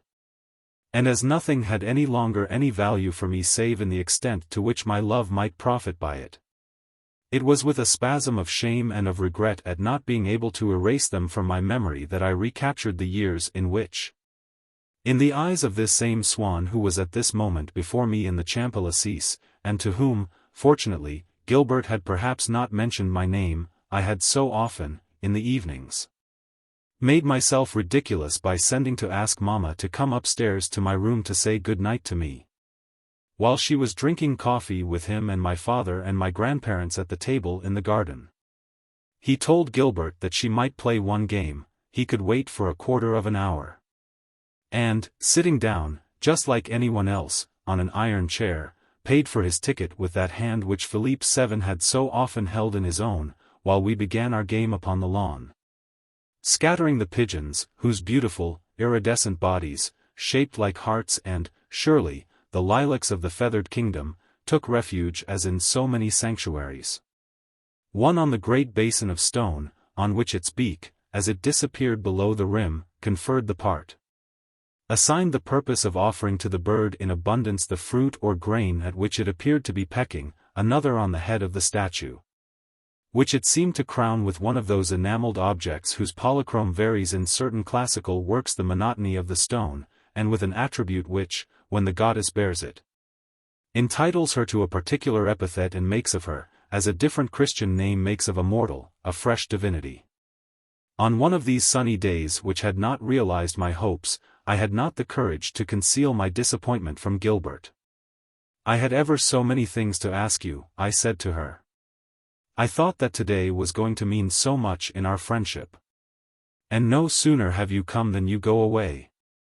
Try to come early tomorrow, so that I can talk to you." Her face lighted up and she jumped for joy as she answered, "Tomorrow, you may make up your mind, my dear friend, I shan't come. First of all I've a big luncheon party. Then in the afternoon I am going to a friend's house to see King Theodosius arrive from her windows, won't that be splendid? And then, next day, I'm going to Michel Strogoff, and after that it will soon be Christmas, and the New Year holidays. Perhaps they'll take me south, to the Riviera, won't that be nice? Though I should miss the Christmas tree here, anyhow, if I do stay in Paris, I shan't be coming here, because I shall be out paying calls with Mamma. Goodbye, there's Papa calling me." I returned home with Françoise through streets that were still gay with sunshine, as on the evening of a holiday when the merriment is over. I could scarcely drag my legs along. "I'm not surprised," said Françoise, "it's not the right weather for the time of year, it's much too warm. Oh dear, to think of all the poor sick people there must be everywhere. You would think that up there, too, everything's got out of order." I repeated to myself, stifling my sobs, the words in which Gilbert had given utterance to her joy at the prospect of not coming back, for a long time, to the Champs-Élysées. But already the charm with which, by the mere act of thinking, my mind was filled as soon as it thought of her, the privileged position, unique even if it were painful, in which I was inevitably placed in relation to Gilbert by the contraction of a scar in my mind, had begun to add to that very mark of her indifference something romantic. And in the midst of my tears my lips would shape themselves in a smile which was indeed the timid outline of a kiss. And when the time came for the postman I said to myself, that evening as on every other, I am going to have a letter from Gilbert, she is going to tell me, at last, that she has never ceased to love me, and to explain to me the mysterious reason by which she has been forced to conceal her love from me until now. To put on the appearance of being able to be happy without seeing me. The reason for which she has assumed the form of the other Gilbert, who is simply a companion. Every evening I would beguile myself into imagining this letter, believing that I was actually reading it, reciting each of its sentences in turn. Suddenly I would stop, in alarm. I had realized that, if I was to receive a letter from Gilbert, it could not, in any case, be this letter, since it was I myself who had just composed it. And from that moment I would strive to keep my thoughts clear of the words which I should have liked her to write to me, from fear lest, by first selecting them myself, I should be excluding just those identical words, the dearest, the most desired, from the field of possible events.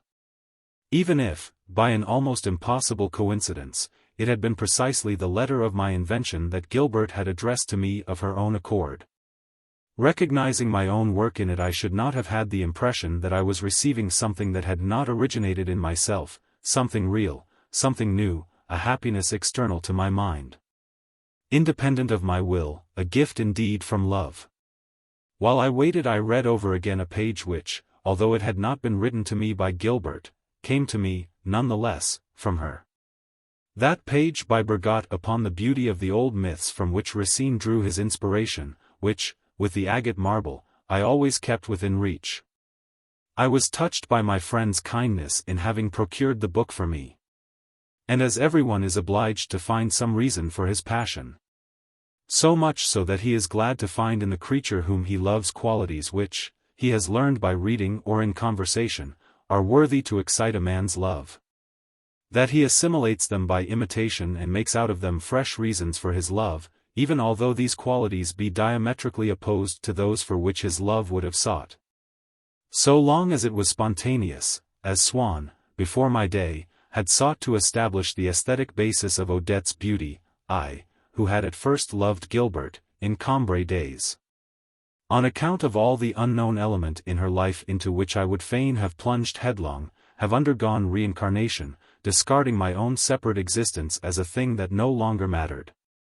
I thought now, as of an inestimable advantage, that of this, my own, my too familiar, my contemptible existence Gilbert might one day become the humble servant, the kindly, the comforting collaborator, who in the evenings, helping me in my work, would collate for me the texts of rare pamphlets.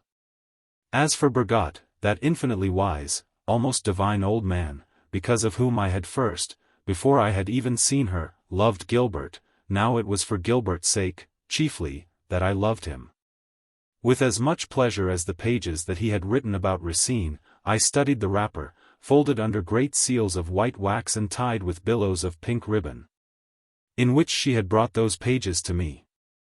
I kissed the agate marble, which was the better part of my love's heart, the part that was not frivolous but faithful, and, for all that it was adorned with the mysterious charm of Gilbert's life, dwelt close beside me, inhabited my chamber, shared my bed.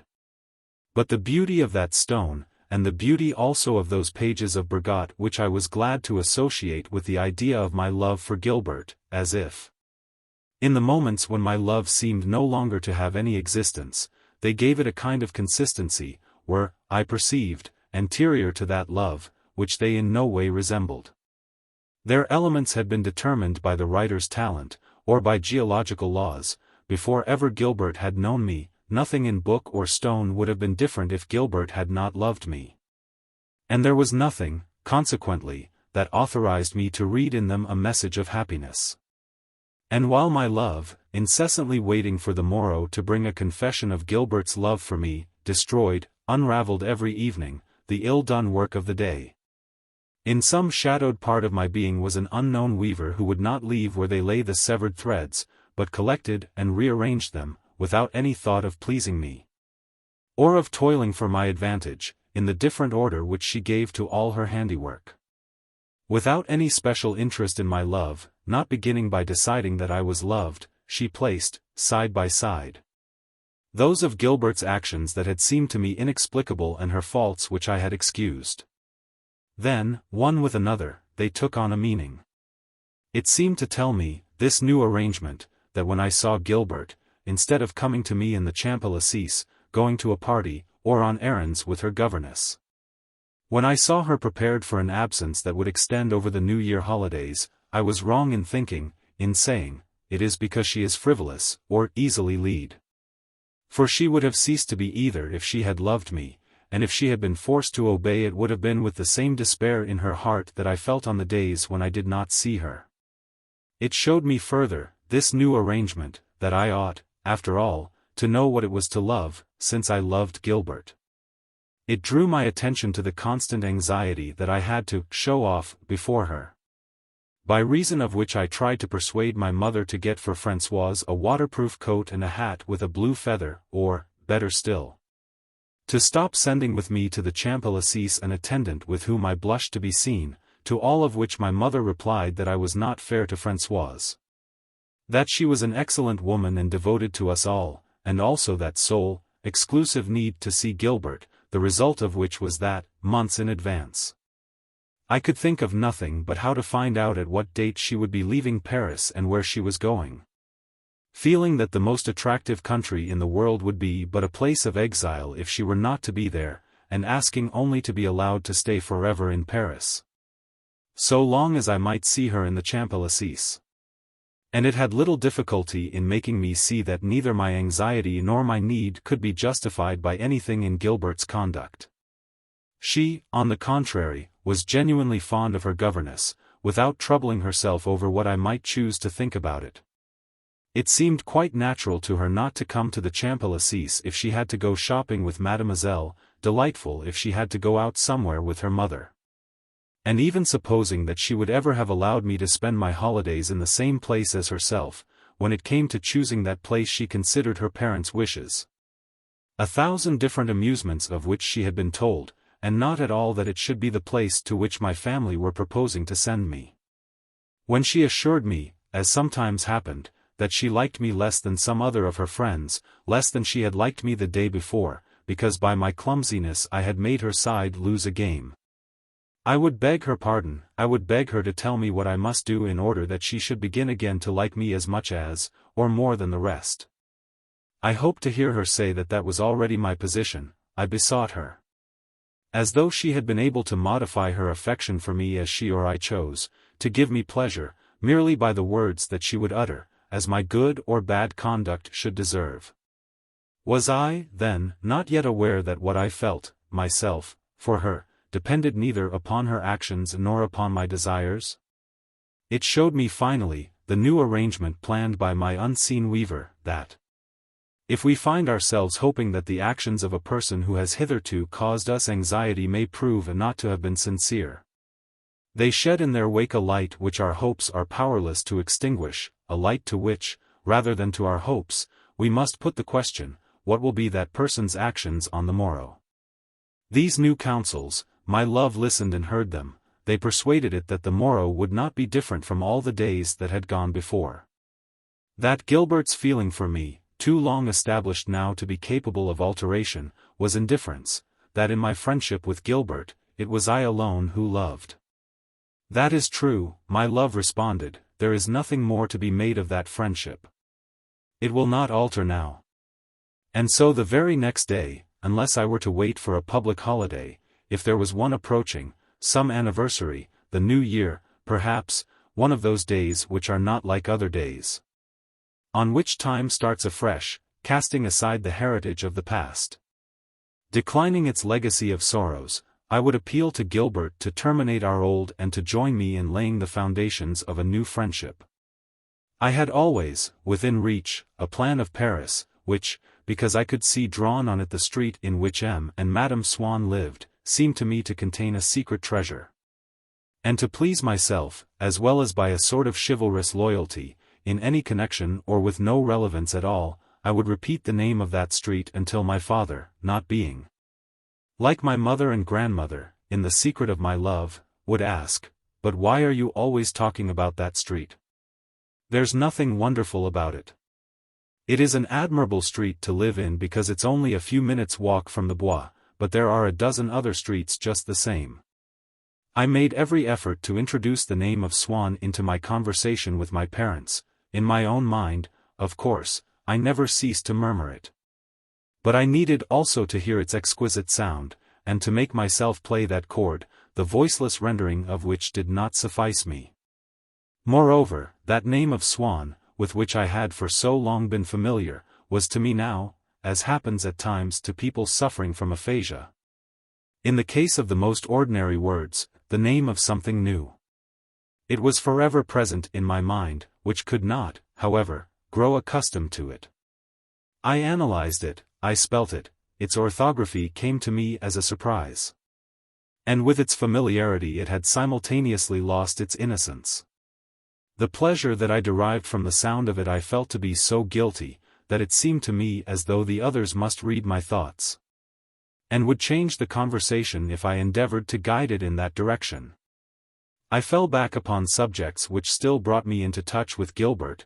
I eternally repeated the same words, and it was no use my knowing that they were but words, words uttered in her absence, which she could not hear, words without virtue in themselves, repeating what were, indeed, facts, but powerless to modify them, for still it seemed to me that by dint of handling, of stirring in this way everything that had reference to Gilbert, I might perhaps make emerge from it something that would bring me happiness.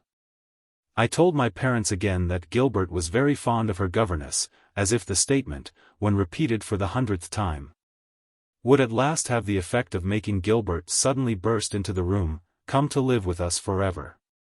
I had already sung the praises of the old lady who read the debates. I had hinted to my parents that she must at least be an ambassador's widow, if not actually a highness, and I continued to descant on her beauty, her splendor, her nobility, until the day on which I mentioned that, by what I had heard Gilbert call her, she appeared to be a Madame Blatten. "Oh, now I know whom you mean," cried my mother, while I felt myself grow red all over with shame. On guard, as your grandfather says. And so it's she that you think so wonderful? Why, she's perfectly horrible, and always has been. She's the widow of a bailiff. You can't remember, when you were little, all the trouble I used to have to avoid her at your gymnastic lessons, where she was always trying to get hold of me. I didn't know the woman, of course, to tell me that you were much too nice looking for a boy. She has always had an insane desire to get to know people, and she must be quite insane, as I have always thought, if she really does know Madame Swann. For even if she does come of very common people, I have never heard anything said against her character. But she must always be forcing herself upon strangers. She is, really, a horrible woman, frightfully vulgar, and besides, she is always creating awkward situations. As for Swann, in my attempts to resemble him, I spent the whole time, when I was at table, in drawing my finger along my nose and in rubbing my eyes. My father would exclaim, "The child's a perfect idiot, he's becoming quite impossible." More than all else I should have liked to be as bald as Swann. He appeared to me to be a creature so extraordinary that I found it impossible to believe that people whom I knew and often saw knew him also, and that in the course of the day anyone might run against him. And once my mother, while she was telling us, as she did every evening at dinner, where she had been and what she had done that afternoon, merely by the words, "By the way. Guess whom I saw at the Trois Quartiers, at the umbrella counter, Swann." Caused to burst open in the midst of her narrative, an arid desert to me, a mystic blossom. What a melancholy satisfaction to learn that very afternoon, threading through the crowd his supernatural form, Swann had gone to buy an umbrella. Among the events of the day, great and small, but all equally unimportant, that one alone aroused in me those peculiar vibrations by which my love for Gilbert was invariably stirred.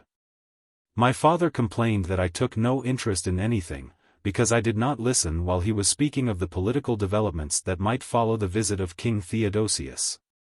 At that moment in France as the nation's guest and, it was hinted, ally. And yet how intensely interested I was to know whether Swann had been wearing his hooded cape. "Did you speak to him?" I asked. "Why, of course I did," answered my mother, who always seemed afraid lest, were she to admit that we were not on the warmest of terms with Swann, people would seek to reconcile us more than she cared for, in view of the existence of Madame Swann, whom she did not wish to know. It was he who came up and spoke to me. I hadn't seen him. "Then you haven't quarreled?" "Quarreled? What on earth made you think that we had quarreled?" She briskly parried, as though I had cast doubt on the fiction of her friendly relations with Swann, and was planning an attempt to bring them together. "He might be cross with you for never asking him here. One isn't obliged to ask everyone to one's house, you know. Has he ever asked me to his? I don't know his wife.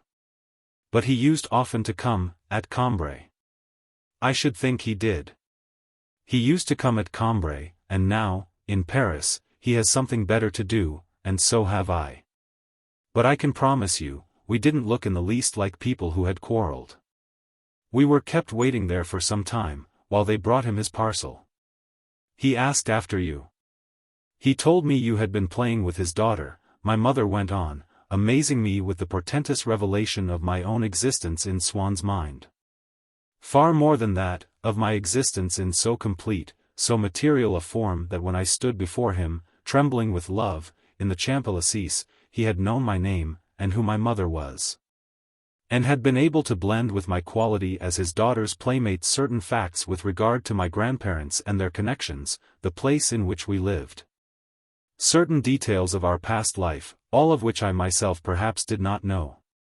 But my mother did not seem to have noticed anything particularly attractive in that counter at the Trois Quartiers where she had represented to Swann, at the moment in which he caught sight of her, a definite person with whom he had sufficient memories in common to impel him to come up to her and to speak. Nor did either she or my father seem to find any occasion now to mention Swann's family, the grandparents of Gilbert, nor to use the title of stockbroker. Topics as which nothing else gave me so keen a pleasure. My imagination had isolated and consecrated in the social Paris a certain family, just as it had set apart in the structural Paris a certain house, on whose porch it had fashioned sculptures and made its windows precious. But these ornaments I alone had eyes to see.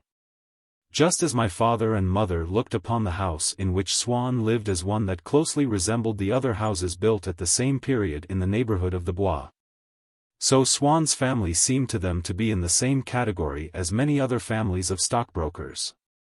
Their judgment was more or less favorable according to the extent to which the family in question shared in merits that were common to the rest of the universe. And there was about it nothing that they could call unique.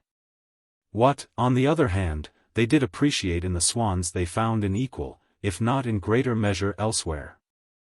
And so, after admitting that the house was in a good position, they would go on to speak of some other house that was in a better, but had nothing to do with Gilbert, or of financiers on a larger scale than her grandfather had been. And if they had appeared, for a moment, to be of my opinion, that was a mistake which was very soon corrected. For in order to distinguish in all Gilbert's surroundings an indefinable quality analogous, in the scale of emotions, to what in the scale of colors is called infrared, a supplementary sense of perception was required, with which love, for the time being, had endowed me. And this my parents lacked. On the days when Gilbert had warned me that she would not be coming to the Champs-Élysées, I would try to arrange my walks so that I should be brought into some kind of contact with her. Sometimes I would lead Françoise on a pilgrimage to the house in which the Swanns lived, making her repeat to me unendingly all that she had learned from the governess with regard to Madame Swann. It seems, she puts great faith in medals. She would never think of starting on a journey if she had heard an owl hoot, or the death watch in the wall, or if she had seen a cat at midnight, or if the furniture had creaked. Oh yes. She's a most religious lady, she is. I was so madly in love with Gilbert that if, on our way, I caught sight of their old butler taking the dog out, my emotion would bring me to a standstill. I would fasten on his white whiskers eyes that melted with passion. And Françoise would rouse me with, "What's wrong with you now, child?" And we would continue on our way until we reached their gate, where a porter, different from every other porter in the world, and saturated, even to the braid on his livery, with the same melancholy charm that I had felt to be latent in the name of Gilbert, looked at me as though he knew that I was one of those whose natural unworthiness would forever prevent them from penetrating into the mysteries of the life inside, which it was his duty to guard, and over which the ground-floor windows appeared conscious of being protectingly closed, with far less resemblance, between the nobly sweeping arches of their muslin curtains, to any other windows in the world than to Gilbert's glancing eyes.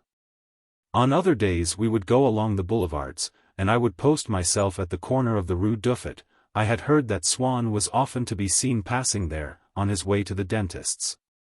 And my imagination so far differentiated Gilbert's father from the rest of humanity, his presence in the midst of a crowd of real people introduced among them so miraculous an element, that even before we reached the Madeleine I would be trembling with emotion at the thought that I was approaching a street from which that supernatural apparition might at any moment burst upon me unawares.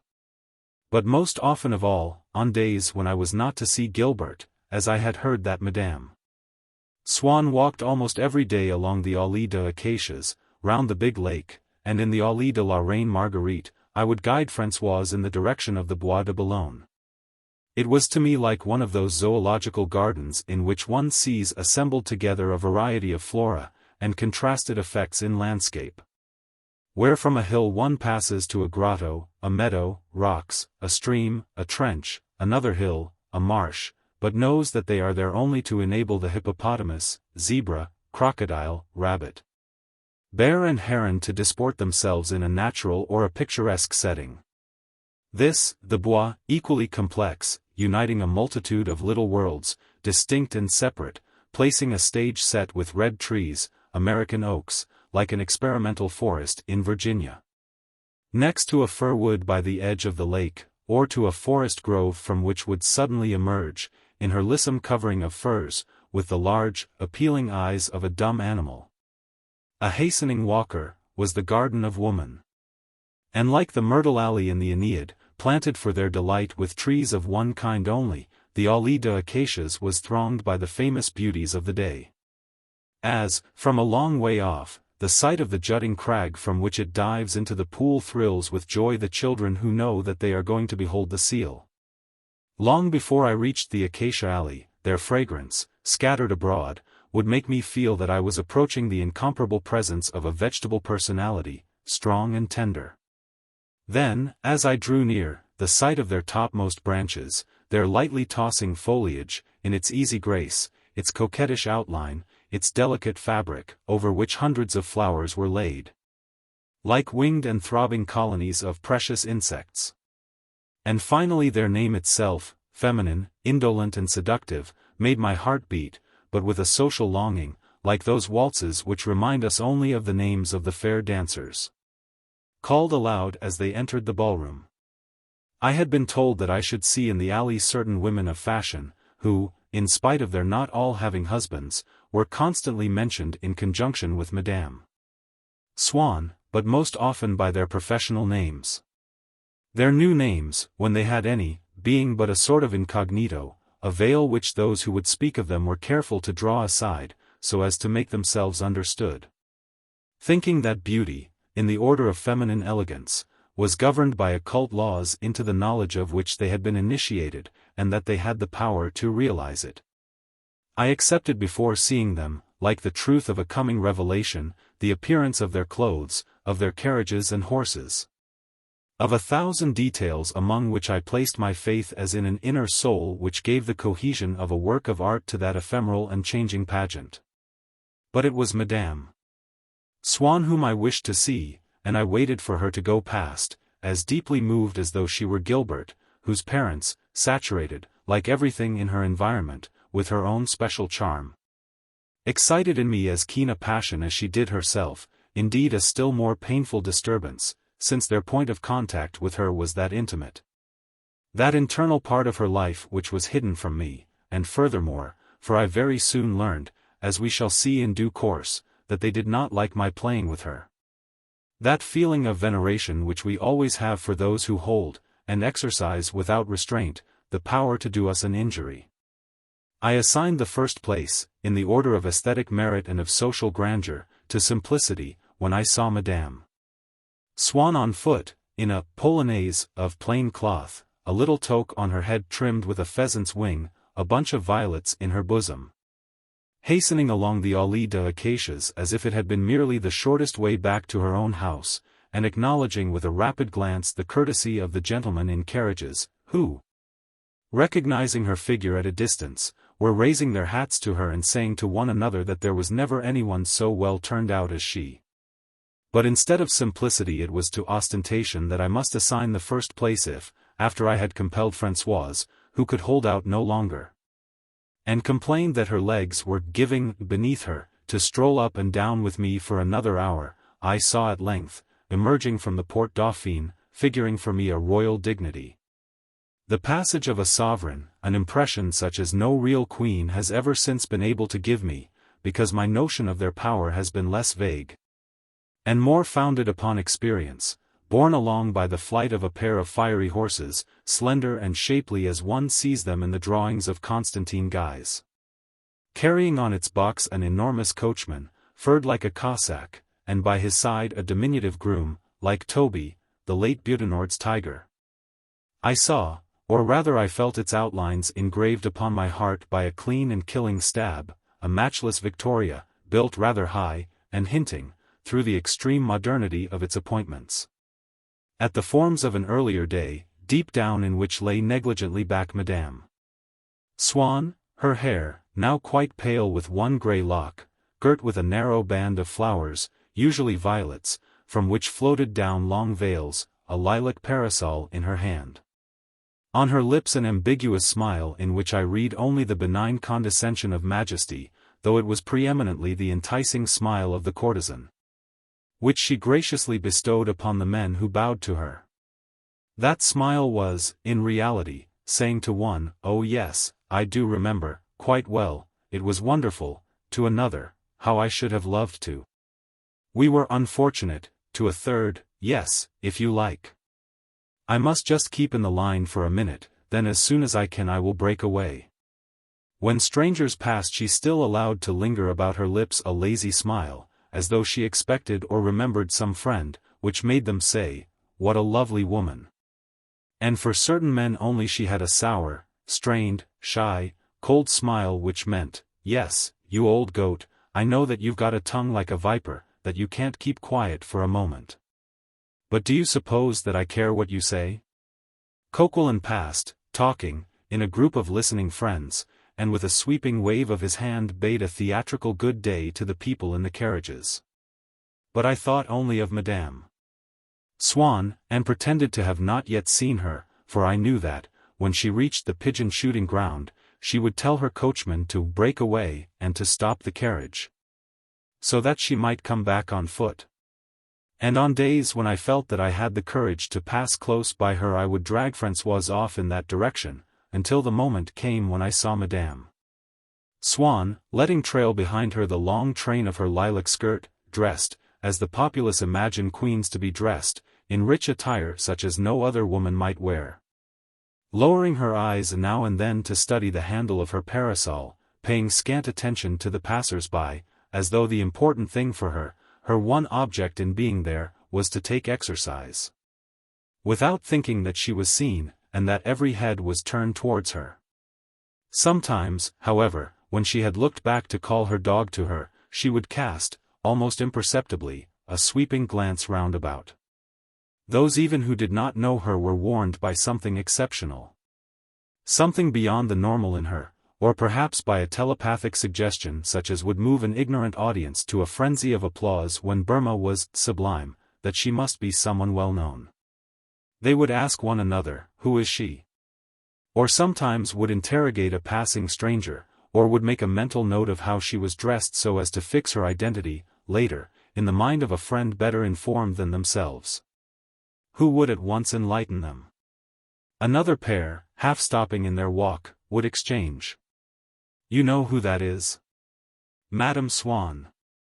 That conveys nothing to you? Odette de Crécy, then? Odette de Crécy. Why, I thought as much. Those great, sad eyes. But I say, you know, she can't be as young as she was once, eh? I remember, I had her on the day that McMahon went. I shouldn't remind her of it, if I were you. She is now Madame Swann, the wife of a gentleman in the Jockey Club, a friend of the Prince of Wales. Apart from that, though, she is wonderful still."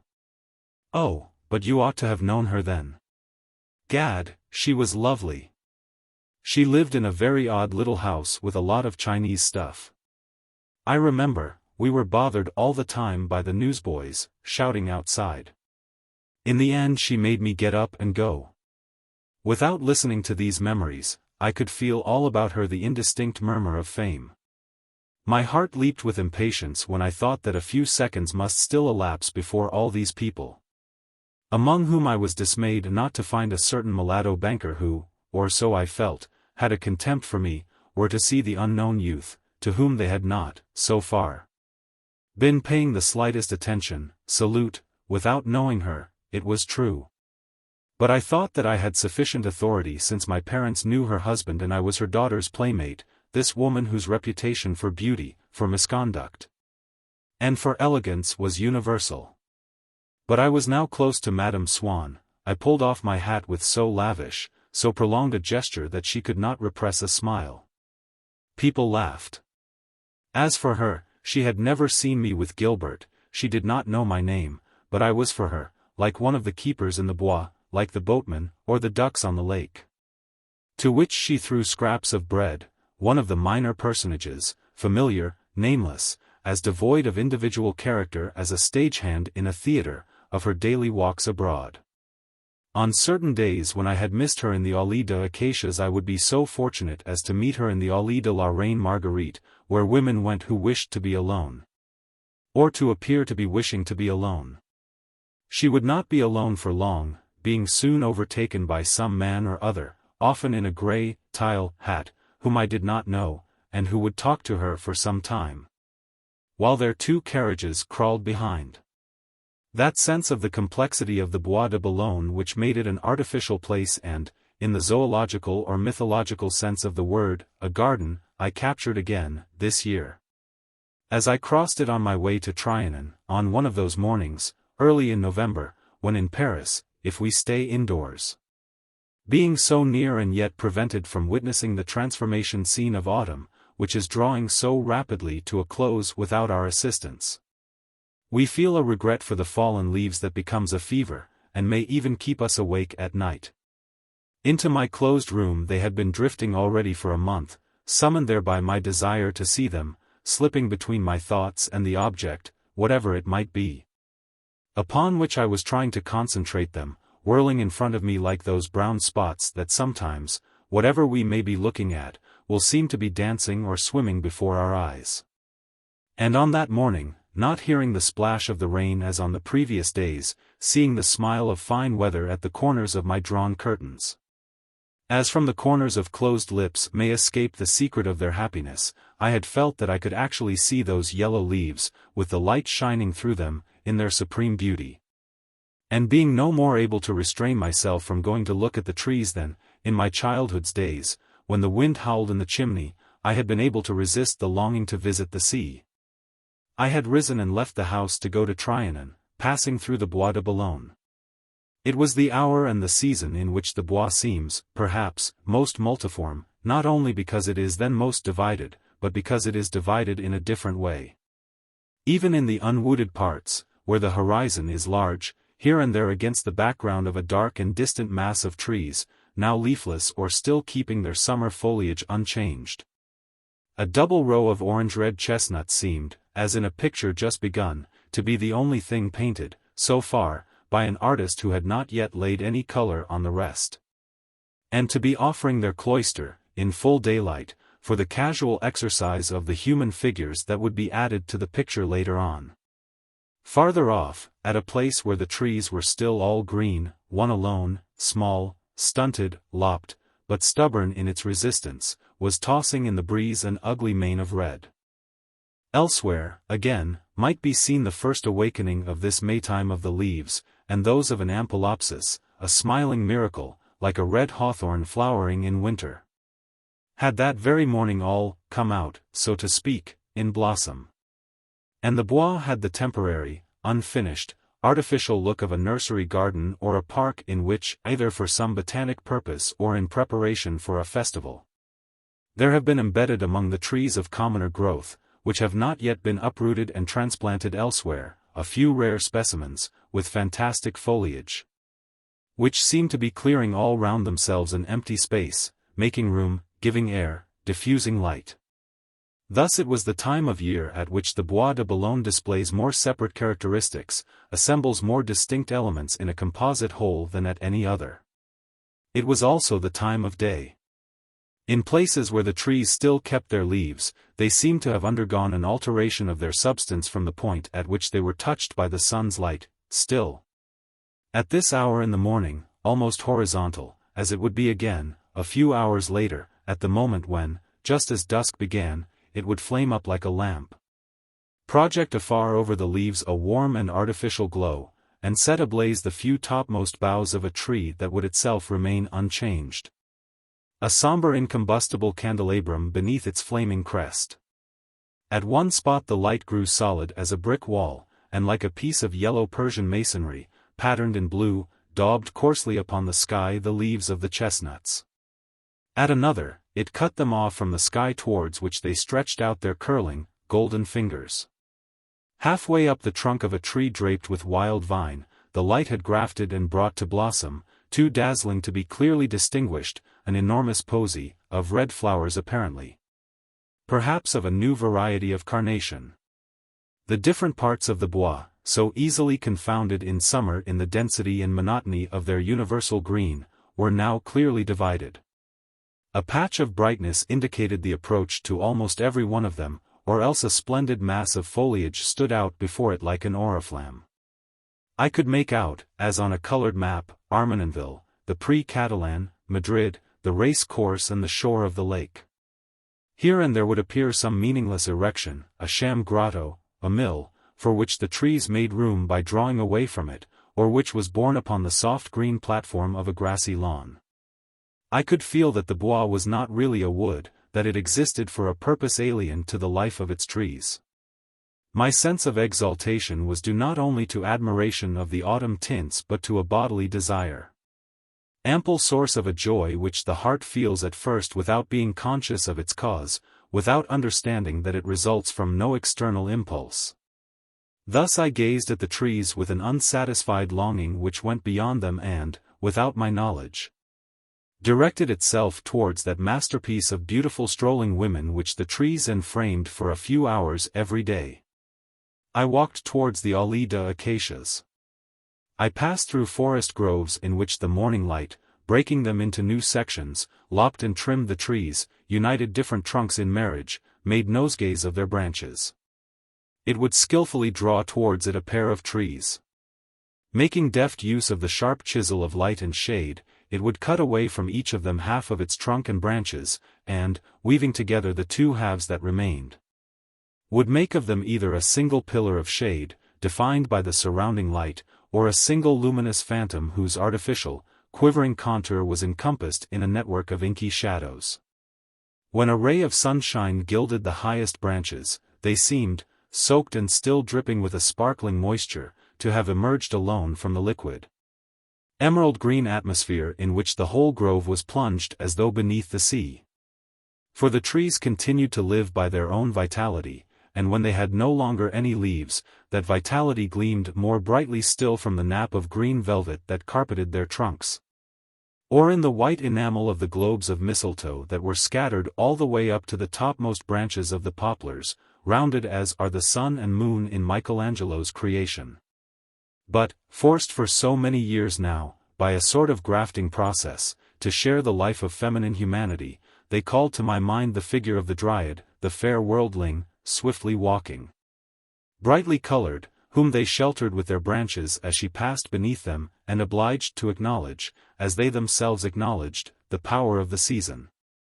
They recalled to me the happy days when I was young and had faith. When I would hasten eagerly to the spots where masterpieces of female elegance would be incarnate for a few moments beneath the unconscious, accommodating boughs. But the beauty for which the firs and acacias of the Bois de Boulogne made me long, more disquieting in that respect than the chestnuts and lilacs of Trianon which I was going to see, was not fixed somewhere outside myself in the relics of an historical period, in works of art, in a little temple of love at whose door was piled an oblation of autumn leaves ribbed with gold. I reached the shore of the lake, I walked on as far as the pigeon-shooting ground. The idea of perfection which I had within me I had bestowed, in that other time, upon the height of a Victoria, upon the raking thinness of those horses, frenzied and light as wasps upon the wing, with bloodshot eyes like the cruel steeds of Diamd, which now, smitten by a desire to see again what I had once loved, as ardent as the desire that had driven me, many years before, along the same paths, I wished to see renewed before my eyes at the moment when Madame Swann's enormous coachman, supervised by a groom no bigger than his fist, and as infantile as St. George in the picture, endeavored to curb the ardor of the flying, steel-tipped pinions with which they thundered along the ground. Alas! There was nothing now but motor-cars driven each by a mustached mechanic, with a tall footman towering by his side. I wished to hold before my bodily eyes, that I might know whether they were indeed as charming as they appeared to the eyes of memory, little hats, so low-crowned as to seem no more than garlands about the brows of women. All the hats now were immense, covered with fruits and flowers and all manner of birds.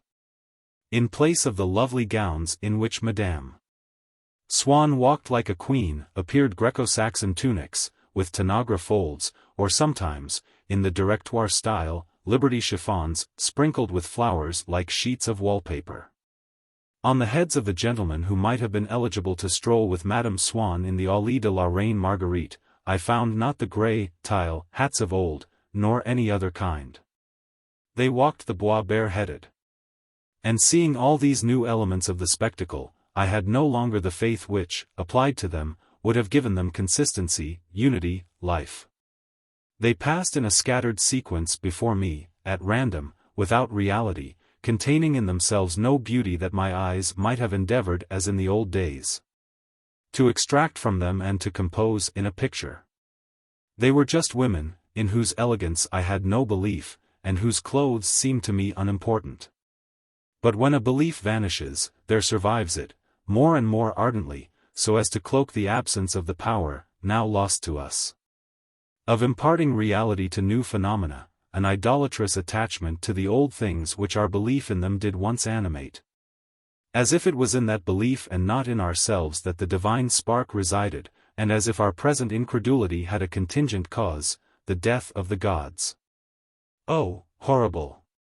I exclaimed to myself, does anyone really imagine that these motor cars are as smart as the old Karajan pair? I dare say. I am too old now, but I was not intended for a world in which women shackle themselves in garments that are not even made of cloth. To what purpose shall I walk among these trees if there is nothing left now of the assembly that used to meet beneath the delicate tracery of reddening leaves? If vulgarity and fatuity have supplanted the exquisite thing that once their branches framed? Oh, horrible! My consolation is to think of the women whom I have known, in the past, now that there is no standard left of elegance. But how can the people who watch these dreadful creatures hobble by? Beneath hats on which have been heaped the spoils of aviary or garden bed, how can they imagine the charm that there was in the sight of Madame Swann, crowned with a close-fitting lilac bonnet, or with a tiny hat from which rose stiffly above her head a single iris? Could I ever have made them understand the emotion that I used to feel on winter mornings, when I met Madame Swann on foot, in an otterskin coat, with a woolen cap from which stuck out two blade-like partridge feathers, but enveloped also in the deliberate, artificial warmth of her own house, which was suggested by nothing more than the bunch of violets crushed into her bosom, whose flowering, vivid and blue against the grey sky, the freezing air, the naked boughs, had the same charming effect of using the season and the weather merely as a setting, and of living actually in a human atmosphere, in the atmosphere of this woman, as had in the vases and beaupots of her drawing-room, beside the blazing fire, in front of the silk-covered sofa, the flowers that looked out through closed windows at the falling snow? But it would not have sufficed me that the costumes alone should still have been the same as in those distant years.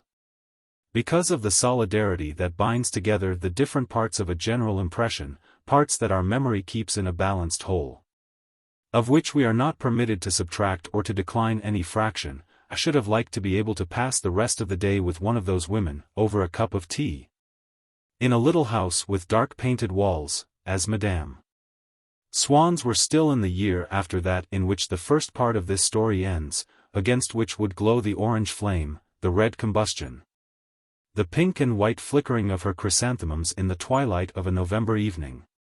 In moments similar to those in which, as we shall see, I had not managed to discover the pleasures for which I longed. But now, albeit they had led to nothing, those moments struck me as having been charming enough in themselves. I sought to find them again as I remembered them. Alas! There was nothing now but flats decorated in the Louis XVI style, all white paint, with hortensias in blue enamel. Moreover, people did not return to Paris, now, until much later. Madame Swann would have written to me, from a country house, that she would not be in town before February. Had I asked her to reconstruct for me the elements of that memory which I felt to belong to a distant era, to a date in time towards which it was forbidden me to ascend again the fatal slope, the elements of that longing which had become, itself, as inaccessible as the pleasure that it had once vainly pursued.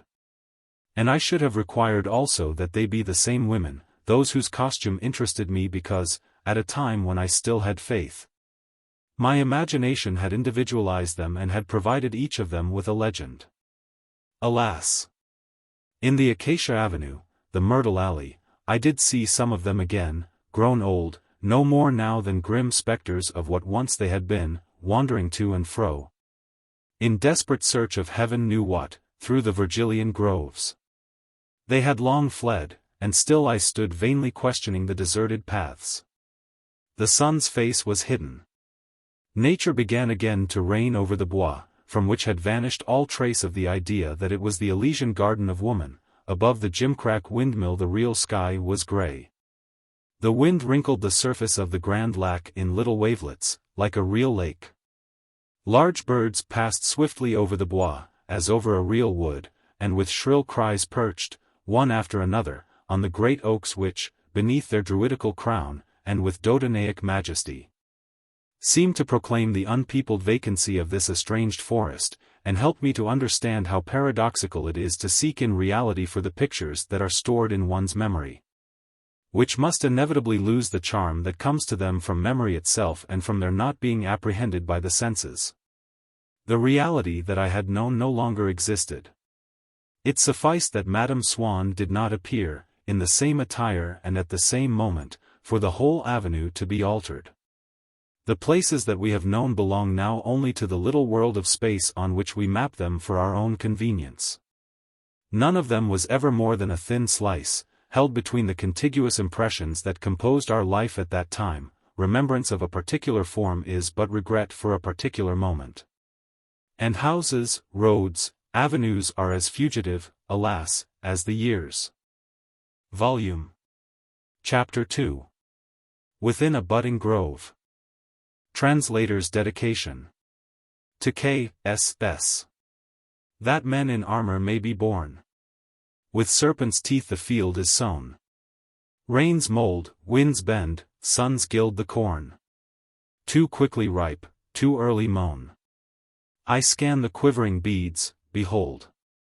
The features, catch the whispered breath of friends long garnered in the cold.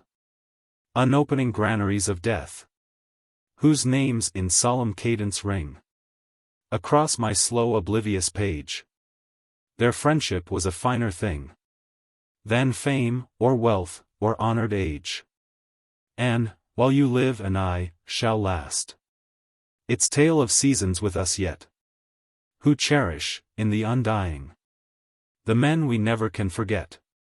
C.K.S.M. Bad Kissingen, July 31, 1923.